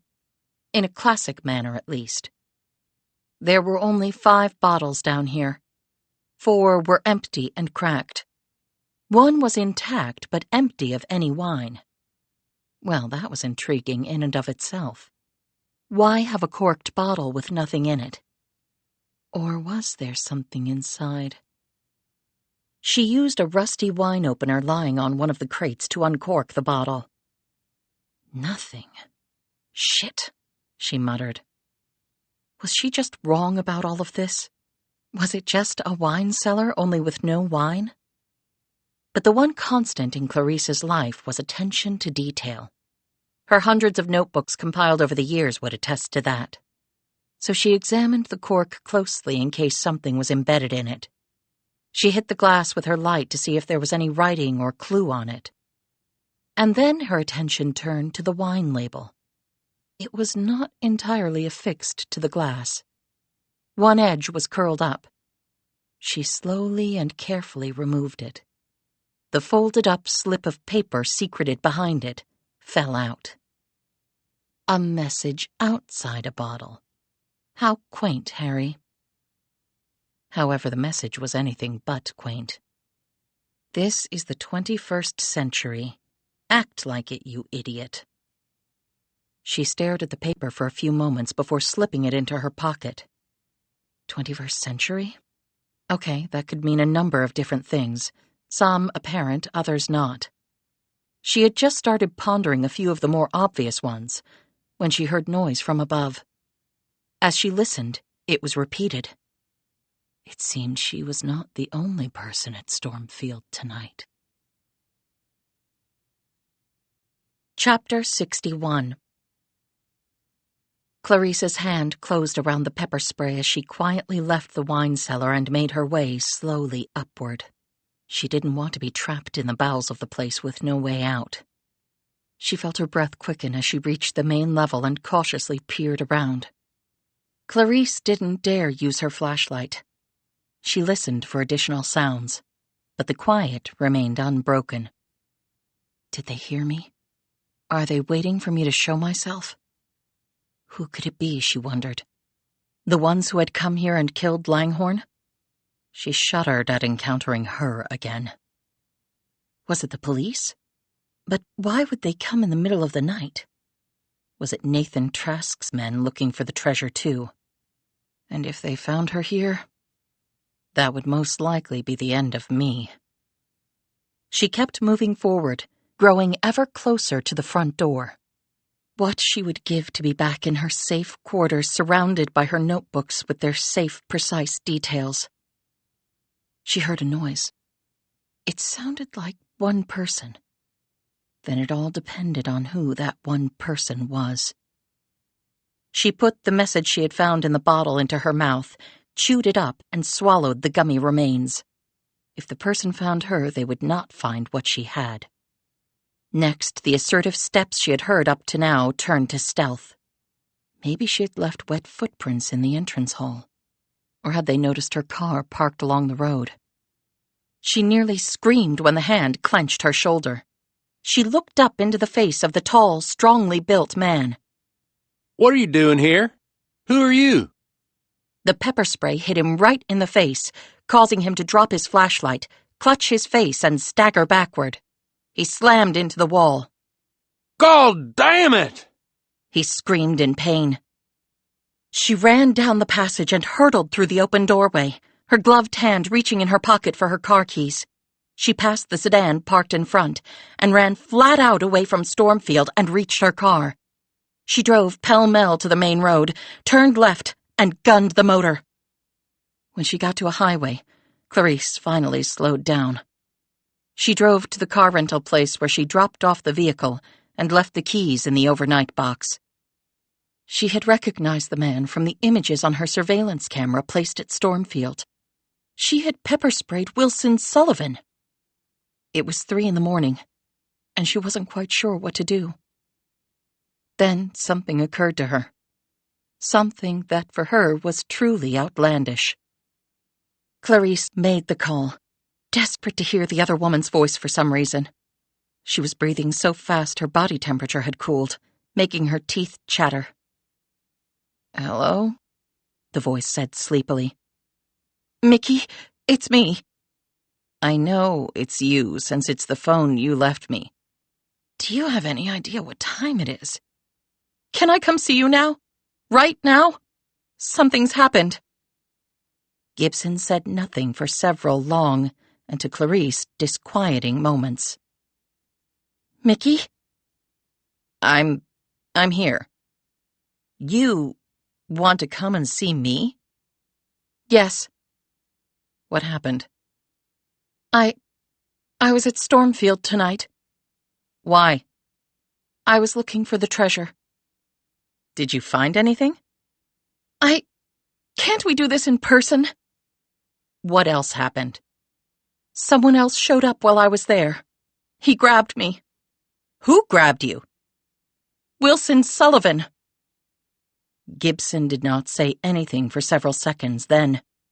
"Did you speak to him?" "No." "Did he identify himself to you?" "No, but I knew it was him." "How do you even know what he looks like?" "It's in my best interest to know as much as possible about things that could affect me. It was him. He grabbed me and got a face full of pepper spray for his troubles." "You pepper sprayed a cop?" "He didn't announce himself as a cop, and I pepper sprayed him before I realized who it was. And what was he doing at Stormfield in the middle of the night?" "It's a crime scene." "He was by himself. And haven't they long since released the property as a crime scene? And what was so important that he showed up at this time of night?" Where are you?" "I can be there in 20 minutes. And Mickey?" "Yes?" "I can't tell you everything. Maybe not much at all." "Can you at least tell me your real name?" "I've developed the habit of not trusting anyone." "Then why are you coming to see me?" "Because of all the people I know, you're by far the closest to the person I believe I can trust." "Your sudden change of heart is perplexing." "I would say the same if the positions were reversed." "I'm not doing anything illegal to help you." "I wouldn't ask it." "Do you prefer tea or coffee? Or something stronger?" "Coffee will be fine." "See you in 20. Chapter 62. Gibson stared at her front door, and then her gaze shifted to the upstairs where her kids were sleeping. Part of her couldn't believe she was inviting a stranger, no, not exactly a stranger, but perhaps a psychopath, into her home in the middle of the night. The only thing standing between this visitor and her kids? Me. Should I call the police and have them waiting to arrest her? But for what, exactly? And Gibson figured the woman would be savvy enough to thoroughly check out the neighborhood for signs of police before exposing herself. She fingered her pistol in the back of her waistband. Whatever happened tonight, she was not going down without a fight. Hell, she was not going down at all. Gibson went to the window and peered out. She had turned no light on in the house, so her presence at the window would not be visible to anyone on the street watching her place. She flinched when the figure came into sight. She was walking. Gibson looked up and down the street and saw no strange car parked at the curb, and she had not heard a car either. She watched her all the way up the drive. Tall, thin, her gaze pointed down, hands stuffed in pockets. Gibson was waiting at the door when the person tapped lightly. She opened it, And finally the two women came face to face, after knowing each other only as voices. Gibson looked her up and down while Clarice did the same right back. The latter's hair was blonde and cut short. Her cheeks were flushed, perhaps from the walk in the rainy, chilly air. Gibson looked her over for weapons. She would prefer doing a strip search after going through the woman's bag, but opted to keep her hand on the butt of her gun instead as she stepped back and motioned her visitor in. Clarice noted the gun but said nothing. Gibson closed the door behind them and locked it. Keeping her gaze on the woman, she pointed toward the kitchen. "Let's keep it down. My kids are asleep." "Of course," Clarice said. They sat in the kitchen after Gibson had poured out the fresh coffees. Both women took it black. Clarice took a few sips and then stared down into the depths of her drink while Gibson studied her. "You look familiar to me for some reason," she said. "Did we meet somewhere, sometime? Do you want to talk about the past or the present, and then our futures?" Gibson sat back and stared at her. "You called this meeting." "What do you know about Wilson Sullivan?" "I know he's a detective with the Virginia State Police." "Is that all?"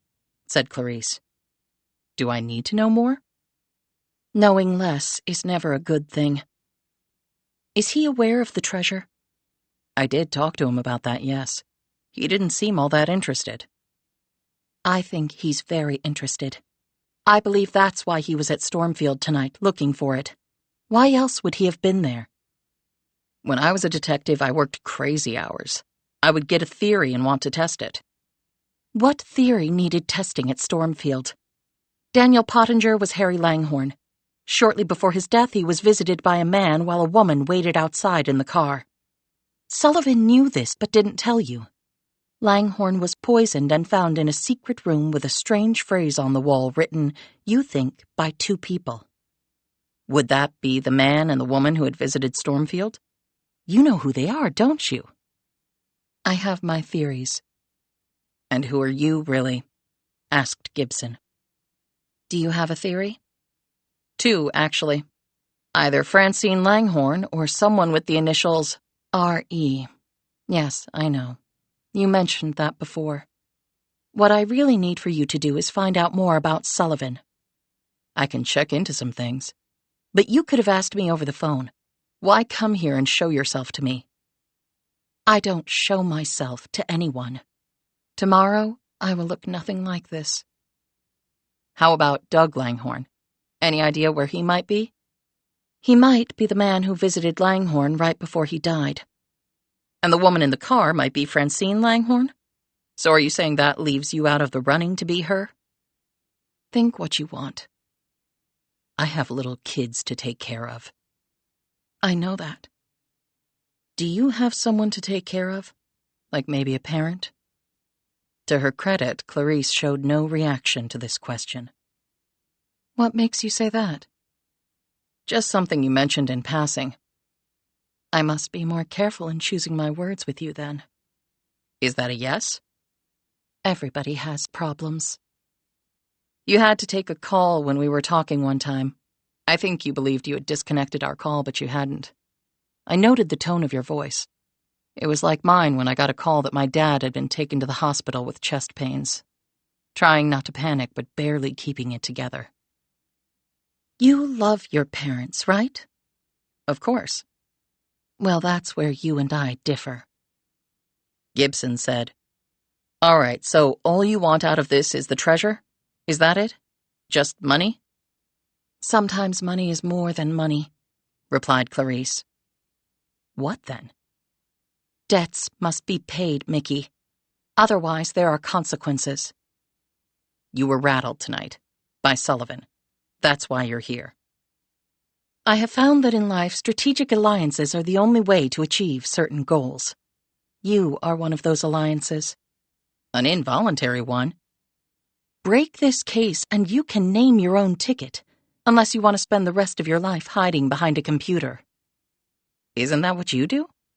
"Obviously not. Or else I would not have been at Stormfield tonight, where I indeed did find a clue." Gibson looked intrigued. Where? And what was it? In the old wine cellar. It was behind the label of an old bottle. Get it? Message outside a bottle?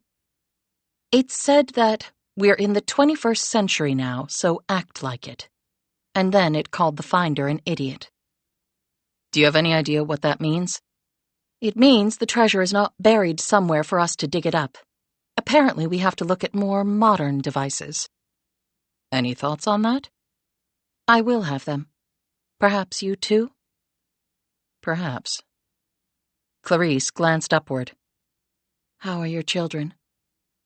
Gibson's lips set firmly. Sleeping? Peacefully? I want to keep it that way. Children are precious. Gibson studied her. I think you really mean that. Clarice sipped her coffee. I lie, a lot, but not about that. I think that even if you do find this treasure, it will not be enough to pay off the debt that you're owed. How can you possibly know that? I read a story in a newspaper about Harry Langhorne, how he liked to play with little girls in the most disgusting, repulsive ways. She paused and eyed the woman. Were you one of his victims? Clarice rose. I think that I chose wisely, Mickey. You have been everything I could have hoped for, and more. But don't try to predict either my motives or my future. As good as you are, no one is that good. And you will check on Sullivan? I will make discreet inquiries. Thank you. Do you want to stay here? Are you safe? These queries earnestly given seemed to stagger Clarice for a moment. Let your children sleep peacefully tonight and every night. And me staying here would not be a good thing for you or them. But thank you for the offer. And thank you for the coffee. Why did you bring me into all this? Really? You had everything, Mickey. Everything. And you pissed it away. So maybe I just wanted to teach you a lesson, and maybe teach myself one at the same time. Gibson's expression hardened. What the hell are you talking about? Pissed what away? You don't even know me. I know you better than you think. Maybe better than I know myself. She turned and walked out. Gibson locked the door behind her and then put her back to it. What the hell had that parting shot been about? She had finally met the woman who had dominated her thoughts of late, and not in a good way. So did I just meet Francine Langhorne? Or R.E.? Or a third party I haven't heard of yet? And I had everything but pissed it away? Gibson went back to bed, but didn't sleep a wink. Chapter 63. The next morning, after feeding her kids and then handing them over to Silva, Gibson rushed to her office and fired up her computer. Her search this time focused on Wilson Sullivan. He had joined the El Paso police force at age 21. He moved up there before heading to a comparable position in Arkansas, where he achieved his detective status. After that were short stints in South Carolina, then North Carolina, and finally, Virginia. That was a lot of hopping around, she thought. She didn't know if that was because he was just that type, or whether the police force had asked him to leave.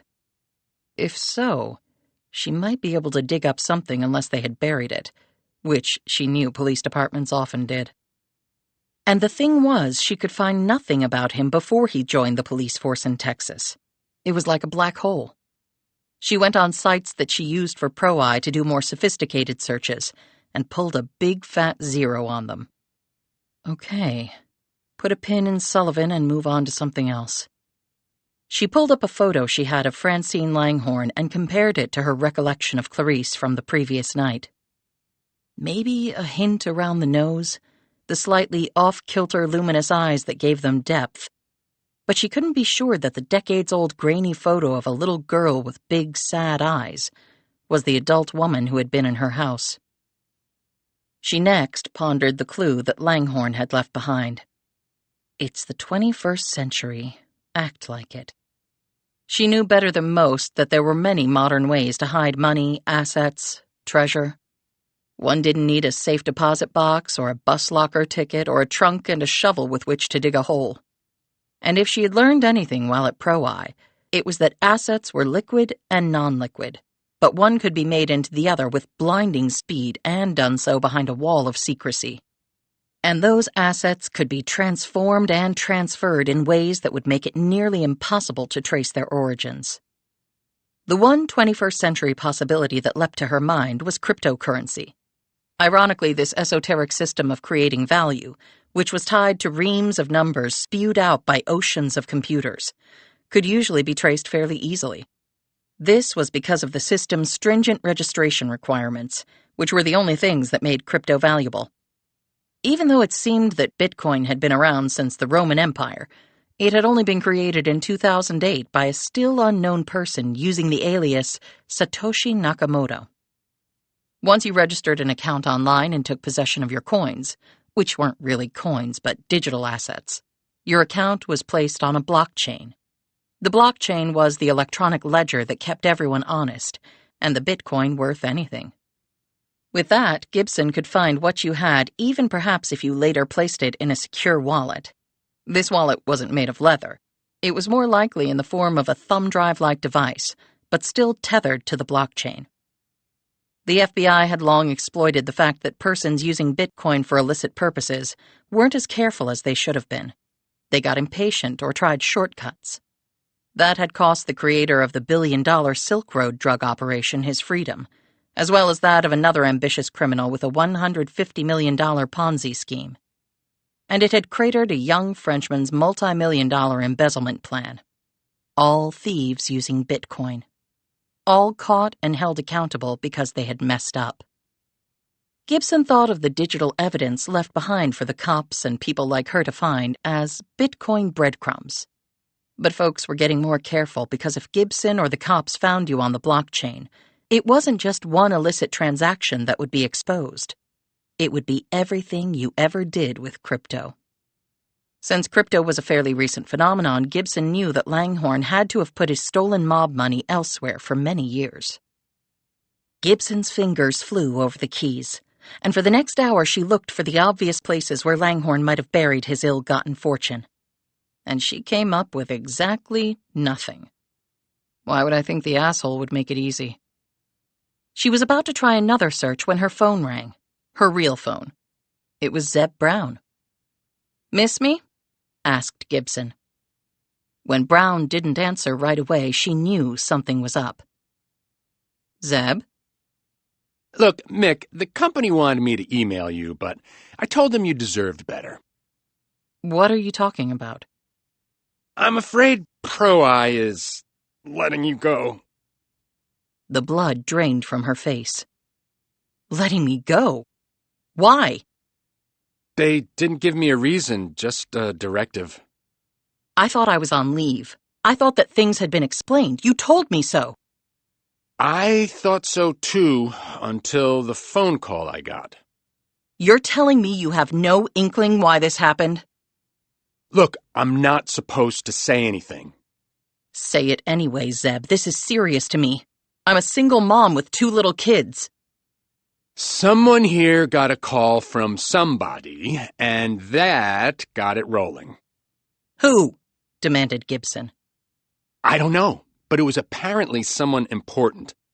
But on the bright side, they're giving you 2-month severance, and you already got the Larkin bonus, of course. "There is no bright side to getting canned. And how about my family health insurance?" said a panicked Gibson. You can go on the marketplace. "The open enrollment period has passed for this year." You can do Cobra. "Do you know how expensive that is? Pro-Eye was picking up the premium. And with no job, exactly what am I supposed to use to pay for it?" I'm really sorry, Mick, but you'll get hired somewhere else.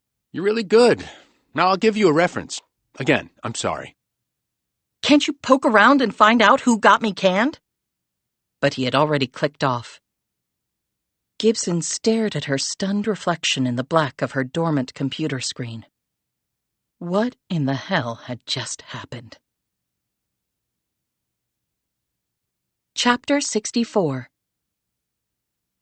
Clarice sat in front of her computers, her notebooks neatly stacked beside her.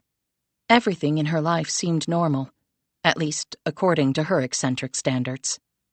But there was nothing normal about any of this anymore. She glanced at one notebook that she had labeled, How I Die. With Mickey Gibson, she had voluntarily made contact with an actual person who might know who she was. She had pepper-sprayed a cop who was taking perhaps an unprofessional interest in the murder of Harry Langhorne and the treasure the man had left behind.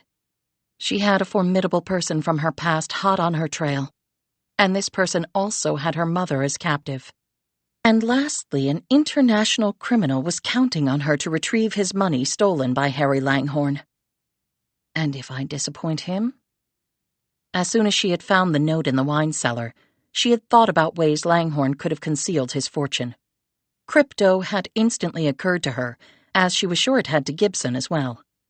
But she had one advantage over Gibson. She had known Langhorne, so she didn't think that was it. Crypto was fallible.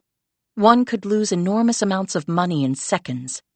In that regard, it was no more a currency than a highly volatile penny stock. Langhorne did not like to lose at anything. He would have opted for something with more certainty as to value. He would have most likely put the money into an appreciating asset. She picked up her Mickey Gibson notebook and rifled through the pages. The truth was she could have looked for the treasure all on her own, but the reasons she had not and why she had involved Gibson were complicated, just like she had told Gibson they were. She was the big girl on campus. She could have been anything. She didn't turn pro in basketball. She didn't even try her luck on Broadway. Then she became a cop. Okay, that was fine. But then she married that jerk and she let him ruin her life. How had the big girl on campus allowed that to happen? Now she's driving a mommy van and sitting behind a computer screen, pissing her life away. I brought her into this to kick her ass, sure. But I also brought her into this to wake the woman the hell up. Hell, she had 6 entire notebooks devoted to the life of Mickey Gibson. Clarice let her fingers drift over the computer keys. But still, how pathetic is that? What right do I have to judge her decisions? And she was kind to me when she didn't have to be. Of course, I've changed my appearance so much that she didn't recognize me. But I remembered what she did for me. And it kills me to see how ordinary her life has turned out to be. Mickey Gibson had been the odd combination of stud athlete and bohemian artist. She was whipping balls to teammates one night and singing her guts out the next, while dressed as a French revolutionary in a college production of Les Miserables. And everyone adored her. Clarice could have easily hated her for that, but found she couldn't. The woman was nice to everyone, without a hint of an ego. When I served her food in the cafeteria, or when I pulled wardrobe for her during the theater productions, she was unfailingly polite and always had a smile for me, even though I was a poorly paid kitchen worker, an unpaid stagehand, whatever the university wanted me to be. Back then, I just wanted a roof over my head and some food in my belly. That was a simple life that part of her sometimes yearned for now. Her existence now was so complicated. And Gibson had a loving family. Clarice had none of that. But she imagined that back at Temple, she and Mickey Rogers had talked about roles they wanted to play, that Gibson had encouraged her, helped her with memorizing lines, given her the courage to audition. Now that fantasy seemed laughable, and even worse, pitiable. You were such a loser you had to imagine you had friends. But I could have been Mickey Gibson. I could have been the big girl on campus with adoring parents, and I wouldn't have thrown it all away like she did. I never got that chance, though. And there had been that encounter on the campus, late at night when the creep had assaulted her. It had been terrifying, and Gibson had been there. Clarice should have been immensely grateful, but she hadn't been. It had made her mad, furious even, for reasons she couldn't really explain. But maybe I can now. I didn't want to be saved by her or anyone else. It just showed I had no control over any part of my life. Because in the end, the only person who could save me was myself. She had left the university the following day and started out on what had become her career. Lying, cheating, stealing, manipulating, giving back to others what she had been force-fed most of her life. In her more lucid moments, she knew none of it made sense. But for a long time now, it had become the only way she could make sense of the world. There were winners and losers. There were the strong and the weak. Those in control and those being controlled by others. And didn't she know the hell that came with that last one? So when Clarice had walked into Stormfield that day to find Harry Langhorne dead, her thoughts had pivoted instantly to the nearby Gibson. In her mind, the plan came together perfectly. She would show Gibson that she was actually the stronger one, the winner. And if Gibson did manage to help her find the treasure, all the better. Clarice would have still won. And what else really matters? But she asked if I wanted to stay at her house, whether I was safe. No one had ever asked her those things before. But it didn't surprise her that Gibson had. She was a good person. Unlike me. Clarice shook her head and wiped her eyes. Get a grip, girl. She refocused on a picture on her computer screen. Wilson Sullivan. There was something about the man that was making her warning antennae scream. While Gibson was looking for treasure, she decided to start looking at the Virginia police detective, if that was all he really was. Chapter 65. The next morning, Clarice watched from across the street as Sullivan left the police building in Virginia Beach and got into his state-issued sedan. It was drizzling and the skies were darkening, promising still more precipitation after the previous night's steady rainfall. She put her rental car in gear and moved into traffic, 2 vehicles behind him. They drove a familiar route and ended up back at Stormfield. She had turned off before they arrived there because traffic had thinned, and she didn't want to be spotted. But she was certain that could be the only place out here that he would be going to. She parked and approached the house on foot, drawing her hoodie closer around her as the air chilled and the rain picked up. Clarice moved past the mailbox and flitted through the trees until she reached the edge of the lawn opposite the front entrance. His sedan was parked there.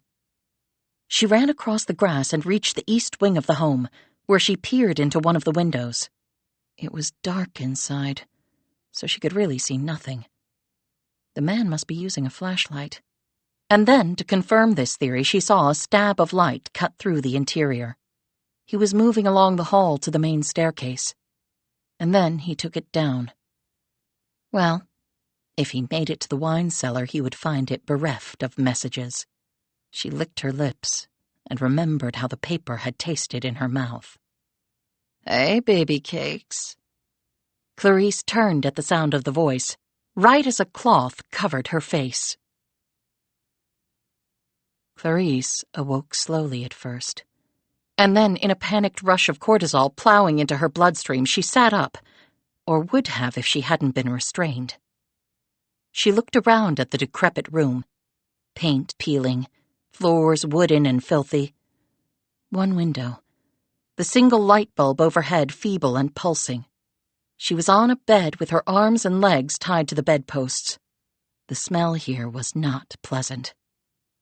She could hear the rain tapping on the roof. In the distance, a growl of thunder. Welcome back, baby cakes. It was only a short ride down Slumber Lane for you. I know just how much to use. Helps me sleep at night. Clarice looked directly in front of her to see the woman sitting there in a hard-backed chair, one leg draped over the other. She could see her far better in this light than in her own apartment, when the woman had gotten the drop on her. She was heavier in the face and butt and hips, Clarice noted. The hair had changed color, going from soft brown to stark red. It was not a wig, she could tell. It was the work of a colorist. A good job. But the shade did not flatter her complexion. Clarice managed to settle her head at a better angle on the pillow. And you thought this was a good idea, why? I was watching someone who was looking for the treasure, too. I know that, she said casually. I know lots of things. Some more than you. Some less.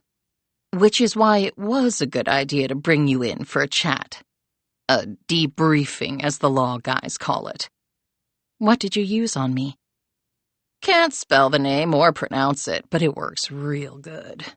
She rose and drew closer. She was dressed in jeans and boots and a long sweater that covered her butt. You've really lost weight, said the woman. Clarice said, I lost my appetite about 20 years ago. You, on the other hand, went the other way.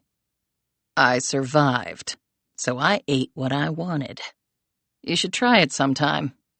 You're too skinny. She pulled her chair next to the bed and sat down. And Mommy? She's around here. You probably smell her pee and other stuff. We moved her to another room so we could use this one for you. We? Don't get too curious. It's not a good look. And I'm not in the mood. Wilson Sullivan is the cop you were watching. Tell me why. Like I said, he's looking for the treasure. He may be a cop, but he's not acting like one. Why's that? Well, one compelling theory is that he, like us, is not who he once was. The woman looked thoughtful. And who might that be? The person he might have been, I mean. One of the gang from the old days who changed his appearance? That's one possibility. I don't think so. I recognized Bruce, I recognized you, even with all the shit you've done to yourself. I'd recognize anybody from the old days. I have a gift for it. And I work at it. For obvious reasons. Survival being the top one. You know what they did to us. They're not getting a second shot. And I saw Sullivan before, and my meter did not buzz once. Okay, where is the other half of we? Off doing things as other halves often do. Busy, busy, busy. So you lied about him not being around anymore? Let's get back to the mystery man. If not the old days, what else? First, I need to see my mother, said Clarice. Why? To make sure she's not dead, chiefly. Again, why? You never loved her. You always wanted to kill the bitch. Don't try to lie and say that wasn't true, or that your feelings have changed. Feelings don't change after that shit. No, I'm wrong. They do. They get stronger. So you just want to kill her more now, right? Clarice shook her head. It's not that simple. Maybe it was back then. Not now. And I'm her caretaker. But just so you know, I haven't totally turned into a wimp. I spent good money keeping her alive, and if anyone's going to kill her, it's going to be me, not you. So bring her to me. Now. Feisty today, huh? All tied up as you are? Sure, you can see her. I'll just wheel her right in. It's about time for her bathroom run anyway. Has she been getting her meds? Stop worrying. You were always a worrier. That doesn't answer my question. She's on a ton of meds and requires oxygen.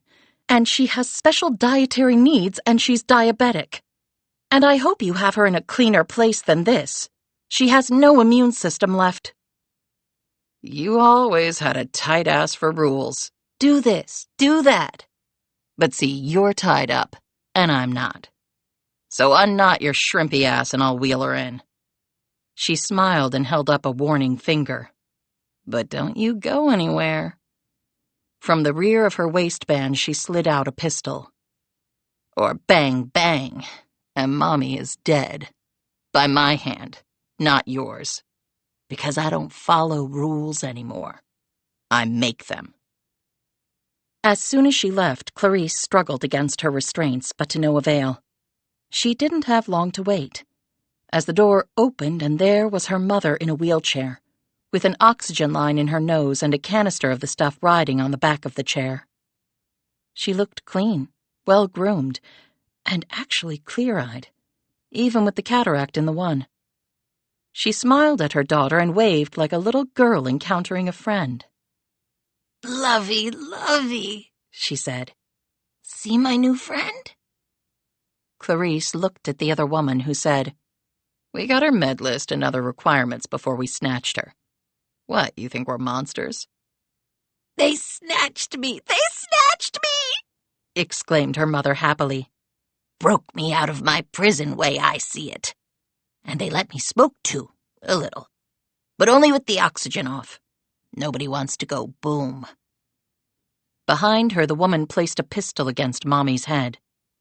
"And if smoking doesn't kill her, guess what will, baby cakes?" "Oh, don't say that word," screamed Mommy, putting her hands over her ears. "It's god-awful." "Yes, it is," said Clarice. "Only you didn't seem to care back then, did you? If you can even remember." Her mother slowly removed her hands and looked directly at her daughter. "I remember. And I had to pick my battles." "Well, you don't have to worry anymore." "Really?" said Mommy with widened, hopeful eyes. "Really," answered Clarice. "Did you do it?" "I wish." Mommy looked at the other woman. "Was it you?" She shook her head. "Somebody beat me to it," Clarice said. "Bullshit. If not you, then who?" "Don't know, do I?" "They wrote on the wall. Same thing you wrote on Bruce's wall." "Bruce, I'll fess to. But that's all." Clarice focused on her mother and snapped, "And exactly what battles did you pick to fight? 'Cause I don't remember a single one." Her mother took a moment to eye both women. "You have no idea what they all wanted to do. Not even your mother," she added, turning to look directly at the other woman. She saw the gun but didn't react to it. "I put my foot down there. I would have told." "Like those assholes gave a shit," said the woman. "Fox guarding the hen house. Well, not my issue anymore. And I don't live in the past." She shivered comically. "It's too scary." "You were scared," said Clarice. "We all were." The woman stopped her fake shivers. "Well, you should be scared. Now, there are lots of bad people around and you're looking at one of them. So take it all in, for the memory books." "You didn't used to be this way," said Clarice, while her mother worried at the cannula in her nose. "We didn't used to be lots of things. Now we are. All of them. Least I am." "How is he?" asked Clarice. "I mean, really." "Who?" asked her mother, now looking a bit dazed as though she had just expended all of her clarity in the last couple of minutes. "Who is she talking about?" "Just sit there and suck on air, okay? This doesn't concern you." Clarice looked at her captor. "Tell me how he is. Please." The other woman's expression became less sure. "We've had a good ride.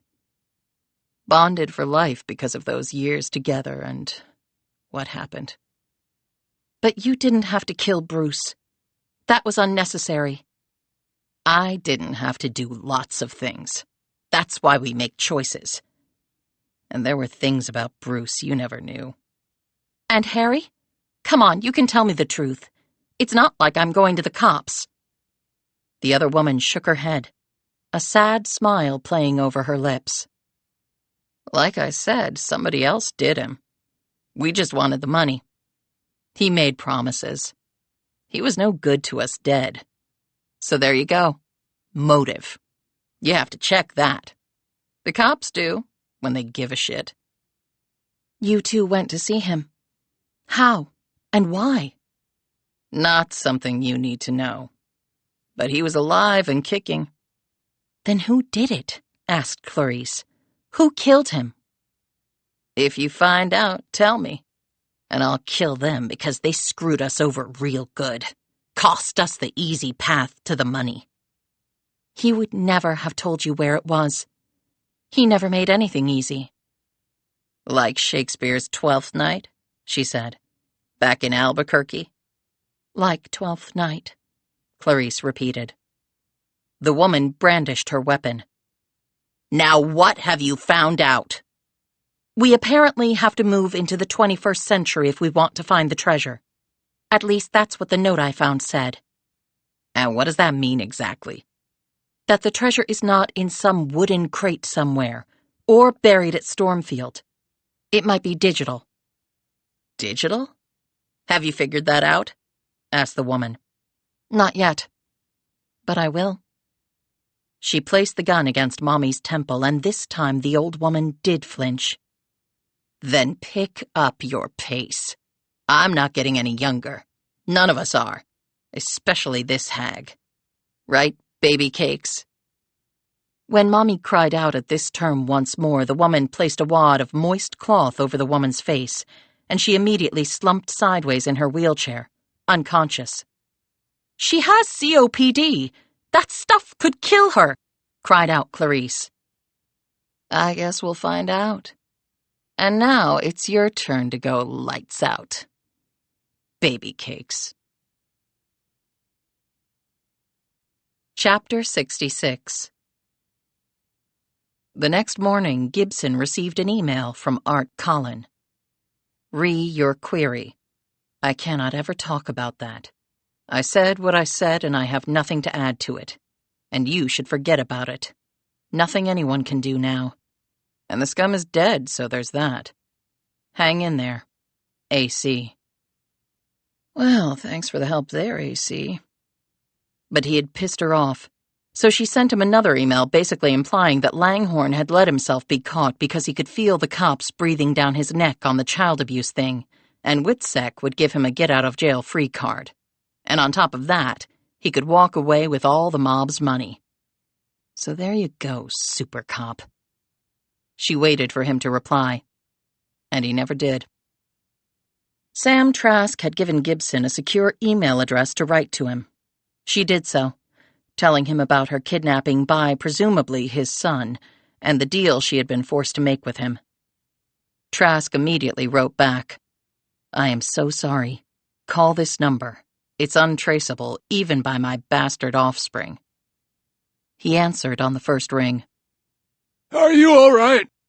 Was the first thing he asked. Did he hurt you? No, I'm fine. He just scared the crap out of me. And I'm just assuming it was him or one of his goons. I have no proof of anything. So, he wants you to find the money that Langhorne, under the alias Daniel Pottinger, stole from him. And he'll pay you a 5% commission? That's what he said.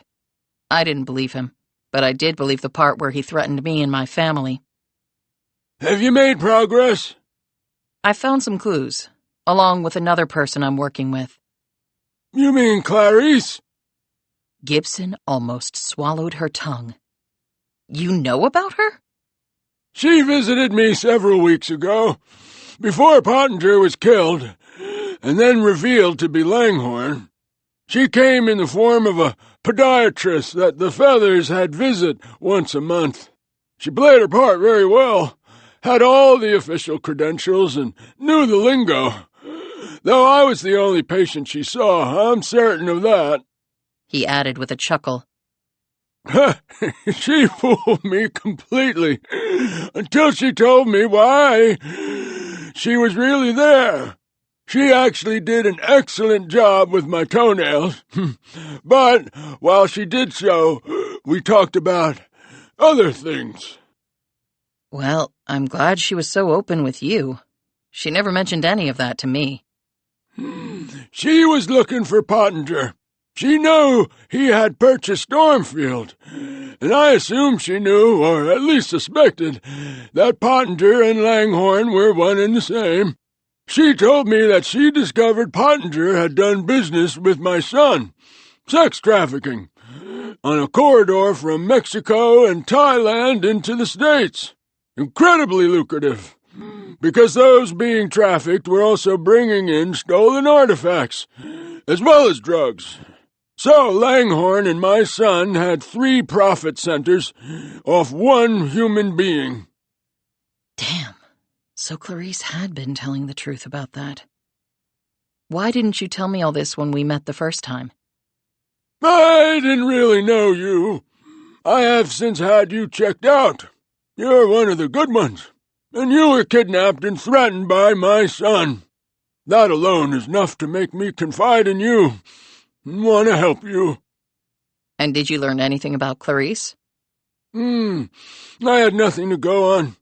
She used latex gloves while she was here. No prints left behind. I could have tried and taken a DNA sample, but I thought that might be impolite. And while I'm a man, I'm old and on oxygen. I don't think I could have taken her. Gibson had to stifle a laugh at these self-deprecating comments. That's not her real name, obviously, said Trask. But she struck me as highly intelligent, focused, organized, and, And what? Trask didn't answer right away. Well, sad. Beyond all comprehension, despite the confident air she tried to display. I think she might be Francine Langhorne. That crossed my mind as well. She's the right age, and it would explain her motivation to find him. Did you know about the disgusting stories swirling around about Langhorne? His affinity for young girls? Yes. I learned about them after he had gone into Witsec. The man already disgusted me. That, of course, put my revulsion on a whole new plane. Couldn't he have been charged? Unfortunately, no. It would have destroyed Witsec. No one with a questionable history would ever come forward. And the majority of informers who go into Witsec are criminals themselves.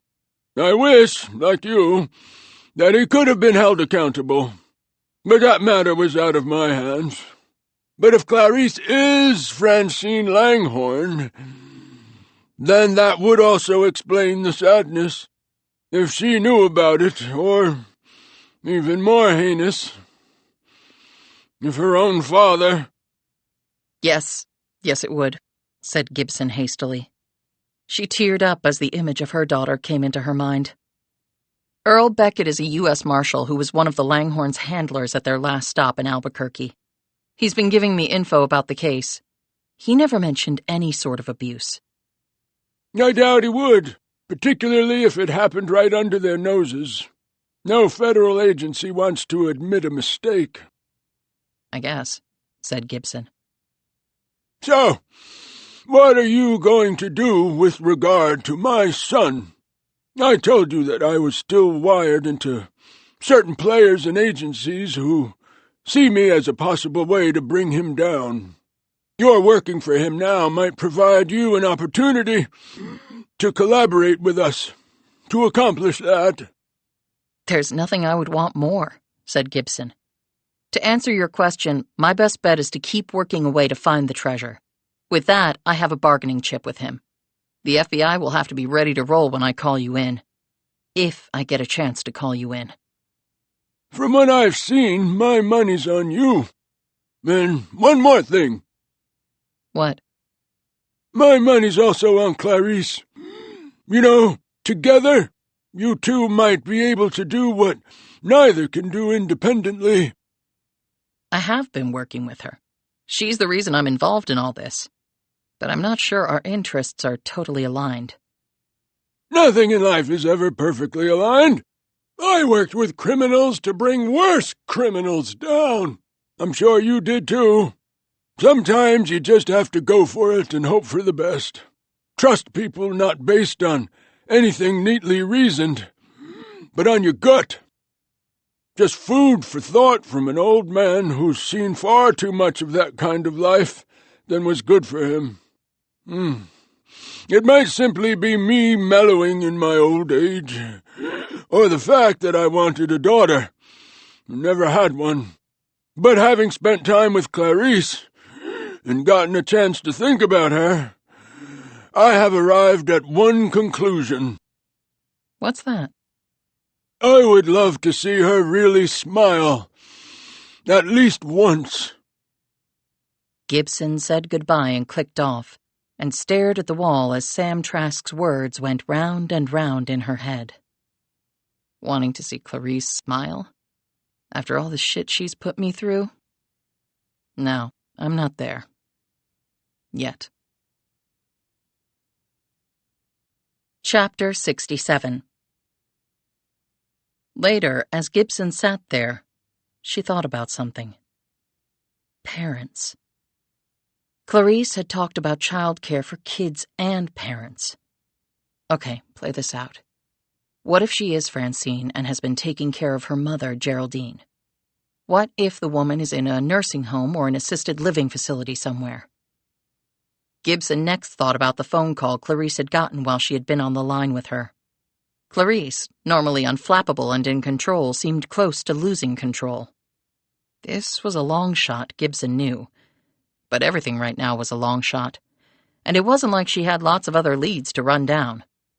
She had asked Clarice point blank about what Gibson had overheard on the phone call, but the woman had evaded answering directly. However, Gibson could read people.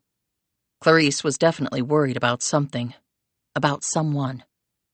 She went online and put in a fairly broad search request having to do with assisted living facilities and nursing homes, and any problems that had arisen in any of them over the last week, like people going missing, as she had heard the other woman say over the phone line, or maybe a death or an accident. She got a flood of stories and posts back on this. Jesus, are these places dangerous or what? She narrowed the search as much as she dared and hit the send key. 10 items came back. That was better. She read through all of them. 4 pertained to some accident where someone had died. 2 were shootings by relatives of their geriatric loved ones. Wonderful. And the rest were about residents who had walked away or otherwise vanished from their facilities. She checked each one of these thoroughly, but couldn't draw any conclusions. She recognized none of the other names, not that Clarice would have placed her mother in the facility under the names Geraldine Langhorne or Geraldine Parker. She put this search aside and was about to go get a cup of tea when an email plunked into her inbox. It was from Jan Roberts, her contact at the Star-Ledger in Newark. She had finally replied to Gibson's earlier email. "You have time to talk?" She had left a number, which Gibson immediately called. "Well, this is a blast from the past," said Roberts in her booming voice that Gibson remembered so clearly. She had met Roberts through her father when she was working a case in Jersey City. Roberts had assisted Gibson in one aspect of the case and had been given an exclusive interview by her as payback, all done anonymously, of course, because of Gibson's being undercover for the investigation. "How's your father?" Roberts asked. "Ornery as ever," replied Gibson. Roberts laughed. "Good, then we know nothing's wrong with him. How do you like Newark?" "It's Jersey, and I'm a Jersey girl. Hey, is it true that Harry Langhorne was found dead down your way? You are in Virginia now, right?" "Yes, he was using the name Dan Pottinger. Someone murdered him." "Well, I won't be crying. I didn't know the man, but from everything I've read about him, he was a real creep, working with the mob and all. I also read Samantha Kember's story on him. She died too young. Rest in peace, Sam. Yeah, I had just started at my first paper when she wrote that story. I actually went back and read it when I heard about Langhorne's being dead." "So he was a pedophile?" "Nothing was ever proven in court because the guy vanished, but it sure as hell sounded like he was. Unless all those girls were lying, which I don't believe." Something had occurred to Gibson earlier and she wanted to run it by Roberts. "I learned from a third party that Langhorne was fingerprinted and a background check run so he could volunteer at, I suppose, a school. I wondered why a mob accountant would do that, but I guess now it makes sense." Roberts said. Seems he wanted to get very close to the source of his sick fantasies. Gibson shivered at this thought. Can you tell me more than was in the story? Like what? Langhorne had kids, a daughter and a son. Wait, and you think what? He was abusing them too? I don't know. That's why I'm asking. You think his wife would have allowed that? From what I heard, she never stood up to Langhorne, and she apparently didn't stop him from molesting the other kids. Right, if she knew about it. What was her name again? Geraldine. You sure that's right? Yeah, that was her name. Oh, right, that's the name she went by. Hold on, did she have another name? And how would you know? In addition to reading her story again, I dug into Sam's files for the story. The Star Ledger never throws anything away. Why did you do that? I thought with Langhorne's being found murdered, there might be a follow-up story in there somewhere. I'm right now pitching it to my editor, in fact. Okay, makes sense. Sam was meticulous in her work and really taught me a lot. I'm sure, but what did you find? Said Gibson impatiently. Geraldine was the woman's middle name. She went by that because she apparently hated her given name. I would have too, I suppose. It's not the prettiest. What was her given name? Agnes. Gibson glanced at her computer screen. Holy shit. Among the articles she had found about things going awry recently at assisted living facilities was the story of an Agnes Leland, who apparently disappeared from one in Greenville, South Carolina, right around the time of the call to Clarice. Or was it now almost certainly Francine? Chapter 68. After finishing her call with Jan Roberts, Gibson just stared at the screen for a long time, wondering what to do. She believed she had just received confirmation that Clarice was none other than Francine Langhorne, and her mother, Agnes Geraldine Langhorne, Leland, had gone missing from an assisted living facility in South Carolina, a facility in which perhaps the daughter had placed her mother. Had someone kidnapped her? Someone who wanted to gain leverage over the daughter? Maybe to ensure that they would get all or part of the treasure? Because it seemed like everyone was motivated by that goal. Maybe me included, since I don't have a job right now and I've got 2 kids to feed, clothe, and take care of. Sam Trask's words came rushing back to her, so she finally picked up that phone and called the woman. Yes? Said Clarice, not sounding like herself. Did something else happen? Asked Gibson. After you left my place? I don't know what you mean. Can we just cut this shit, please? We both have a lot to lose here. Gibson paused and steeled herself for what she was about to say, because if she was right, it was going to be a tsunami for the woman, and she had no idea how Clarice would react. For God's sake, they kidnapped your mother, Francine. Gibson had not turned on her stress analyzer app. She didn't have to. She was a daughter. She had a mother. And if what had happened to Francine's mother had happened to hers, she would be out of her mind with worry. The woman said nothing. All Gibson could hear was elevated breathing. I put 2 and 2 together, Francine. I'm good at that, which I guess is why you brought me into this. I just found out your mother's name was Agnes, coupled with what you let slip about, Okay, you're fucking Sherlock Holmes! The call cut off. 10 minutes went by, and Gibson did nothing except stare at the phone. Come on. I can help you. I really can. I want to help you. When it rang, she nearly fell out of her chair. I'm sorry about that, said a now composed Clarice. I'm sorry I dumped all over you like that, replied Gibson. I just didn't know if we had time to waste. Do you have any idea where your mother is? Have they made contact? Do you know who it is? Can you get away? Yes.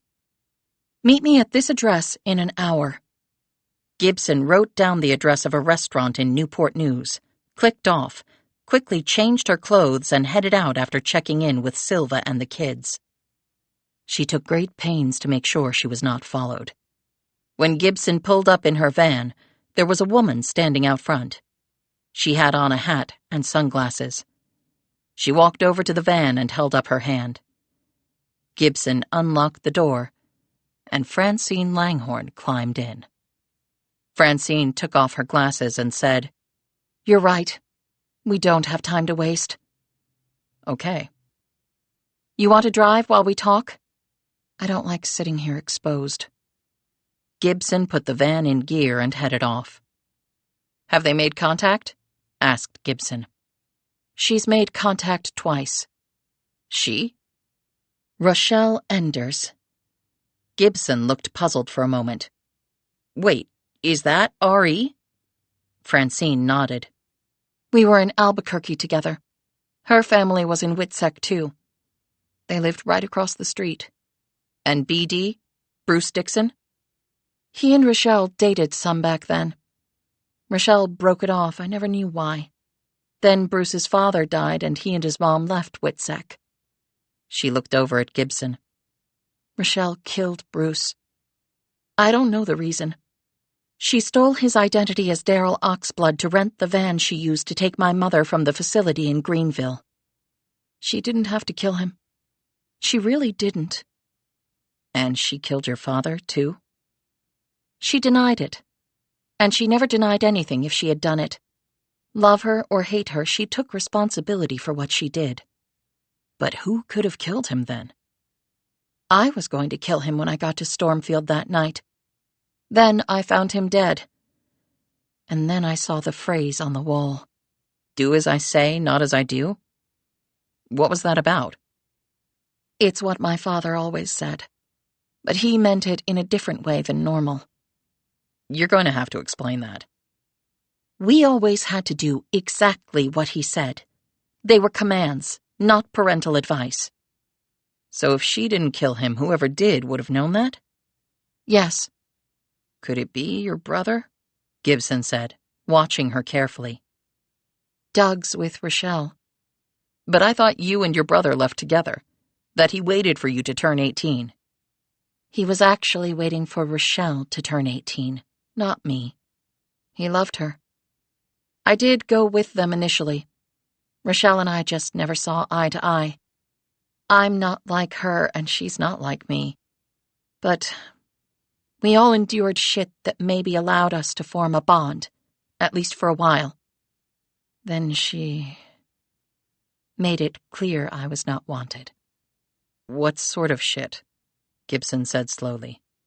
"And just so you know, I read the story about your father molesting little girls from your old neighborhood in New Jersey."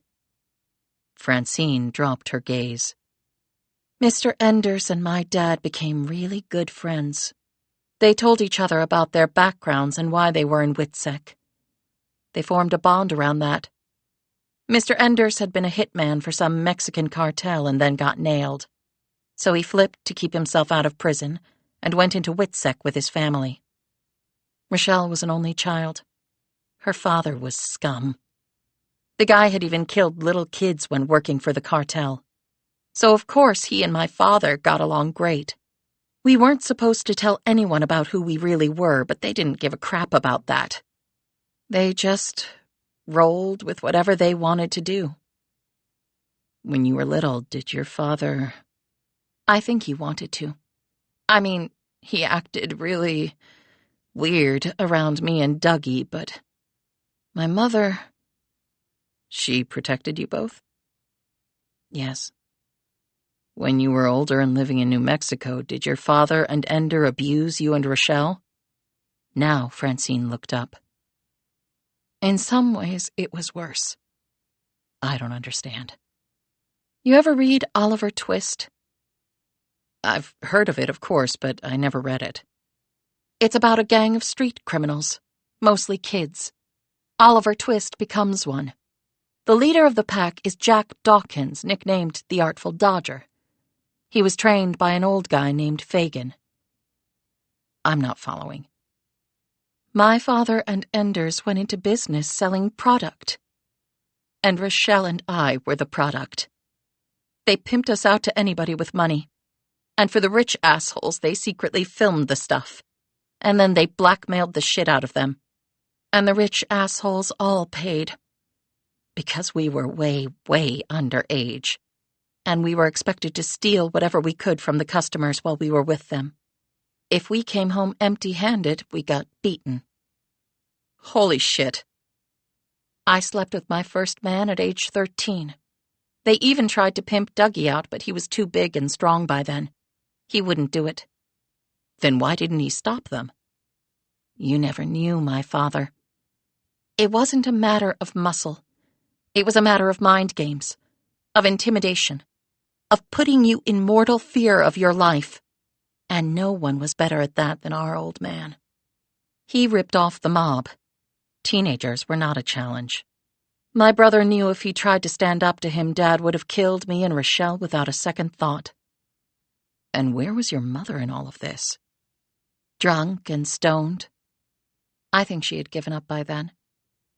I heard about what he did to knock you out of being in the school play. She slid back her shirt sleeve to reveal a long scar. That was in addition to him screwing me out of starring in 12th Night. And the cat I brought home that pissed him off? He burned it alive right in front of me. Oh my God. God never came around to my house when all that was happening. Gibson watched as 2 large tears fell onto Francine's cheeks. She pulled the van over and gripped Francine's hand. I'm so sorry you had to deal with all that horror. It made me stronger in some ways, and totally blew me up in others. And you see the result. And Rochelle's mother? She finally just bugged out, leaving Rochelle to fend for herself. FYI, I hate my mother. And I pity my mother. And I guess as the years went by, the pity became stronger than the hate. So you took care of her. There were no happy times with my father. There were happy times with my mother. If he hadn't been in the picture, things would have been far different. For all of us. Yes, she had her issues. The booze and the drugs. But they were almost all because of him. So when I was old enough and had enough money, I found her and put her in assisted living. Couldn't you go to the U.S. Marshals Service? They could have made all this stop, surely. Francine glared at her. Are you joking? The local marshals were in on it. What? My dad offered me up to them. That way he got special privileges. They let him and Enders do whatever they wanted. What were their names? One's dead. The other guy's in Norfolk now. Not Earl Beckett. That's him.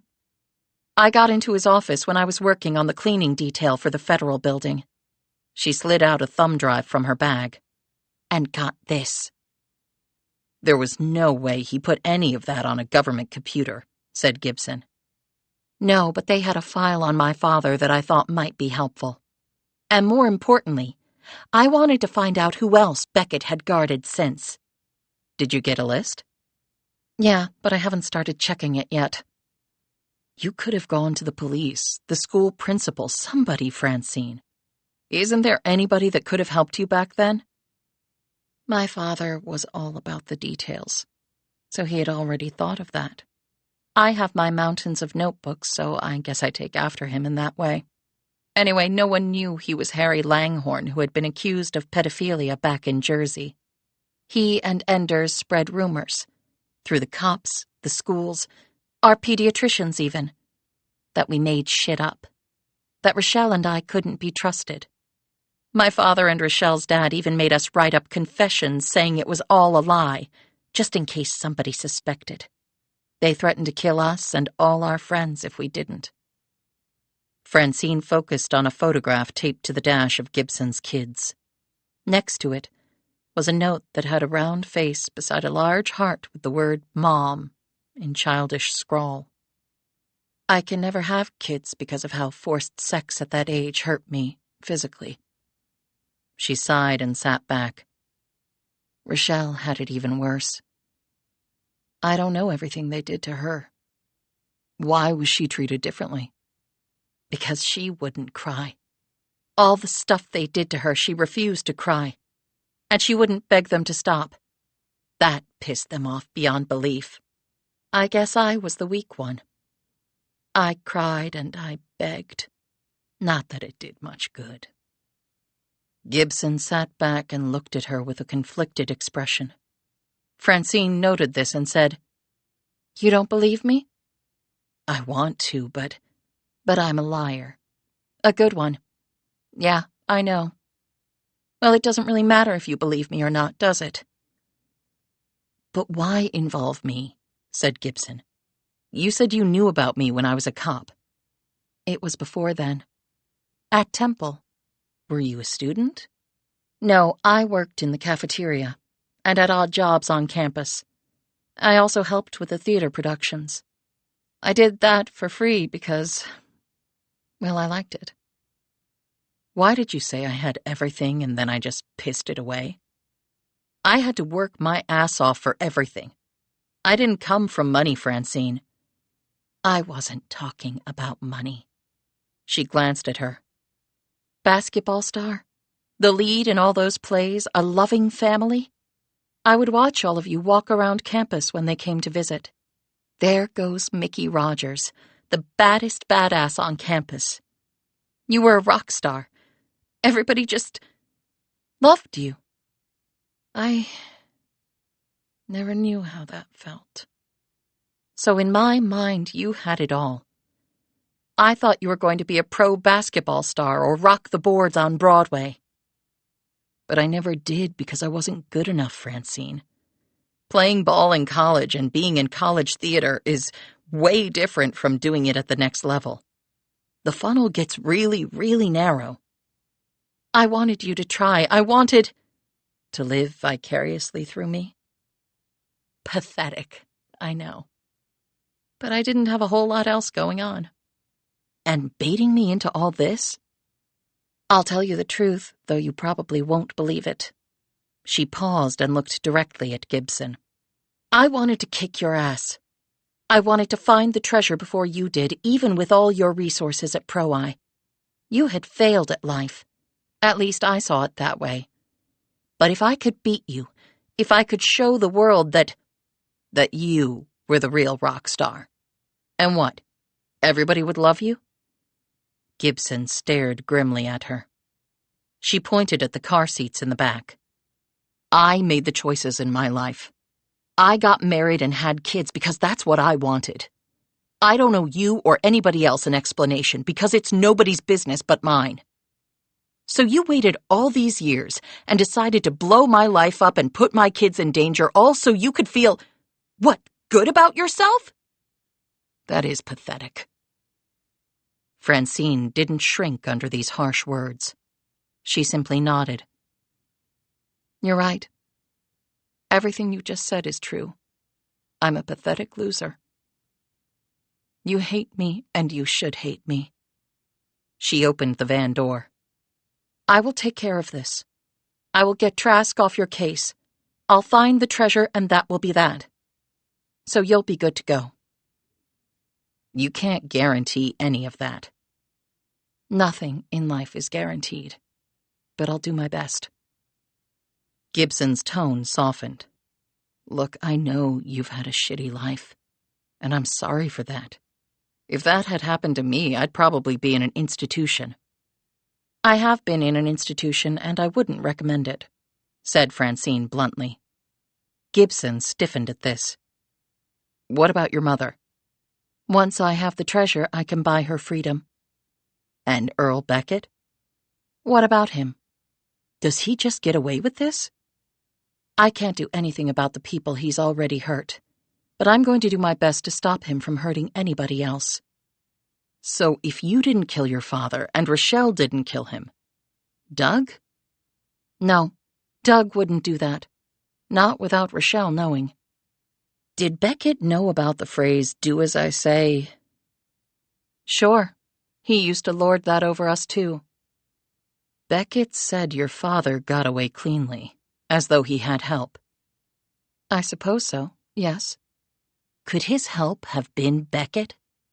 Francine shot her a glance. Why would he do that? For a piece of the treasure.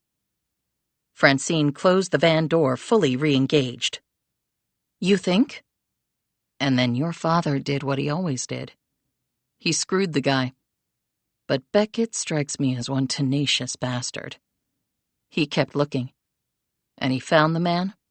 And he killed the man. If we could only prove that. Gibson sat back and looked thoughtful. The only thing I can't figure is that phrase was written by two different people. Which means if Beckett killed him, he might not be working alone. What about Wilson Sullivan? Gibson nodded. It could be. I could find nothing on the guy past 20 years ago. That's interesting, said Francine. And it was Sullivan who brought Beckett into this thing. Maybe that was by design if they both killed him. And now they want the treasure. And you found Sullivan looking for it at Stormfield. We also have Nathan Trask out there. He expects the two of us to find it. Or else. Like I said, I'll take care of Trask. But you can just walk away from that. Claim you never found it. Surprisingly, Francine shook her head. I wasn't lying when I told you the sorts of crimes that Trask and my father were involved in. Sex trafficking of minors was a big one. They killed a bunch of them in San Antonio to keep them from testifying. That's why I went to Trask in the first place. I wanted to nail him. I don't care about the money or the commission he might pay. I just don't want them to hurt any more kids. Gibson sat back, looking conflicted. Francine noted this and said, I'm a bad person, Mickey. I've committed crimes. I've hurt people. But I don't like men who do shit to kids and get away with it. It took iron balls to voluntarily go in and meet with that psycho, said Gibson. When his goons snatched me, I've never been more afraid in my life. I guess my only advantage is I've had to deal with psychos my whole life, with my father being the predominant one. After a while, the fear is still there, but it's no longer paralyzing. Sam Trask told me you had been by to see him as a podiatrist. He's a very nice man. I have no idea how his son ended up the way he did. He also suggested that we work together to get this done. Nathan Trask is very dangerous, and you have 2 little kids. I never should have let you go near the man. Look, you're going to walk away. You have to walk away. Now. I'll get the guy or die trying. And rest assured, no one will miss me if I get killed. I will. Gibson let that statement hang out there for a few moments as the women locked gazes. You can't mean that. After all I've done to you. My father taught me not to judge someone unless I've walked in their shoes. I don't know anyone who's walked in your shoes. Yeah, I'm pissed at what you've done to me. But you risked your life to take some really bad people down. As a former cop, that counts with me. Francine said, But you've already got a job, and you should go back to doing it, starting right now. But you have my word that I will die before I let them hurt you or your kids. She glanced at the photo of Tommy and Darby again. You have no reason to believe me, I know. But that is the truth. FYI, I got fired from Pro-Eye. Now that I know about Beckett, I think he was the asshole who made it happen. And you know me, Francine, from way back. I don't give up. From what I know about you, you're the same as me. What exactly are you saying, Mickey? Sam Trask thought we might be a stronger force working together than separately. Why don't we find out if he's right? Chapter 69. The medical transport van pulled away from the Feathers senior living community with 4 passengers in it. Sam Trask had on a suit jacket and pleated slacks, and he absently read a newspaper as the van rolled along. His rollator was parked in the back, along with a wheelchair for another passenger. He carried a portable oxygen supply with him. The passengers would be picked back up at designated spots and at designated times. Trask, for his part, was looking forward to seeing a movie for the first time in a while, inside a real movie theater while munching on popcorn. He glanced out the window. If he noted the black SUV following behind, he made no sign. He was the third one to be dropped off. Using his rollator, he walked inside the theater, bought his ticket and his small bag of popcorn, and made his way to his show. The black SUV parked across the street, and a man got out, hustled over to the theater, bought a ticket, searched each of the interior theaters until he saw Trask sitting by himself and munching popcorn. There were a few other patrons scattered around as the lights went down. The man checked this all out and left. As soon as Gibson saw the man leave, she scooted over next to Trask, while Francine did the same on the other side. Trask offered them popcorn, which they both accepted. The big bad wolf is gone, I take it, said Trask. I guess your son's muscle aren't into movies, said Gibson. I'm glad you took my advice and teamed up, ladies, he said. We're still feeling our way, said Gibson, glancing at Francine, who stared straight ahead. And we might fall right on our faces. Francine said, or we might not. Okay, the plan is I'm going to deliver the goods to your son. Then you need the goods to deliver. That's where you and your people come in, she said. He wants his money back. $50 million is what he told me when we met. A drop in the bucket to a guy like him. But it's not the money. Trask said, If he can get ripped off, he's vulnerable to the other hyenas in the jungle.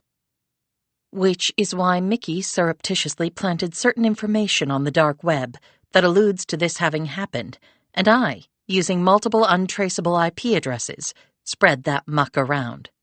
That will make him desperate to resolve this. And desperation makes people less careful than they otherwise would be. Go on. I like how this is shaping up. And Mickey came up with an absolutely brilliant plan to tackle your son. Gibson took up the story. It comes from tracking down rich deadbeats online for the last 2 years. You learn some sources, methods, and tricks. Sounds intriguing. Francine said, Then you're going to love the next part. However, as he listened, Trask's smile faded. I can't let you do that. It's too dangerous. It's the only way, said Francine. And how many times did you risk your life for the greater good? We know what we're doing, Sam, added Gibson, and he already knows about us. If we don't pull this off, that will be hanging over our heads forever. Trask sat there for a few moments, munched his popcorn, and finally nodded. All right. I think I can provide the very help you'll need. Good, said Francine. Because it's going to take all of us, added Gibson. Chapter 70. Nathan Trask was not in a good mood when Francine walked into the same room they had met in before. He looked agitated and distracted, and when he glanced up at Francine, his displeasure deepened. Did I come at a bad time? She asked as she sat down opposite him. I don't know. You said you were successful. It took a lot of work, but I finally located an account owned by Pottinger with about $70 million in it. 20 mil over what you said he took you for. But who said a little bonus isn't in order? How did you find it? Proprietary information, she said, smiling disarmingly. That's how I make my living. I'm sure you can understand. So how do we get the money? Asked Trask. I'm confident I have a way, and it's not in a traditional bank account. It's in Bitcoin. Bitcoin? I didn't think Pottinger even knew what that was. Either he did or he had someone advising him who did. So, again, how do we get it? To do it, I need your help. He looked at her in surprise. You're getting paid to do this. Why do I need to be involved? Trust me, if it were money in another type of account, I could handle it solo. But Bitcoin is a different beast. Okay, tell me your plan and I'll tell you what's wrong with it. She smiled again. I like my clients to be proactive. He sat forward so they were almost knee to knee. I'm not your client. I'm a man who let you into his world on a very temporary basis to see if you could solve a problem I have that nobody else seems able to handle. You do that, and you'll be fine. You start trying to elevate yourself in this situation to something you're not, and never will be, then we have a problem. And that is never good for someone like you, understand? I understand. And another thing. My people who I pay to watch those things tell me that there are stories out there about this, about me getting taken advantage of. I wasn't aware of that. Wrong answer. You're getting paid to anticipate stuff like that and then do something about it. He snapped his fingers and the door instantly opened. A large man came in, walked up to Francine, ripped her from the chair, slammed her up against the wall, and wrenched her arm up her back until she cried out in pain. Trask nodded, and the man let her go. She staggered over and fell back into her chair. I thought I was finding your money for you, she said quietly, rubbing her injured arm. Trask nodded at the man, who slugged Francine in the jaw. She screamed and held her hands up in a defensive posture as blood trickled from her mouth. Trask said, Again, wrong answer. You're not doing too well. See, you work for me. You do everything above and beyond. You think of this shit. You deal with it so that it never touches me. I hire people who are smarter than me. If they turn out not to be, what good are they? He sat back. Now, tell me the plan, and maybe he'll have to hit you again. Only harder. Or my people might have to do something more than that to you. It all depends on what you say next. No pressure. Just relax and start talking. Francine composed herself, sat up straight and wiped the tears from her eyes. Then her expression hardened to stone. Do you have a computer handy?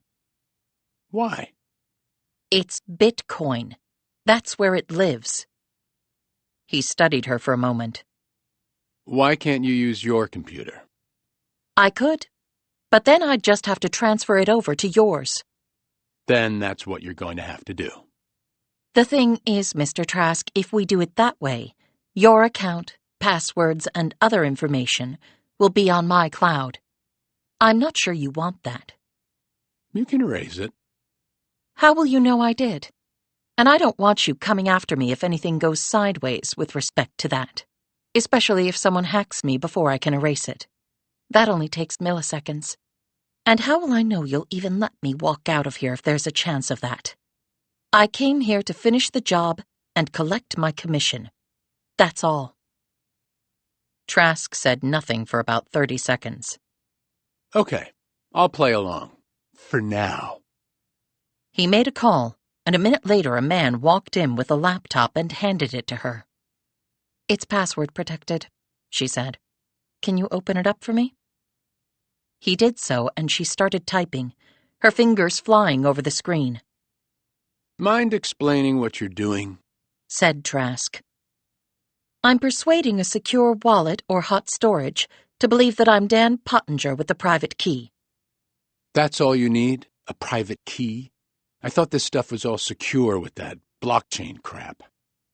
Which is why I'm not attacking the blockchain. That's thousands of computers tied together. I'm not beating that in my lifetime. But if you want to do anything with your Bitcoin, you have to go on other platforms and digital exchanges. And how are you able to do that? Before he died, I hacked Pottinger's home Wi-Fi. I did so to see if I could capture his PII. What's that? Asked Trask. Personal identifiable information. With that, I can hopefully capture his crypto private key. But he's dead. He's not doing things online anymore. Doesn't matter if he's dead.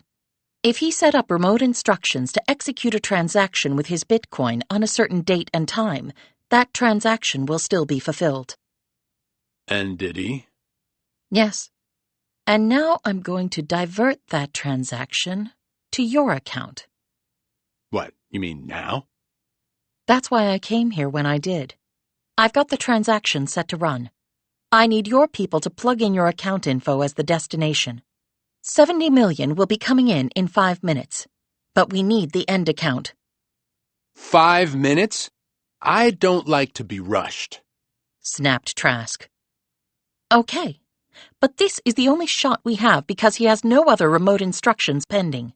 The Bitcoin will be lost forever, unless he willed the private key to someone. And if so, they'll get the money. But you said you've got the key. Why can't you go in any time you want and empty the account? Because Pottinger was smart. He used a one-time private key system. I got the one. It's good for this transaction and only this transaction. After that, it becomes useless. Shit! Trask sat up and looked at his person. Get George to plug the Zurich account in. Hurry up! He looked at Francine. A little more notice would have been good. I just found all this out. Digital works on its own schedules with not a lot of warning. That's why I asked to meet with you immediately.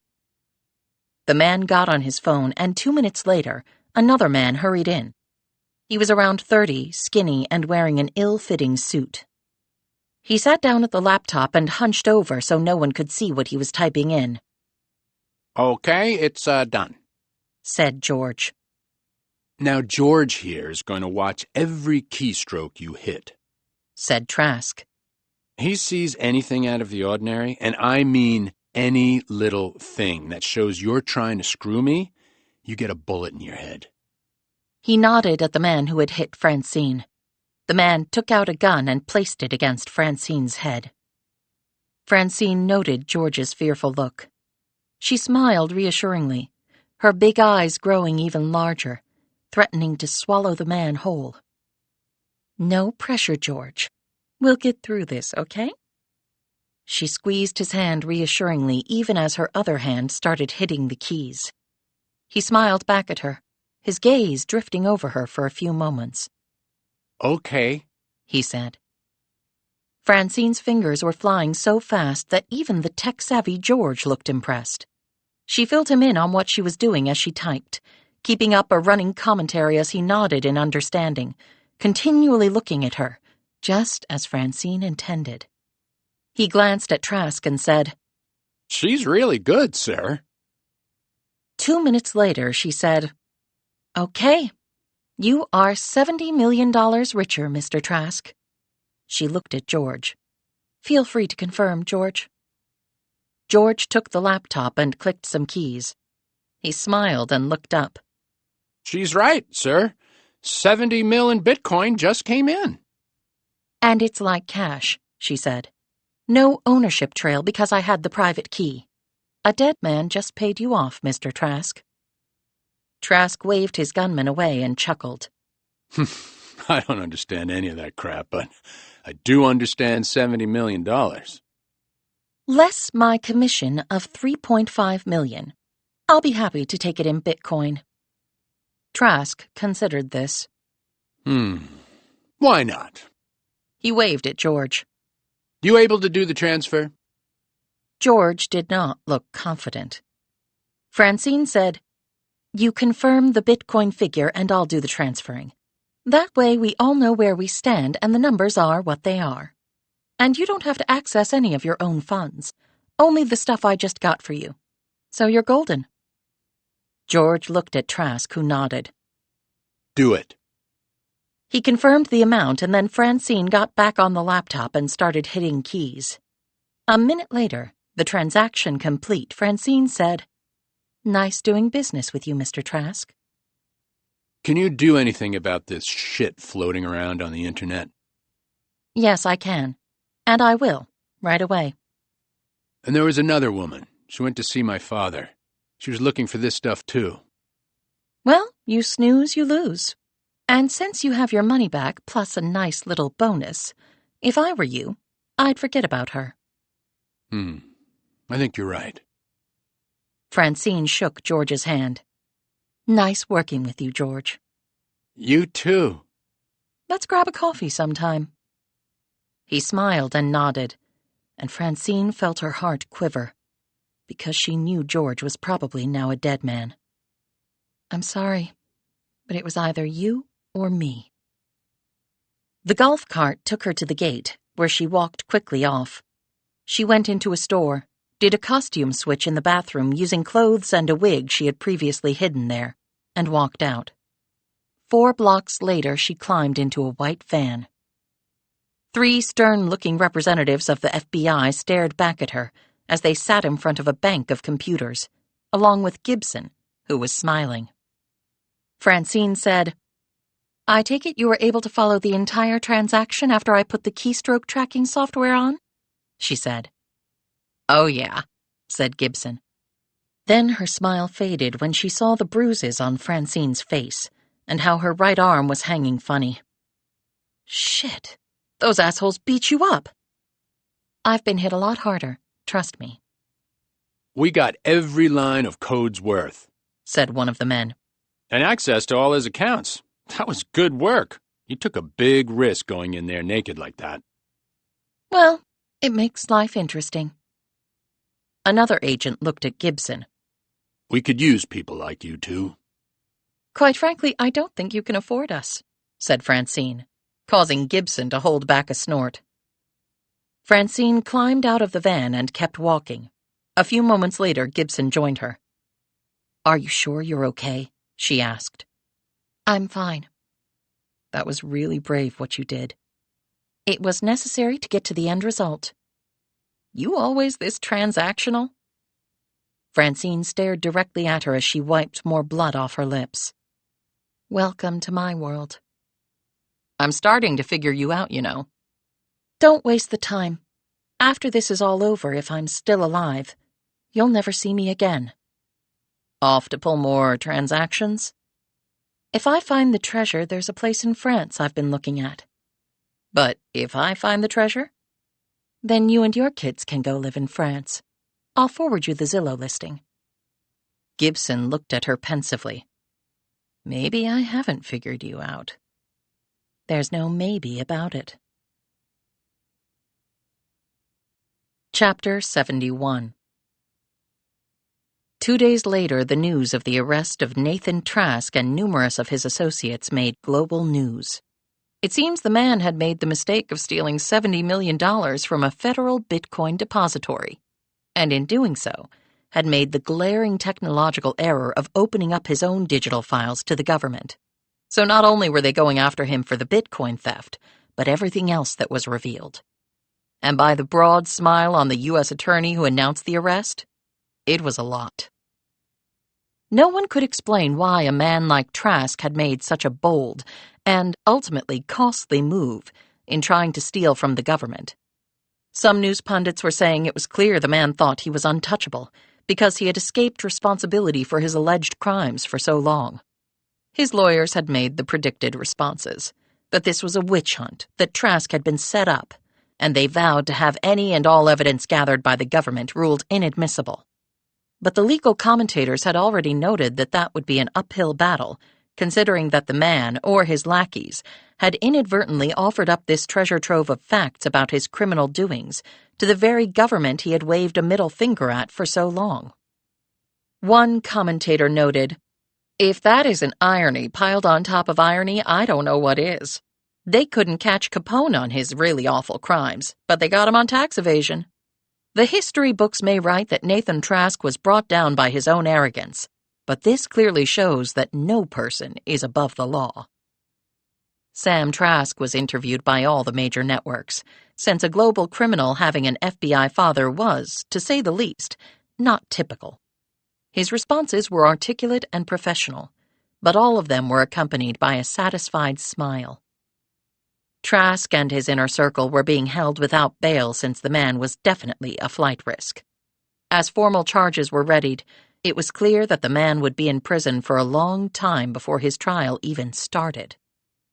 When told this during one of the interviews, Sam Trask said, "Oh, what a beautiful day it turned out to be." Rick Rogers phoned his daughter that morning.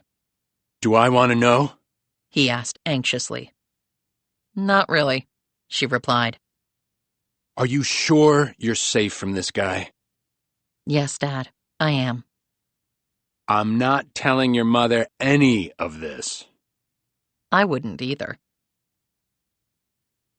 2 days later at the same movie theater, Francine and Gibson sat on either side of Sam Trask, who had maneuvered his rollator that day with an extra spring in his step.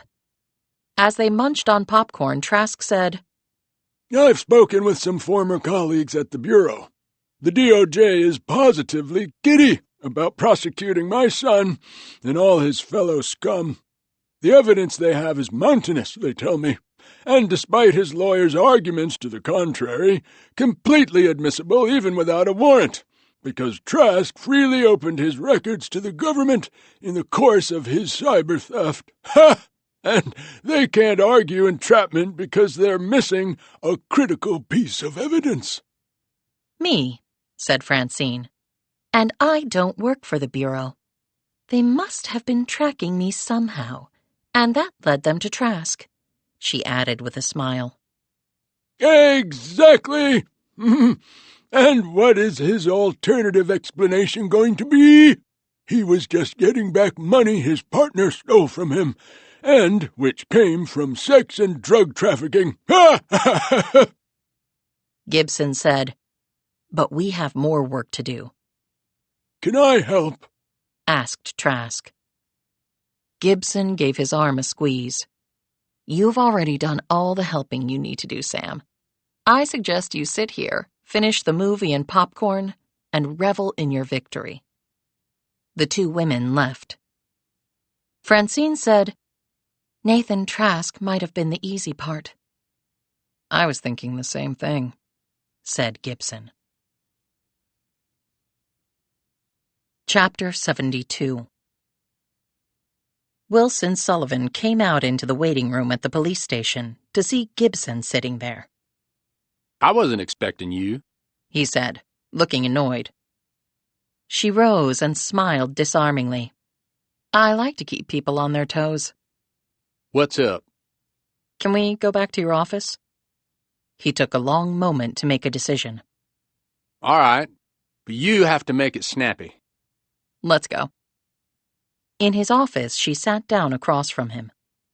Oh, did you hear about Nathan Trask? He said. It's the talk of the police world. No one thought that son of a bitch could be touched. Just shows what happens if you keep trying, noted Gibson. The Bureau must be jumping for joy. Quite the catch for them. Wonder how they did it. Yeah, me too. Speaking of the FBI, Carrie Pinker came by to see me. I know. I don't think he likes me poking around this case. I assumed I didn't hear from you because he told you to put the kibosh on what we were doing? I don't work for the FBI, replied Sullivan. So we're good on that score? I told you from the first there are things you can do to help, and there are things I can't let you get involved in. So how is Pinker? Making progress? He's working the case. With you? Asked Gibson. He's working his case, and I'm working mine. Fair enough. So, look, I wanted to fill you in on what's happened since we talked last. Okay. First thing, I got canned by Pro-Eye. She had mentioned this to see his reaction. What the hell? I talked to your boss. I know. Apparently, somebody else contacted them and they decided to cut all ties with me. He fiddled with the pen he was holding. And what? You think that was Pinker? If you were me, would he not be on your list? Sullivan said, Well, he never mentioned that to me. I would have told him it was a bad idea. Okay, I appreciate that. She glanced at the old wound on his neck from being shot in the line of duty. Does that still hurt? Only when people ask about it. He barked. What else? Any progress on the money Langhorne left behind? Gibson was about to answer when she started coughing, which became more and more pronounced. "Allergies," she gasped. "Water? So I can take a pill?" He hurried out and came back in with the water. She drank it while tossing down a vitamin C pill. "Phew, thanks. That hasn't happened in a while." Sure. So, any progress on the money? He asked again. "I think so. He left some clues behind." More than what you already told me? "No, but I've been giving it some thought, and I might have some leads. I did a bunch of legwork on the computer. The guy had a ton of companies and accounts, all of which were cleaned out fairly recently." Meaning he might have been accumulating cash? "Yes, either to hold or to use to buy something. I'm going to try to track that down. By the way, when was the last time you were back at Stormfield?" Why? "I was just wondering if you had found out anything else." The last time I was there was with you. She showed her poker face at this lie and nodded. "Any luck finding Francine or Doug Langhorne?" None. When they disappeared, they really vanished. "Yes, they did," thought Gibson. "And no leads on whoever killed Langhorne." He shook his head and already looked detached from this conversation. She stood. "Well, I'll let you get back to things." Right. She left without a positive thought of Wilson Sullivan in her head. And here I thought we might have been friends. Or maybe more. Gibson reached into her pocket and pulled out the plastic baggie in which she'd placed the pen he'd been handling while he was out getting her water. "Let's find out who you really are, shall we?"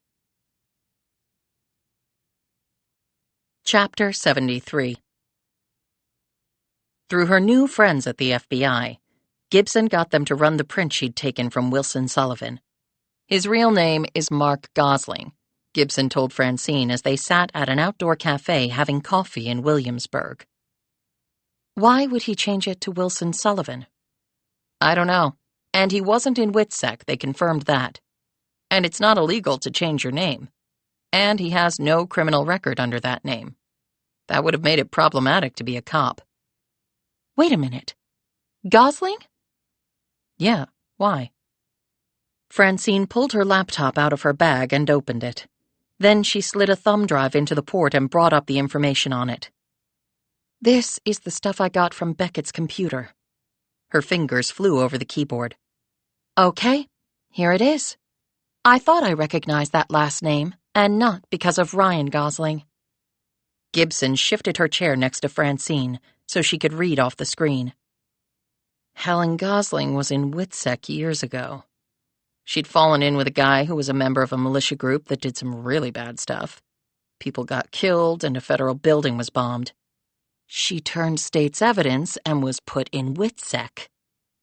And she was moved to Alabama where she was under the protection of Earl Beckett, among others, added Francine. And she killed herself. They found her hanging in her bedroom. Francine hit some more keys. "Here's a photo of her." "Wow, she was gorgeous," noted Gibson. "Yes, she was," said Francine, eyeing Gibson steadily. "Maybe too gorgeous." Gibson shot her a glance. "Wait, you think that Beckett tried it on with her?" "Oh, hell yes, I do. This was right after we left New Mexico. He must have gotten transferred." "Do you think he had something to do with her death?" "Well, let's say she was brave enough to threaten to out the man for his shit. Is that a motive for murder?" "You bet it is. And Sullivan, or Mark Gosling, rather, is her—" Francine pulled a notebook out of her purse, and Gibson saw that it was labeled, "Taking Down Earl fucking Beckett." "Do you have a notebook for everything?" Gibson asked. Francine gave her a knowing smile. "Oh, you have no idea." She skimmed through some pages and then pointed at some written notes.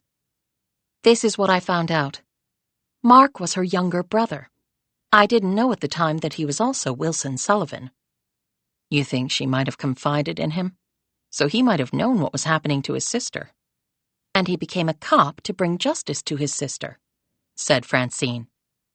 It's certainly plausible. Gibson had a sudden thought. I thought Gosling might have been following Langhorne and then killed him. But can you see where Beckett was assigned over the years? She turned some more pages in the notebook. After Alabama, he was in El Paso, then Arkansas, South Carolina, North Carolina, and now Virginia. That's it. What? Said Francine. Starting with El Paso, those are the same places that Mark Gosling has been a cop as Wilson Sullivan. So he's been following Beckett? Sure as hell seems that way, noted Gibson. But you said you thought they were working together. And I was clearly wrong about that. It's probably the only way Gosling could see of taking this guy down. He might have jumped at the chance when he found out Pottinger was Langhorne.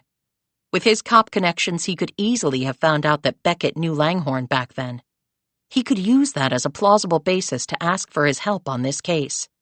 And that way get closer to the guy and hope something dropped and he could nail him. So he's not a bad guy then. But why was he at Stormfield that night? Asked Francine. He lied and said the last time he was there was when he and I were at the place together, and he asked me about the treasure when I met with him. So maybe he really does want a piece of it. Hell, who doesn't? Francine stared at her. Does that include you, Mickey? Gibson looked uncomfortable. I need money as much as the next person, especially now with no job. But it's all dirty money, Francine. It would be like stealing. The other woman nodded and slowly closed her notebook. I used to think that. Used to? There are haves and have-nots. I was in the latter group for most of my life. I'm not saying the world owes me anything, but it does owe me the right to make my own way. And if we recover the treasure, shouldn't we be due a finder's fee? I mean, isn't that how those things work? Even Trask offered you and me one. Well, yeah, that makes sense. But I hope it's a better percentage than Pro-Eye pays.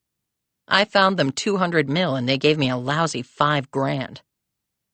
Oh, honey, we can do a lot better than that. How do you know? We'd have to negotiate. Oh, we will, after we find it, so our leverage is at its maximum. Francine rose. So let's get working. You on the treasure and me on finding my mother. We're clearly going to need one for the other, because Rochelle is not leaving empty-handed. And despite all the shit she let happen to me, I would like my mother back. Chapter 74. Francine sat in her room with the lights out and noise-canceling headphones on. She had been drugged by Rochelle at Stormfield at 1:45 p.m., or close to it. She remembered looking at her watch right before she fell unconscious. When she had awoken in the bed, all trussed up, she could still see her watch. It was 2:01. She had to be carried to a car, 2 to 4 minutes to accomplish that. Then an 8-minute drive to where she had been taken, and several more minutes to carry her in and tie her up.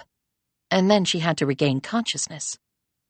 She closed her eyes and trained her mind to focus exactly on what she wanted it to focus on. She had done this back in Albuquerque with the men who had paid her father, or else with Darren Ender, who loved to hear her scream. She had read about the technique in a book.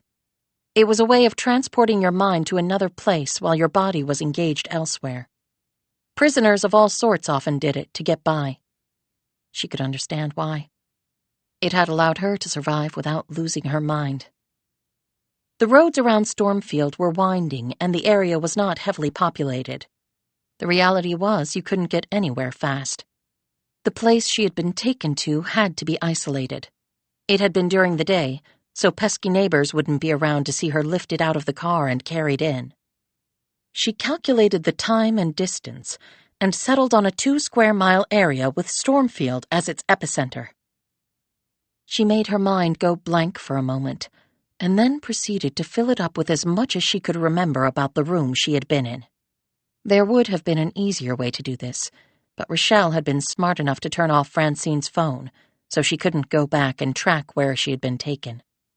She recited out loud, "Plank floor, small bed, tattered drapes, one window, peeling paint, cold, though the day had not been especially chilly." She didn't remember much sun coming in the window, so perhaps lots of shade trees? Wooden 2-panel door. Looked old. Smell was musty. Place was dusty. Abandoned house? That would make sense. Now she focused on sounds, or lack thereof. No nearby traffic. No train rumble or whistle. No aircraft, so not on a flight path, presumably. But there had been a sound. Consistent, loud, mechanized. A farm tractor? She turned on the light, took off the headphones, opened an app on her phone and plugged in her mileage parameters, with Stormfield as the center. She grabbed her car keys and a Glock pistol she had purchased. She might need it against Rochelle's knife, needle, or gun. It would certainly take the treasure to get her mother back, and it might take something more. Whichever it was, she was willing to pay the price. She wasn't exactly sure why. But I am willing to pay the price, because I know Rochelle is. Gibson had arranged for her parents to come over and watch the kids. Her dad had hugged her especially tight, something her mother noted but did not comment on. "You look okay," muttered her father into her ear. "That's because I am." "So it's really over then?" "That part is." "That part? My God, I feel another ulcer coming on." "Just pop some Rolaids. Works for me."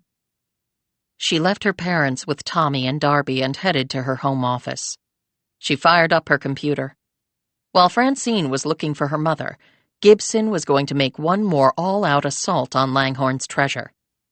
While they had used the cryptocurrency subterfuge to ensnare Nathan Trask, Gibson hadn't thought that Langhorne was involved in that type of digital currency at all. But as she went over some records of Pottinger's financial accounts again, she saw an intriguing bit of code that had been left there, like a dangling participle. She copied the line of code and pasted it into an online search. She sat back and waited for the search to run. Damn! Harry Langhorne had just thrown her a curve. The search had taken her to a site that sold NFTs, or non-fungible tokens, basically digital assets separate and apart from bitcoins. Each NFT was unique and equated to a specific asset.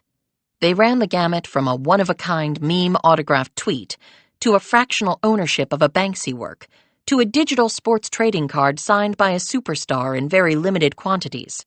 The very first tweet from Twitter founder Jack Dorsey had sold for nearly $3 million as an NFT. Now that is some crazy shit, but hey, it's only money. Or Bitcoin. One could buy an NFT with cryptocurrency, or with some platforms like PayPal and Robinhood, a simple credit card would suffice. If crypto was used, the buyer would need a digital wallet to hold both the NFT and the crypto. She'd chased down debtors who had stashed some of their wealth in NFTs. Thus, she knew that most NFTs were Ethereum-based. Ethereum was a blockchain-based economic trading platform. In fact, many NFT marketplaces would take only ETH tokens as payment. You had to have a user account to create a transaction on Ethereum. So, had Langhorne bought an NFT? And if so, why? Was that the treasure?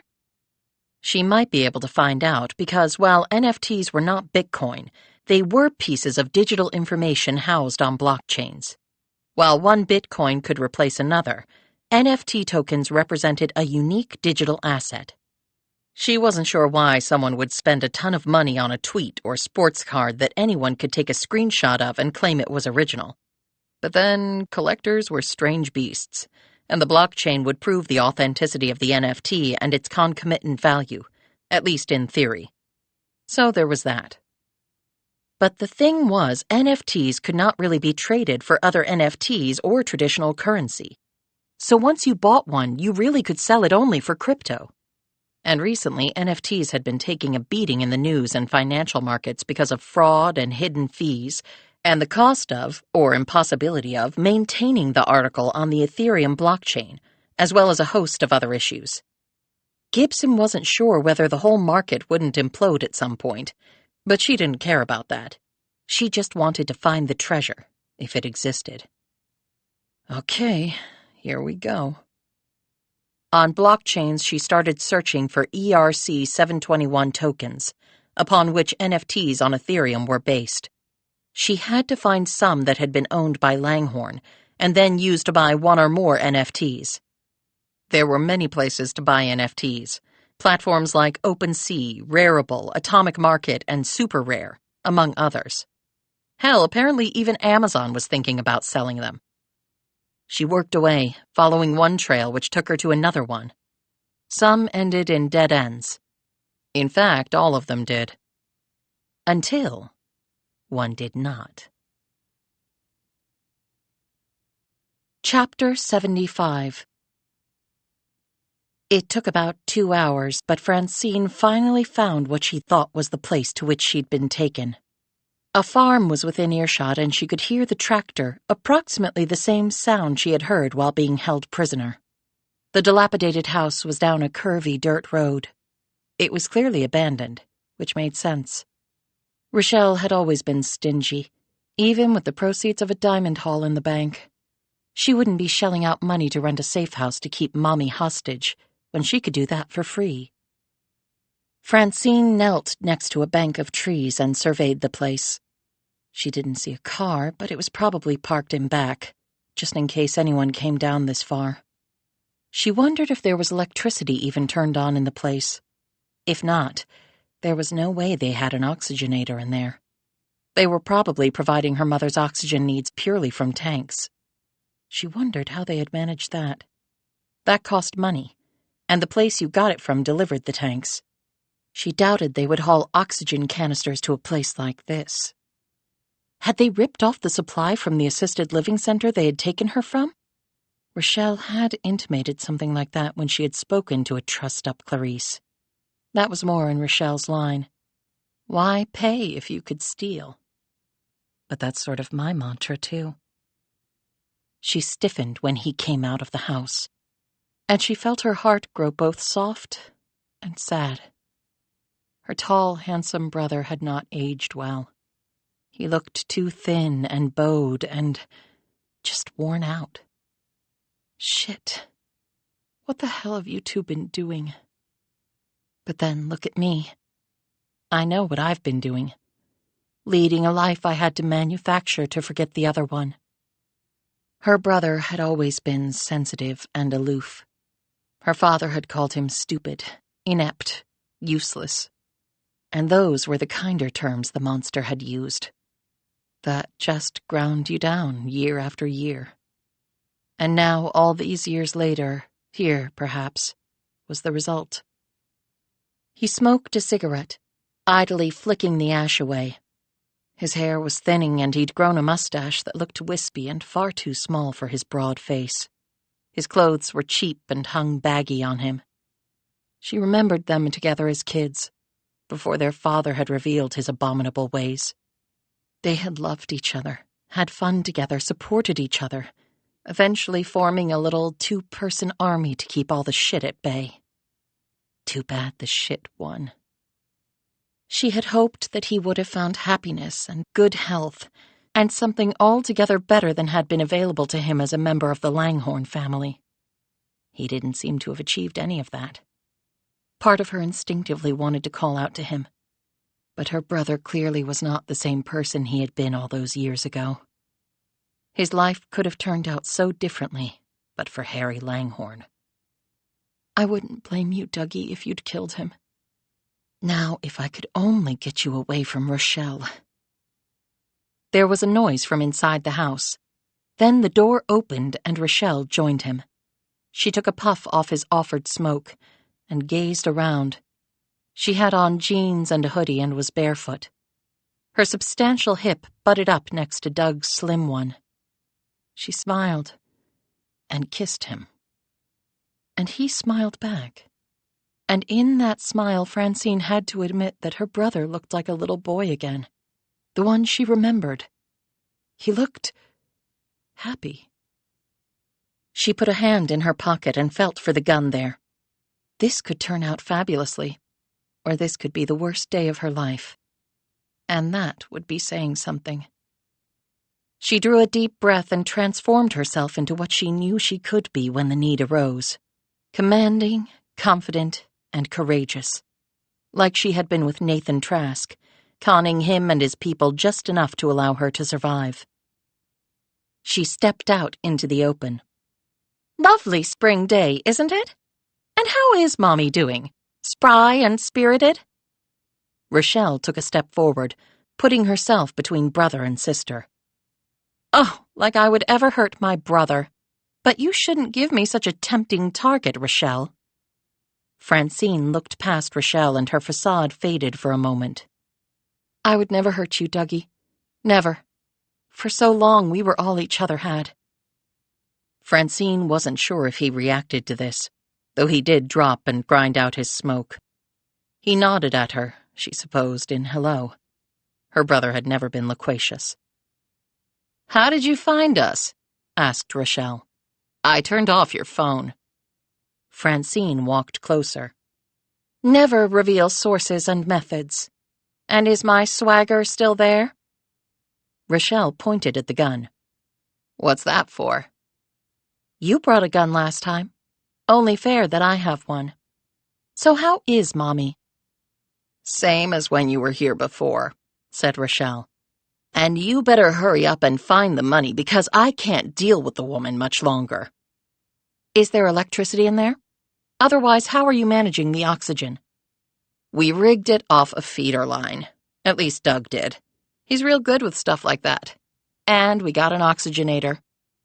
Where? Rochelle's mouth curved to a grin. Sources and methods. Francine glanced at her brother. Did Mom recognize you? He shook his head and looked off. I'm sorry. He glanced back at her. Why? His voice was husky and dull and unfamiliar. She drew closer, pointing the gun to the dirt. Because she's our mother, in spite of all the shit. Forgive and forget, said Rochelle in a sneering way. Neither. But we can move forward. Maybe you can. That shit messed us up, but good, said Rochelle. Just treading water now. Probably forever. And you think I'm the picture of perfect mental health? Said Francine. I don't know. Are you trying to be? All I try and do is get out of bed every day. Us too, said Doug. He added quietly, again looking off. Us too, really.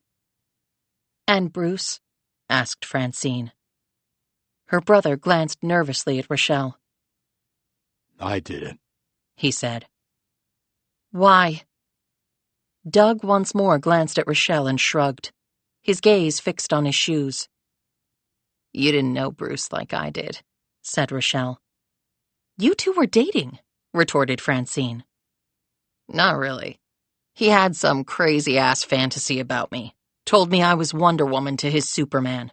He creeped me out. I told him to leave me alone. But unlike Doug, Bruce had no problem playing in the reindeer games. What are you talking about?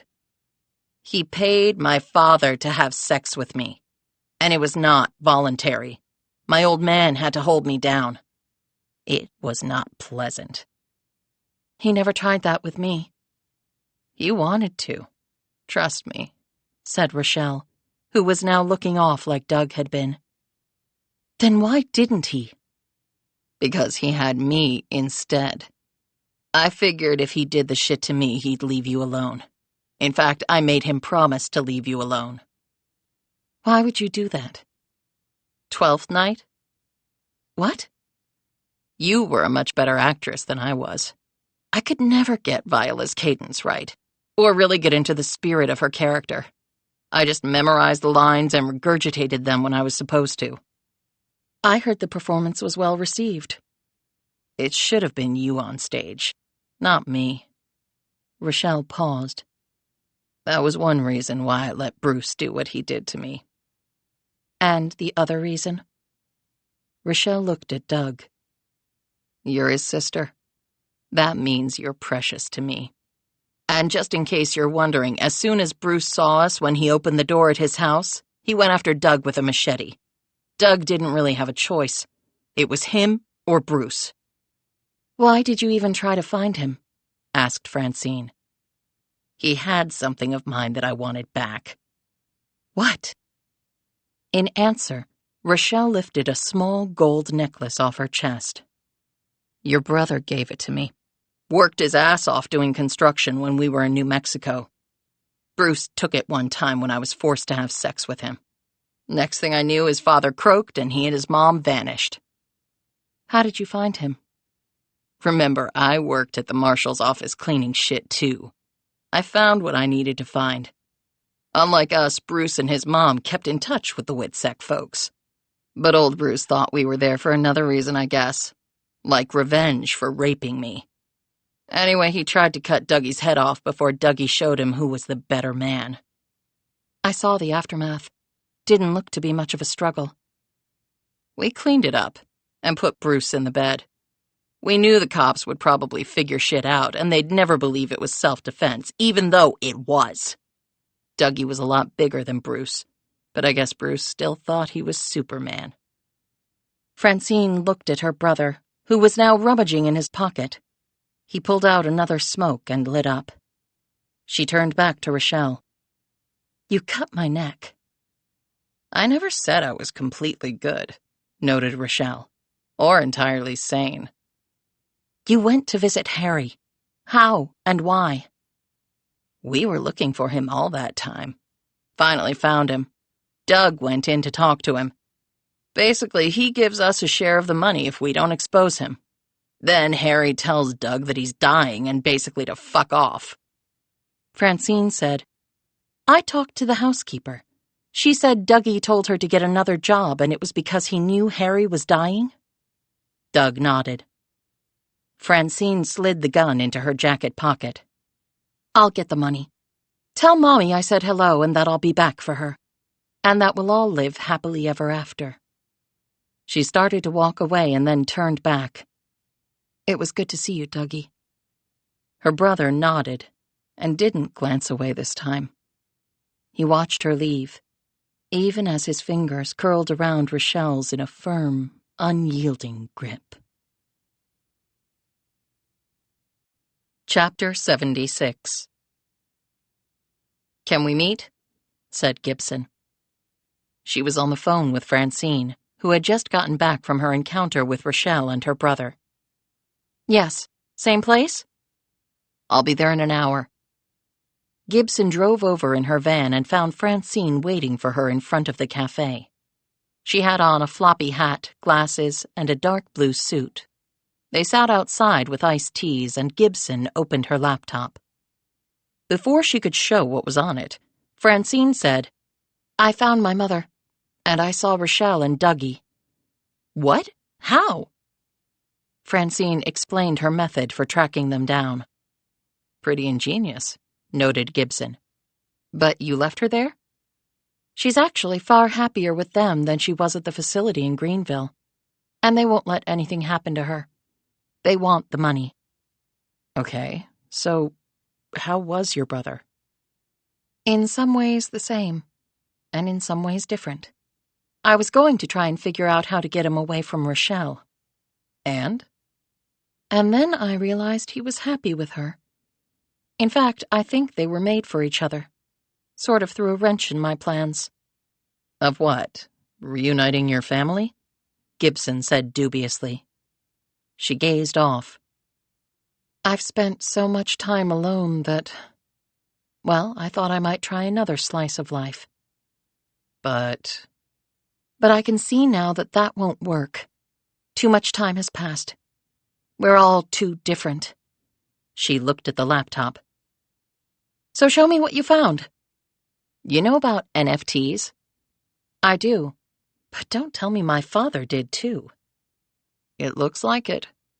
Gibson clicked on some keys and then held the laptop at an angle so Francine could see. I found a bit of dangling code on one of the accounts that your father had closed out. I think he did that on purpose. Sort of another breadcrumb to the treasure. So I followed it up. Well, NFTs are definitely 21st century, remarked Francine. Yes, they are. So that fits in with the note he left. But what sort of NFT could he have dumped $500 million on? Gibson gaped. Is that how much money we're talking about?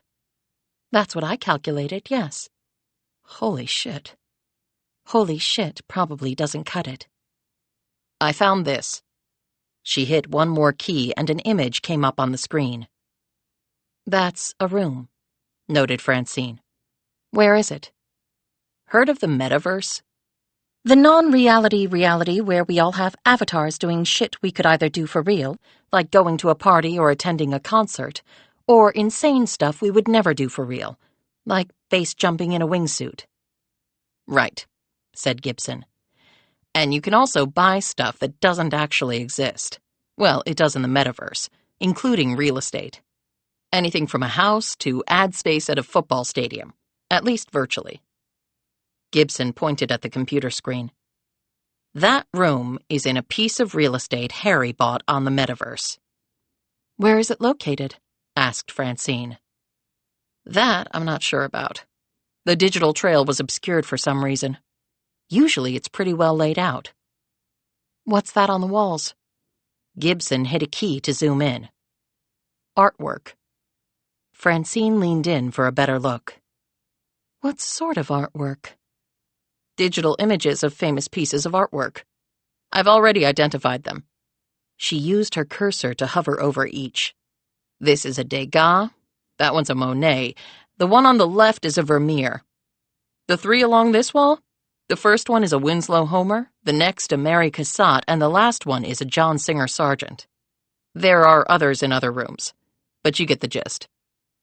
Okay, but these are digital copies, not the real things. How much could they be worth? I checked on that, too. These are authorized one-of-a-kind copies with blockchain provenance.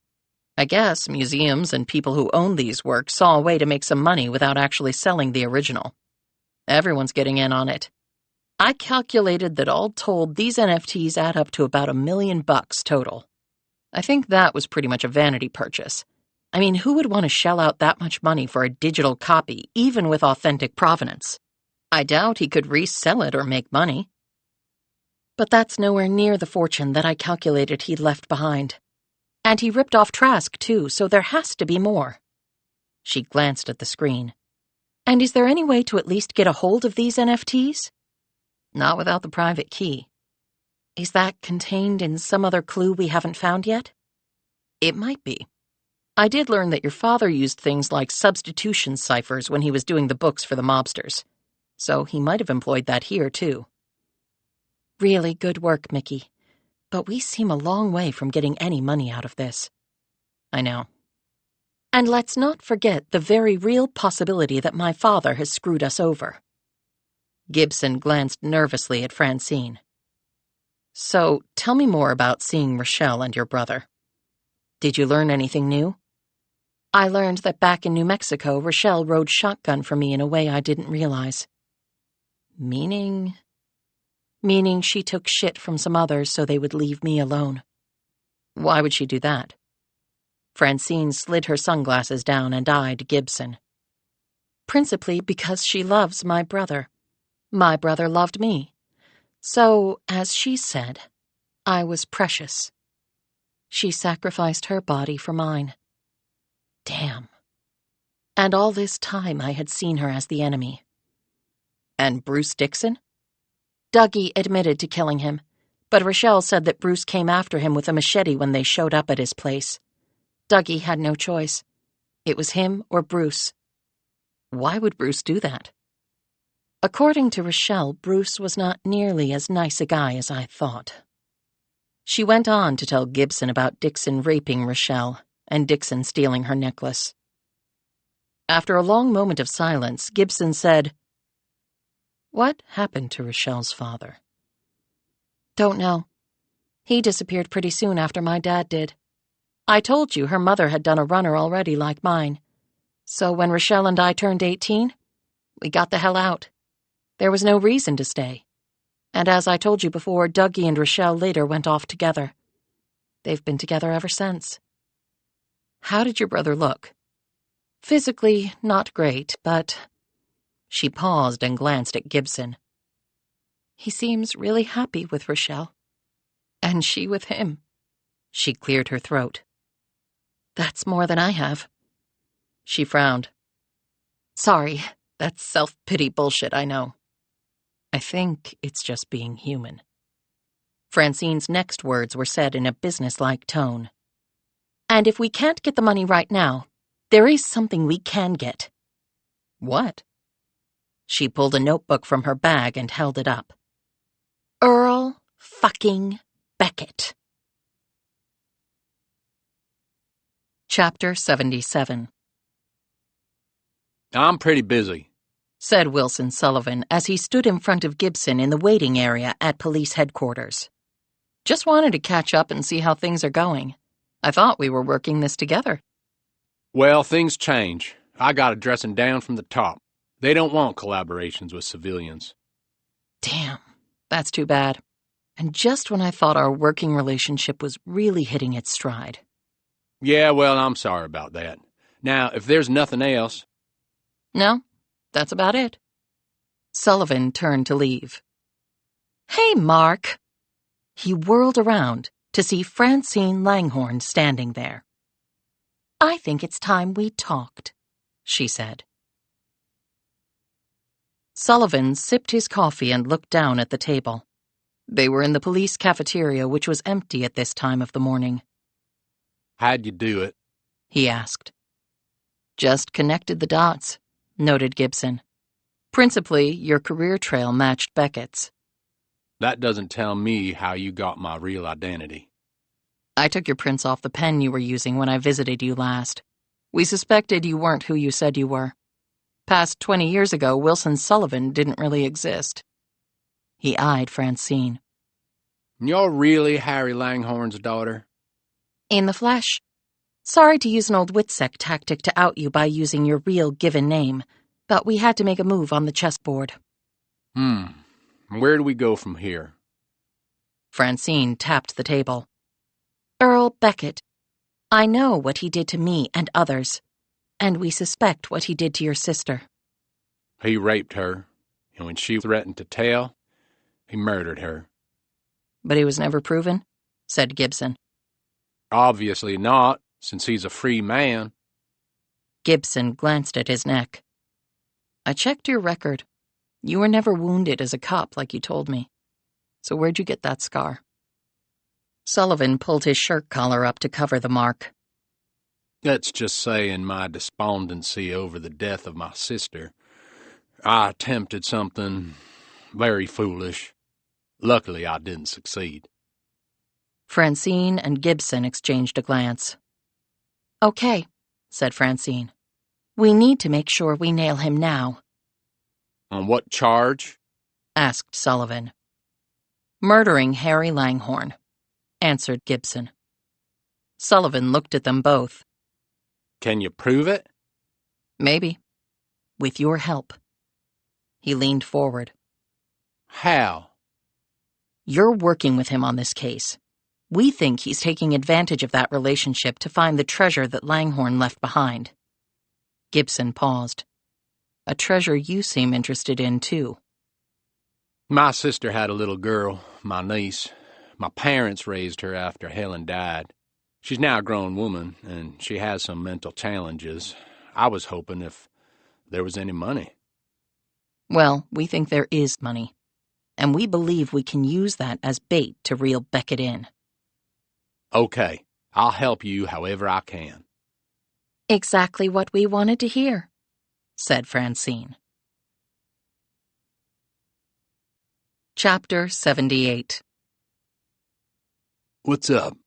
Asked Earl Beckett as Sullivan popped his head inside the man's office at the Federal Building in Norfolk. It was a couple of days after Sullivan's meeting with Francine and Gibson.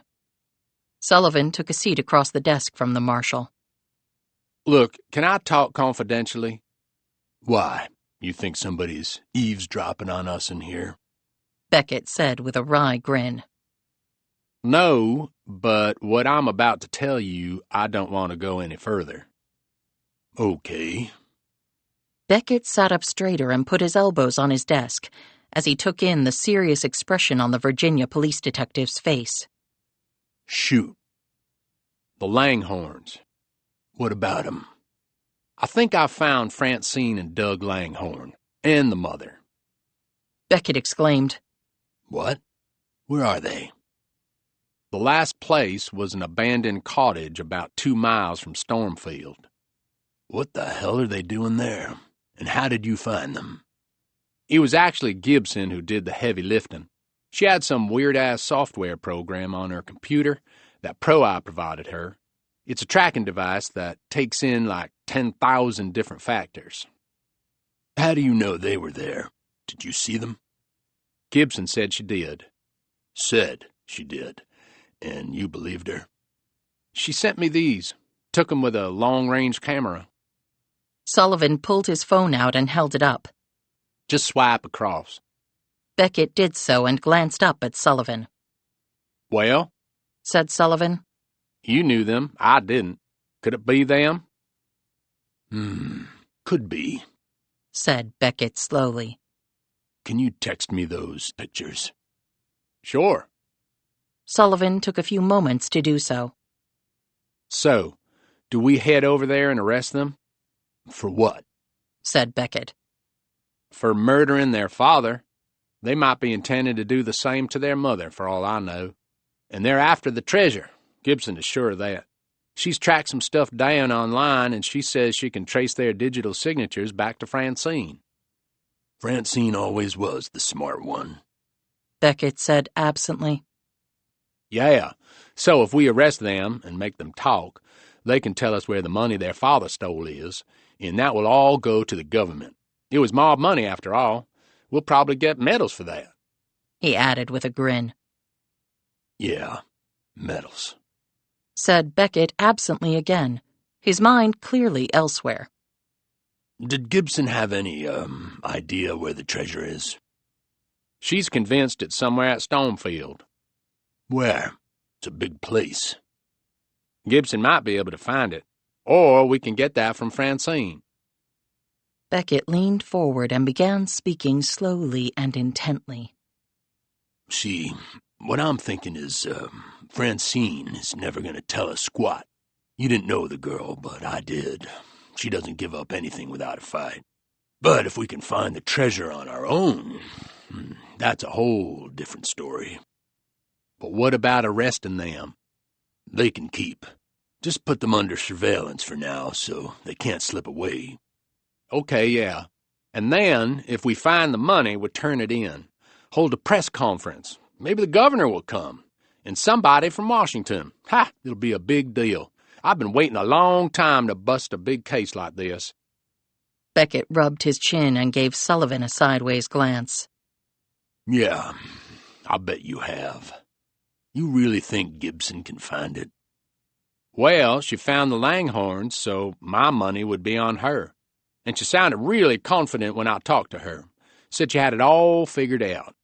This is what she does for a living, after all. And what could it hurt to see? Couldn't hurt at all. Sure save us a lot of trouble. You want to arrange things with her? Maybe, the three of us can go there. The three of us? I thought we would take a team over there tomorrow and just go through everything. Tomorrow, yeah. I guess that would make sense. Is, Gibson at home now? Yeah, she's got the kids and all. I can contact her and set it up for tomorrow. You want to meet out there, say, around 10? Sullivan rose. This could be really big for both of us, Earl. He held out his hand. Here's to good luck tomorrow. Beckett stood and shook his hand. Yep, to good luck tomorrow. I'll see you there. Sullivan left, and Beckett immediately made a call. Chapter 79. The doorbell rang around 9:30 that night at Gibson's home. When she answered the door, there stood Earl Beckett. "Marshall, what can I do for you?" she said, looking surprised. Got your address from Sullivan. Mind if I come in? She stepped back and he walked past her, taking off his hat as he did so. They sat in the small living room. Guess your kids are asleep. Oh, yeah, they go down around 8:30 and explode again at around 6. Never had any kids, said Beckett. Guess my career was my family. It is for a lot of people. Look, Sullivan came by to see me today. Right, he said he was going to do that. I saw the pictures. Sure looked like the Langhorns to me. He said you used a software program to find them? That's right. Proprietary software that Pro-Eye uses. Damn. I wish we'd known about it. We could have found them a long time ago. Well, the software has only been available for a couple of years. Thing is, I'd like to see them if I could. I wanted to let the kids, well, they're not kids anymore, know what I was thinking about them and. And you're wondering if they killed their father. He looked uneasy with the query. Look, I don't want to think they did that. And it's not my case to go after them. It's Sullivan's. But still? Of course, they would have a motive to do it. He treated them bad, real bad. I told you about the play and how he wouldn't let Dougie do any sports. Yeah, sounded really awful. I told Sullivan to keep eyes on them. Unfortunately, they disappeared before he could do that. But we'll get on their trail again. Sullivan also mentioned that you know where the treasure is. It's what I do for a living. In fact, I was thinking that if I found it, I might get a finder's fee. I'm a single mom with kids, and as you can see, I'm not rich. So the money would be very welcome. But with Francine and Doug in the area, what if they're after it too? What if they get there first now that you've lost them? Gibson looked alarmed. Shit, I didn't think of that. You believe they might? Beckett started talking fast. If they killed him, they were probably after the treasure too. You said they left the place where you saw them. Well, they might be at Stormfield right now. Sullivan said we would go there tomorrow, but what if that's too late? Damn, if they get there before we do? So you really think you know where the treasure is? I do. Look, I'm going to call Sullivan and tell him to meet us out there as soon as he can. Let's go right now. He snapped his fingers. Oh, but you can't leave the kids. That's not a problem. My mom's here. She can look after them. You call Sullivan, and I'll let her know that I'm leaving and that I'll be back later. Sounds good, said Beckett. While they were traveling to Stormfield in Beckett's truck, a storm system blew in and it started to lightning and thunder. The wind picked up and the rain started to fall. It was nearly 11 when they arrived. With the cloud cover, the place was totally dark. Beckett and Gibson pulled out their flashlights. I don't see Sullivan's car, noted Gibson. The weather might have slowed him down. Okay, let's go. He can catch up when he gets here. They ran through the storm to the entrance. The front door was unlocked.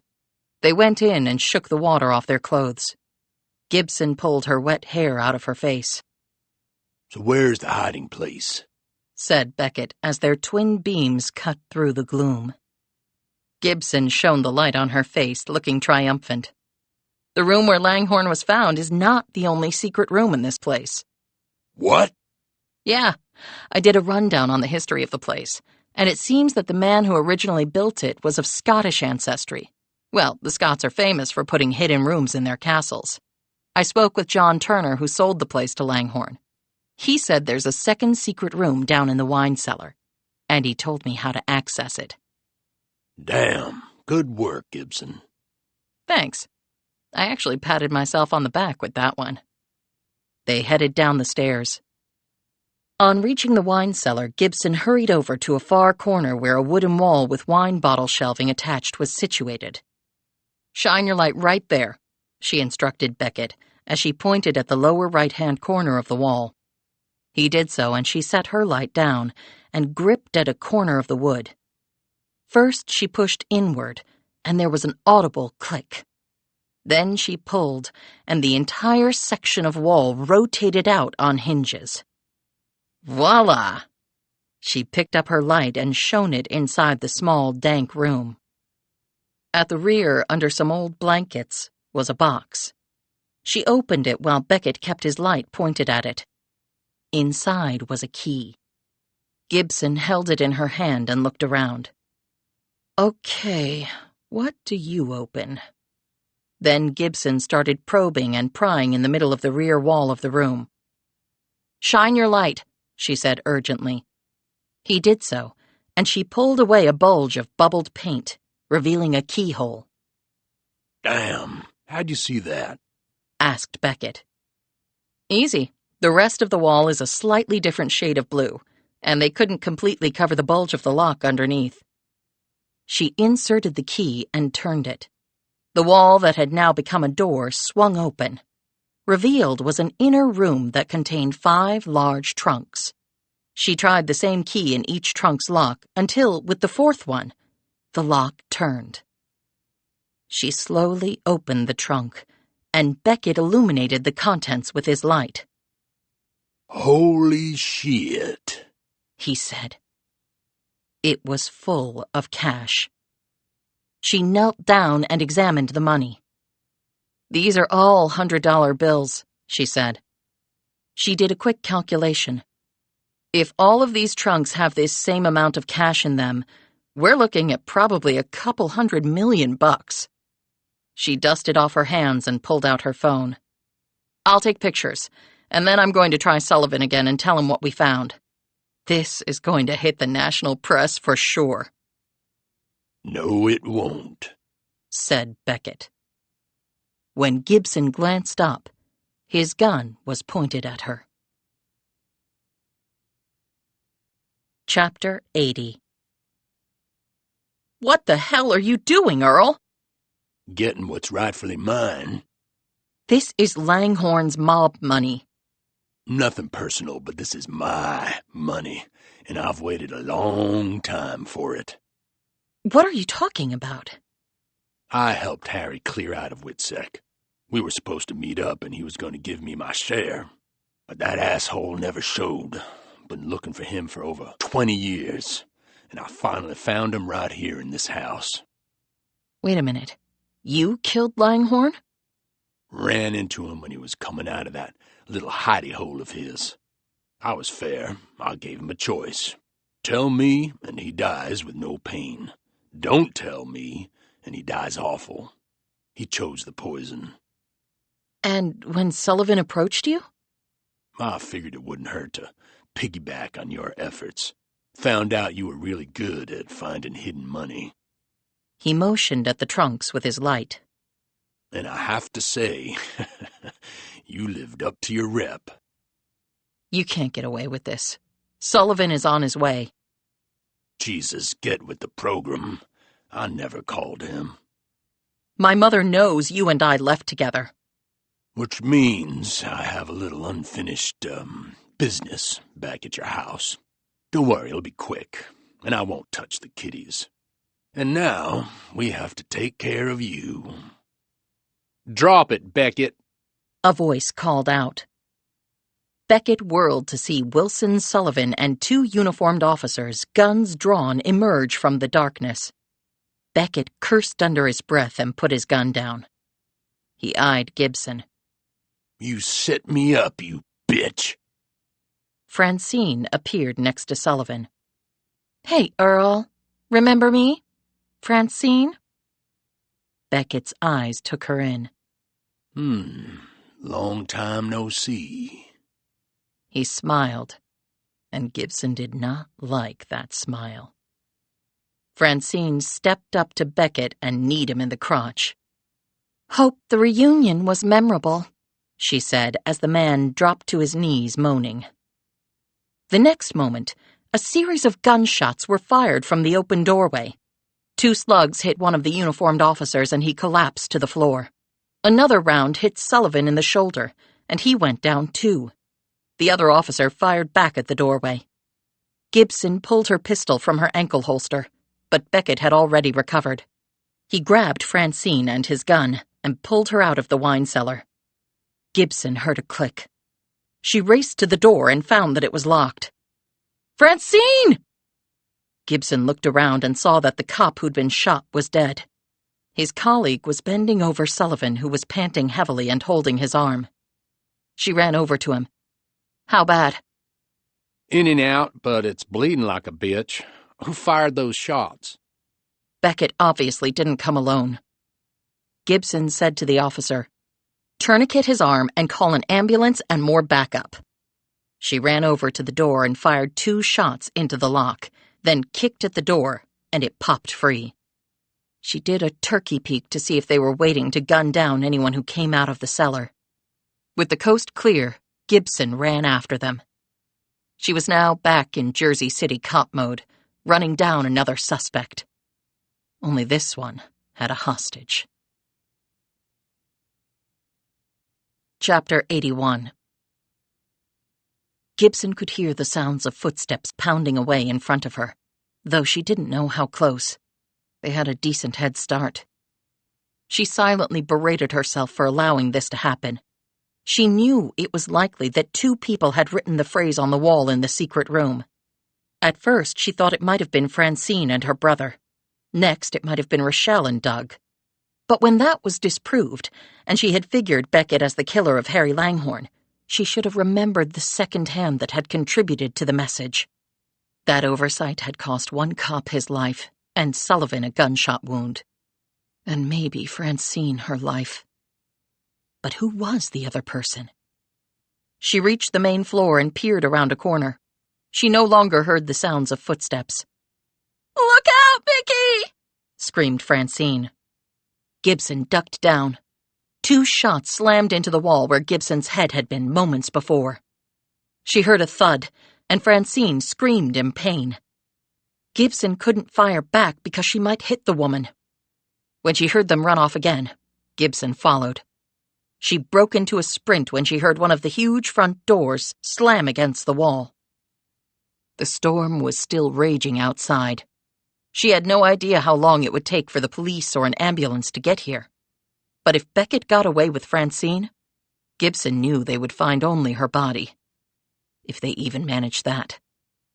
She stepped off the front steps when she saw the headlights of Beckett's truck pop on as the engine fired up. Next to it was another vehicle. That must be the ride for whoever was working with Beckett. Gibson ran forward, knelt down, took careful aim and shot out the 2 front tires, and then popped 2 rounds into the radiator. The side doors flew open. Beckett appeared on the driver's side of the truck, and another man on the passenger side. In front of the other man was Francine, with a pistol against her head. Beckett screamed, "You're gonna get her and you killed!" "You're not leaving here with her. Then she's dead for sure," She's dead now, called out the other man. "The cops will be here any second," said Gibson. "And we got 2 guns and you got 1, said Beckett. "So this isn't ending well for you." "Just like it won't for you," Gibson snapped, the rain streaming down her face. A massive bolt of lightning hit nearby and struck a tree. That explosion, combined with an unholy crack of thunder, made them all look at the now flaming tree about 100 yards away. The man holding Francine grunted as someone hit him, knocking him down. Gibson saw this and called out, "Run, Francine!" Francine sprinted away as the man rose and fired several shots in her direction, before he was pounced on again by his assailant. This person pounded the man's face until he fell limp. Beckett, seeing what was happening, tried to run over to help his partner, but Gibson shot the man in the leg and dropped him in the dirt, where he lay screaming and holding his wounded limb. Gibson ran forward and scooped up his gun where it had fallen. She held up a finger. "You move 1 inch, I finish the job." Right as Gibson turned to run over to the other man, Beckett slipped a second gun from a side holster.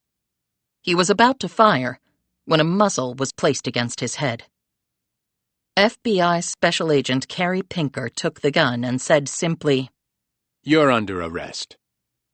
Gibson turned, saw what had just happened, and said, Thanks for having my back. No, thank you. I've been after this SOB for a long time. Gibson hustled over to the other side of the truck to find Doug Langhorne hovering over the unconscious man. Gibson shone her light on the man's battered face. "Who is he?" she asked. His chest heaving and his clothes soaked through by the rain, Doug said, Rochelle's father, Darren Enders.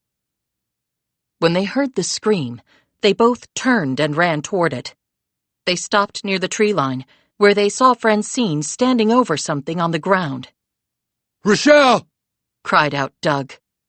He pushed past his sister and knelt next to Rochelle, who had a bloody bullet wound dead center of her chest. Right as Doug gripped her hand, she opened her eyes, mumbled something, and died. Gibson looked in disbelief at Francine and then back where Darren Enders lay unconscious. When he fired at you, he hit Rochelle, said Francine, swaying on her feet. Gibson managed to catch the woman right as she fainted. Chapter 82. The dead had been collected. The crime scene was still being processed. Witness statements had been gathered. The wounded Sullivan was at the hospital undergoing emergency surgery, as was Earl Beckett. The battered Darren Enders was also in the hospital and under arrest. Gibson, Francine, and Doug were sitting in the Federal Building in Norfolk in a small conference room, with warm blankets around them, sipping hot, strong coffee. Agent Pinker walked in and closed the door. He carried a file with him. He drew out a chair and sat down. How are you all doing? Doug just stared at the table. Francine's gaze was on her coffee cup. Gibson answered, "As well as can be expected. Is Sullivan going to be okay?" I talked to the doctors. He's going to be fine. "Do you know his real name?" said Gibson. Mark Gosling, yes. "When you arrived on the scene, I thought you were there to investigate Langhorne's murder." In a way I was, but I was really after Beckett. "So you knew what he had done?" We strongly suspected. We had heard stories. A few people had come forward over the years. There were enough irregularities to get our suspicions up. I don't like dirty cops, and what Beckett did was far worse than just getting paid off to look the other way. He glanced over at Francine and Doug. I know some of what happened to you.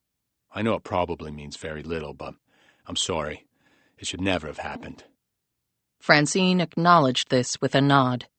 Doug didn't show that he'd even heard. "How did you come to be out at Stormfield?" asked Gibson. We were tailing Beckett. We followed him to your house and then to Stormfield. We saw the other man drive up and enter the house after the two of you did. We were outside when all hell broke loose and people started running out of the place and shots were fired. I'm glad I was there in time to prevent him from shooting you. Me too. Did you know that he had teamed up with Darren Enders? We knew he was working with someone, but we didn't know it was Enders. Apparently, Langhorne had promised both of them some of the mob money. That's what Beckett said, too. He's been hunting Langhorne all this time. And he confessed to killing him. Sullivan and the other officer heard him, too. Oh, we have him dead to rights. He will never breathe another day of freedom. He or Enders. He tapped his file. So, you set him up with the treasure? What he thought was the treasure. Sullivan found out from the former owners that there was another secret room in the wine cellar. So Francine and I had the idea of conning Beckett. We knew he wanted the money. So we got the trunks, and Sullivan and his people filled them with cut-out paper, but $100 bills topping each stack. The former owners told us where the old key was to open the other door inside the secret room.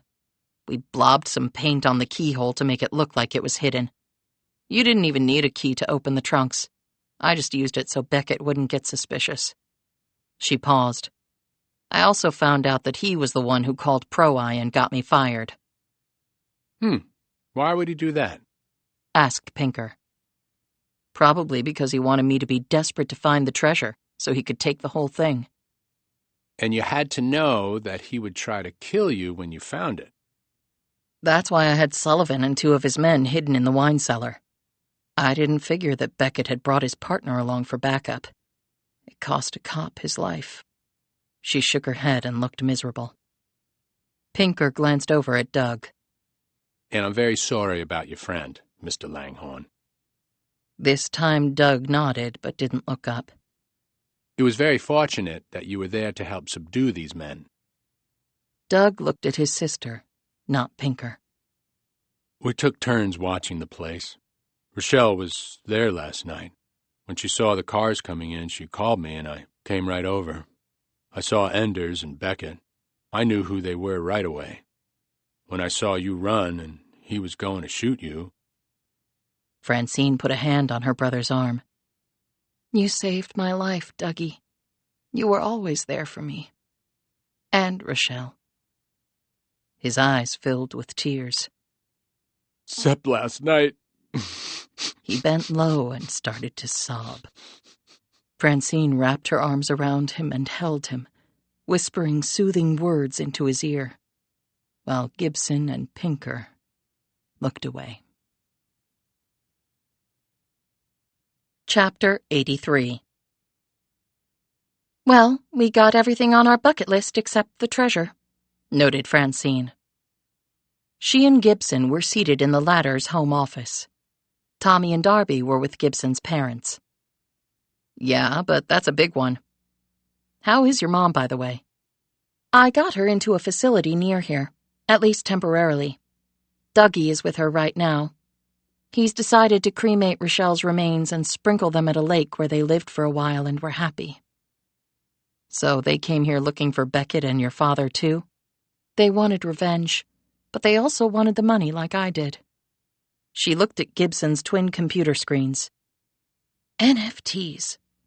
It just doesn't strike me as something that Harry would dump money into. And it was only $1 million. I've looked at everything a dozen times. So, the dig deeper clue, the 21st century clue. That's it, right? No other clues left behind? Yeah, that's... Gibson looked at her screens. That's actually not right. What do you mean? Asked Francine. I forgot to tell you. I tracked down a bunch of companies that Langhorne had. If you incorporate, you have to have a registered agent in the state of incorporation, so if you get sued, there's someone in the state to accept service. And the point? Asked Francine impatiently.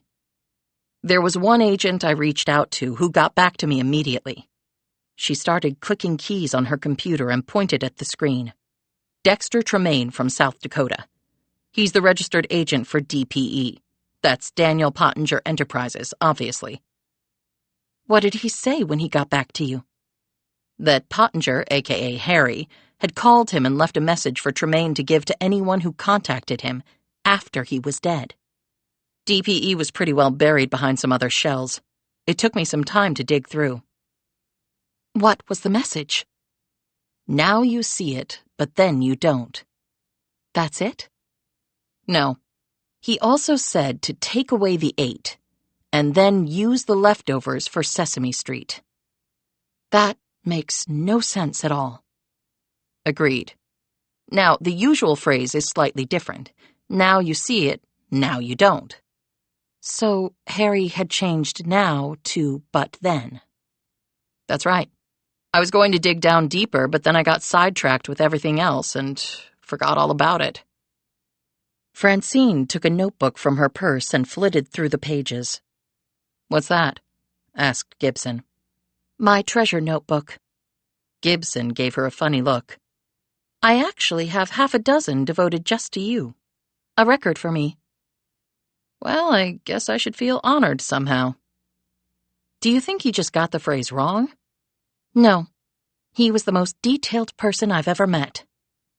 Gibson glanced at the notebook and the precise writing on the page she was reading. You mean sort of like you? I do it so I can have some control over my life. He did it to screw people over. So if he added the but then, there was a reason.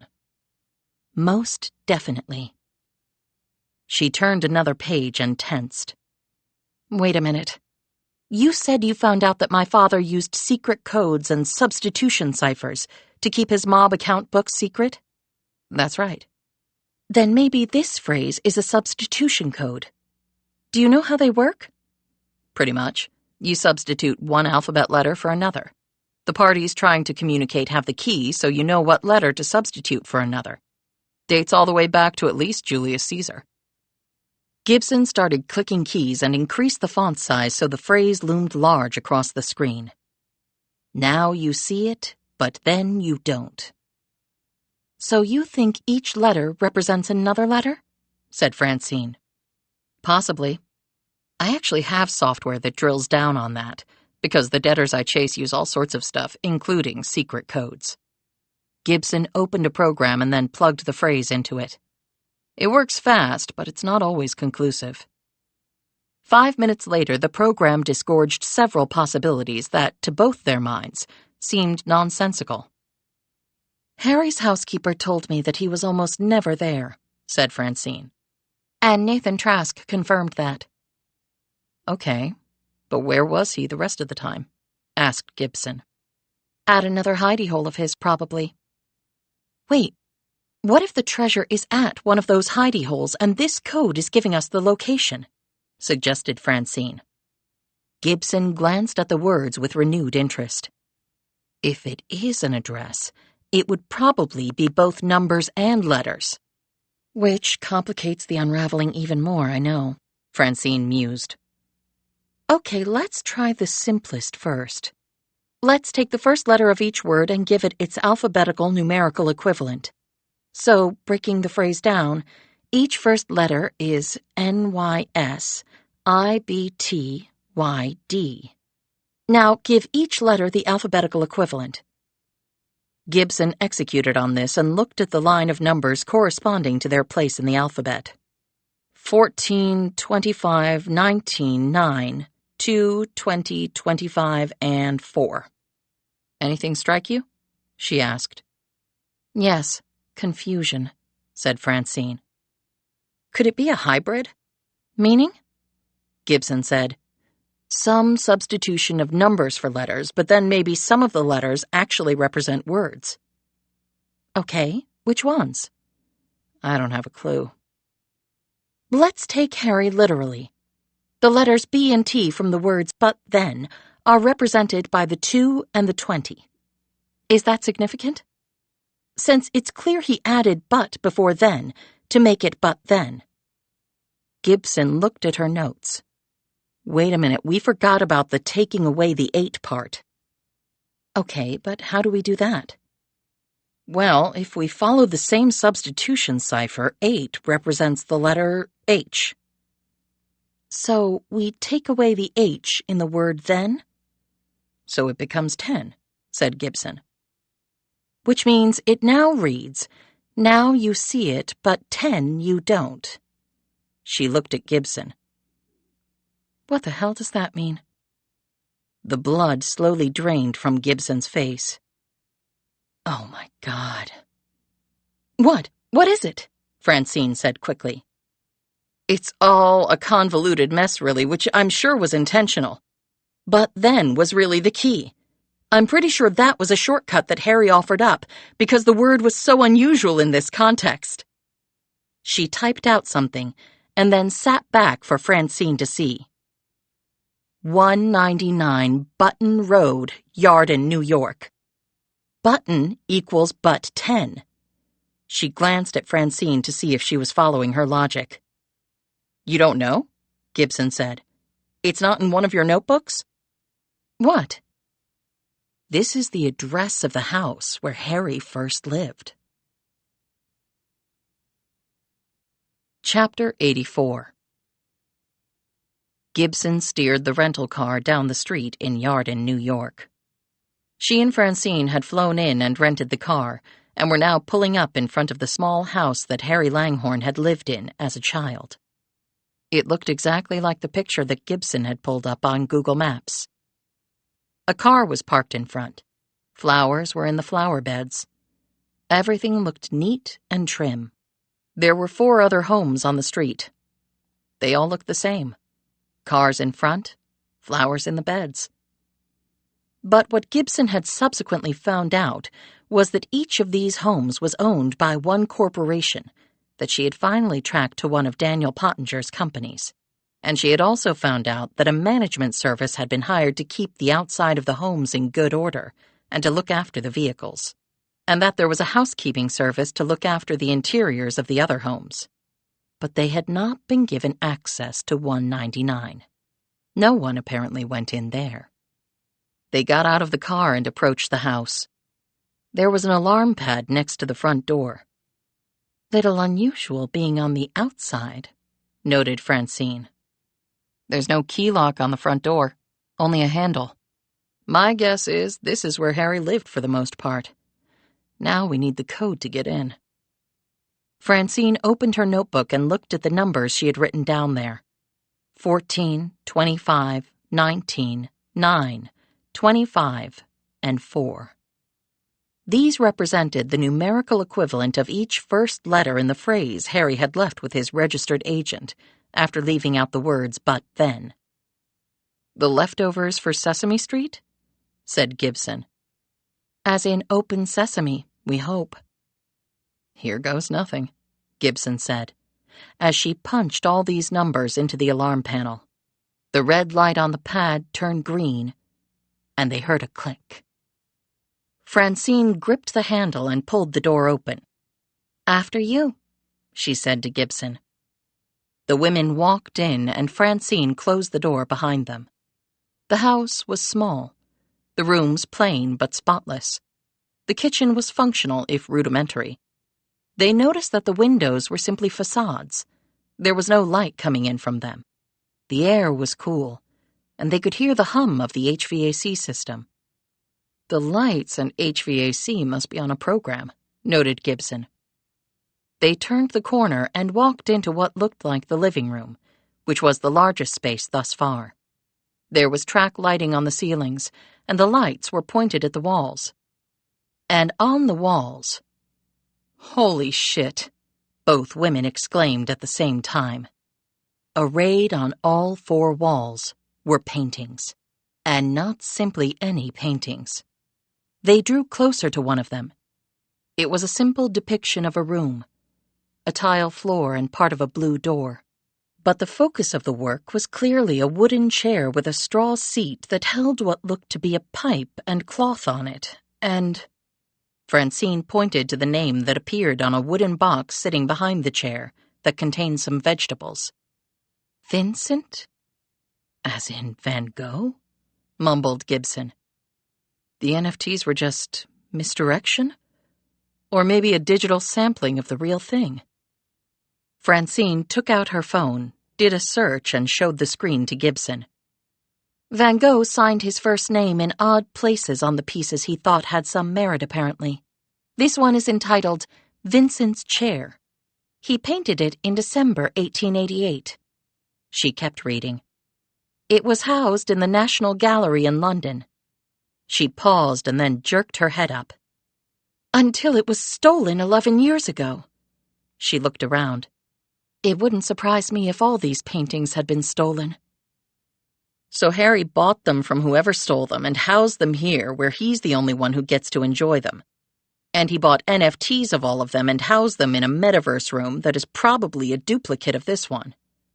She looked around at what was clearly world-class artwork from a series of masters. "What a dick." "Who cares?"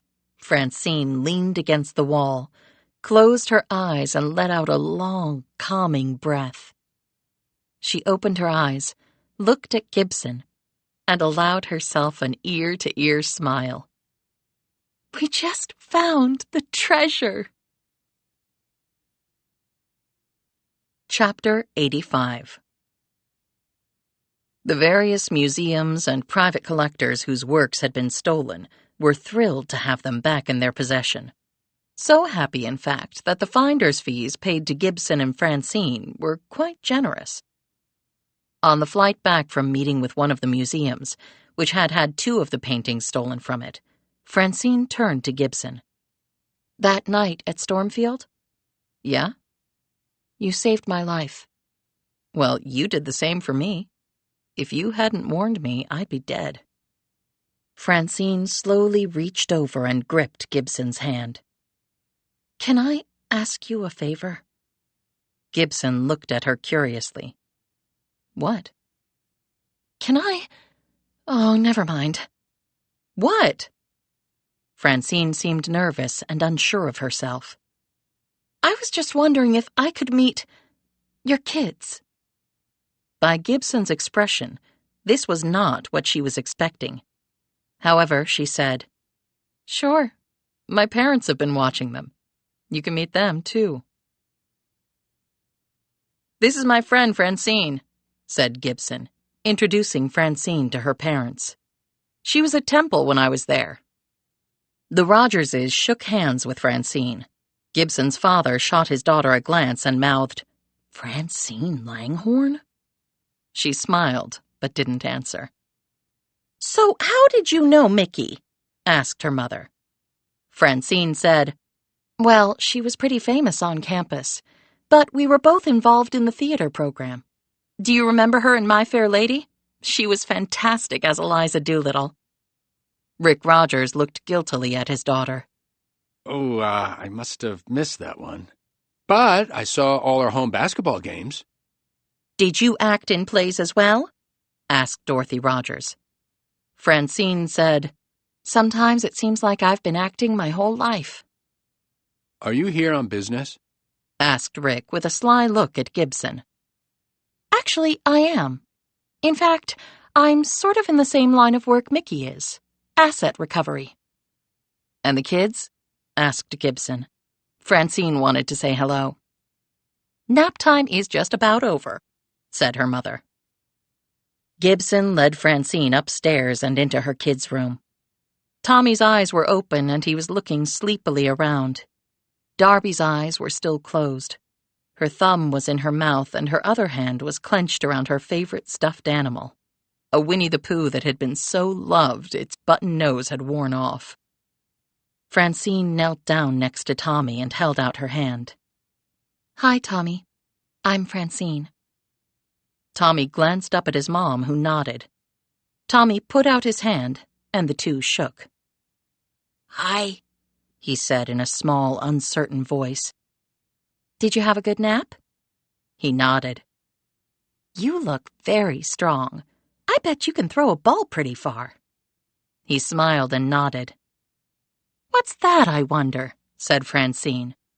She reached behind his head and pulled out a Nerf ball and held it up. Tommy's eyes popped out as she handed it to him. "Okay, give it a whirl." She backed up and squatted down like a catcher. Tommy sat up, rubbed the sleep from his eyes, looked at his mom, who nodded encouragingly, and got to his feet. He wound up and threw the ball to Francine, who caught it and then shook her hand, pretended it was stinging. "Wow, you really can throw." She tossed it back to a beaming Tommy, who neatly caught it. "Who you?" They all looked up to see Darby awake and staring at Francine. She rose, went over to Darby and knelt down. "I'm Francine. And you're Darby, right?" She nodded, her thumb back in her mouth. "I had a Winnie the Pooh just like that one. And you know what?" "What?" mumbled Darby. "He lost his nose, too." Francine laughed, and Darby looked at her Pooh and giggled. Darby took out her thumb and said, "Pooh can't smell." "That's okay. He can still see and hear, right?" Darby nodded energetically. "And he won't have to smell stinky things." "Tommy Stinky," said Darby. "I am not," protested her brother. "Well," said Gibson, "I think she has you there, buckaroo." "Can I shake Pooh's hand?" asked Francine. Darby held him out. Francine reached out and shook the bear's hand and said, "Well, look at that. Did you know Pooh had this?" Darby quickly sat up. "What?" Francine held up a locket shaped like a heart. "What that?" asked Darby. "It's a locket. Do you know what you can do with it?" Darby shook her head so vigorously that her pigtails flew around. Francine opened the locket to reveal the compartment. "You can put a picture in here." She glanced at Gibson. "Maybe of your mommy? And when you get older, you can put the locket on a necklace, here, like mine." She showed Darby the one she had on. "And any time you want to see your mommy, you just open the locket, and there she is." Darby slowly took the locket and looked at her mom with excited eyes. "We can pick out a picture to put in there," said Gibson. "Maybe the one of both of us at your birthday party?" Darby nodded. Then she lay down, closed her eyes, and went right back to sleep. As they walked out of the house later, Francine said, "Your kids are beautiful. You must be really proud." "I am most days, except when they're fighting, won't eat, or puke on me." Motherhood in all its glory. Gibson said, "And you didn't have to do that, Francine. The gifts, I mean." "A Nerf ball and a locket. Not all that much, really." "You look like you've played catcher before." Francine looked both wistful and sad. "My brother. Harry never let him do any sports. He never let him do anything. So I found some balls and gloves when we were kids, and he would pitch to me in the backyard." "That's really nice." "Sometimes it's the little things." She paused and added, "The little things actually were all we had." The locket was a sweet idea. Francine fingered hers. "Whose picture is in it?" asked Gibson. When Francine looked at her, Gibson had wished she hadn't asked the question. "I never had a picture in it." She paused and then added, "But maybe one day I will." Chapter 86. A month later, Francine was back in Williamsburg, in Gibson's backyard, where the two women were watching Darby and Tommy playing. Agnes Langhorne sat in a wheelchair with her oxygen tank and seemed delighted with the kids' antics. Doug sat next to his mother and seemed in better spirits than he had been. He had scattered Rochelle's ashes over the lake. Francine had gone with him to lend her support. Gibson and Francine were sitting on swings on a brand-new play set that Gibson had purchased with some of her finder's fee. Part of the money had gone to fund the kids' college accounts, and the rest had gone into the bank, until she decided what to do with it. Francine had given half her finder's fee to her brother. They had decided that Agnes would live with her son, and that she would have round-the-clock care until the end. Francine had also provided funds to the other victims of Earl Beckett, and she and Gibson had both given monies to Sullivan's niece to help her with her challenges. As they slowly swung back and forth, Gibson said, "Beckett and Enders did plea deals, but they'll both die of old age in prison." "Hopefully sooner rather than later," remarked Francine. "Sullivan is doing well, and his sister has been avenged. He can just go on with being a cop now, without having to move all the time to keep up with Beckett. Nothing wrong with not staying in one place too long." "So does that mean you'll be heading on soon?" Francine glanced at her. "Why?" "Just wondering. I was sort of getting used to having you around." "You can go do anything you want, Mickey. Buy a big house, travel the world." All a little heady for a Jersey girl. "You can pull it off. You really can." "Not if the desire isn't there." "So what is your desire, then?" "You go first." Francine looked embarrassed. I got through an entire day without writing something down in a notebook." "Hey, that's progress." "The notebooks were important to me. The shrinks have a lot of fancy names for it. But it just came down to being afraid of losing the little I had." "They were also a wall for you, Francine." "What?" "Your notebooks were a way for you to build a wall around yourself. And the different personas you used? That way no one could ever get to know the real you. And if they never knew the real you..." They could never hurt the real me, Francine finished. Trust me, you're not the only one who built walls or played roles because they were scared, or to keep from being hurt. You just took it to another level. But you had good cause to do so. That does make sense. I've been meaning to ask, how did you end up at Temple? I wanted to get as far away from New Mexico as I could. And I'd been to Philly before, when I was a kid, before we went into WITSEC. I liked it. So I went there and I got a job at the university, in the cafeteria. Did you really serve me food? I really did. But I looked a lot different back then. She paused. I guess I really became obsessed with you at that point. Basketball star and all, and a girl on top of it. And when I found out you were in the drama program, it was like it was an omen. I mean, I had always dreamed of being a famous actress, and here was my idol doing that very thing. I also went to all the home basketball games. She shot Gibson a glance. You were one vicious point guard. Had to be. I was a lot shorter than most of the other gals. Did we interact at all in the theater? I helped you get into costume, helped with the sets, that sort of thing. You were a great mentor to the other drama students. You just always seemed so put together, never anxious about anything. That was my best acting job because I was dying inside of nerves. Same on the basketball court. Francine shook her head. Well, it never showed. She paused. And you saved me once on campus. What? Some asshole attacked me late one night. Stupidly, I was there late by myself. The guy jumped me. He had my blouse halfway off when, oh my God, I drilled him in the face with a basketball. I was coming back from practicing 3-pointers by myself in the gym. That was you? You ran off, and so did he. I was scared and embarrassed and, I don't know, just messed up.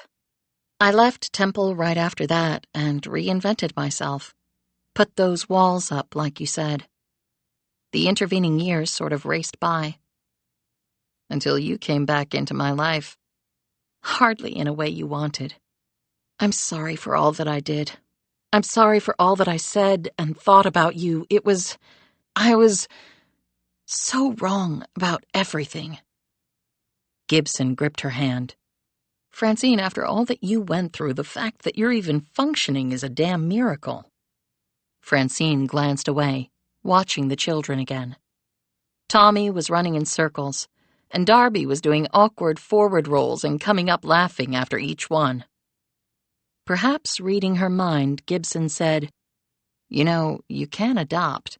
You'll be a rich single mom, the world at your feet. Francine shook her head. You're clearly mother material. I don't think I am.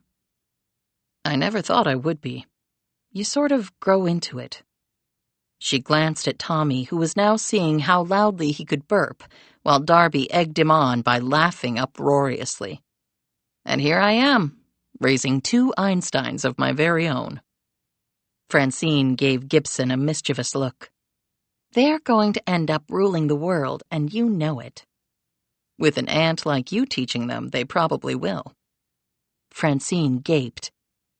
Aunt? I have 2 brothers who can't even dress themselves. You think I'm letting them be role models? It's all yours if you want it. Mickey, I don't know what kind of role model I would be to anyone, much less your kids. First of all, it's high time you called me Mick, which is what the people I care about call me. And second, you don't have to decide right now. And last but not least, I think you'd be a great example to them. I don't really care about the stuff you did back then. She looked over at Francine's mother and brother. What I care about is that you have a heart. A big one. And in the end, you did the right thing. We did make a pretty good team, noted Francine. I think the term you're looking for is world class, and there is a lot to be said for doing something interesting and worthwhile with your life. Francine said, I have always done interesting things, but I don't know how worthwhile they've been. Life is but a series of second chances. Do you really think so?